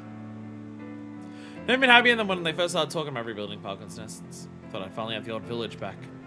Of course, all I see wasn't interested in the village at all. They just wanted their fortress. Now it's bigger and grander than ever before. Falcon's Nest I knew. that small village I grew up in. It's been lying under all this snow ever since the calamity. All the villagers who could never return home have all had to move to the capital. It's for them that I'm still digging through all this snow, trying to recover that lost history.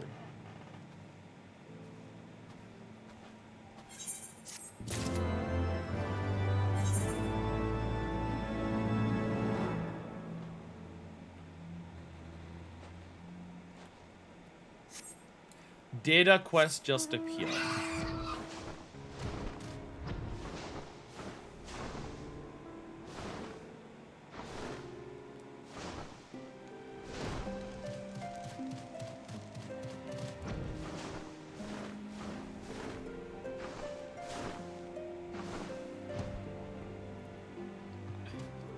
Says there's people here. Where are they? The quests.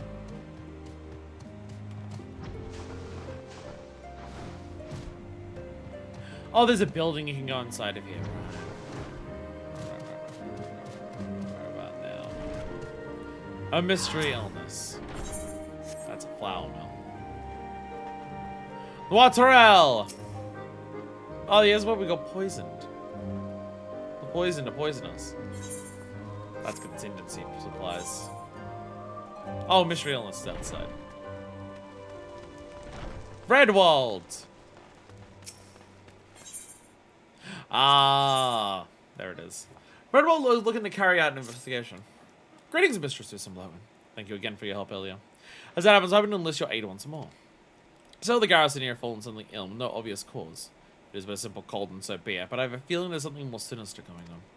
What about investigation? I simply don't have the men. If you could gather information from the troops manning the fort, it would be a tremendous assistance.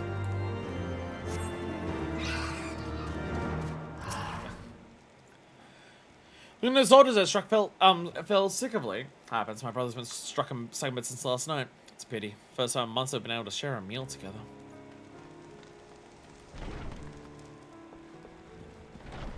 Sweebini. You know about sickness been going around lately? Well, my colleague's been bitter since dinner last night, and he won't stop moaning about it. Most it was pretty flavorless, but he could stand to be a little less dramatic about it. Someone poisoned the soup. The soup specifically designed to poison you. Poison soup. Not no, down here. Okay. Oh, versus next year. A mysterious disease? Well, my comrade in arms was complaining of stomach pains after dinner last night, but I merely assumed that the meal disagreed with him. People hated the food. Let's see, so each brother felt sick, did so after eating dinner.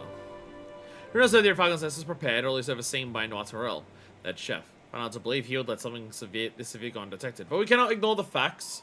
Ask Noirterel what he has to say about this. Find out whatever you can. We must determine what is behind this. You're the person who's going to give me the other quest. Yes, do you want something? Why is everyone sick after eating your food last night? Just what are you trying to imply? I take my work very seriously. I'm certainly wouldn't do anything but breach trust of the troops I'm responsible for feeding. Almost some I don't care for my traditional Kurth and cooking. The ingredients are of the highest quality. I check them every morning. The only thing I can't vouch for is the wine. I don't drink, never touch this stuff. Perhaps the wine is the problem. I need to check the bottles to be sure, but I've already returned them to the sutler. Clearly, you can't get them back before he leaves. He should still be at the airship landing.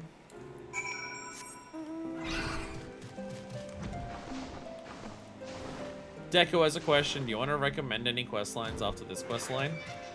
Just because yours are possibly more interesting, because I went on the notion of if it has a picture, I'll do it. Looking for wine bottles. The one from last night will be around here somewhere. Any older than that, they'll have already been collected.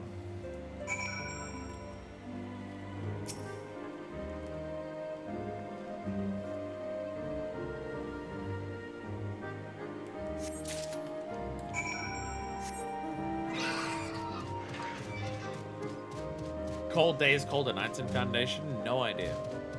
But we can find out. After the break. Have the bottles? Enough wine was sold in this box to render a whole company night's merry. Or a single night blind. Marvelous. See if anything spells out of the ordinary. Something's definitely amiss. A trained nose, like that of an expert chef, would be able to pick it out. But this wine has been tampered with. Today's bottle of Redwald. Almost certain that last night's wine is behind the 6 soldiers. Oh no.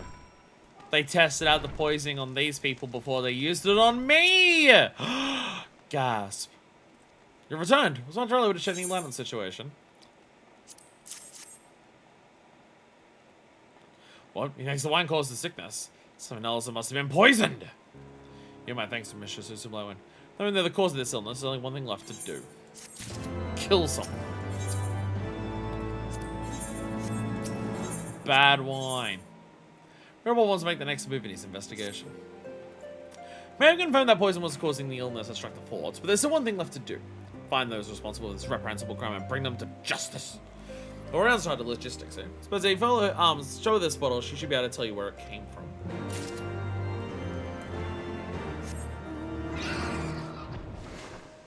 Leon! Back to you. Something I can help you with. Where'd the bottle come with? It's been fucked. Someone stuck their dick in the wine. One doesn't this bottle's caused sickness plaguing the fortress? I got to show where this came from. Who handled it? Wait. Chris supplies you recovered from me previously. The one that had been sold by heretics. It was full of wine! I'm almost certain that this bottle is in that crate. Which those heretics poisoned the wine, counting on us and recovering it. As a matter of fact, I've been looking at that case lately. Seems like Corbett's had accomplices. I've been seen several times at Camp River's Meat lately. We're surprised that they're still looking for another opportunity to poison us. So if you can't press them for any information, report to Redwald with anything you're able to find out. Is that a for maybe more later gear sets for Viper for different glams? I think I'm at like 5 Gunbreaker ones. I think I'm at 5. I think. Possible. I didn't realize all the things that I had selected would be like several questioning things. I mean, it makes sense because they're the ones with pictures. Just that first one was like a 1 quest. But these are many quests. Since Viper's Val's Cannon class with Boar as a secondary. I mean, yeah, because Manifest, her main class is Gunbreaker now. Give us a questline to restore at least this. That would help like a little bit. It's at least a little closer to everything else. Aha! So you found about the poisoning him to looking for answers. We'll give up. Poison is made from dragon venom. There is no antidotes. Everyone who drank it will die! And so will you!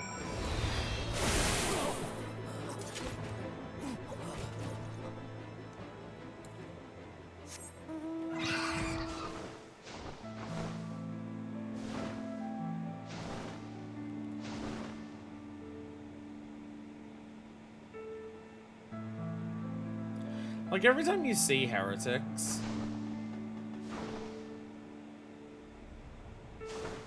Every time you see heretics in this game, you gotta remember, oh yeah, these people followed a cell. Every time you see heretics, you have to be reminded that they followed her.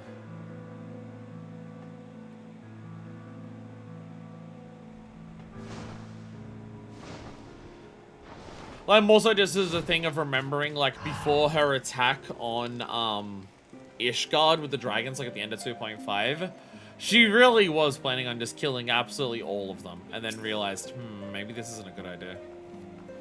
I know you can't do it, but it'd be fun to do all the Ulysses Craft Gatherers. Greetings, Mr. System Lightwing. Oriana's already apprised me of the situation. Doesn't mean you might have information regarding the poisonings. I see. So it was the heretics after all. And poison made from dragon venom. It's very bad indeed. We need to find antidotes as quickly as possible. Redwall's eager to continue his investigation. There is a breed of dragon that breathes deadly poisonous breath. If you were to make a poison by concentrating the toxic component of their breath, it would also be impossible to formulate an antidote. We have precious little information, Mr. Susublowen. Thus, I had hoped you might assist us once more.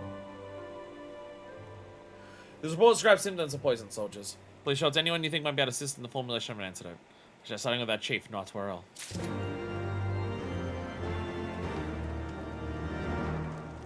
Quick! Chef! How do I make anti-venom? Well, that's from before. Have you caught the people who poisoned the wine yet?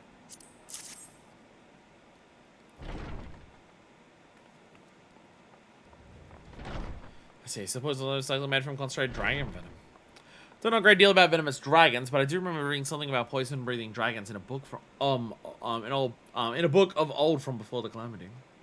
Can't remember the specifics. Given how old the book was, perhaps you might be able to find out more from someone knowledgeable about the 6th astral era. Ayo. Sagan. We're back, baby. We're back, baby. Let's fucking go.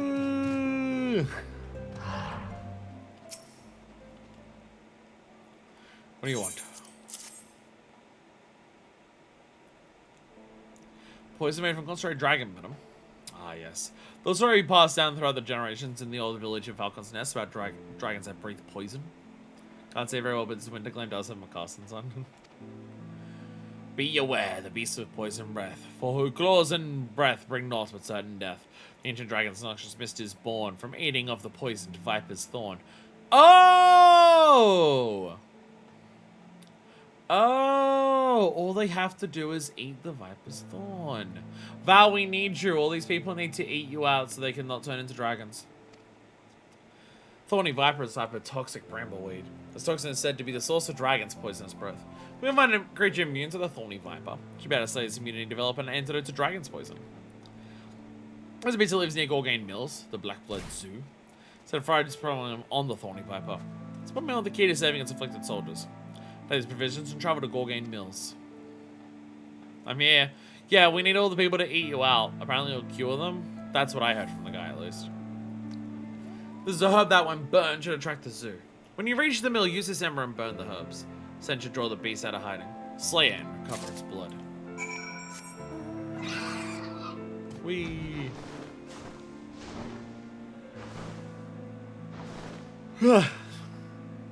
Tiredness. I'm not having like the super tired spell that I had during the Moogle shit earlier, but I am still just tired. It's now like not tired spell of just like rapidly descending tiredness. It's now just like a general, yeah, I've been streaming for 8 hours. I didn't sleep super well last night. I've been like sleeping a lot this week in general. So, you know, the general I am tired kind of thing, not just the wow, I'm crashing and dying and just like, yup, can barely keep my eyes. No, it's not that. We're not that at the moment. I keep underestimating how long yellow quests take in this game. Yellow quests really do take as long as any other type of quest line in this game. They really do.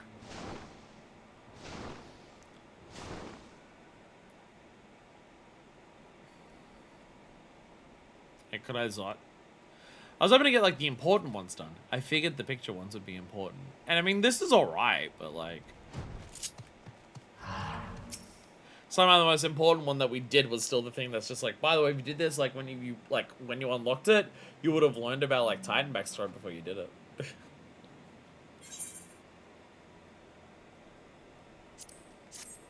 Light to the braziers! Gondor calls for raid! So what's this about getting the dragon stoned? So guys, I trust you with these herbs for reasons better documented in your journal than here. Item description straight up mentioning my fucking journal, saying like, read the journal, not the item description.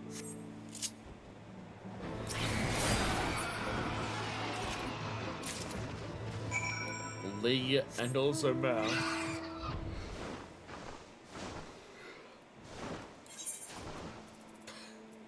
Right, I can teleport.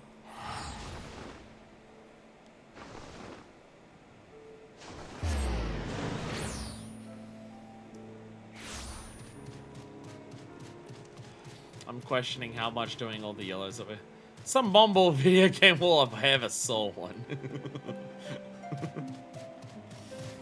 You go in there, the Dodongo will be there. I have zoo blood. Zoo living in far reaches of eagles are known to consume a highly toxic variety of brambleweed known as thorny viper. Plant toxin collects the cloudkin's blood, making zoo meat almost as deadly as the zoo itself. Oh, jeez, stretch. Yeah. This should do nicely. An antidote may well be possible after all. Taking lazy approach to sitting down now. Mr. Susan Blackwind, I spied you down here and hurried down, hoping you could inform me the status of investigation. Are any closer to a cure? Requires more energy to sit up, so now I'm lying back down. Can you hear me properly, or should I move the microphone a little closer? Well, isn't the commander of the reconstruction program? This young lass here cares about our folklore and culture. She'll recover relics from buried village of Falcon's Nest. In return, I pass on ancient legend that was likewise passed down to me by my ancestors. The blood this young lady gathered can be used to create an antidote. Take it to your brightest alchemist and then formulate the cure. You move quickly and still save those poisoned soldiers. Good grief, think those larger legends can bear the solution to a problem like this? I shall call for the Holy Sea's best alchemist immediately. Master Cigar. We've been so focused on moving forward that we have lost sight of where we have come from. We've been trying to lead those who walk after. We forgot to look at those who walked before. To be frank, I thought you were Redwald. I thought you were but a fool who could not let go of the past.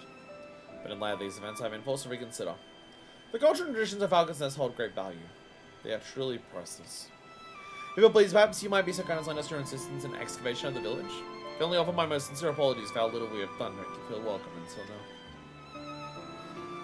As you yourself said, Redwald, I can't let go of the past. But I understand that everything you've done, you've done to protect the people of Ishgard. I can't help but feel there are issues more deserving of resources than archaeological dig. I've been looking to those who walked before too much, I forgot to help lead those who walk after. Very well. How might this suit you then? If you ever been passed by the fortress of Falcon's Nest, whenever you might happen to stop by our halls, we shall be sure to have a hot bowl of soup waiting for you. As long as it's not poisoned by wine, sure. And extract also that you pass on the legends and stories of the old village of Falcon's Nest. Such I may learn from your knowledge and wisdom. Does that strike you as a better arrangement? A nice suggestion, I suppose. But I can't think your taste is going in cooking. Your cooks are far too heavy-handed with the salt and spice. Why? Because they literally sit around a table licking it all day. If that's your only objection, then you need not worry. At Chef is Curthan man. Which troops always complain about his Curthan style cooking. That his soup is too thin and bland. I expect it may suit you perfectly. Bland. Ooh. A Curthan chef, you say? I may enjoy the food after all. It may be true that Falcon's Nest is no longer a small village, but we are still home to the same people. We still have a responsibility to carry this culture and history on into the future. Though the village itself may be less of time in snow, we have the opportunity to find a new path to lead these people and peace and prosperity. Carving that path is my change.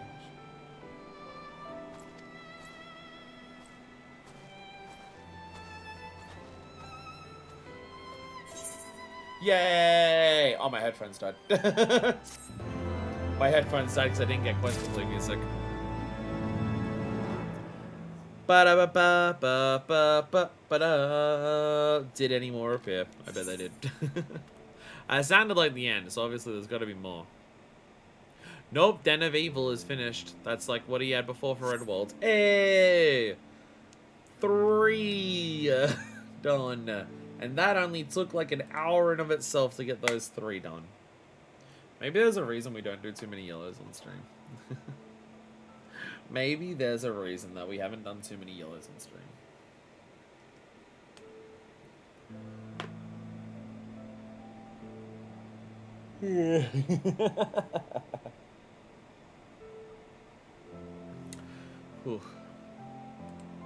How y'all going? Still hanging in there?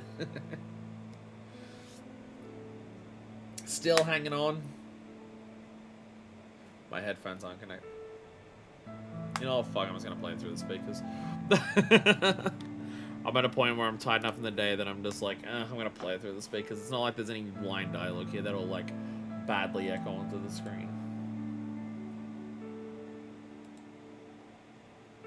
You can feel the effort slowly decrease as the stream goes longer.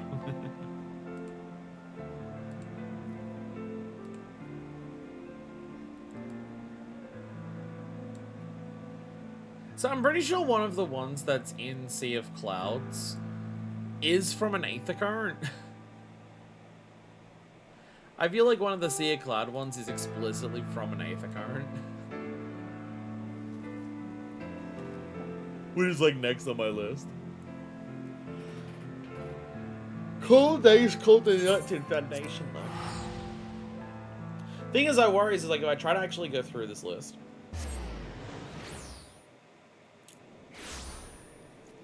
If I recall correctly, the Mooga one was. Well, we started the Mooga one in Ishgard, is the thing. We started it in, like, the Pillars. Remembering Ishgard. Drinking the pain away. Looking to the future. Homestuck. A full stomach and happy dick. Heart.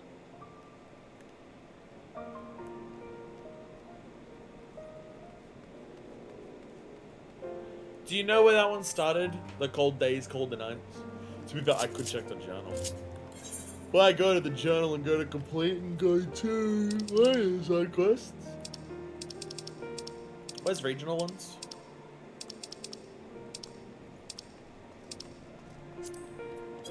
What are regional quests under? I forget.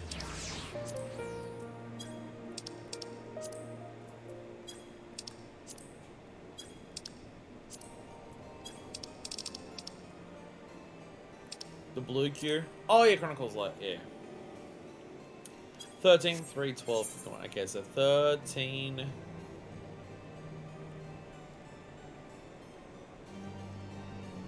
$13, $12, $50. That implies it was down here and then we're done it. Ishgardian side quests. Cold days, colder nights. We have done this, yes. Situation is dire there, and we went to grab firewood, and we passed it out to freezing vagrants.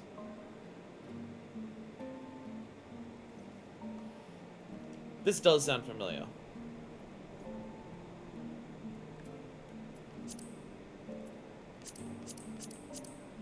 Moogles in the sky.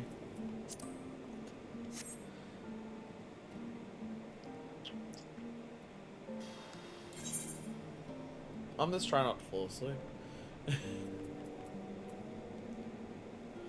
And you did the two after that as well, okay. Oh, was that a quest line?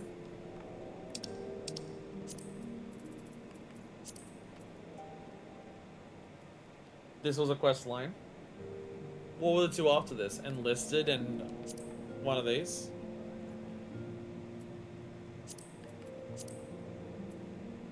Because there's only one, like, even listed follows it, unless it's like one of these further ones down here.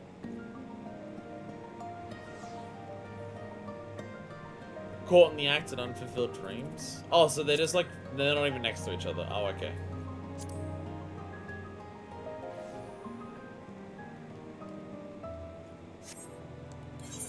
Moderna. Moderna!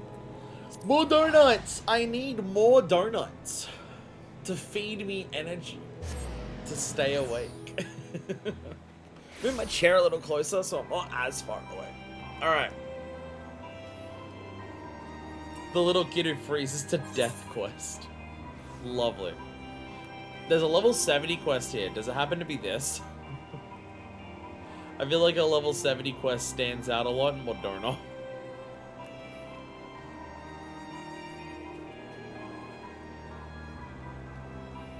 Take him with a tons of salt. There it is, yeah. Because, like, we've gone around Moderna and done everything here multiple times. Because shit keeps appearing here.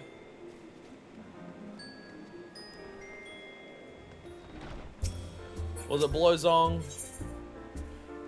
Take him with a tons of... How did I miss this? This has a picture. How did I miss this one? I get a materia thing. How did I miss this? It has a picture. Take with a tons of salt. Blowzong has been waiting for you to return to Reapman's Toll. Again, leaning back here, actually...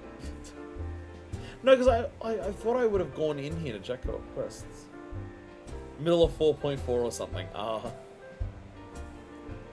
If you're wondering, I'm going to continue leaning back. It might sound counterintuitive. It's legitimately easier for me to, like, stay awake by leaning back like this because I'm expending less energy trying to sit up. You know what? This controller doesn't need to be on charge anymore either, so I don't need to, like, hold it there so I can reach it. A moment of your time, Manifest. 4.4 is one, I don't know. Imagine you brought me a goodly shipment of salt, Acot. Left a message on the off chance you're passing through the toll. The salt he trades is in Girabanya, you see. Quality stuff from the locks. With every gill, let me tell you, I've gathered enough of it myself. Don't worry, I've got a lot of it. Probably on me. I thought the little operation they've got going there is doing quite well indeed. And you have a major part in making it possible. Because that's how the returned refugees benefit greatly from the arrangement.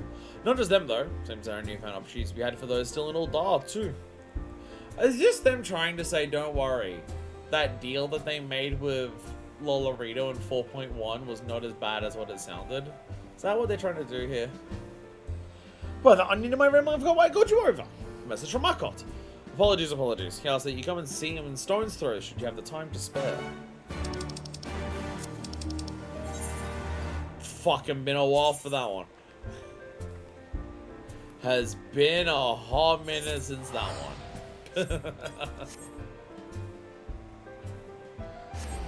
Fucking God. Smacking me in the middle of the face, that one. Jesus.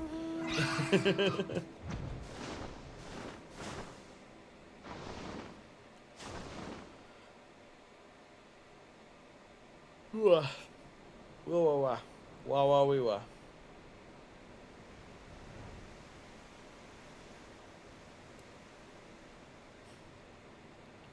I can do it. I can stay awake for another, looks at how many quests are left. 6 hours. Slowly but surely we're rebuilding our fortunes, one day at a time.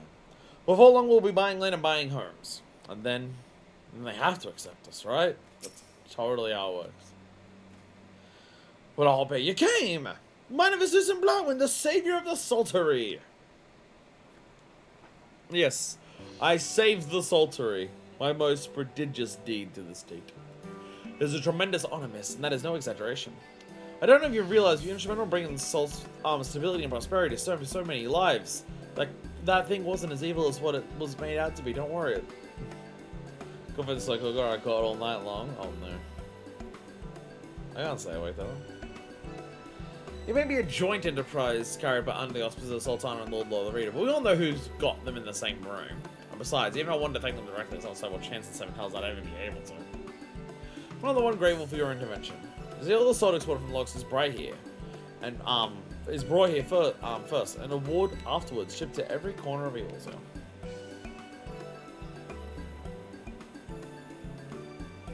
I can do it, I can stay awake. It's a massive new industry that requires a considerable amount of labor.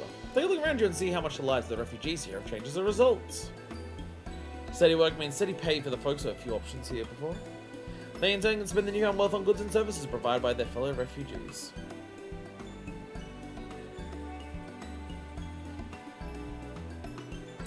You mean the poorest people in society uplift not only themselves, but their whole communities when they get access to more money? What? Everyone profits when guild moves to a local community like this. No one needs horde resources because they know there's more on the way. You can see a real difference here in stones thrown outside the walls. And in Pearl Lane too. Don't believe me? Go see for yourself. You're only getting shanked like 3 times max in one walk through that place now.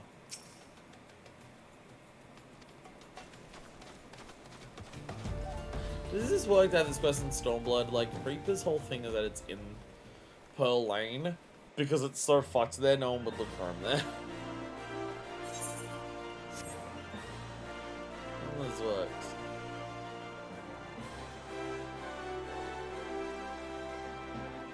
I got it, don't worry. I'll be fine, don't worry.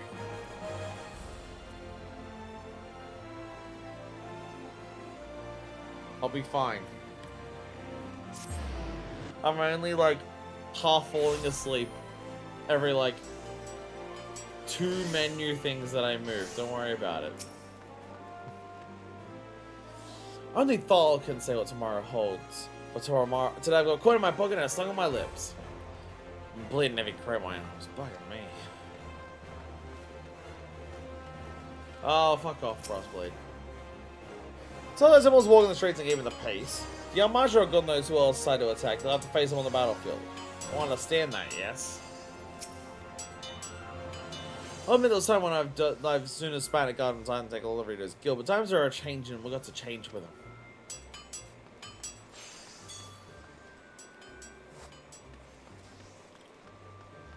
Is this whole questline just like, don't worry, everything's fine? The police force are becoming more present everywhere. Best on place to set up shop first, I think.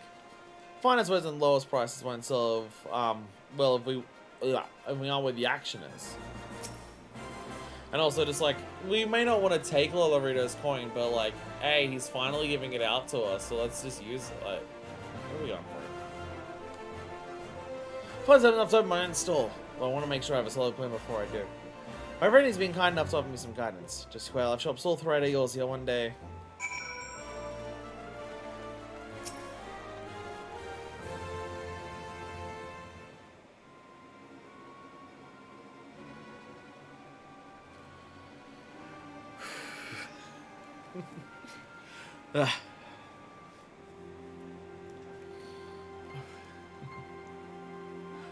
Don't worry about it. Been a long time, soldier. Remember when you came here once upon a time, back when Leggy was trying to play us all for fools. More things changed, and more they stayed the same. Just the other day, these Saldnar men came around and offered me a job. Not as a salt porter, though, as a guard for a bloody bank. So same man contemplated his fortune and all already so generously gifted the house of Ulf on the bastard's death. A gesture of reconciliation to move over the tensions between the royalists and the monetarists. As the two are ever truly at odds. Sultan is content to let Lolorito manage the estate as long as they get their cut.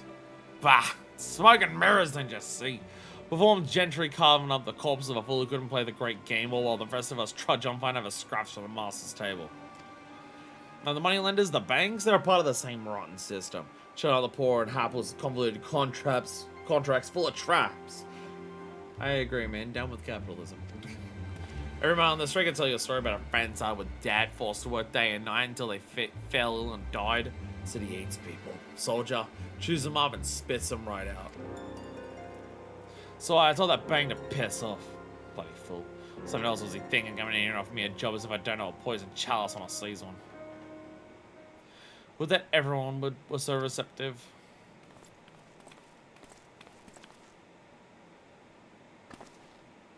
Eh? We met before. Someone about you seems familiar. Put on the mask. I'd be Lord Lolorito of the Syndicate. He's not wearing his mask right now, so you don't recognize him. Huh. Well, are we a long way from home? I'm not denying that you, of course, distrust our offer of employment under Leggy's management. The bank was less than charitable in its treatment of its staff. Contrary to public support of the refugee cause, he aggressively pursued cost-cutting measures which led to unconscionably long shifts and drastically reduced wages. Consequently, quality of service was much reduced, as was the reputation of his business. And about, have you used up your one free Lollipop yet? He was short-sighted imbecile, but I am not. Neither Sultana nor I would see his policies perpetuated, and then offer rather more equitable terms, increased compensation, periods of rest, and so forth.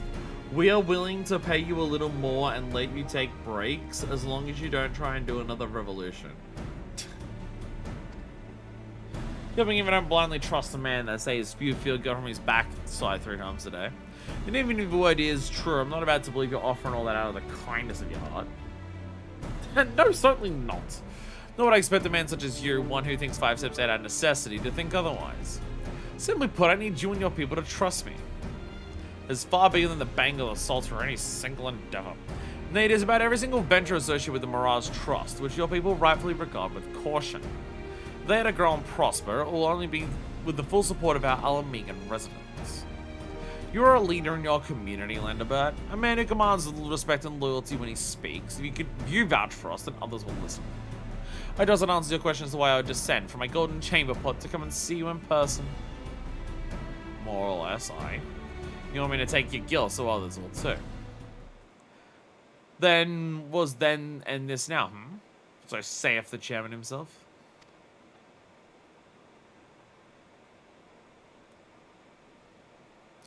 But ain't that simple, is it? You can promise folks the stars and take you at your word. I want it in writing, for me and mine both. Contracts, legal and binding. We want to stay at the table. Representation for our collective interests.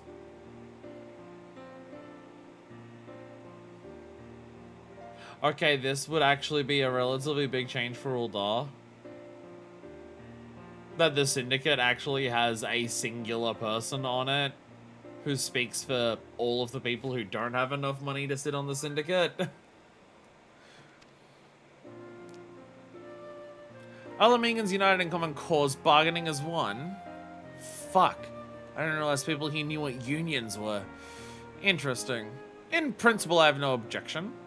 You shall be joining us at the bank then? And what do you say, Mr. 99%? I reckon he thinks he's got his hooks in me. What we'll see about that. He thinks he does everything we demand. I know he'll try to undermine and divide us. I'd be surprised if he succeeded too. But at least we'll have a fighting chance. I will play his game for now. Work our way into positions of power and necessity, so when the time comes to remind him who needs who, we'll be ready to extract some real concessions. Just you wait. Okay, I will say, this does kind of help make the follow-up to 4.1 a bit better. Like this following up 4.1 makes it a bit better. To just be like, don't worry, that deal is shit. And Lolorito is exploiting people. But don't worry. The unionization effort has begun.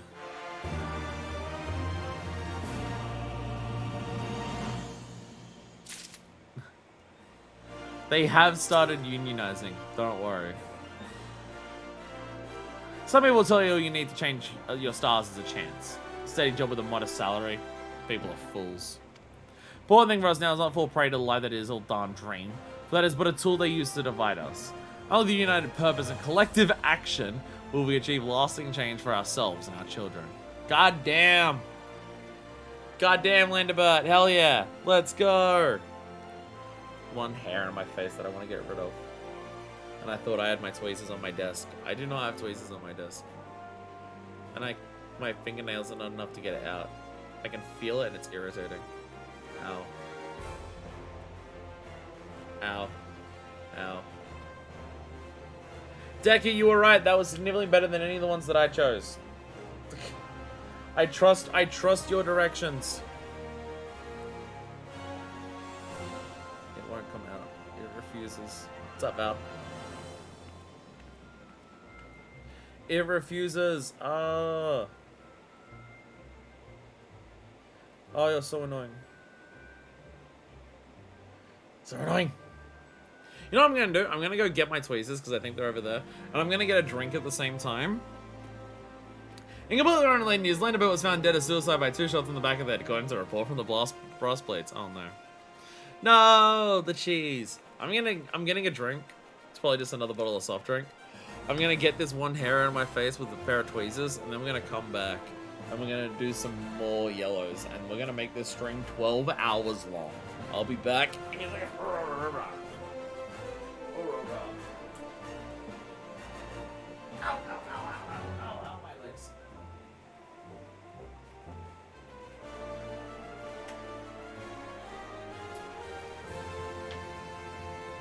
Chat, my tweezers aren't where I thought they were. I don't know where they are then.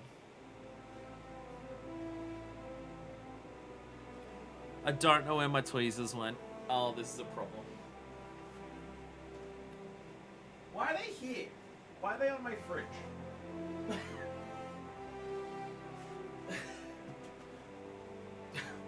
I went to go grab the drink and for some reason my tweezers are on my fridge. Why are they there of all places?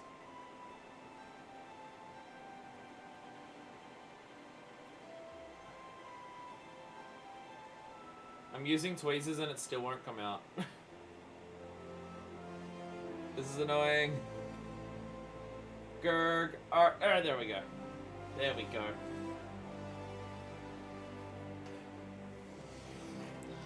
And let that be a lesson. That's what happens to ya. Okay.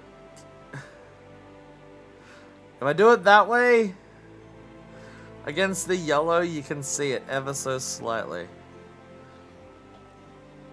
That's what happens to you. if you start bending and I can feel you rubbing on my face.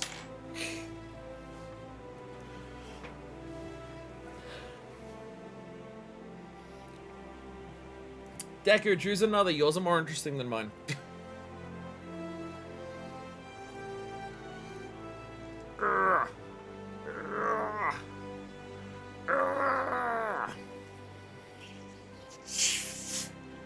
Prima Vista. I was hoping that's what you were gonna say.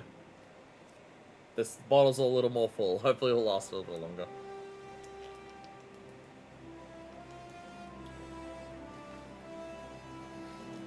Me not having water is not helping with the eating that food to hopefully lose weight, because these are full of sugar.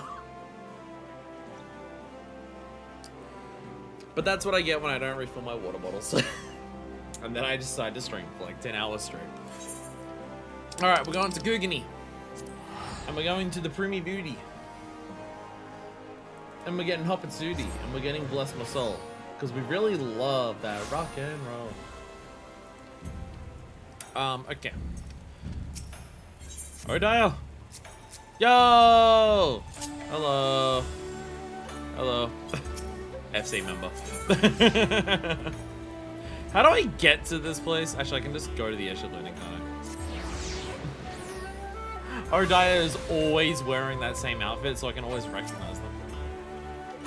Do you seek passage to the Prima Vista? I do seek passage to the Prima Vista. Yeah, at some point a quest appeared here. I don't know when this appeared. This may have been after we finished the raid series, and because that lasted for so long, we just didn't do it. But yeah, Wandering Dramaturge was a quest too. What's up, Ramza? Hey, they're talking about like the end of the quests, yeah.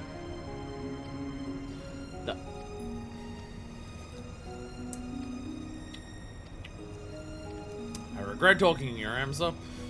Like everything else in this Evilist quest line, unnecessarily wordy. My power, my pleasure, my pain. The Wandering Dramaturge has something to ask of you. Hello there, Wandering Dramaturge.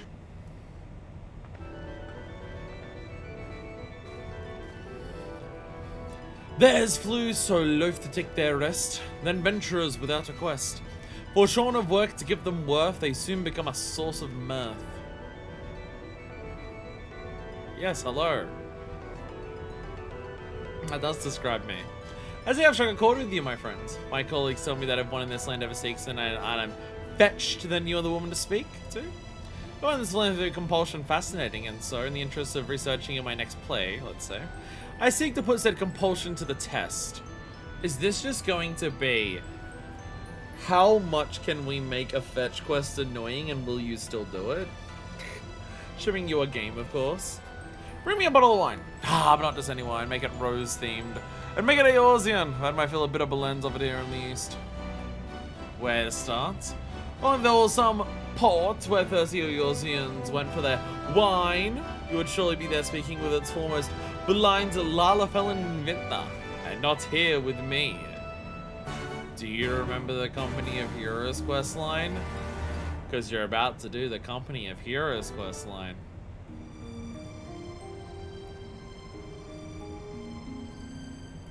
I was about to say that with the way that he said it, do we have to remember it? No, it says Speak with Shamani and Mindport. He's really gonna make me spell it out for you. Alright. Go to Wineport, Eastland Ocean, speak with Shamani Lamani. I am assured he's in the region's leading authority. If you're gonna point in the direction of a proper drop, no one can. You know, normally the philanthropic nature of, like, helping people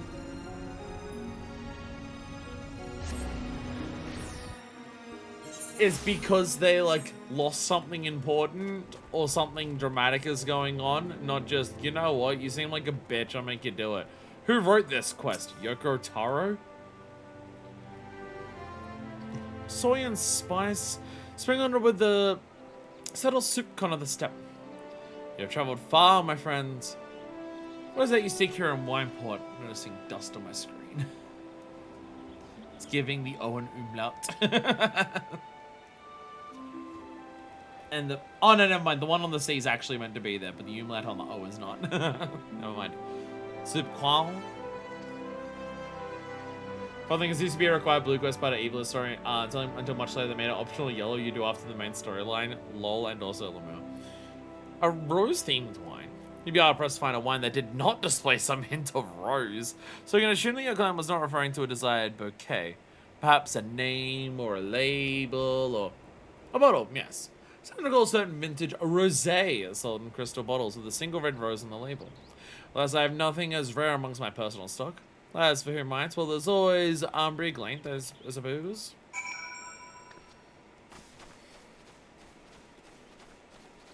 I do feel like this is just going to be go around to nearly every fucking region to do this quest. As the wild rose blooms, is that anything? Only an uncultured fool will select the wines based solely on its bottle. As it happens, however, said fool would be undeservingly rewarded with one of Vilbrand's best wines, where he selects a vintage, Sud Vianja. Although your client would have the palate to properly appreciate its depth and complexity. But let us dispense with the pretense. You are the fool in question, and do not bother to deny it.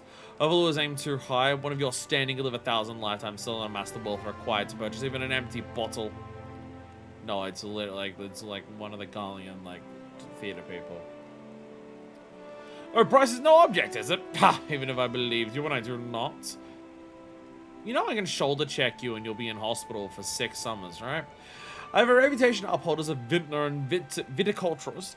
Were my clients learn I was peddling the choice of my collection to likes of you, they would never do business with me again. No, seriously, like I can kill you. Alright, just say the back of you. I should do you the kindness of directing your steps onto one who might take pity on your plight.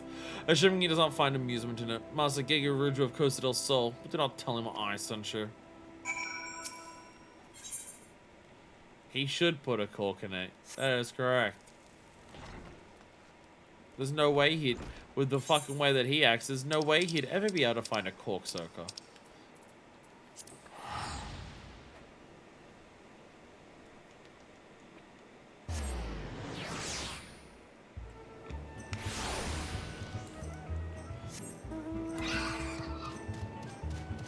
Gegeruju of all people? I mentioned him earlier, god damn it. It's alright, I'm awake and I'm back, I'm alert again.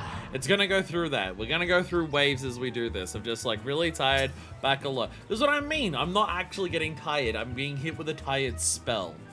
If anyone in chat would like to diagnose me with the health issue that you think I have, based on the fact that I don't just get more and more tired as time goes on, but I experience bouts of really extreme tiredness and then perk back up, let me know. I'd like to do something about it. Probably iron levels, because I've not taken my tablets for like 3 weeks at this point. It's probably my iron levels. Or my estrogen levels. It's probably one of the two. I guess he Telegy. Well, maybe not him. Mind affairs, it's always a pleasure, and I do mean that because you now have your tits out again. My lady's informing you come inquiring after a bottle of Sud Vianja. But I don't think must be mistaken. Not even you would be foolish enough to think you could buying on behalf of a Galleon fucking person. You are serious? Manifest, you didn't realize one could purchase an entire estate in mist for the price of a single bottle? Okay, I have the money for that then. I literally own an estate in the mist. I have like 4 times that on me right now. I spent more on a pair of shoes than my house in the mist. Or 5 estates for the price of 5 bottles, which happens to be the number of bottles of Sud Vianja I have in my collection. I'm not an unreasonable man. Let none say that venerable Gegeruju does not value a friendship as deep as the one you and I have forged. So my boundless generosity, I offer you an opportunity for a trade. A bottle of vintage Sud Vianja for a mere magnum of fine Dalmascan. Well, I take Google for random diseases, and I think you have primary biliary cirrhosis. Oh, damn. I've heard that's not even the ones you can brag about to make people feel pity on you. Shit. How am I meant to, like, raise money for it now? Fuck. Never heard of this stuff? Yes, you have. You're a crafter. And I thought I was talking to a fellow connoisseur. I pity the poor vintner back in wine bottle. I have to educate you. Until then, my friend, the offer stands. Oh, no, never mind. It's okay. Damascus. I thought you meant like Damascus metal. Yay, Val has a tits out. Well, Val has a pair of tits out. Don't, based on the size of them, I don't think they're hers though. I currently am unaware whose tits Val has out. Maybe we can be generous and say it's a large, like 50 milliliters, but that means being generous to Keguru too.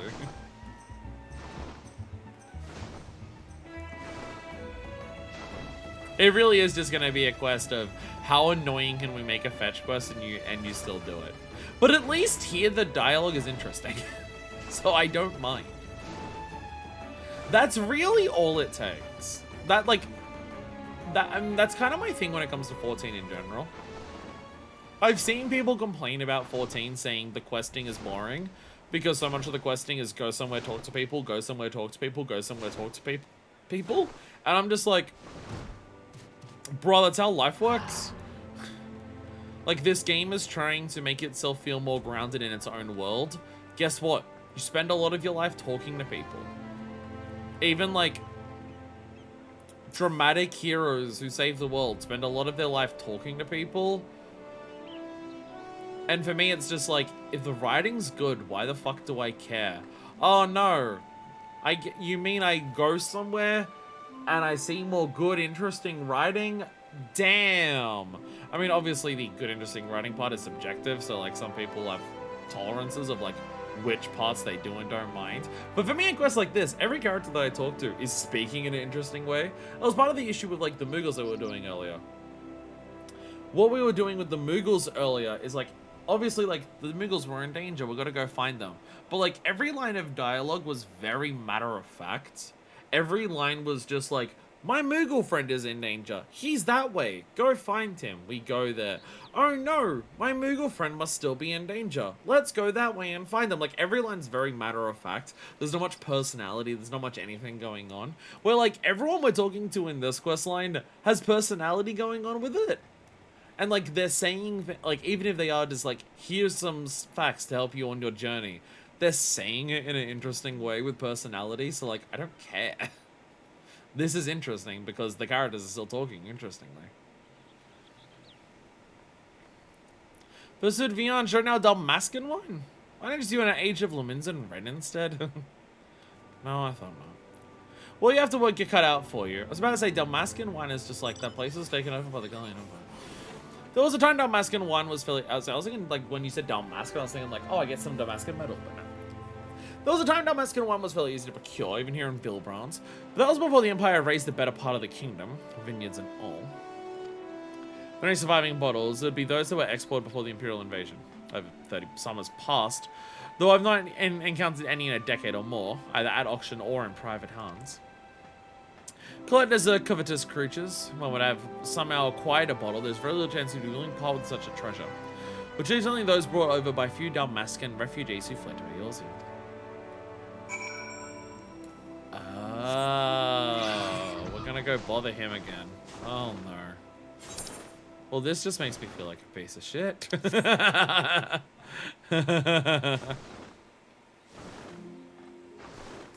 Excuse me, sir, can I trouble you about alcohol again?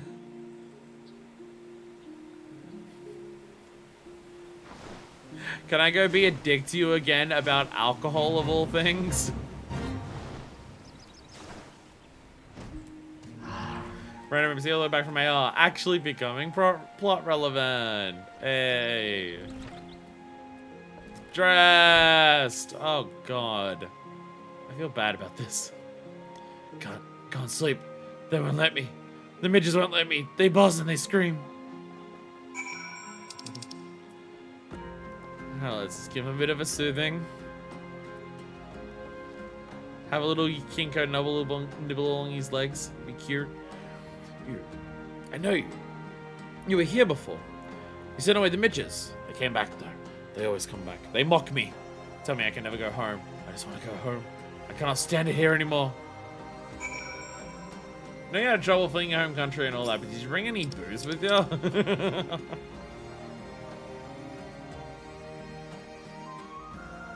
Wine.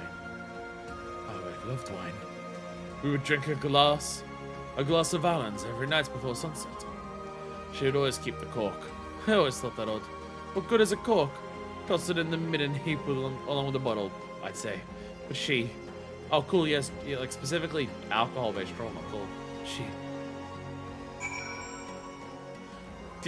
Sure. Clearly the solution to this is go and search for a bottle. Obviously, what we do here is not help out dressed in any capacity.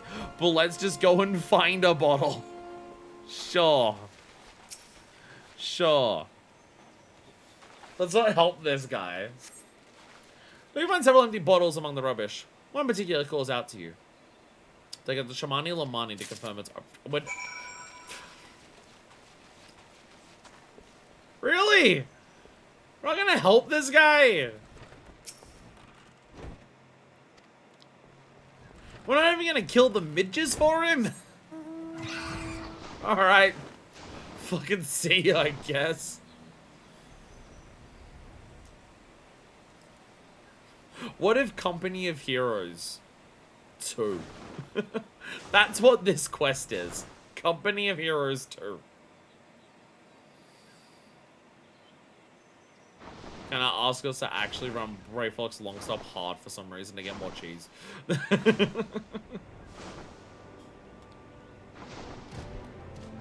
Do I have a bottle of Dalmascan wine? How is dressed? So hope your visit did not disquiet the poor soul. By some stroke of fortune, the cork remains intact.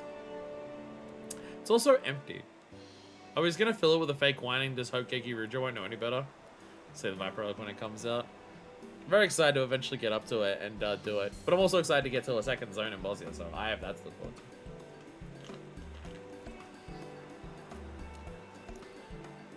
So you've brought me an empty bottle. What is this? The cork remains in place. That is most fortunate. If an adequate seal was made, they may still be traces of the wine within. May I?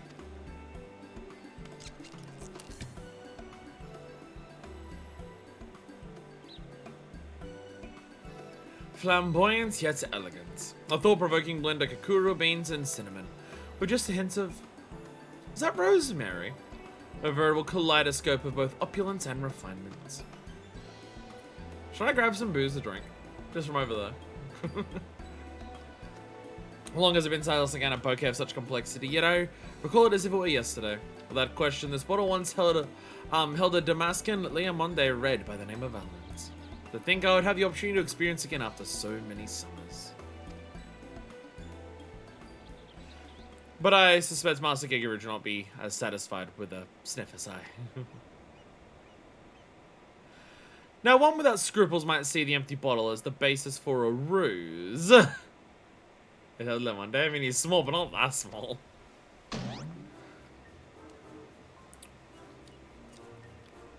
Fucking trigger warning. Jesus Christ. One man's ruse, another man's keikaku. We actually got the word keikaku in 14. Oh my god. Be careful with the bottle. Fucking Christ. Over the years, I had numerous dealings with the Lord of Costa del Sol, and while he has many things, an expert on wines is not one of them. Not that it would matter if he were. Men of his standing invariably find more joy in boasting of the acquisitions than in consuming them. In all likelihood, Master Giga Original will never even open the bottle, rendering the provenance of its contents practically irrelevant. But where are my manners? These phrase back to Western climes always bring out the barbarian in me. It's a pleasure to see you, Manifest. Lest you wonder at my presence here, my employers see promise in the Hingan wine trade, and desire the establishment of a viable route twixt east and west. I'm come to see their plan to fruition. But you see, Gegaruju is an idiot, and doesn't even drink the shit. I will say, like, out of all of my bottles there, I have, like, my fancy bottles over there are more so just, like, limited edition bottles from certain brands. Like, oh, I have, like, small batch Bundy. I don't have anything, like, I don't have anything that's just like, this shit's been aged for 50 years and no one will ever drink it. I don't have that. I can appreciate the sentiment behind those. Tying into, like, striving for a future for a world you'll never see, but in a much smaller scale. I do like the idea that humanity does have a tendency to work on alcohol that they will never live old enough to see even being drunk. Like, there are people who will work at distilleries and stuff like that who are straight up making bottles that won't be opened until after they're gone. And I do find some level of just like, wow, it's impressive how committed humanity is to its grog. And I do appreciate it.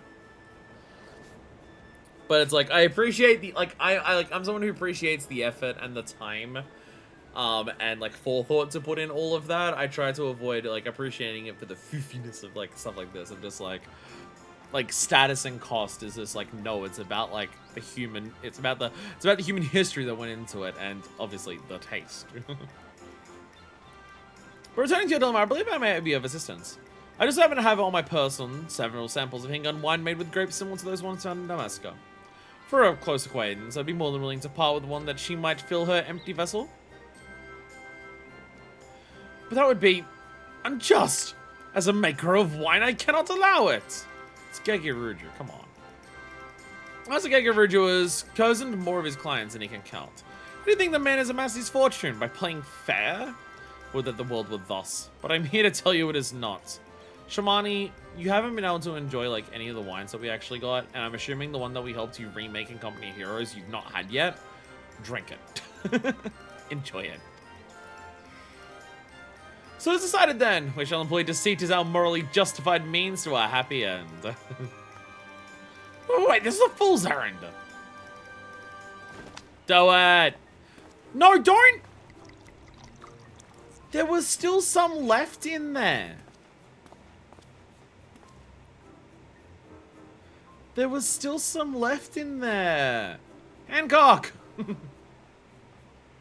let us be glad our quarry is a fool himself. Or are you smelling the cork? I don't know if there was actually any. There may not. What you said there was some. Might have been like the smallest little thing. May not have been enough to drink. Let us be glad our quarry is a fool himself.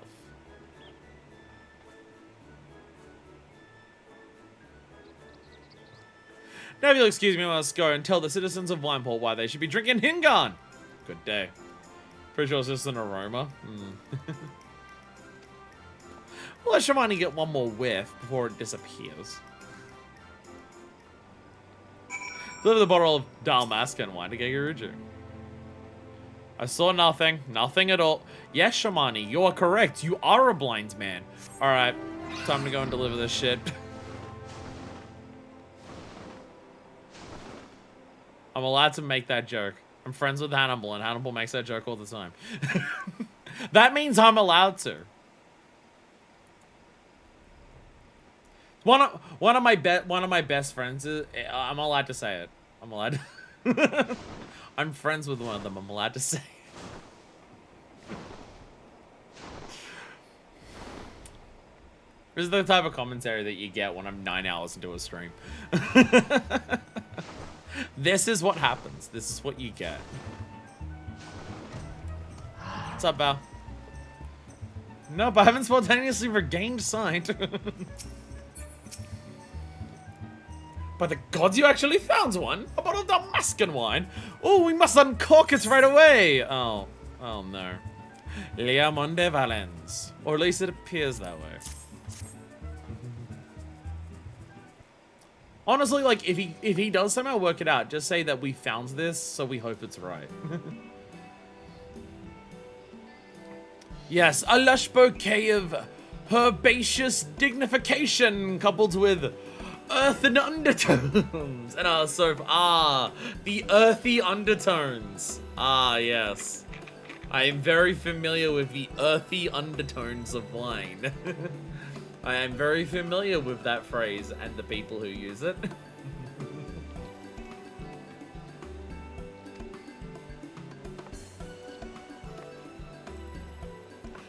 In short, the very epitome of it Dalmascan red. guess you've outdone yourself this time, Manifest. Give two ladies there an extra 100 gil. They aren't paid enough. What can I say? When I need to find shit, I'm good at it. And a promise is a promise. Ladies, the bottle of Sud Viange, if you please. This is just like standard Dalmascan wine. Surely it isn't like... I assume the only reason that he's just like, oh, this is like super fancy wine for that is...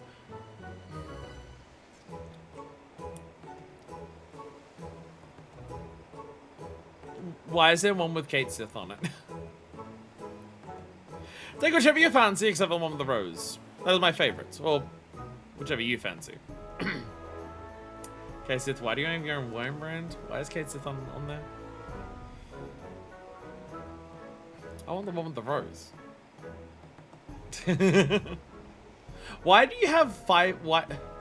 The way you said Sud Viange, I assumed that was like a particular bottle, and you even mentioned it by being particular bottles. Why did you have 5 different bottles? Did you have like one in the original bottle and the other 5 were in there in decanters? Is that what was happening there, Gegi Ruju? Did you like open the bottles and put them into like different decanters? Is that what you were doing? Away with you, adventurer. After enjoying a glass of 3 of this tantalizing tonic, I'm going to fill the bottle with some cheap Hingan swill I just purchased from a representative of the East Island Trading Company, recork it, and then sell it to one of my rivals in Ildar for a ridiculous profit. Wow.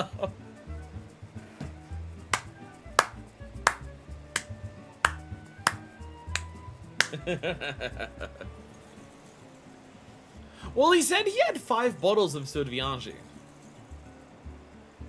Yeah, he said he had 5 bottles of Sud Viange. Viange, sorry. So I thought it was just like he was gonna grab the 5 bottles. But I guess the idea was just like he really didn't want to part with one of the bottles. So therefore he pulled out a bunch to try and distract us. But don't worry. Sud Viange Rosé. A vintage wine so rare and expensive, you can't help but stop and wonder why you don't just drink it yourself and give the wandering dramaturge a bottle of Lenosian Red. Why don't we just do the same thing to the dramaturge? I like how much of this quest is just tricking different people, tricking others with alcohol. Turns out no one knows what the fuck they're talking about when it comes to alcohol. So anyone can be tricked by anything. No one knows any better. So that's what I mean. This quest is go talk to people to find out other things. Is go talk to people to go, like, all of that. Like, if you want to frame this in terms of, like, a gameplay thing, then, yeah, you can turn around and just say, oh, this quest is just running around talking to people and being, like, given the runaround, so you gotta, like, travel back and forth between the same places. If you want to strip it of all of the writing and the context, then, yeah, you can say this is a quote-unquote boring quest. But, like, the story that was happening there, and the dialogue that was happening, and the bits that were involved outside of the unnecessary, like talking to a traumatized guy for an empty fucking bottle, like, that's what makes it fun. That's what makes it enjoyable. It's a fun quest. Because it's written well. It doesn't matter that I'm doing a fetch quest being given the runaround. It's written well, so it's fun. They say a rosé is a rosé is a rosé. Well, tell me, adventure. Is that a rose in your pocket or are you simply here for small talk? No, I have a giant erection for you, wandering dramaturge. Casual reminder, Manifest does not have a penis. I know this surprises a lot of people, but Manifest does not have a penis. The idea of her being confused by the idea of gender and abandoning it and everything like that wouldn't quite line up with her also being trans. I mean, she's trans in the sense that she's not the gender she was assigned at birth because she's non-binary. But not like a AMAB trans woman, because like she like her not understanding the concept of gender means that she wouldn't understand it enough to go, I want to go from one to another. So it doesn't make sense for her to do that, because she doesn't understand the concept of it in general enough to be able to, like, understand what that desire would mean on a personal level for her. A bottle of vintage Sudviancha. You never cease to amaze. What is most amazing is your impeccable sense of timing. Damon's got to go down, turn off the slow cooker. Is when the slow cooker's done when you're batting out and just going to bed. Because, like, I get it. Today marks the 12th anniversary of the day I met my dear wife. And if there was one thing she loved more than wine, it was roses. But that she were here today to... See, if you told me there was a sad sap story behind it from the beginning, I would have been way more on board. That's usually what people do when they ask me to go on fetch quests. They give me the sad story beforehand. Actually, I was about to say, normally people give me the sad sap story before I go on the fetch quest. I'll be honest, it's like a 50-50 whether they tell me before or after the fetch quest, their sad sap story. It's actually about a 50-50 shot. Now I feel bad. But I jest, my wife is very much alive. In fact, I'm going to hit you. I'm going to hit you. There's something she loved more than roses. It was pictures of roses online. She's been here with us all along. Darling, would you care to join us? For me? How thoughtful. But did you forget the most important gift of all? Of course not. I am not being your third. I am not being your third. I'm worried they're gonna ask me to be the third. I'm hearing glam changes, I'm the third. No, I'm not doing it.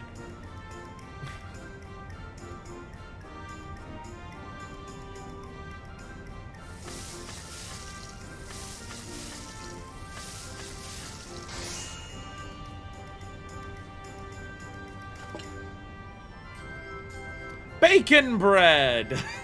The perfect companion to a perfect wine for my perfect companion. Oh, darling, I think this might be the best anniversary yet. What top is this and why is it so cunty on this Ellison woman? What on earth top is this? You know what? This is probably literally like one of the Hampton Carmisses or something. Than how it looks on like Ellison on Femme Ellison. Yeah, that's what it is. Of course it is. Of course it is. If it looks like it could be like a dom top for a woman, then it is likely their gear for them. Like for the Hempen Kamis for them. That's what your Stoller was wearing too. Thick lady, oh my god, followed you. Welcome. I don't think she's that thick, but she told. Okay, and you're just talking about something about delivery. Either that or sleepwear. That played out better than I imagined. I suppose I have you to thank, adventurer. Though it was the bacon bread that sealed the deal. I'm not rescinding the idea of me hitting you. Oh, for fuck's sakes.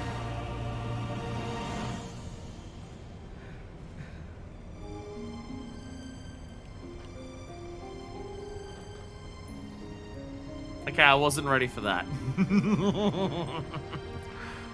I wasn't ready for this. Oh, now it has a picture, of course it does. Okay. In bad days, the wandering dramaturge wishes to express his appreciation. Yeah, you got me, video game. Wow, that camera glitch. The Sword of the Anja was truly an amazing wine. I admit before leaving Garlem, all those were at the Outlands vintages would not agree with my palates, but oh, how I was wrong. I can't believe you didn't even let me have, like, a glass or a sip. Not only was the rosé one of the best I've had during my time here, it's one of the best I've had, well, ever. I simply had to have more, so... I went and purchased an entire crate of this stuff.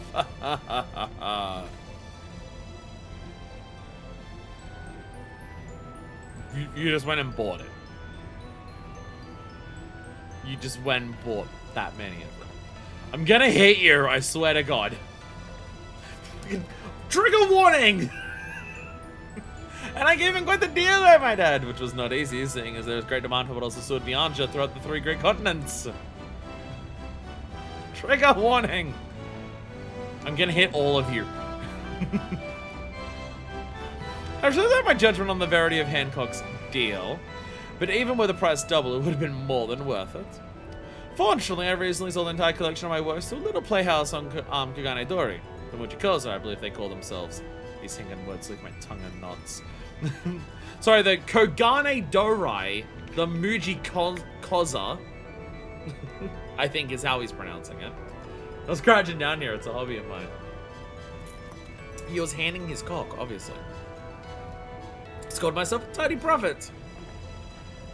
I'm gonna hit all of you. The price of a single bottle is more than a house in the mist, you say? More than a birdhouse, I suppose. Oh, you're serious? Well, then I can inform you that is most definitely not the case. Here in George Shore, doesn't have to ask more than, say, 20 or 30,000 gil a bottle. 40 if the buyer was wearing silks. Did Master Gagurucha provide you with this misinformation, did he? I'm glad I didn't pay for the fucking wine then, and I'm glad I just gave him some bullshit. Fuck that guy. Why, the conniving devil! Oh, plague you, lecherous Lalafell, you. I mean, that is terrible. What a terrible thing for him to do. Hancock, stop admiring my enemies. Wait, you literally work for Lollarita. I said, that Gagurucha is an idiot. Wait, was that Dalmascan wine we procured from Master Gagurucha some moons ago? Like today. In exchange for one of his bottles of Sudvianja? Yeah. Do I want to know about this, Hancock? I'm gonna go to bed. Good night, Clarence. Probably not, but I shall enlighten you anyway. Sounds like you and Hancock made quite the cunning devil's manifest. Still, do you feel somewhat responsible for this whole mess? Why? Because you were being a dumbass? That's because 4.0 this would have been 4.5. As an apology, might I offer you a bottle of vintage Sudvianja? I don't trust you. I don't trust any of you bitches anymore. No, of course not. And what would you say to a bottle of Dalmascan? You can exchange it with the bottle you gave this Master Gagurucha and absolve yourself of all wrongdoing and whatnot. Oh, no. You misunderstand. I don't care about that. I don't care that I did wrong by Gagurucha. I care that he lied to me about how much it cost. If I knew the actual price, I would have just fucking bought it. It's vintage because I bought it a week ago. No, I literally don't give a shit. I know you're probably wondering where one might find a bottle of Damascus Red, so I can drink it. Let Minifist have a drink, for fuck's sakes. Considering the hell they had to negotiate simply to find an empty bottle. Well, my distrustful friend is where Hancock comes in. I do? Oh, yeah. I do. As it happens, I have a bottle of Dalmascan wine on my person this very moment. 3, in fact. Why? No. Those bottles look very different to the cheap shit that I grabbed.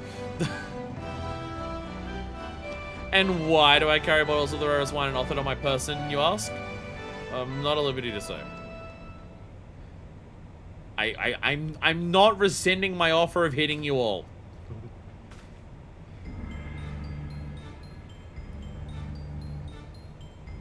The fuck is this music playing? Can't hear it properly because I don't have my headphones in, but what the hell? You must know I acquired them from one of my acquaintances in Rabanastre. Alright, I purchased them from Lady Fran. Ah, yes. One of the other few Dalmascan people that we actually know exist in this one. Is this all what I think it is? Hey, Bloggy! Canonically, timeline-wise, you're gonna come super in handy in, like, an expansion from now. Enough Dalmascan Red to keep our Banca happy for a long, long time. Well, that's expensive. Among the royal familiars was a Vera like Lady Fran. When word again the Galleons were approaching, she ordered the entirety of the royal palace's cellars delivered here where they'd be safe from the Empire. Quick! The Galleons are coming! Protect the booze! I get it. Seeing the situation with the palace is what it is, I don't believe anyone would mind Lente's tears using the wine to say, fill the resistance's coffers. So what's your offer? As many bottles want to make it a market, the price would fall like a verbal from an oak. I'd be ruined. Hey friend, if we sell this wine, I'll have enough money to go to Bosnia. You know, if I ever need to go to Bosnia. And here I thought they said you were a shrewd one. Now, if it were I to acquire this much wine, I reckon I'd only release a few bottles at a time to ensure, what would you call it, maximum profits. Right, there's no need to be rude to our guest. Buy it all, don't release it all at once. If you have it all, you can ensure that. If we sell it to multiple people, they'll all sell it at once. Have you not? Surely, Hancock, you of all people, have sold Pokemon cards online, right? You know how this works. Long before the East that trading company could not provide the Dalmascan resistance with aid, as it would not be good for business. So I offer you something that will. Do you accept? I just waited, Hancock, that's enough reason to be rude to him. How frequently Hancock comes up is kind of wild, considering how he was introduced. Not that it transpired anything like that, mind you. Correct, I didn't have an echo, I can't vouch for it. I'm still mad at you for taking my haircut. Did you know that bed is cozy? Did you know that bed would be cozier with me in it? So did you get to purchase a bottle? I jest. I take a bottle and consider it my you literally can't even say the word apology. Consider the last you'll get from me. Take 2 bottles? All 3? Change your hair. Yes, thank you. I'll take all 3 bottles. Enough, minor first. Poor Hancock looks like he's lost his mistress to a marble. 3 bottles is more than fair to see your wounded honor restored. I do like that we're the one who's giving Hancock shit now. Yes, I will take your grog, thank you. Yay! Alcohol! Yeah! Le Monde Valence! Taken from a cache held in the Auburn Monastery and discovered by the Damascan Resistance group that tasty is. Never will ask him for 4 now, can I? I out-cuddle all my roommates put together.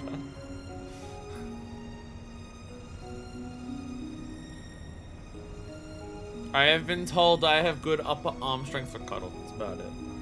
That I've probably lost in the intervening years. Think of it this way, Manifest. If you hadn't saved the world from Ultima's bane, the High Seraph would most definitely have destroyed all that wine in the monastery simply out of spite. Meaning you're entitled to at least those 3. You know what? You did kill an alien god who was possibly going to destroy the world. I think that equals at least 3 bottles of wine. And if you so desire, you can take one of those bottles back to Costa del Sol and set things right. I don't care about that. But something tells me Nasageki Ridge won't take kindly to you waltzing into his manor demanding he exchange bottles for no apparent reason. Perhaps you might enlist the aid of that vintner from Wineport. What was his name again? Shamwow? No, that's a Billy Mays product. Shamani! How about I give him one of the bottles? Shamani Lamani! How about I give him one of the bottles? Instead, I give 1 bottle to him, I keep 1 bottle, and I crack one open with the dramaturge and his wife so they can get me drunk enough that I might actually agree to be the 3rd. Every problem is solved. Wait, did you say you have in possession a bottle of genuine Dalmascan Red? That's wherever did you find it? Dalmasca. Dalmasca. I killed a god, and it turned out that god was holding the booze. Oh, that makes sense. Given what I've heard about you, that makes sense. And it's safe to assume you're here to right a past wrong, one involving a fancy bottle full of falsehoods and fabrications. Gegeruju was literally going to do that after we drank the bottle. I'm more than willing to help you sort out this sort of mess. If I had said something back when I learned you would be trading a bottle of balance for mere Sudvianja, then I was to be in this position in the first place.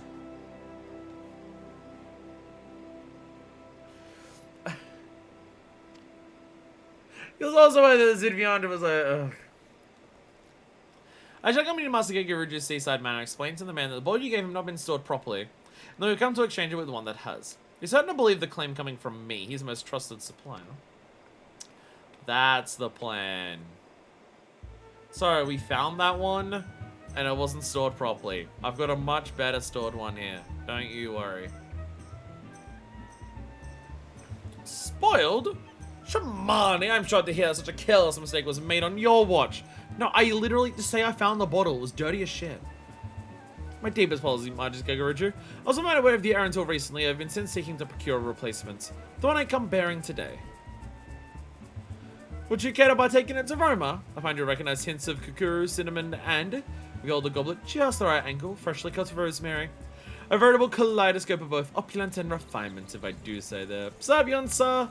We're doing a very long quest involving tricking people with alcohol, and now somehow, like, apologizing to Gagaruju for tricking him. I don't know how we got to this point. It trust me, he's a player, and the person who brings him wine. As Gagaruju's plug, don't worry, he'll trust me. Without question, this bottle most certainly contains none other than Damascus Valence. I shall be the judge of that. A florid bouquet of wooden distinctions, hunkered beneath a rhapsodic veil of undertones, and what you said. Without a doubt, a vintage Liamonde. I accept your apology and will allow the exchange. Give Shamani one of the bottles, for fuck's sakes. You two, fetch me the bottle, now!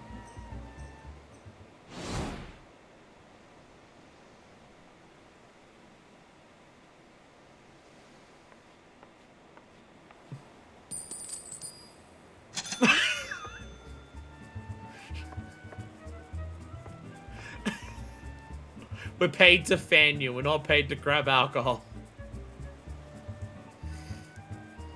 Again, my apologies, Master Gagaruju. Like, this bottle looks different. I shall endeavor to prevent any similar oversights in the future. You have my word. This ghost will end up with us literally drowning Gagaruju in said wine. Oh, the irony. I would love them. Yes, but I may ask, what exactly are your plans for that bottle? This? Why dispose of it, of course. It's far too foul to even flavor a stew. Then you wouldn't mind if I kept it, would you? Kept it? But why?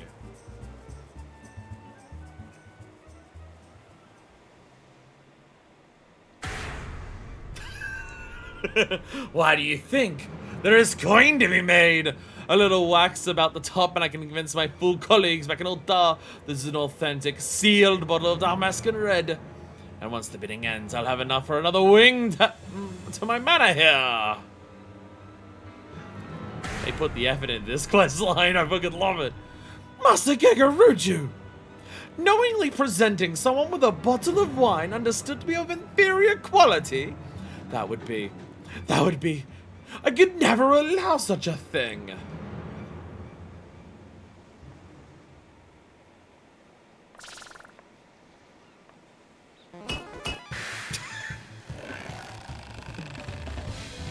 Never! Never! I'll be honest, what I was expecting from sidequests today was not a Hildebrand cutscene, but I'm super down for it.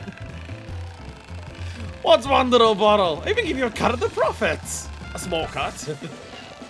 I said never! And I said...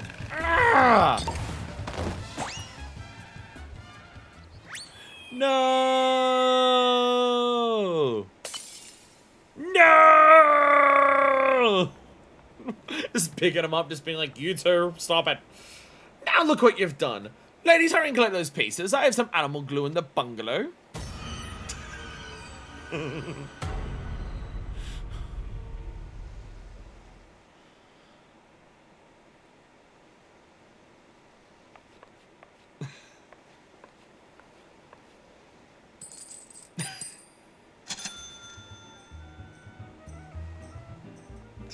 I like how Gagaruju's aware. The moment that he stops paying them, they're probably going to kill him in his sleep. And a good day to you too. Do you see why I did not care for trying to apologize to this guy? Same TBH. I really wasn't expecting Hildebrand level cutscenes from this questline, but I'm so glad we have them. That's awesome. weirdly high effort cutscenes out of nowhere. I love it. I mean, it's technically part of like the Alliance Raid series, but still. All's well that ends well, I suppose. One of the things that we exchanged the bottles.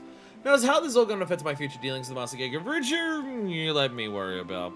It's wine, he'll ask me for more. I was going to say we have to give him one after all of this. Come on. What's this? A second bottle of the Monday? For me? You know I cannot accept such a gift. There are literally thousands more where this came from. Well, that's the case, I suppose I can. Thank you again for the wonderful gift. As a tribute of fine wines, rarely am I allowed to enjoy partaking in mine own supply. I shall truly enjoy this exception. Yay! I'm glad we could do nice by him. Perhaps I'll even allow old boy a glass. Half a glass. Here's hoping it'll inspire his winery to even greater heights. Is that another bottle I see sticking its cork from your pack? God, these things really are bottomless, aren't they? Well, as happy as I would be to take it off your hands, I believe there is a far more deserving than I. You'll find poor Dressed where he always is, of course. But hopefully the bottle can provide Dressed with even a moment's respite. Okay. We're not just going to harass the man for some wine and leave him to his own. Okay, here we go. I mean, I'll be honest, with the state that Dressed is in, I don't know if giving him alcohol will improve his situation. But it's the thought that counts.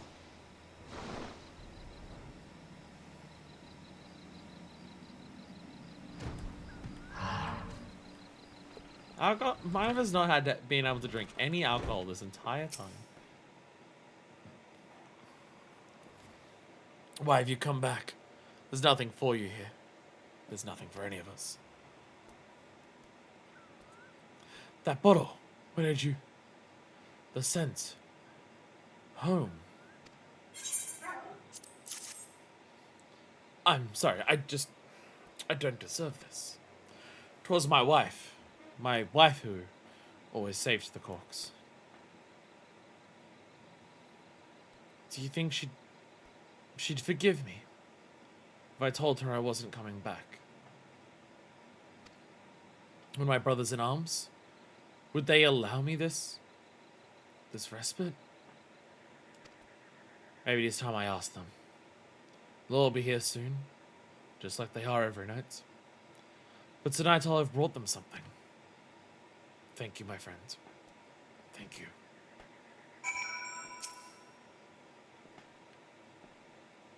Thank you, friend. The sense of home are not as frightening as I imagined they'd be.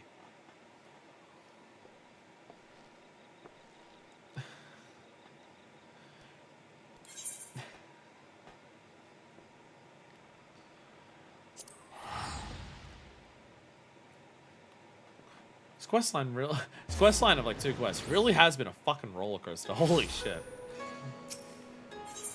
Part of me is like, this quest is so good, I want to end the stream after it because I want to leave it on a good note. But we have so many other quests to do that I'm just like, but shouldn't we do those? Is that another bottle of wine in your pack? You're just happy to complete slash. That shit comes with explosions on the side. Give me some alcohol. I fucking have earned it after all this time. God damn it. Let me have some of the Sudviaja. They're back. And by far quicker than last time.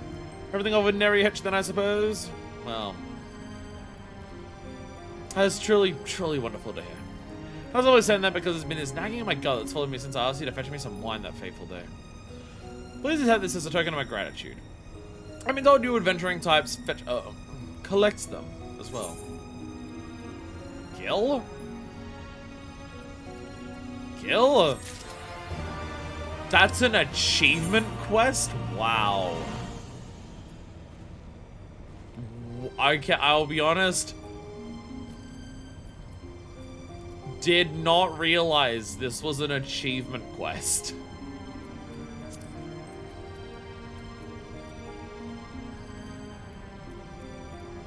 I'm now realizing this is literally next to like the other quest line that we get post another Alliance Raid series. Somehow we managed to complete 2 quest lines that are post-Alliance Raid quest lines today. That worked out well. Awesome jail, great job. Wow. Wow, the references. Because I don't know what half of these quests fucking are. I don't know what half of these fucking quests are. I have so many things here that I've like, that I don't have. But I'm just like, what? There's so many quests that are just like, well, okay, well, I know what Beast of Brewer's Beacon is. I know what that is. I know what, I also know what Feast of Famine is. Okay, those two make sense that, like, they're not marked off. That makes sense. And then there's some other here that are also not marked off for some reason. And then there's something there that's not marked off that I'm not reading any of these names. And I don't even know what half of these are gonna, I don't know why there's so many things here that, because I don't know what the order is. Like, it goes, they go down as far as here. And this is like Monster Hunter. I'm so confused. He gave me an achievement because he collects the... I collect achievements! That's what he gave me. Because I collect achievements.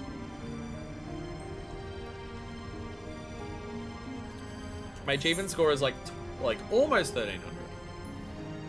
I'm almost at 1300 in-game. I know online counting things don't count that because of seasonals.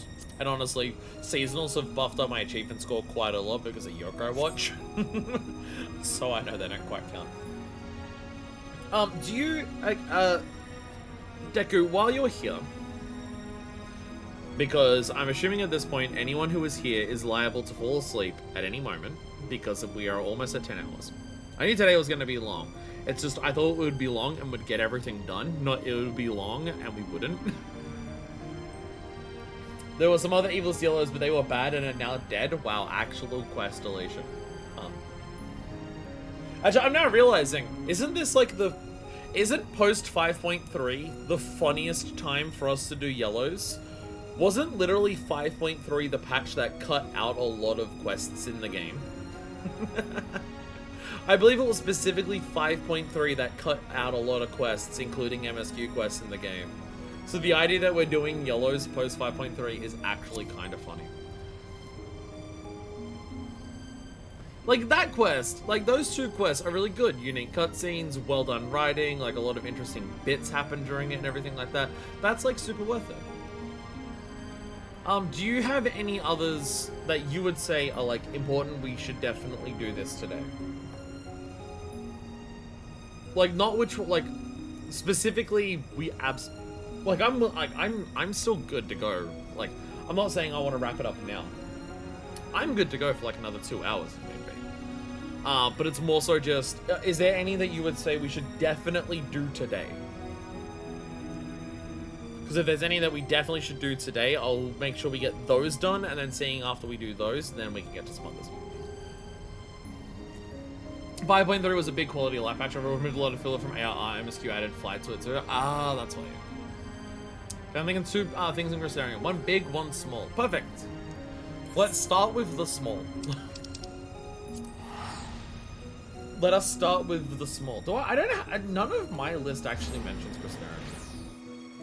I have like Lakeland, which I'm pretty sure the one in Lakeland was a you don't get guided for this. Hello! Hello!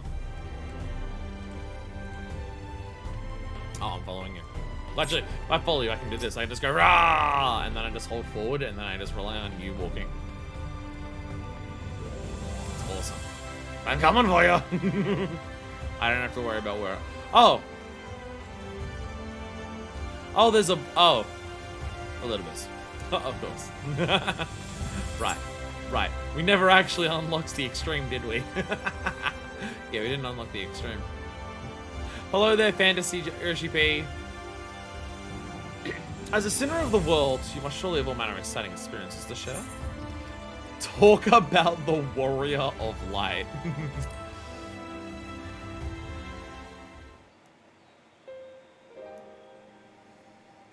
The Warrior of Light incarnate. Come, the Warrior of Darkness. Consider me intrigued. Pray tell me this tale. An invocation of elves, though not of Heidelin's making. That such a fierce battle unfolded atop the tower. The culmination of a conflict spanning aeons. And by your hand did you strike down this Elidibus, thereby putting an end to the Ascian menace. Well, funny Daniel exists, but we don't know that yet. We are not aware of that yet. I also have the weirdest feeling he's not trying to do a rejoining. I just get this sneaking suspicion that's not his goal, given the way he spoke about damnable duty. Had you not prevailed? Can you tell? Can you tell I've watched a lot of people do 5.3 since I did 5.3? That I've like memorized lines and cutscenes, despite it being like 2-3 weeks ago. Can you tell? You say he used an LB4, and you got the LB on your first time? You didn't even like wipe because you didn't realize that's what you had to do? Damn. Someone must have gotten Alexander 12 a lot in their raid roulettes. Had you not prevailed, we'd not be enjoying the peace which we now have. We all owe you a tremendous debt. And I cannot help but spare a thought for the defeated. Though history will paint them as villains, the Ascians were driven by a deep and abiding desire, to which all men may relate. When one imagines the anguish and sorrow they must have felt, victory seems to lose its savor.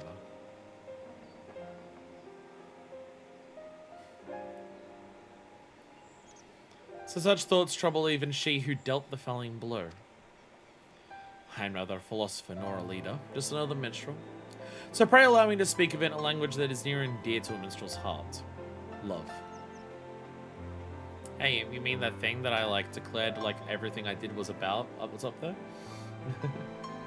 When two men fall for the same woman, even should all things be equal, the feelings of one is destined to be unrequited. No, polykills. No. Have you not heard of Eiffel Towering? Oh my god. Like, how have you not? How have you not? This is literally the expansion where Minefist became a polycule. What are you talking about?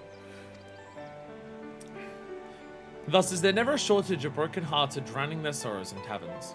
No evening goes by without me being called upon to sing mournful ballads of love's lost.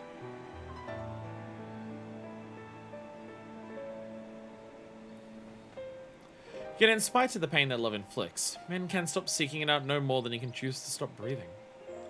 Nay, he'll never cease to struggle to find love. No matter the weight of sorrow and regret he bears, the yearning and desire drives him on.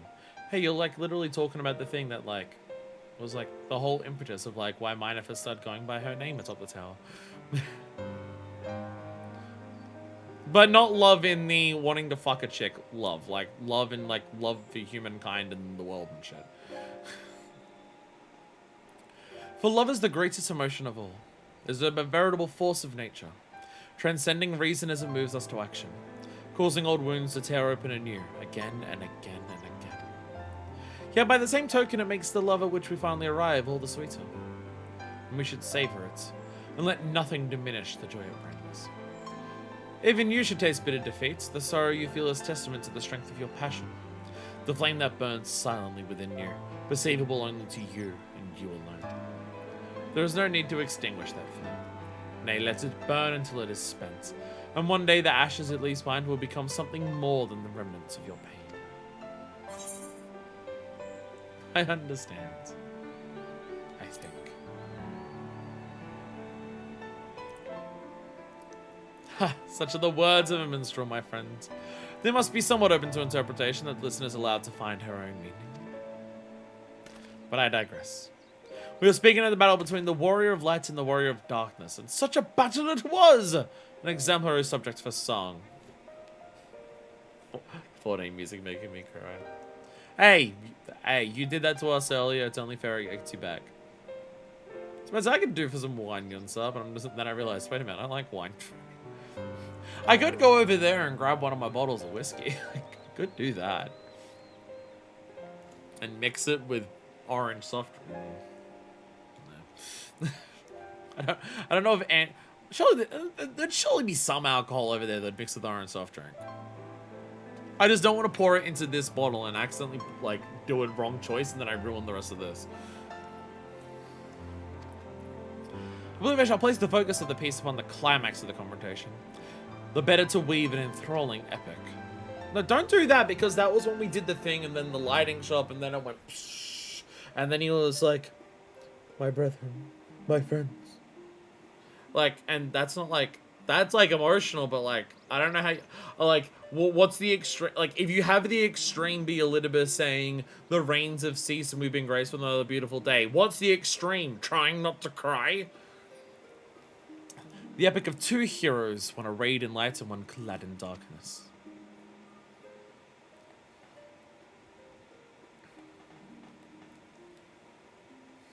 Thank you, Weather. Thank you, Weather, for this amazing moment. I'm glad I can see the Crystal Tower. Oh no, since I don't drink alcohol. Yeah, same. Like, at literally this moment, I'm not drinking alcohol, I mean, I assume that was understood.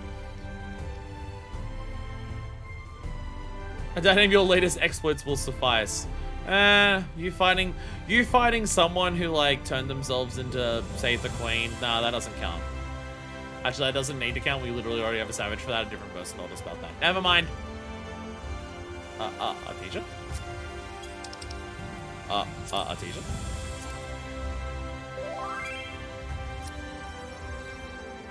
We told the Wandering Until there's someone else we should tell. Pray return to the Wandering Stairs. Have I not? Oh, there's like actual question. I'll be honest, I honestly thought I spoke to a lot of NPCs after 5.3. I didn't realize there was a quest there. What it looks like best with soda. Vodka's cheating. I got one. I don't have any vodka in the house. Two. Vodka's cheating. Vodka goes with any soft drink because vodka has the flavor of ethanol. Vodka will go with anything because vodka, like, is a very neutral flavor. Ciela, of course. Like, whiskey maybe, but I feel like there's so much, like, whiskey has so much, like, variance in it. Whiskey, like, out of all spirits, whiskey is the one that can taste the most different across the board. Because you can have, like, bourbon whiskey, Scotch whiskey, Irish whiskey, and then just, like, so many things beyond even that. So I feel like whiskey has the most variance, so just, like, out of my whiskeys I have there, which would go well with this, and I can't think of any that I have that are, like, specifically notably good for citrus. I mean, it's orange that I'm drinking. An old-fashioned is literally using an orange peel. But also, at that point, an orange peel is mainly citrus oil flavor. Probably a little different to this. Probably a touch. Safekeeping! Oh, that is just straight up the old party, huh? That's just straight up the old party. Ciela appears surprised, though not displeased, to see you.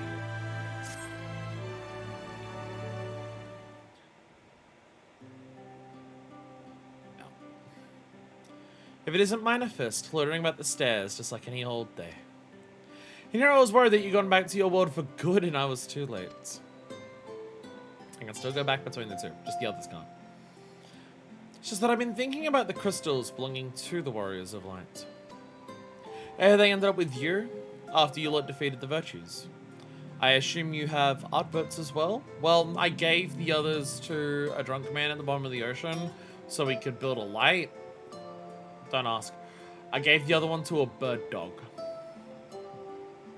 You probably know what I mean by that one.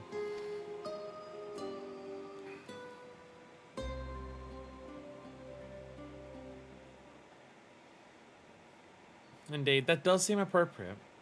His bond with Seto is deep and enduring. I like how Giot's just getting drunk in the background while we're just talking to Ciela.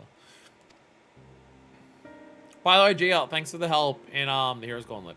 It was poggers. As for the others, I'd hoped you might be persuaded to leave them in my care. It was only right that they, like Ardbert, should accompany you on your journey to set this world back on its proper course. Yet now you have a home you must return to, while the first is theirs. After all they did to keep it safe, they deserve to be here to see what its future holds.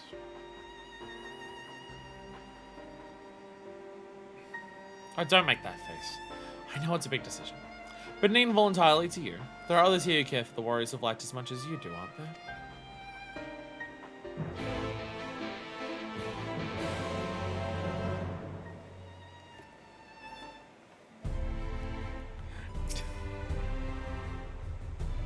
You see why I work here.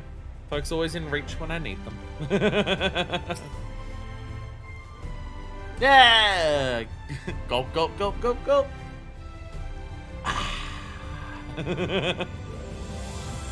That's some damn fine ale. How many should I order for you?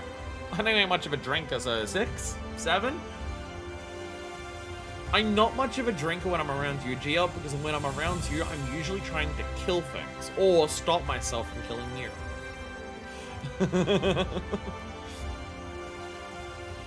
What? Trying to help decide the fate of Lemmy's Crystal. And the others too? Does this place have any bigger tankards? Well, if you insist, Ludovic owes me a drink, plural, so I'll make sure he joins us. Maybe find Granson while I'm at it. You wanna head away with Surrogate time? Put her around all I'm at, yeah? Not drinking around you because you drink my drinks. You keep getting them before I can. Jim seems excited. Try to be concerned. Good to see you, Manifest. Would you say that has Giotso work, though? Crystals. For crystals, eh? That's not a conversation worth getting everyone together for. Did Lyric really promise to pay for Giot's drinks? That's a disaster in the making. Not just hers, rounds with lots of us. Might be the lad yet has a few things to learn about coin and the scarcity thereof. Still, I'm not to his generosity. Go and tell the barkeep we'll be needing food and ale for the table. Fine, but please try to exercise some restraints and not carry you back to the room again.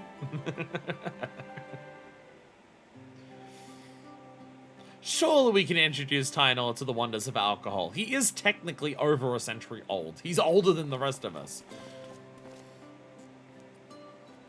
Here we are. How much head start did you get? Asking to bring out the cask. I reckon we should hear Manifest out first. Granson's allowed to copy my hair. That I'm okay with. Just not Hancock.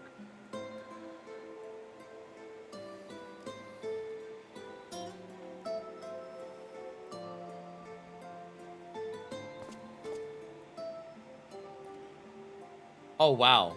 Oh, so we're just telling Ciela about the entire... We're just telling them about Ciela's entire deal. Wow, okay. Holy shit. So, you're telling me that the barmaid was one of Neilbert's companions. Not to mention the Shadowkeeper. And from a different world. That's laying it on a bit thick. It certainly raises questions. Quite. Such as how she retains her youthful visage. Well, you see, technically, she's like, not in her own body. Right, that's how it works. It's the same with the Nugalhai. Because they had to cross the rift, they're technically not in their own bodies. Not that. I have my suspicions about her. Then I know I was at the counter, quaffing my ale, having a grand time. Next I realized I'm outside without a guild in my name. And ain't the first time. Can only be the power of the Shadowkeeper.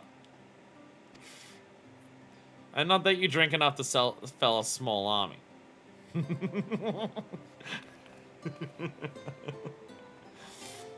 Manifest says it's true. I'm inclined to believe it, which leaves us with a matter of entrusting the crystals to her. She's right that this was Brandon's home, the others too, and it's home to their most important memories. Not all of them good, maybe, but everyone they loved is laid to rest here. I agree. Albert belongs here.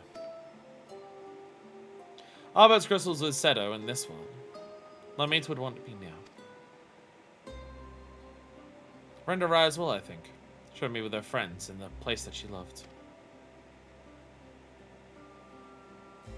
Why do I feel like we can give the crystals to all of them and not Ciela?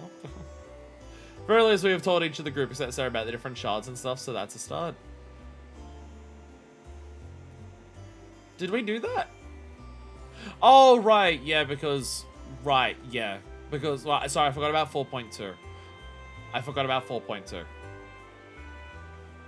Where do you even begin to explain Ciella's whole deal? Well, at this point, they're at least aware that multiple shards exist, so it makes it a little easier to just be like, I come from one of them, she's from another.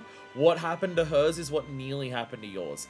At least that makes it a little easier that they're aware of different worlds, because they're aware of ours, thanks to Elidibus. But yeah, I forgot about 4.2, we would have explained it. And the reason Sarek didn't hear it is because Tynar showed up instead. Seems we all agree. A toast then to the Warriors of Light. Yeah! To the Warriors of Light! Oh my god, an actual cutscene of Minifest actually drinking. Let's go. Drink up! I'm paying his bounty on us, but you ought to take proper advantage of that. I hate to disappoint, but I'm not much for alcohol. This juice looks nice, though. Grandson, White, like, Wright's whole thing is their grog. Well, it's one of their things. Come on.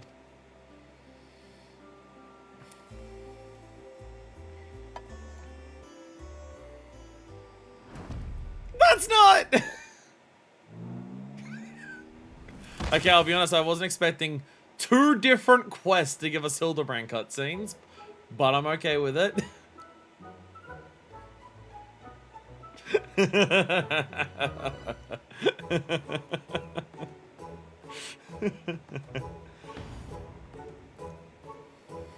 Right there, grandson.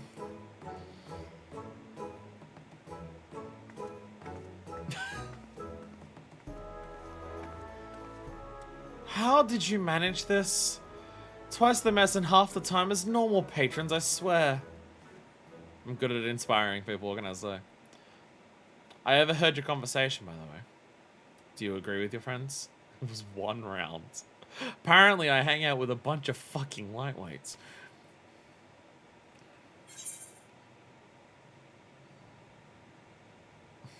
Story keeper.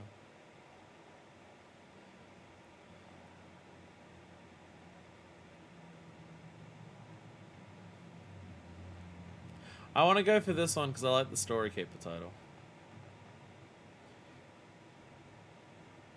I'm going for this one because of the Story Keeper title.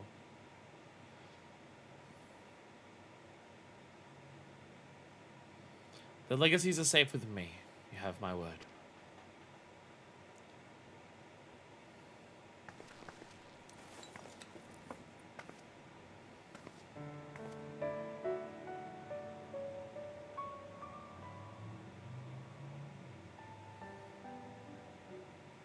They have their color back.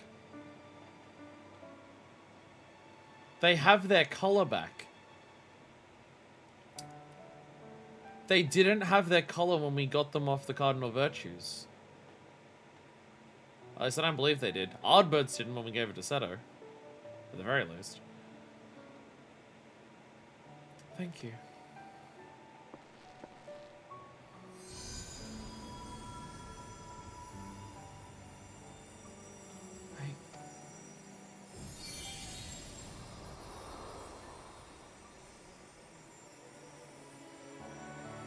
I can feel them.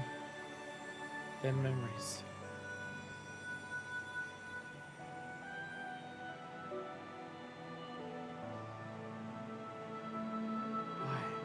Why, damn it?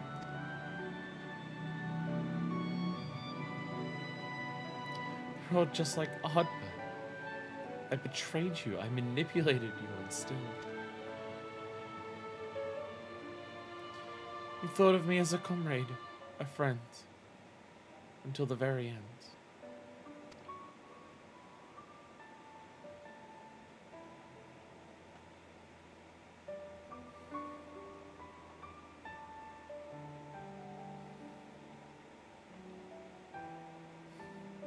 Well, they get shit-faced.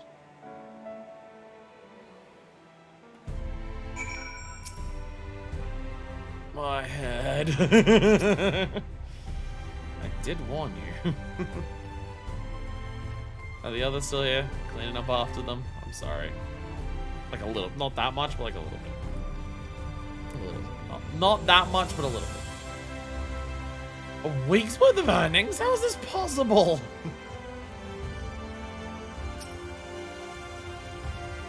This is why I don't drink. They're all just emotional moments yelling, and everyone else is just completely and utterly shit-faced and or hungover. And here's Giot still drinking. Whew. Can't remember the last time I was so drunk. Or any of the other times neither, but that ain't important. A successful sousing calls for a celebratory ale. But you know what? We successfully had a drink. You know what that means we need to do? Have another fucking drink. Giot is so good at the game Drink the Beer. The prize if you win is another beer. We finally managed to clean up after you lot, for the most part. Perhaps next time we should set up the top one. Nevertheless, I'm grateful to you for entrusting these two. And as long as I live, I will never stop sharing the true tale of the Warriors of Light. Of my friends. Yay! A new chapter. A new chapter's been added to New Game Plus, and yet she still has more quests for us. Knows your Gunbreaker's already level 100, Yunsa. So is every combat job that I have.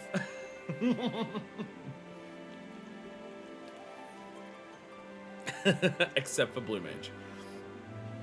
And nearly all of my crafters. They're at 99 or 98. Play a lot of this game. Play a lot of this game.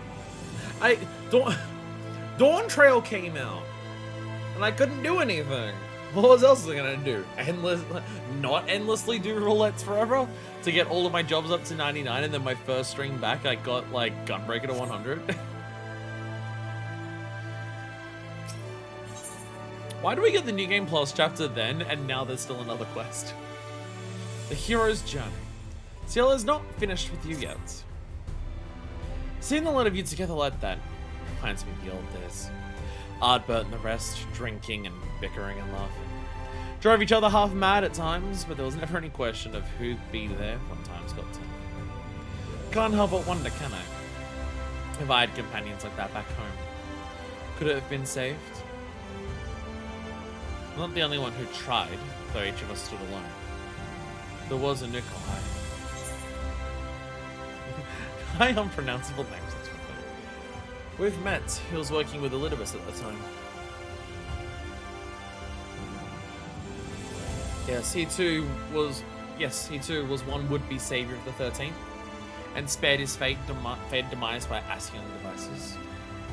We spoke once after the destruction of our world. If the others could be saved, we thought we yet had parts to play. What's he up to now that Elidibus is gone, though? I have no idea. Has he found himself a new role as I have? Or does he feel as adrift as we were back then? If you encounter him in the source, ask that you help him find a way forward. Just as you have helped all of us here.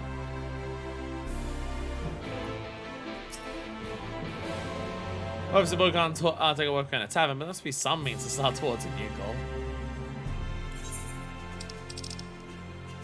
This feels really important. This feels really important as a quest. You just know what max levels in when you haven't reached technical with some dedication, to put it lightly. Well, like, it's not that it took dedication to do it, it's just like I couldn't do anything else in the game more than anything. So the thing that you've got to remember is because of the way that I play, I can't make main progress on like any questing while I'm not on stream. So I have like even without a 10-month gap, I have like 6 days a week where the only thing I can do in 14 is grind.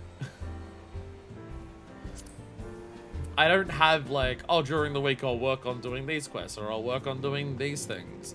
I can't work on sucking Graha as I walk past them or anything like that. Like, only thing I can do for most of my playtime is grind because I can't progress stuff off stream. And then I also had 10 months where I couldn't stream. I done all the Warring Triad quests for this, which includes all the extremes. We haven't done all of the extremes for Heavensward.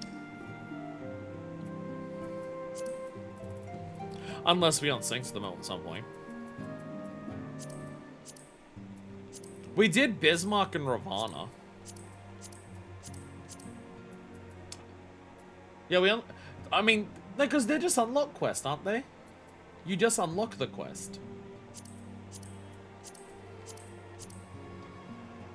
You just unlock the quest. Because, like, I've only finished 2, which is Bismarck Ravana. Which we did that on stream. That was the last extremes that we did on stream, because trying to get a party for that took so long that we're just like, you know, we're not going to make doing extremes part of, like, the core LP anymore. And then we tried to do Varus, and then we failed. Bismarck Ravana need you to do the fights to still finish the quest. Those 2 required actually doing it. Well, it worked out well that we did those 2. Like, back in Heavenswood or so. Current job eye level, 670. I'm, like, not that far away from being able to do Unreals. I think Unreals are 695. Although, that being said, it's another patch, so it might have gone up again. I don't actually know how that works. When I unlocked them, I think it was 690, roughly. Also, 690, 695. I can literally check. I just go into high-end duty. 690. 690. I am 20 eye levels away from being able to do, was that currently Suzaku? I do have to do Unreals at some point because there are like so many fucking rewards hidden behind Unreals because of the shop for them. But I'm 20 eye level away from that currently. Fucking glitches, camera glitches. It's only after they made them just towards the guy quest. Ah, gotcha. Again, it worked out well that we did the first 2 so long ago. I mean, again, we could have just unsunk and done it now if we needed to. Well, I'm at Manifest. What brings you here today? Yeah, this quest requires, like, doing every role quest in Shadowbringers, doing the Warring Triad, and then doing 2 extremes to get to this point. That's awesome. Ryanje did apprise me of your travels in the first, and what became of Elidibus at long last. But I was not aware that you were working with Silver. I consider her a comrade of sorts, though our time together was short. Looking upon the twisted remains of the world you tried to save creates a bond that few can understand.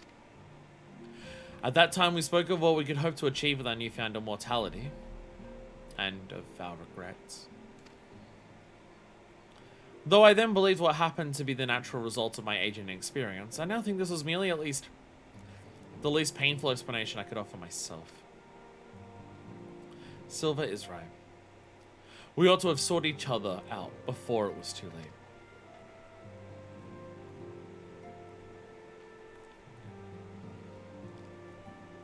I will not make the same mistake again. With the Warring Triad gone, I am indeed in need of new purpose.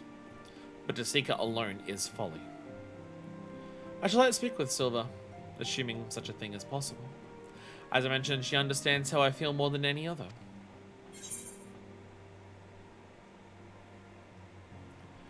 You literally have traversed the rift. You don't have a body, you are only a soul. Silver and a Nuclear might be rare situations where we can just take them across. Just get one of the vessels that we use to carry our friends back here. You speak of the spirit vessel, correct? Maybe we should ask Becklon first, but you know, let's fuck it. Let's go for it. The means by which the Scions return to the source. If I understand the principles that work correctly, then it was a near miracle that you succeeded in bringing them back without killing them. If Elidibus is to be believed, however, my current state makes me something of an exception in matters of life and death. Remind me, what exactly did Elidibus do to make Canuclehigh and Silver immortal? Because I thought they were turned into, like, sort of kind of Ascian-esque. In terms of, like, they're able to separate their souls from their bodies and continue on as if whatever. Because that's how they're able to traverse between areas, because they don't have bodies. The whole point of, like, why even Emmett is shocked at what Graha does is because that he was able to get our body across. I need something to do beyond counting bricks in the soul for all time. This is what happens when you make side content able to actually tie it together into future content. We had a trial series back in Heavenswood that is now being, like, paid off because of role quest content 2 expansions later. This is what I want this game to do more of. Bosnia is a sequel to an Alliance raid series, and it fucks severely because of it. We need more moments where side content in this game are able to come together. Or fuck it, those things come together in the main story. 5.3 is now like as of 5.3, Crystal Towers required. Quick, immediately bring in Rambros. Shit like that. How are we ever going to demonstrate that Reen is a lesbian unless they ever make Reen required? In which case, there's not to be lost for making the attempt. Please, say you'll help. Should we ask Becklug first? We need an expert in spirit vessels. Should I ask Becklug? Oh no, I'm just link pearling Graha and or Kryl. Never mind. Never mind. By the way, would it be appropriate for whatever... Or Orion J, I guess. I mean, Orion J is directly related to, like, Anukel High stuff. So that's fair. Would it be fair to say that just for the sheer emotional weight of what we're doing, that this is where we leave, like, once we finish this, we end it there today? So we end on this awesome note and not just, like, going and doing random bullshit yellows.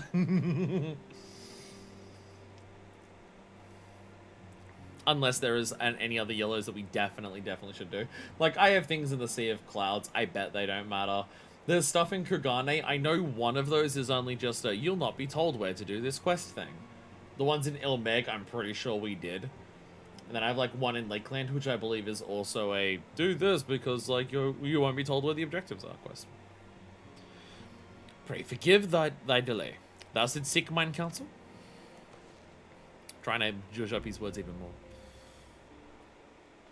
Aye, the gifts granted young Anukel High by Heidelin and the Asians may prove a boon in easing the transition. Ending on this quest line seems right. Right, yeah. It is also quite late, so I want to go to bed. I'd like to eat. However, I know not to what extent, nor what might befall thy spirit should it be lost betwixt worlds. Nevertheless, I know this is my path forward. I must chat with a friend. Please, Urian J, we cannot possibly write letters to each other. Very well. If thou believest that thou shalt find new purpose in the first, I will do all in my power to see thee safely there. It shall be but a few moments. Might a worthy tome may keep thee occupied while I perform the necessary magics. Orion J literally just turning around and be saying, oi, read a fucking book. Hey, read the Warring Triad book in case you haven't. Nah, I'm just gonna sit here squeezing my boobs for a little bit. Natural stress relief, you know.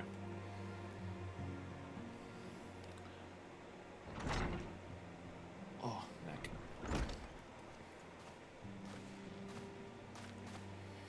Tis done.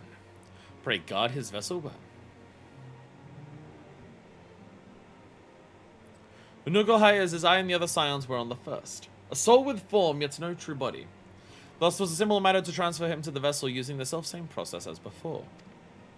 To withdraw his essence once crossed the rift ought to prove similarly straightforward. However, he doesn't have a body to go into. I fear that such an existence cannot sustain itself indefinitely. Look to the Asians' example. Their persistent use of flesh and blood vessels surely hath cause. Be it danger akin to that which would have befallen us if we not returned to the source, I know not. But the time may come when the boy requireth a fully corporeal form. Should this come to pass, I trust that thou shalt come to his aid.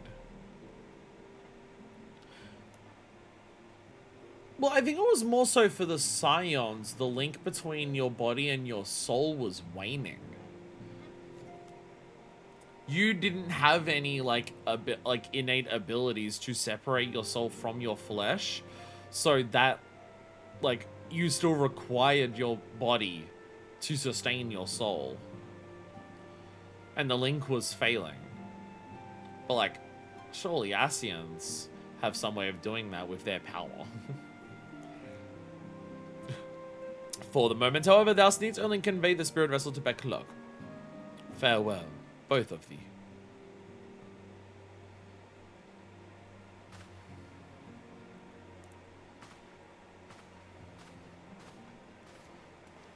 So much stuff has to come together to pay this off. Holy shit. Fine a deal. Spirit vessel. Best not to tell anyone else about this, lest you suddenly find yourself everyone's first choice in interworld ferry services. Don't start telling people that you're taking a nuke. Otherwise, everyone's gonna ask for it.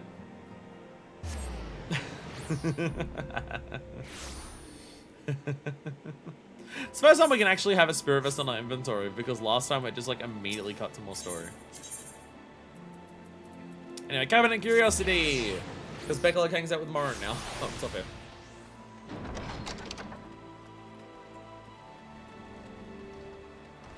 It's nice to know so much of today has still been spent on the first. Even after, like, quote-unquote finishing it in 5.3 and then quote-unquote finishing it in Eden. It's nice to know that we're still spending a lot of time here. I appreciate it. And also, like, we started today, reading endlessly about it as well. Like, today really is, like, the final, first dedicated, entirely day. Probably. Until future MSU has us spend the entire time here for some reason. Back again, are you? I'm flattered that you've grown so fond of Norrant. Right would be, but yeah, the expression you lot always wear when you're about to ask me for something. Hey, Becklog, you know that thing that was like, we needed a miracle to occur to do that? Yeah, I just casually did it off the cuff. Improvised in a second. Don't worry about it. You did what? After all the perils your friends face and labors we undertook to return them to your world, you brought another soul across the rift. Have you no common sense? It's fine, just work your magic. Magics, whatever. Whichever. Better be a very compelling reason for all this. Well, removing spirit from vessel will be easy enough, I suppose. But it requires a few moments without your breathing down my neck. Whilst your friend is unlikely to materialize with clothes on, so I doubt they'll want an audience. You should wait here. Perhaps take the opportunity for some self-reflection. Really? Sorry, Backlog. Very well, at least I tried. We'll find you at the Wandering Stairs directly then.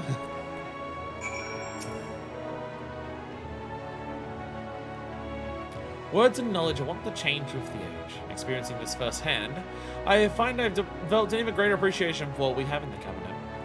From a glimpse of the world before the flood to a portrait of the heroes who arose in its wake, I pray that all the knowledge gathered here shall ever be available to those who seek it out in generations past.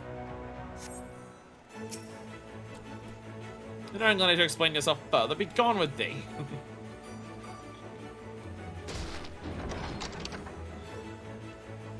You know, maybe we do hope that we're done with the first, because I feel like if we're not done with the first at this point, then we're just going to continue annoying Backlog more and more and more and more and more. Backlog, I got another soul for you. For fuck's stop it, Minifest, the third one this week. No, it's alright. Everyone's super chill with like dying and like living in not truly corporeal forms for the ability to like interworld travel. It turns out for a lot of people, that's actually a worthwhile trade-off. Do not, for the love of God, tell your Shola about this, though, because her boyfriend is here, and she might jump at it at a heartbeat, and we've had enough of that girl almost killing herself. You want me to speak with someone? Very well, you've done the same at my request often enough. It's gonna be one hell of a fucking reunion.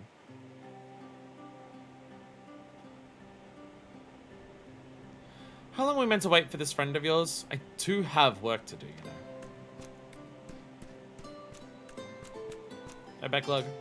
Ah, here you are. Pardon the delay. Took some time to acquire robes of appropriate size. Is this them? No, it's who they bring with them. New outfit. To look fancy. And not dress like Elizabeth. Silva! An Ikai! Indeed, it is I. Trust me, I can hardly believe that I'm here myself. I should think so. Why is that manifest to ask after you? It never occurred to me that you might be able to cross the rift without Asian aid.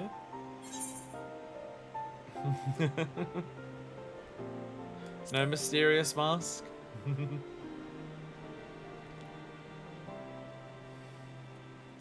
My choices and my reasons are my own now. If I am to have faith in them, in myself, I cannot hide who I am. You're learning from me and the thing I just recently learned. Yeah. Speaking of which, a new guy was kind enough to fill me in, unlike some. And I was interested to hear of an erstwhile hero of the 13th serving libations at the Wandering Stairs. But that this hero should be you surpasses the scope of even my considerable imaginings. I think everyone's going to find out sooner or later, Silver. I do apologize. Oh. Holy shit. I'm so glad we read the sub-stories, the side stories today. Wow, this comes together. Holy fucking shit. Wow, did we read that at the perfect timing? It was literally like, Ciela was the one who found, Pialdia, or Apaldia. And Beckluk was there. Holy shit. Straight up, hey, here's the side story. Wow. Today when I didn't even plan for shit, like obviously I couldn't plan for this. And like doing this stream of reading the stories and then doing all of this was never originally planned to happen. I imagine this quest, people would have told me at some point during one of the post 5.3 streams, hey, we've got time today, do this. I imagine someone would have said that. But the whole idea of let's do a side story stream and then just do a bunch of side quests in the game, that is a plan that we only came up with because we ended up doing Delbrum in the same video as Castrum.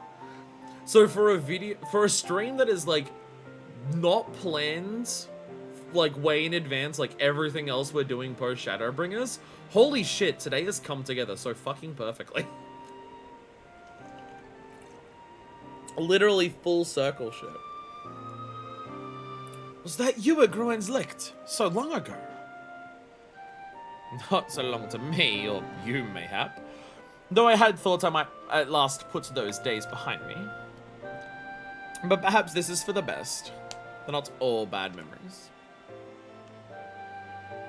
Wow, if you like that is straight up a moment of if you didn't read that story, you don't know what's being referenced there.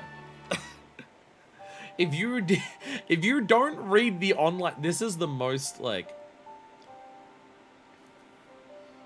I was about to say this is one of the most direct references to the online side stories that this game has made. Estinian's armor, though. Estinian's new armor.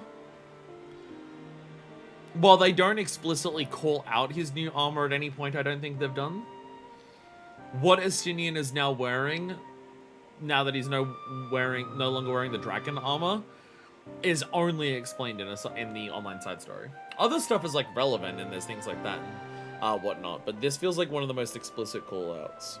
Like I don't even think Alice mentions the girl from her first girlfriend from the online story like after Tesseline dies. I don't think even like Alice brings that up there. I should very much like to hear your story, should you be willing to share it.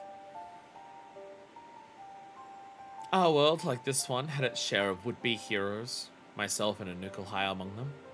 Unlike your warriors of light, however, each was unaware of, or unconcerned with, our fellows. But to fight alone is to fall alone, and the insidious aether of the aura sight used to seal primals corrupted once noble souls and turns them, one by one, to darkness. Hey! This is like the first time that, like, why did the darkness fall? Anukel mentioned this. They sucked up primals into aura sight, and then that, like, corrupted them. This has been mentioned before. It just hasn't been mentioned in a really long time. Even those who resisted this fate could not escape its consequences. No surprise, perhaps, as we continued to struggle in solitude. We were spared by Ascian machinations, but only as our world met its death. But what if that death could be undone? I was told that much the first was consumed by light, as our home was by darkness. Yeah, balance and life are being restored to even that scoured lands they call the Empty. Oh wow, holy shit, we're actually referencing the Raid series too. Straight up referencing the Eden raids as well. Wow. I mean, to be fair, this land could be here even if... Well, no, I feel like you have to do some of Eden for this land to be mentioned. Because otherwise, if you don't start Eden, the only thing that's happened in the Empty is Rain and Thancred have, like... Well, I mean, to be fair, at this point, like, Thancred's gone home. So if you haven't started the Raid series by now, fuck you, it won't make sense anyways, because Thancred will still be here, so... If such a thing is possible, then why not the reverse? Could we not bring light back to the 13th? Setting up a few... Quickly, let's use this moment to set up an expansion, a couple expansions ahead in the future. Probably not Endwalker, but let's set up this being an expansion in a few expansions time. Quickly, let's just drop that now so people in like 5 to 6 years can be like, oh my god, look what's happening. But that being said, right now is about 5 to 6 years from this, so maybe a little longer. Maybe a little longer. I don't think that's what Dawn Trail's about. I think I have this funny feeling Dawn Trail's not going to be about going to Toral, the new world, and also the 13th. So probably not. So maybe a bit more than 5 to 6 years, because 5 to 6 years is now that amount of time from when the... Oh, this was probably early 20... This is probably like early/mid 2021, so we're only like 4 years. The waypoint is still a little... Even the Ascians considered the 13th lost. Thus was it excluded from the rejoining. They would have had to work it out at some point though. They would have had to come back to it. The whole point of the rejoining doesn't really work if they just say that one doesn't count though, because then people wouldn't be made whole. Zodiac wouldn't be made whole. Surely they would have, like, surely after doing all of the others, they would have had to come back around to the 13th to work out how to fix it, right? I can't imagine the Ascians would have gotten to that, left the 13th as it is, and just been like, I guess we're done now. Because even Zodiac wouldn't be whole, unless somehow when the 13th happened, Zodiac's soul was rejoined, but just not the rest of it, but I doubt that because of how fucked the 13th got. And also, if Zodiac is darkness, then I can't imagine a flood of darkness would be the thing to push Zodiac out of the 13th into the source. Because Zodiac is darkness. I can kind of understand that if like a flood of light happened here, and it was so overwhelming with light that the shard of Zodiac that's here gets forced out of it because there's so much light. I don't think that would happen with a flood of darkness though. But what say you? You have a way of making miracles happen?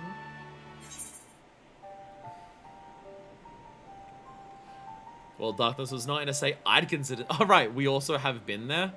To be fair, to say that the world of darkness was not in a state I'd consider salvageable, honestly, look at what we did in the world of darkness. When we went to the world of darkness, genuinely consider it. It honestly looked more intact than the Empty when we first got there. The Empty was nothing at all. It was an endless desert of white nothingness. There was, like, at least still buildings that were destroyed, but they were still buildings in the world of darkness. At least there was that.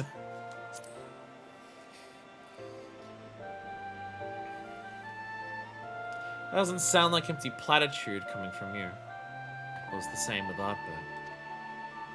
Pardon the interruption, but might I suggest a closer examination of conditions on the 13th before we form any conclusions? No! Backlog, yet miracles happen.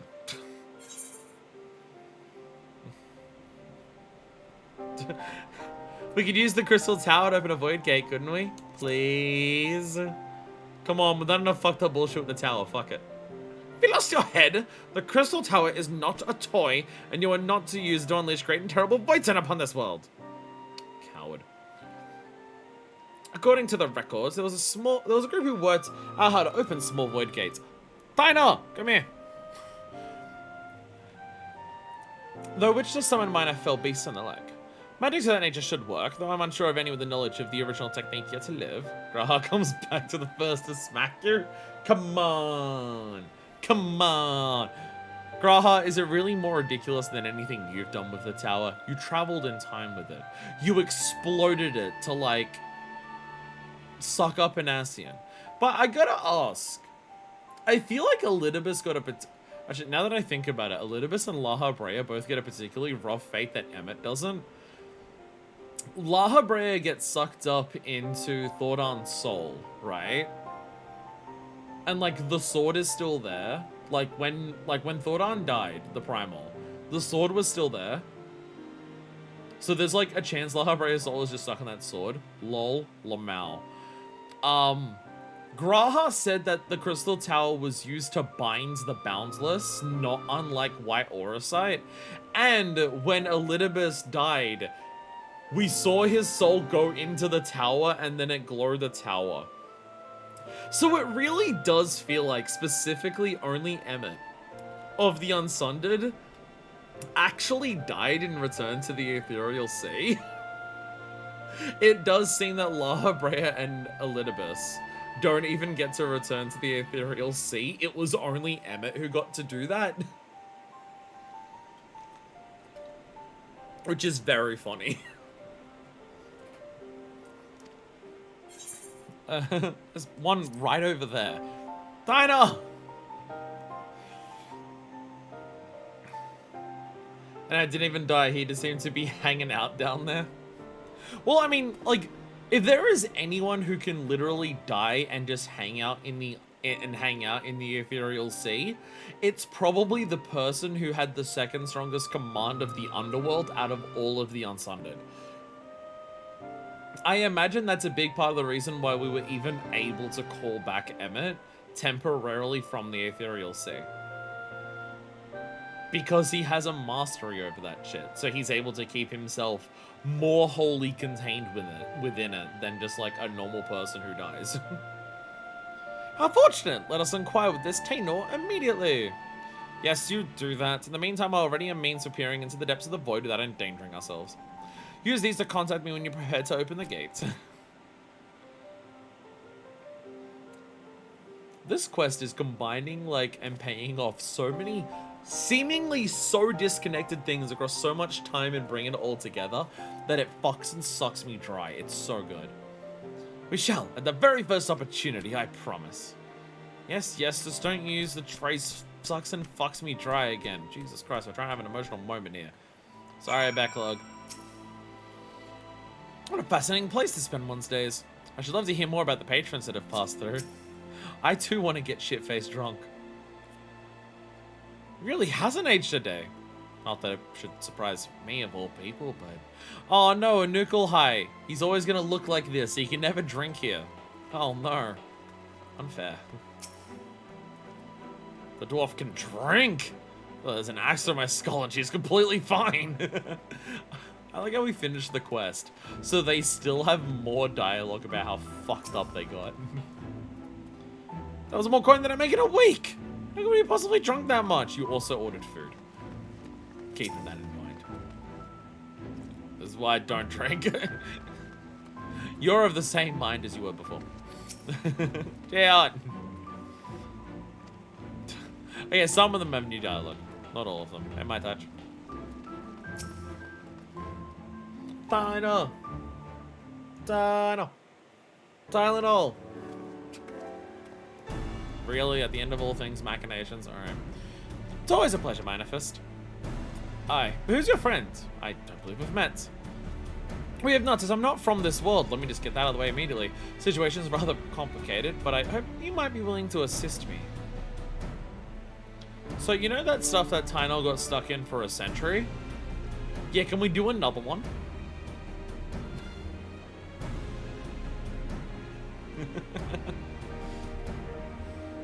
It is true that we had means to open such portals. Yeah, the fact that they are able to do this in a world like with this much light is still impressive. Like, void gates just do not open naturally here. Though, to be fair, void gates probably don't open naturally here because I imagine any void gates would just open towards the source because of what happened to it. But they're able to, like, these mages actually worked out a way to open a portal, like a thing to the void without even being from the source. They're from a completely different reflection. Very talented. We call them hollows, and it was through one of these that I was drawn into the rifts. So it is possible. Did you hear the part about me being drawn into the rifts? Not with my power alone. I understand the greatness of your need, and when Neobert's still at my side, I should be glad to make the attempt. But the same thing required the combination force of our energies in resonance. If one person's magic is insufficient, perhaps I could assist. From what I can sense, our theory of reserves are roughly equivalent, and our physical similarities suggest that our energies are not incompatible. Because you're both short? I fear you underestimate the difficulty of the task. Neobert and I were born for this, and even so, it took us years before our efforts were perfectly in step. I realize it's a lot to ask considering we just met, but could we at least not attempt? Come on, I'll be your friend if you do. You're also the only such magic I've ever heard of, and if we might actually be able to save my home. May I interject? Bring in Gaia. Bring in Gaia because she was literally doing void shit in the fight against her. Do it. You recall that the crystals in my possession preserve the memories of the former warriors of light, including Nielbert's in ethereal form. And Nikolai here has a particular talent for interpreting the mind and motives of ethereal beings, the primals. If I can apply the same principles to interpret Nielbert's crystal, the thing that doomed their world, reading shit from crystals, can be used to save it. An experiment worth trying at the least. I'll fetch it.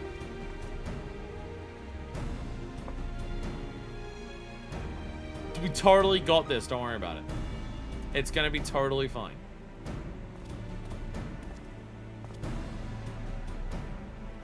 Speak to me, Nilbert. Do his memories of training with Tyno remain? They do. And such strong sentiments with them.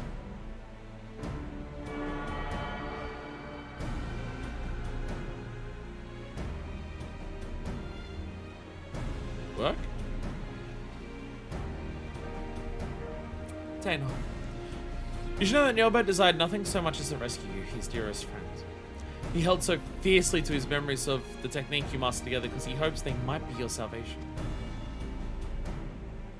Oh, Nilbert, I won't let them go to waste. I'll do what I can to help see the 13th restored. Thank you. I won't pretend I understand half of what's going on here. Just keep them from running headlong into anything too dangerous, will ya? This is all nerd shit. Just don't let him get killed, right? Don't worry. Not letting people die is my specialty. I've only got, like, 3 things that I'm wearing that represent that. No, 2. I still don't know if the red ring represents Ardbert or not. I still haven't decided. I still haven't decided whether the red ring that Minefist has on represents Ardbert or whether I'm saving that for another person to join the polycule. I haven't decided yet. Nothing to worry about so long as you're around, I'm sure. Wicked white, I nearly forgot! I've asked doesn't orders to fill. You know where to find me when you made progress with the gate. Alright, jobs. Ugh. Right. We're about to open up a portal to save our world. Oh, wait a minute. I still have my job to do. Ugh.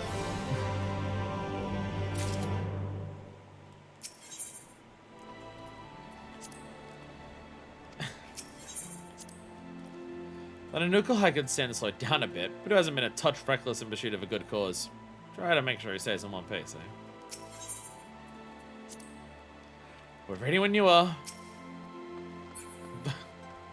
She's still over here.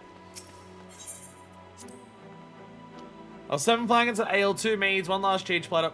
What am I forgetting? Dude, I could fucking smash a cheese platter so hard right now. Oh, you know how long it's been since I've had just like a plate of a variety of like good tasty cheeses? It's been too long.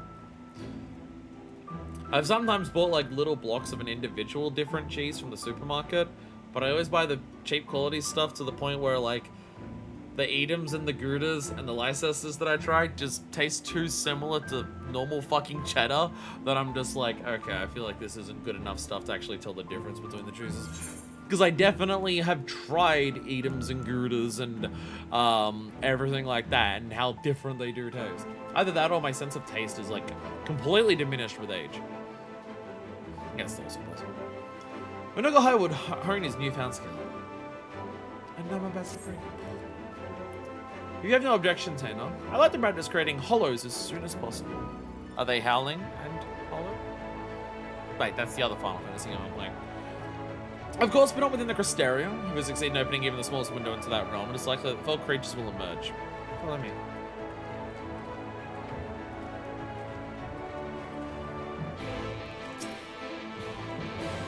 But I know I oh, same dialogue. Alright, the Exarch Gate. Teleport. Teleport, because we can literally teleport to the gate if we do that. Yeah.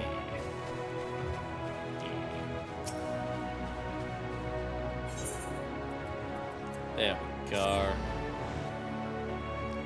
So if we teleported to Foot Job, we would actually, you know what? With where it is, if we teleported to Foot Job, we would have been roughly the same distance away. Never mind. I wasted all my time and I didn't even let chat see Minifest give a Foot Job. What I've done is fuck up.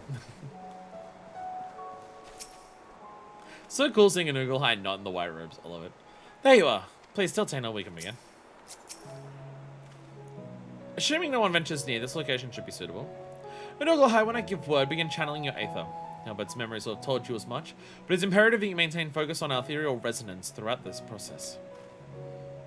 With that in mind, Minifest, I ask you to take care of any creatures that emerge from the hollow. Show me you have a strength to challenge you, and allow us to adjust our achievements without risk. Alright, I'm 20 levels higher than them, so I'll be fine. What does that mean? Don't worry about it. Let us begin.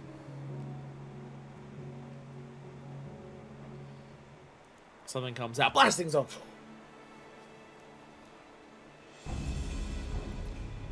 Come on. Flow where I tell you to! Let me attempt to match your focus. We're both making the same facial expression. It should be working. It's opened. It's small, but enough to let something through. Be ready, Minifest. Dramatic battle music. Ooh. The sprite. That drained him, yeah. More pressing matters at hand. Alright. Alright, okay. Fight dodge! Oh. Bam. Did it. Yeah. Well, that seemed to drain the shit out of you, so. It's been quite a while since I opened a gate between worlds like this. But there are some things we never forget, aren't there? Really should probably get Gaia. So if I don't know if Gaia even remembers how to do that part, but she did some Oracle of Darkness shit towards the end. That was far too much effort for a small game. On the contrary, given this is your first attempt, it's incredible we succeeded at all. Now try synchronizing your breath with mine. Focus on the rhythm of the ethereal flow. Alright, I'm ready. Let's try immediately again. Immediately another attempt.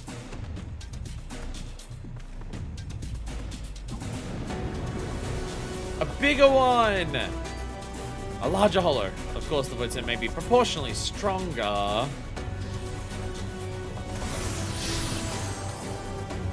Oh, shit! Flame Sergeant Dalvog! Flame Sergeant Dalvog?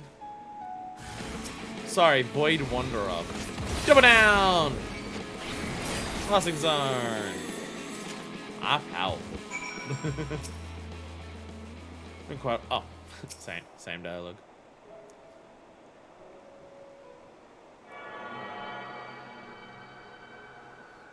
Damn, Anukalai, you seem like you're really powerful. Can we throw those like constellation rocks that we got from what's it called? Armorot of like the Convocation members at you and see if you can read them a bit better than I could? Where your breath ends, mine begins. Where your aether flows, mine follows.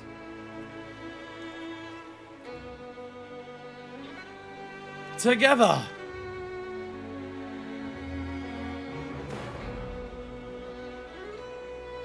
It's the music from World of Darkness. It's music that plays during World of Darkness Alliance raids. That's cute. Unbelievable. Full achievement so soon. Be ready, Minor First. Oh, yo, badass as hell. Fuck yeah, alright. I'm gonna fuck you up. Void Scavenger. Yeah! Yeah, I get to do the full combo. Bam! I did it. I'm powerful. Like talking to an old friend. Yes, that's what it's like. I think I've grasped the principle now. I only need to remember the feeling for next time. I feel as if I do remember it. Your aether is familiar somehow, but that's impossible, of course. Are we trying to say that there's a chance that Anukulhai and Nielbert was somehow, like, same shards, and it just so happens that we have them together? I mean, it's possible. There's nothing that says that. There's literally nothing that says that it can't. But like, that'd be like, holy shit. Like explaining why it works so well so quickly. A bounty of hunters. Anukulhai's success with Tainor has made him only more eager to proceed. I like how even in this picture, Gia is drinking.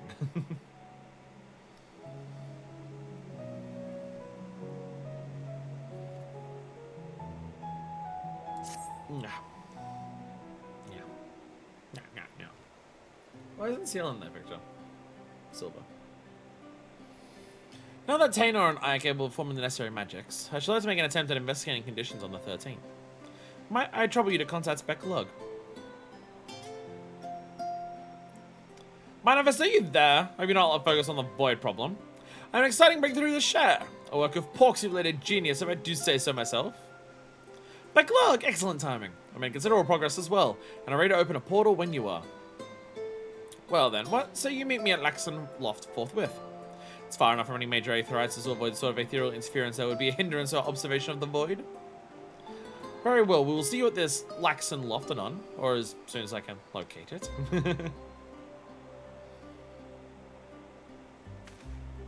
I'll lead the way. I too am eager to be one step nearer our goal. No, one step closer to the last quest. This is a call to bounty of heroes. You don't mind if I think of it as our goal to you? Anukulhai has friends his.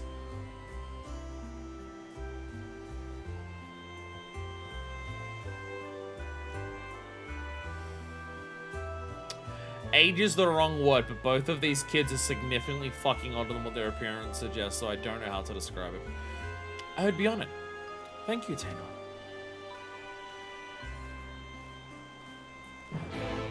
Again, remember that, like, the flood of darkness hit the void.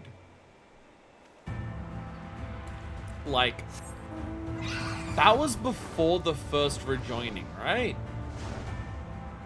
Do we know that explicitly for certain? I'm pretty sure we do.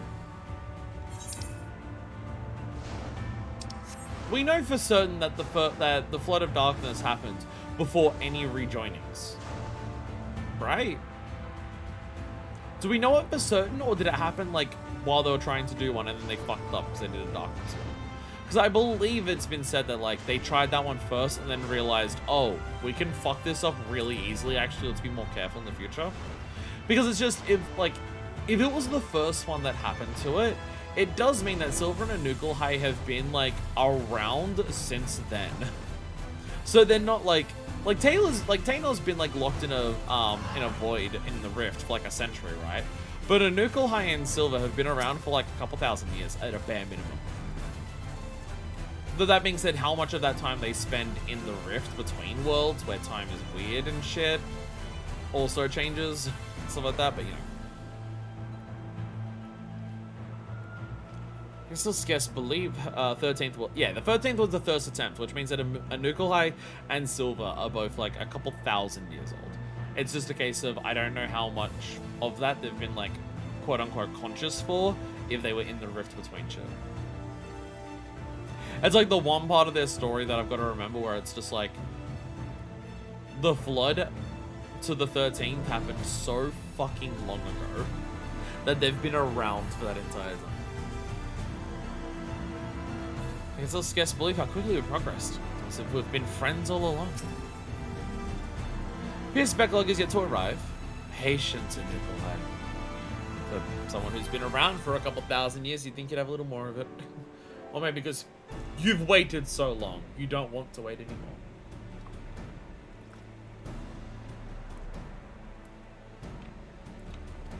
It's just like Nuggelhai and like Silver do not talk like they're as old as what the Asians do in terms of how long they've been around for. So I do kind of get the impression that they've not been like fully like conscious in a state of existence, like kind of thing that entire time. Yo, Silver's new fucking awesome gear, hell yeah. Falcon at top, I believe that is. That shit looks amazing on Manifest and looks great on YouTube. Also, hi Pig. I hope you weren't waiting too long. What? You didn't think I'd want to see this for myself? The 13th was my home too, if you recall. Quite. Though I explained, we won't be the ones doing the seeing, strictly speaking. They're familiar with all the information we need. Assuming you two can create a hollow for it to pass through. How resistant is it to dark? Because when we chucked Nero into the void, he came back very purple. I'm pretty sure the main reason we were okay for as long as we were was because of the echo. But that being said, Graha was in there, and Graha was overall fine. But Nero was just in there for a little longer. Pig should be right to go in, have a check out, and come back out.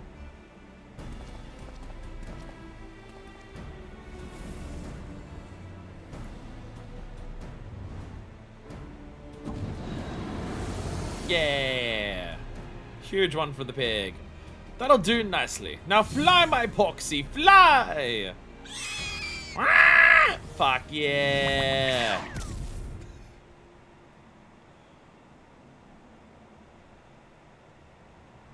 Well, it's made it in. And something is coming out.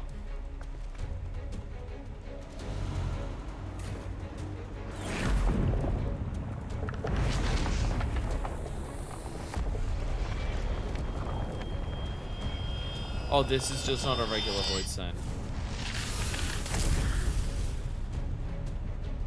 My, that is an ugly one, isn't it? I can't just say that about something that's silver hair. How many people in a 14 that's offending? Ah!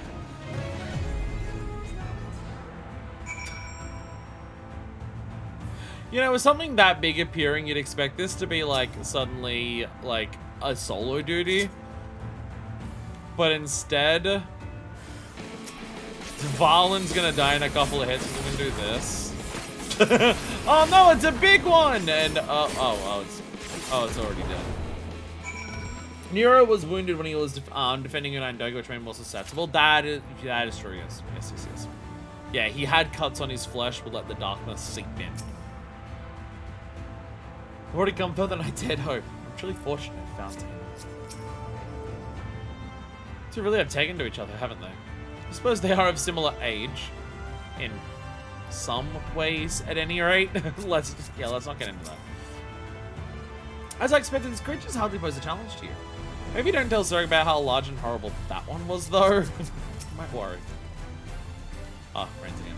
Thank you for clearing that up. Your Foxy should be back in at any moment. Oh, I can't sense it. Odd. Perhaps it's lost? It might have as great an etheric beacon as she did for me. It might find its way back more easily. That may work. Fuck it, try it. Fucking give it a shot, why not? The stare for a prolonged period method has proven ineffective, so you may as well try channeling Aether as the boy suggested. Oi. I forgot how to channel. I forgot that I just have to hold out my hand or something. Oh, hell yeah. Music are getting shit done for Shadowbringers. I love this music. Keep at it. I'll clench my eyes more. That'll make it work better. I distinctly poxy like presents. I see the snout. It doesn't look like it's doing super great. There we are. Now close that holo before anything follows. And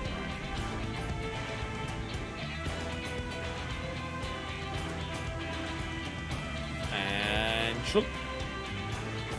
Shlunk, shlunk. There we go. Ah, Poxy seems fine. I thought it was like stumbling out and flying.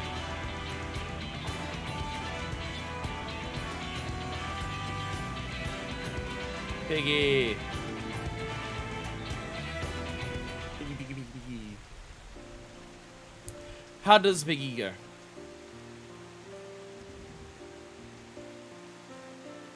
I believe it has performed its task thoroughly as instructed. Good Poxy. Blockhead's observations may indeed lead us to a means of driving the darkness from the 13th.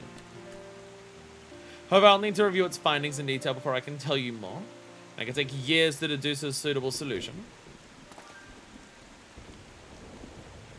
I admit that I'm impatient to find a way forward, but I've endured millennia with half as much hope as we have now. See?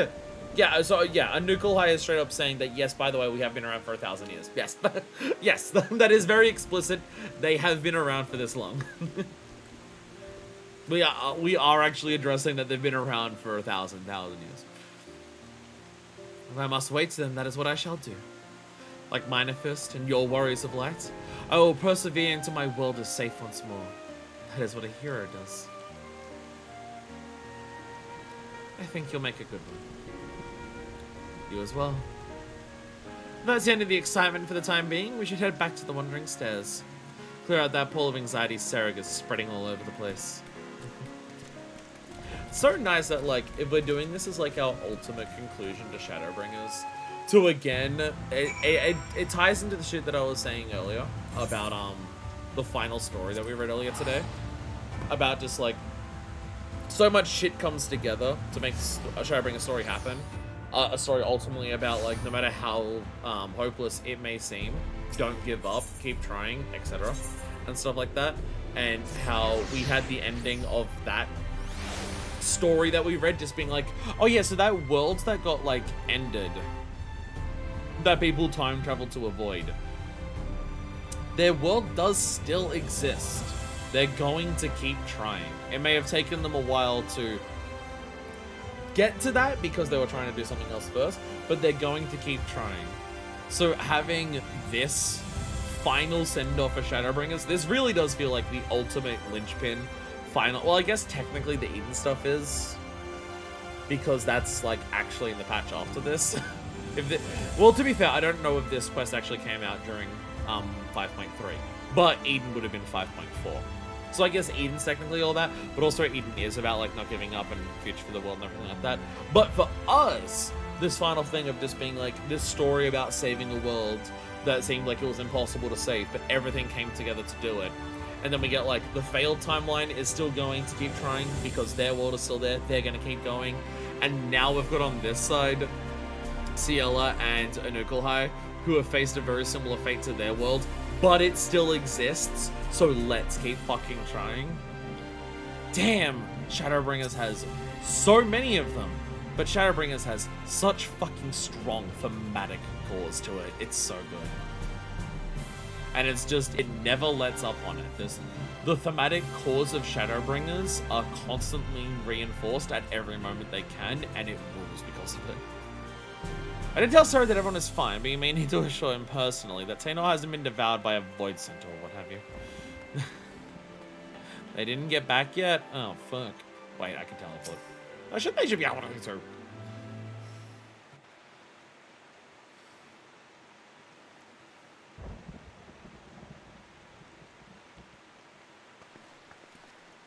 Hey, they made it back.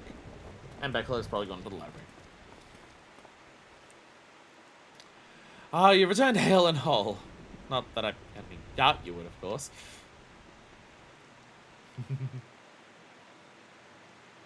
And how did your search of the Hollow go? We may have the information we need to save the 13th. It may be some time, years maybe, until we can be certain, but I'll be here for as long as it takes. Thunderstorm. On that subject, I've been thinking.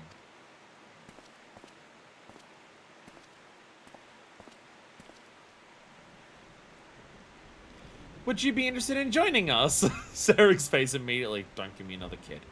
As a bounty hunter, I mean. Sarah and I hunt down sin eaters and other threats. Okay, Taynor, if I adopt you, you're adopting a Nukuhai. You always have to adopt someone older than you. That's how it works. The first was saved, but it remains far from safe. You can help us protect the people here. I think I would quite like that. Protecting people.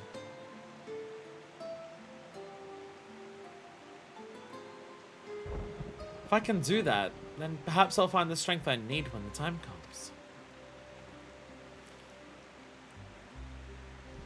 Yay. Oh god, hi Giot. Strength, you say? Sounds like you'd use a dwarf with a massive hammer! Hey, CCL is here. I may have shared the tale of the 13th with a few other noted hunters.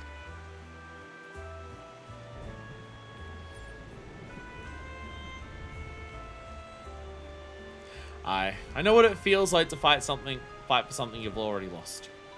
To need to find a way to make it right. And I know it's not easy to fight on your own. Inconvenient as that little truth may be. And I know what it's like to fight while shit-faced. Sure, you have to have a stronger emotional beat than that. I know what it's like to fight. Yeah, there we go. Yeah, I know. To fight while shit-faced. Thus, a new team is born. This calls for a toast. Hey. More drinking, more drinking, more drinking.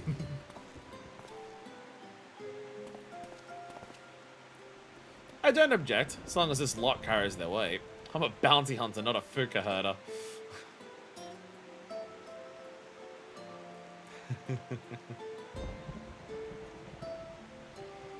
Yeah. Yeah! Let's fucking go! Thank you so much, all of you. I would be honored to fight at your side.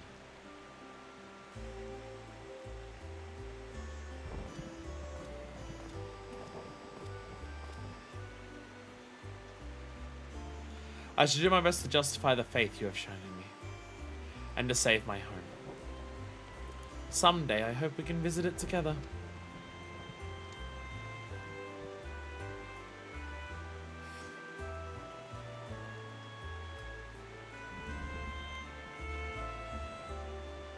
It says something about Shadowbringers that you have this moment. You have this moment here. Like, this moment is built up of so many things. Even moments that aren't in Shadowbringers, but were introduced well and truly before it. Like, none of the characters we were dealing with there are, like, main characters for the MSQ of Shadowbringers. Literally none of them come up in the MSQ of Shadowbringers at all. Except for, like, the very end of 5.2, where one of them comes to your room. And even then, it's an option of which one. Literally none of those characters are main characters for the main story of Shadowbringers. And yet, there is, like, how many people in that scene? There's, like, what, 6 characters? The 4... Actually, it's 7. It's the 4 plus Taynor, because he's 5. Then a Nukuhai and Silver. There are, like, 7 characters in that quest that have all had their own individual quest lines to build up to this payoff. Literally none of it is part of the main story, except the fact that, like, you have to do one of those to advance the story, but which one you do doesn't, like, influence or change the story, except for, like, a cutscene in a expansion patch.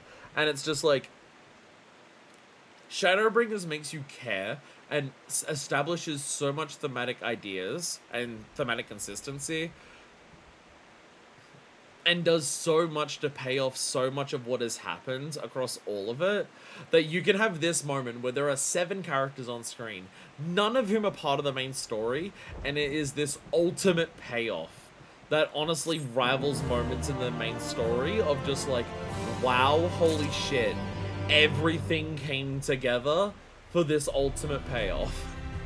It is kind of fucking wild. Friends indeed. That one doesn't come with a title? Aww. It does follow Shadow Walk With Me, which I believe is the one that you do for Silver in general.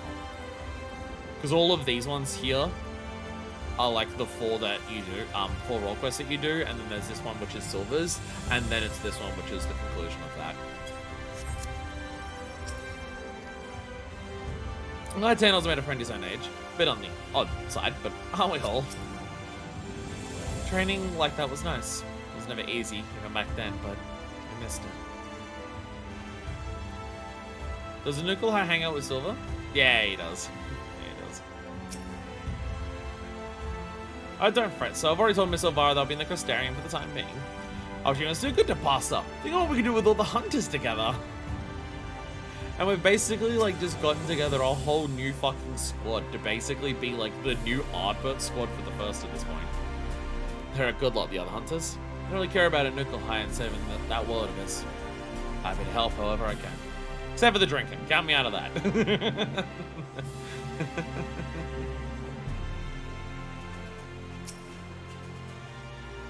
The other hunters aren't half bad at killing stuff. We need to work on their drinking habits. Who drinks wine with dinner? God damn it, Gio. At loose ends, are you? I'm gonna loot about here. I'm gonna spend some coin while you're on it. Not that I'm not grateful for the business you brought in mind. Numbers here even more often now than they're working together, and their accounts never go unsettled for long. They're a pain in the ass to serve, of course. Maybe I'll drop your name next time I need them to behave. Still, it's nice to feel like something grand is in motion again. Perhaps Ardbert rubbed off on me more than I anticipated. That is kind of one-ass wild fucking thing about this. The possibility that just like, oh yeah, this payoff hasn't actually even finished. But I will say though, if we ever do stuff with the 13th, it feels like this will be required. But I can't imagine them making this quest required ever. They've made, like, Crystal Tower required, and people are still pissed at them for that. So the idea of, like, we're gonna have an expansion that goes to the 13th. Before you can do it, make sure you do a trial series from Heavenswood, 2 extremes from Heavenswood, all 4 role quests from Shadowbringers, which requires having a job at level 80 in all 4 roles, and then the subsequent 3 quest chains that follow doing all of the role quests for Shadowbringers that combine that with the trial series in Heavenswood. Does feel like if we ever have an expansion that wants to go to the 13th, they're in a position now where it's like, do you make this required and it's completely fucked? Do you make this not relevant and make this have no payoff? Or do you make this somehow optional dialogue, but it's built up so much and so important that I don't even know how you, like, optionally fit this into any storyline you would do with the 13th. They may have written themselves into... This is a very cool payoff, but when I think about how much is required to get to this one quest that's a side thing, if they ever want to make this MSQ, I think they've written themselves into a corner. Oops. So I don't think I've asked Silver about Eden, and what should I know about that? Metron. You're quite certain? And a gold-bearing logger of soul. I thought I said something on the Umbral about the Crystarium of late.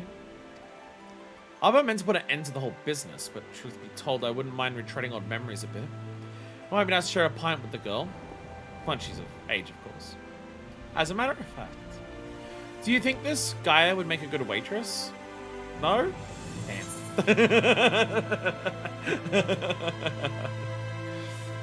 No, she'll yell at the customers too much. Though if she wears her normal outfit, then maybe her yelling at the customers will be what the customers want. How much are people in the first into goths? I feel like because they've had a world blinded with light for a lot, that darkness has been a good thing. I feel like they'd be super into goths. But it won't feel rebellious, which is part of the reason why people like it here. As I mentioned, we never met in our previous lives. What should I say? While we were properly alive. This never gets less confusing.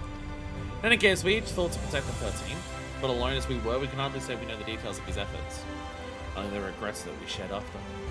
Was when we went our separate ways to play our separate paths, yet here we are again. One last chance to walk the noble path together. Who can say? There is doubtless much I can learn from work as a bounty hunter, especially with Taynor as my guide. The most ultimate payoff of side content in a long fucking while in this game. Holy shit. And also, I think, an incredible conclusion to Shadowbringers. Today has been a... Man, today was so much more than I expected. Holy shit. I really had the idea of just, oh, today will just be a filler stream of whatever. We need a stream to fill in and side stories. We never had a plan to read the Lodestone stories. So you know what? This will actually make a perfect moment to do that, and also to just like actually do some of the other things like hand in boss quest, do near stuff, do anything like that, because we've been skipping that for quite a few weeks because we've had so much else on our plate to do. And then it's just like, yeah, the side stories kicked my ass. We actually finished like the custom delivery and the near thing. Unfortunately, we finished the near thing. Then we dicked around. We got an amazing like Hildebrand level quest with Gegi Ruger out of nowhere. That ended with a strong emotional bit of actually giving Drex some of the wine. And then we did this, which is like the ultimate conclusion to Shadowbringers, and tied in incredibly well with the actual stories that we read earlier today. All according to Keikaku. And it only took 11 hours. I am out of here. Next time is Blue Mage. I'm not even kidding. I feel like... I keep saying that it's just like every stream that we're doing is really big. Oh, but this one might not be as big because of that. Like, surely Blue Mage has to be the dip in excitement, right? Our next stream is Blue Mage. Level 80 Blue Mage doesn't unlock until you do 5.3. That's why I've had to wait until now to do it. I do have plans for Blue Mage stream to make it a little more spicy than just doing the questline for it. I have plans of what I want to do for that. Because I don't know how long it will take, and at this point we've finished so much side stuff. Though I'll probably have to hand in Sky Builder then. So it means it'll be a stream of you mainly watching me build Sky Builder stuff, because I probably won't get around to that the next week anyways, as well. Like I have now. So there'll be that. But also, if you're watching this like live as everything happens, next week is also 3 14 streams in a row. The plan was always 2, but now I'm adding in an extra one because I got delayed a week.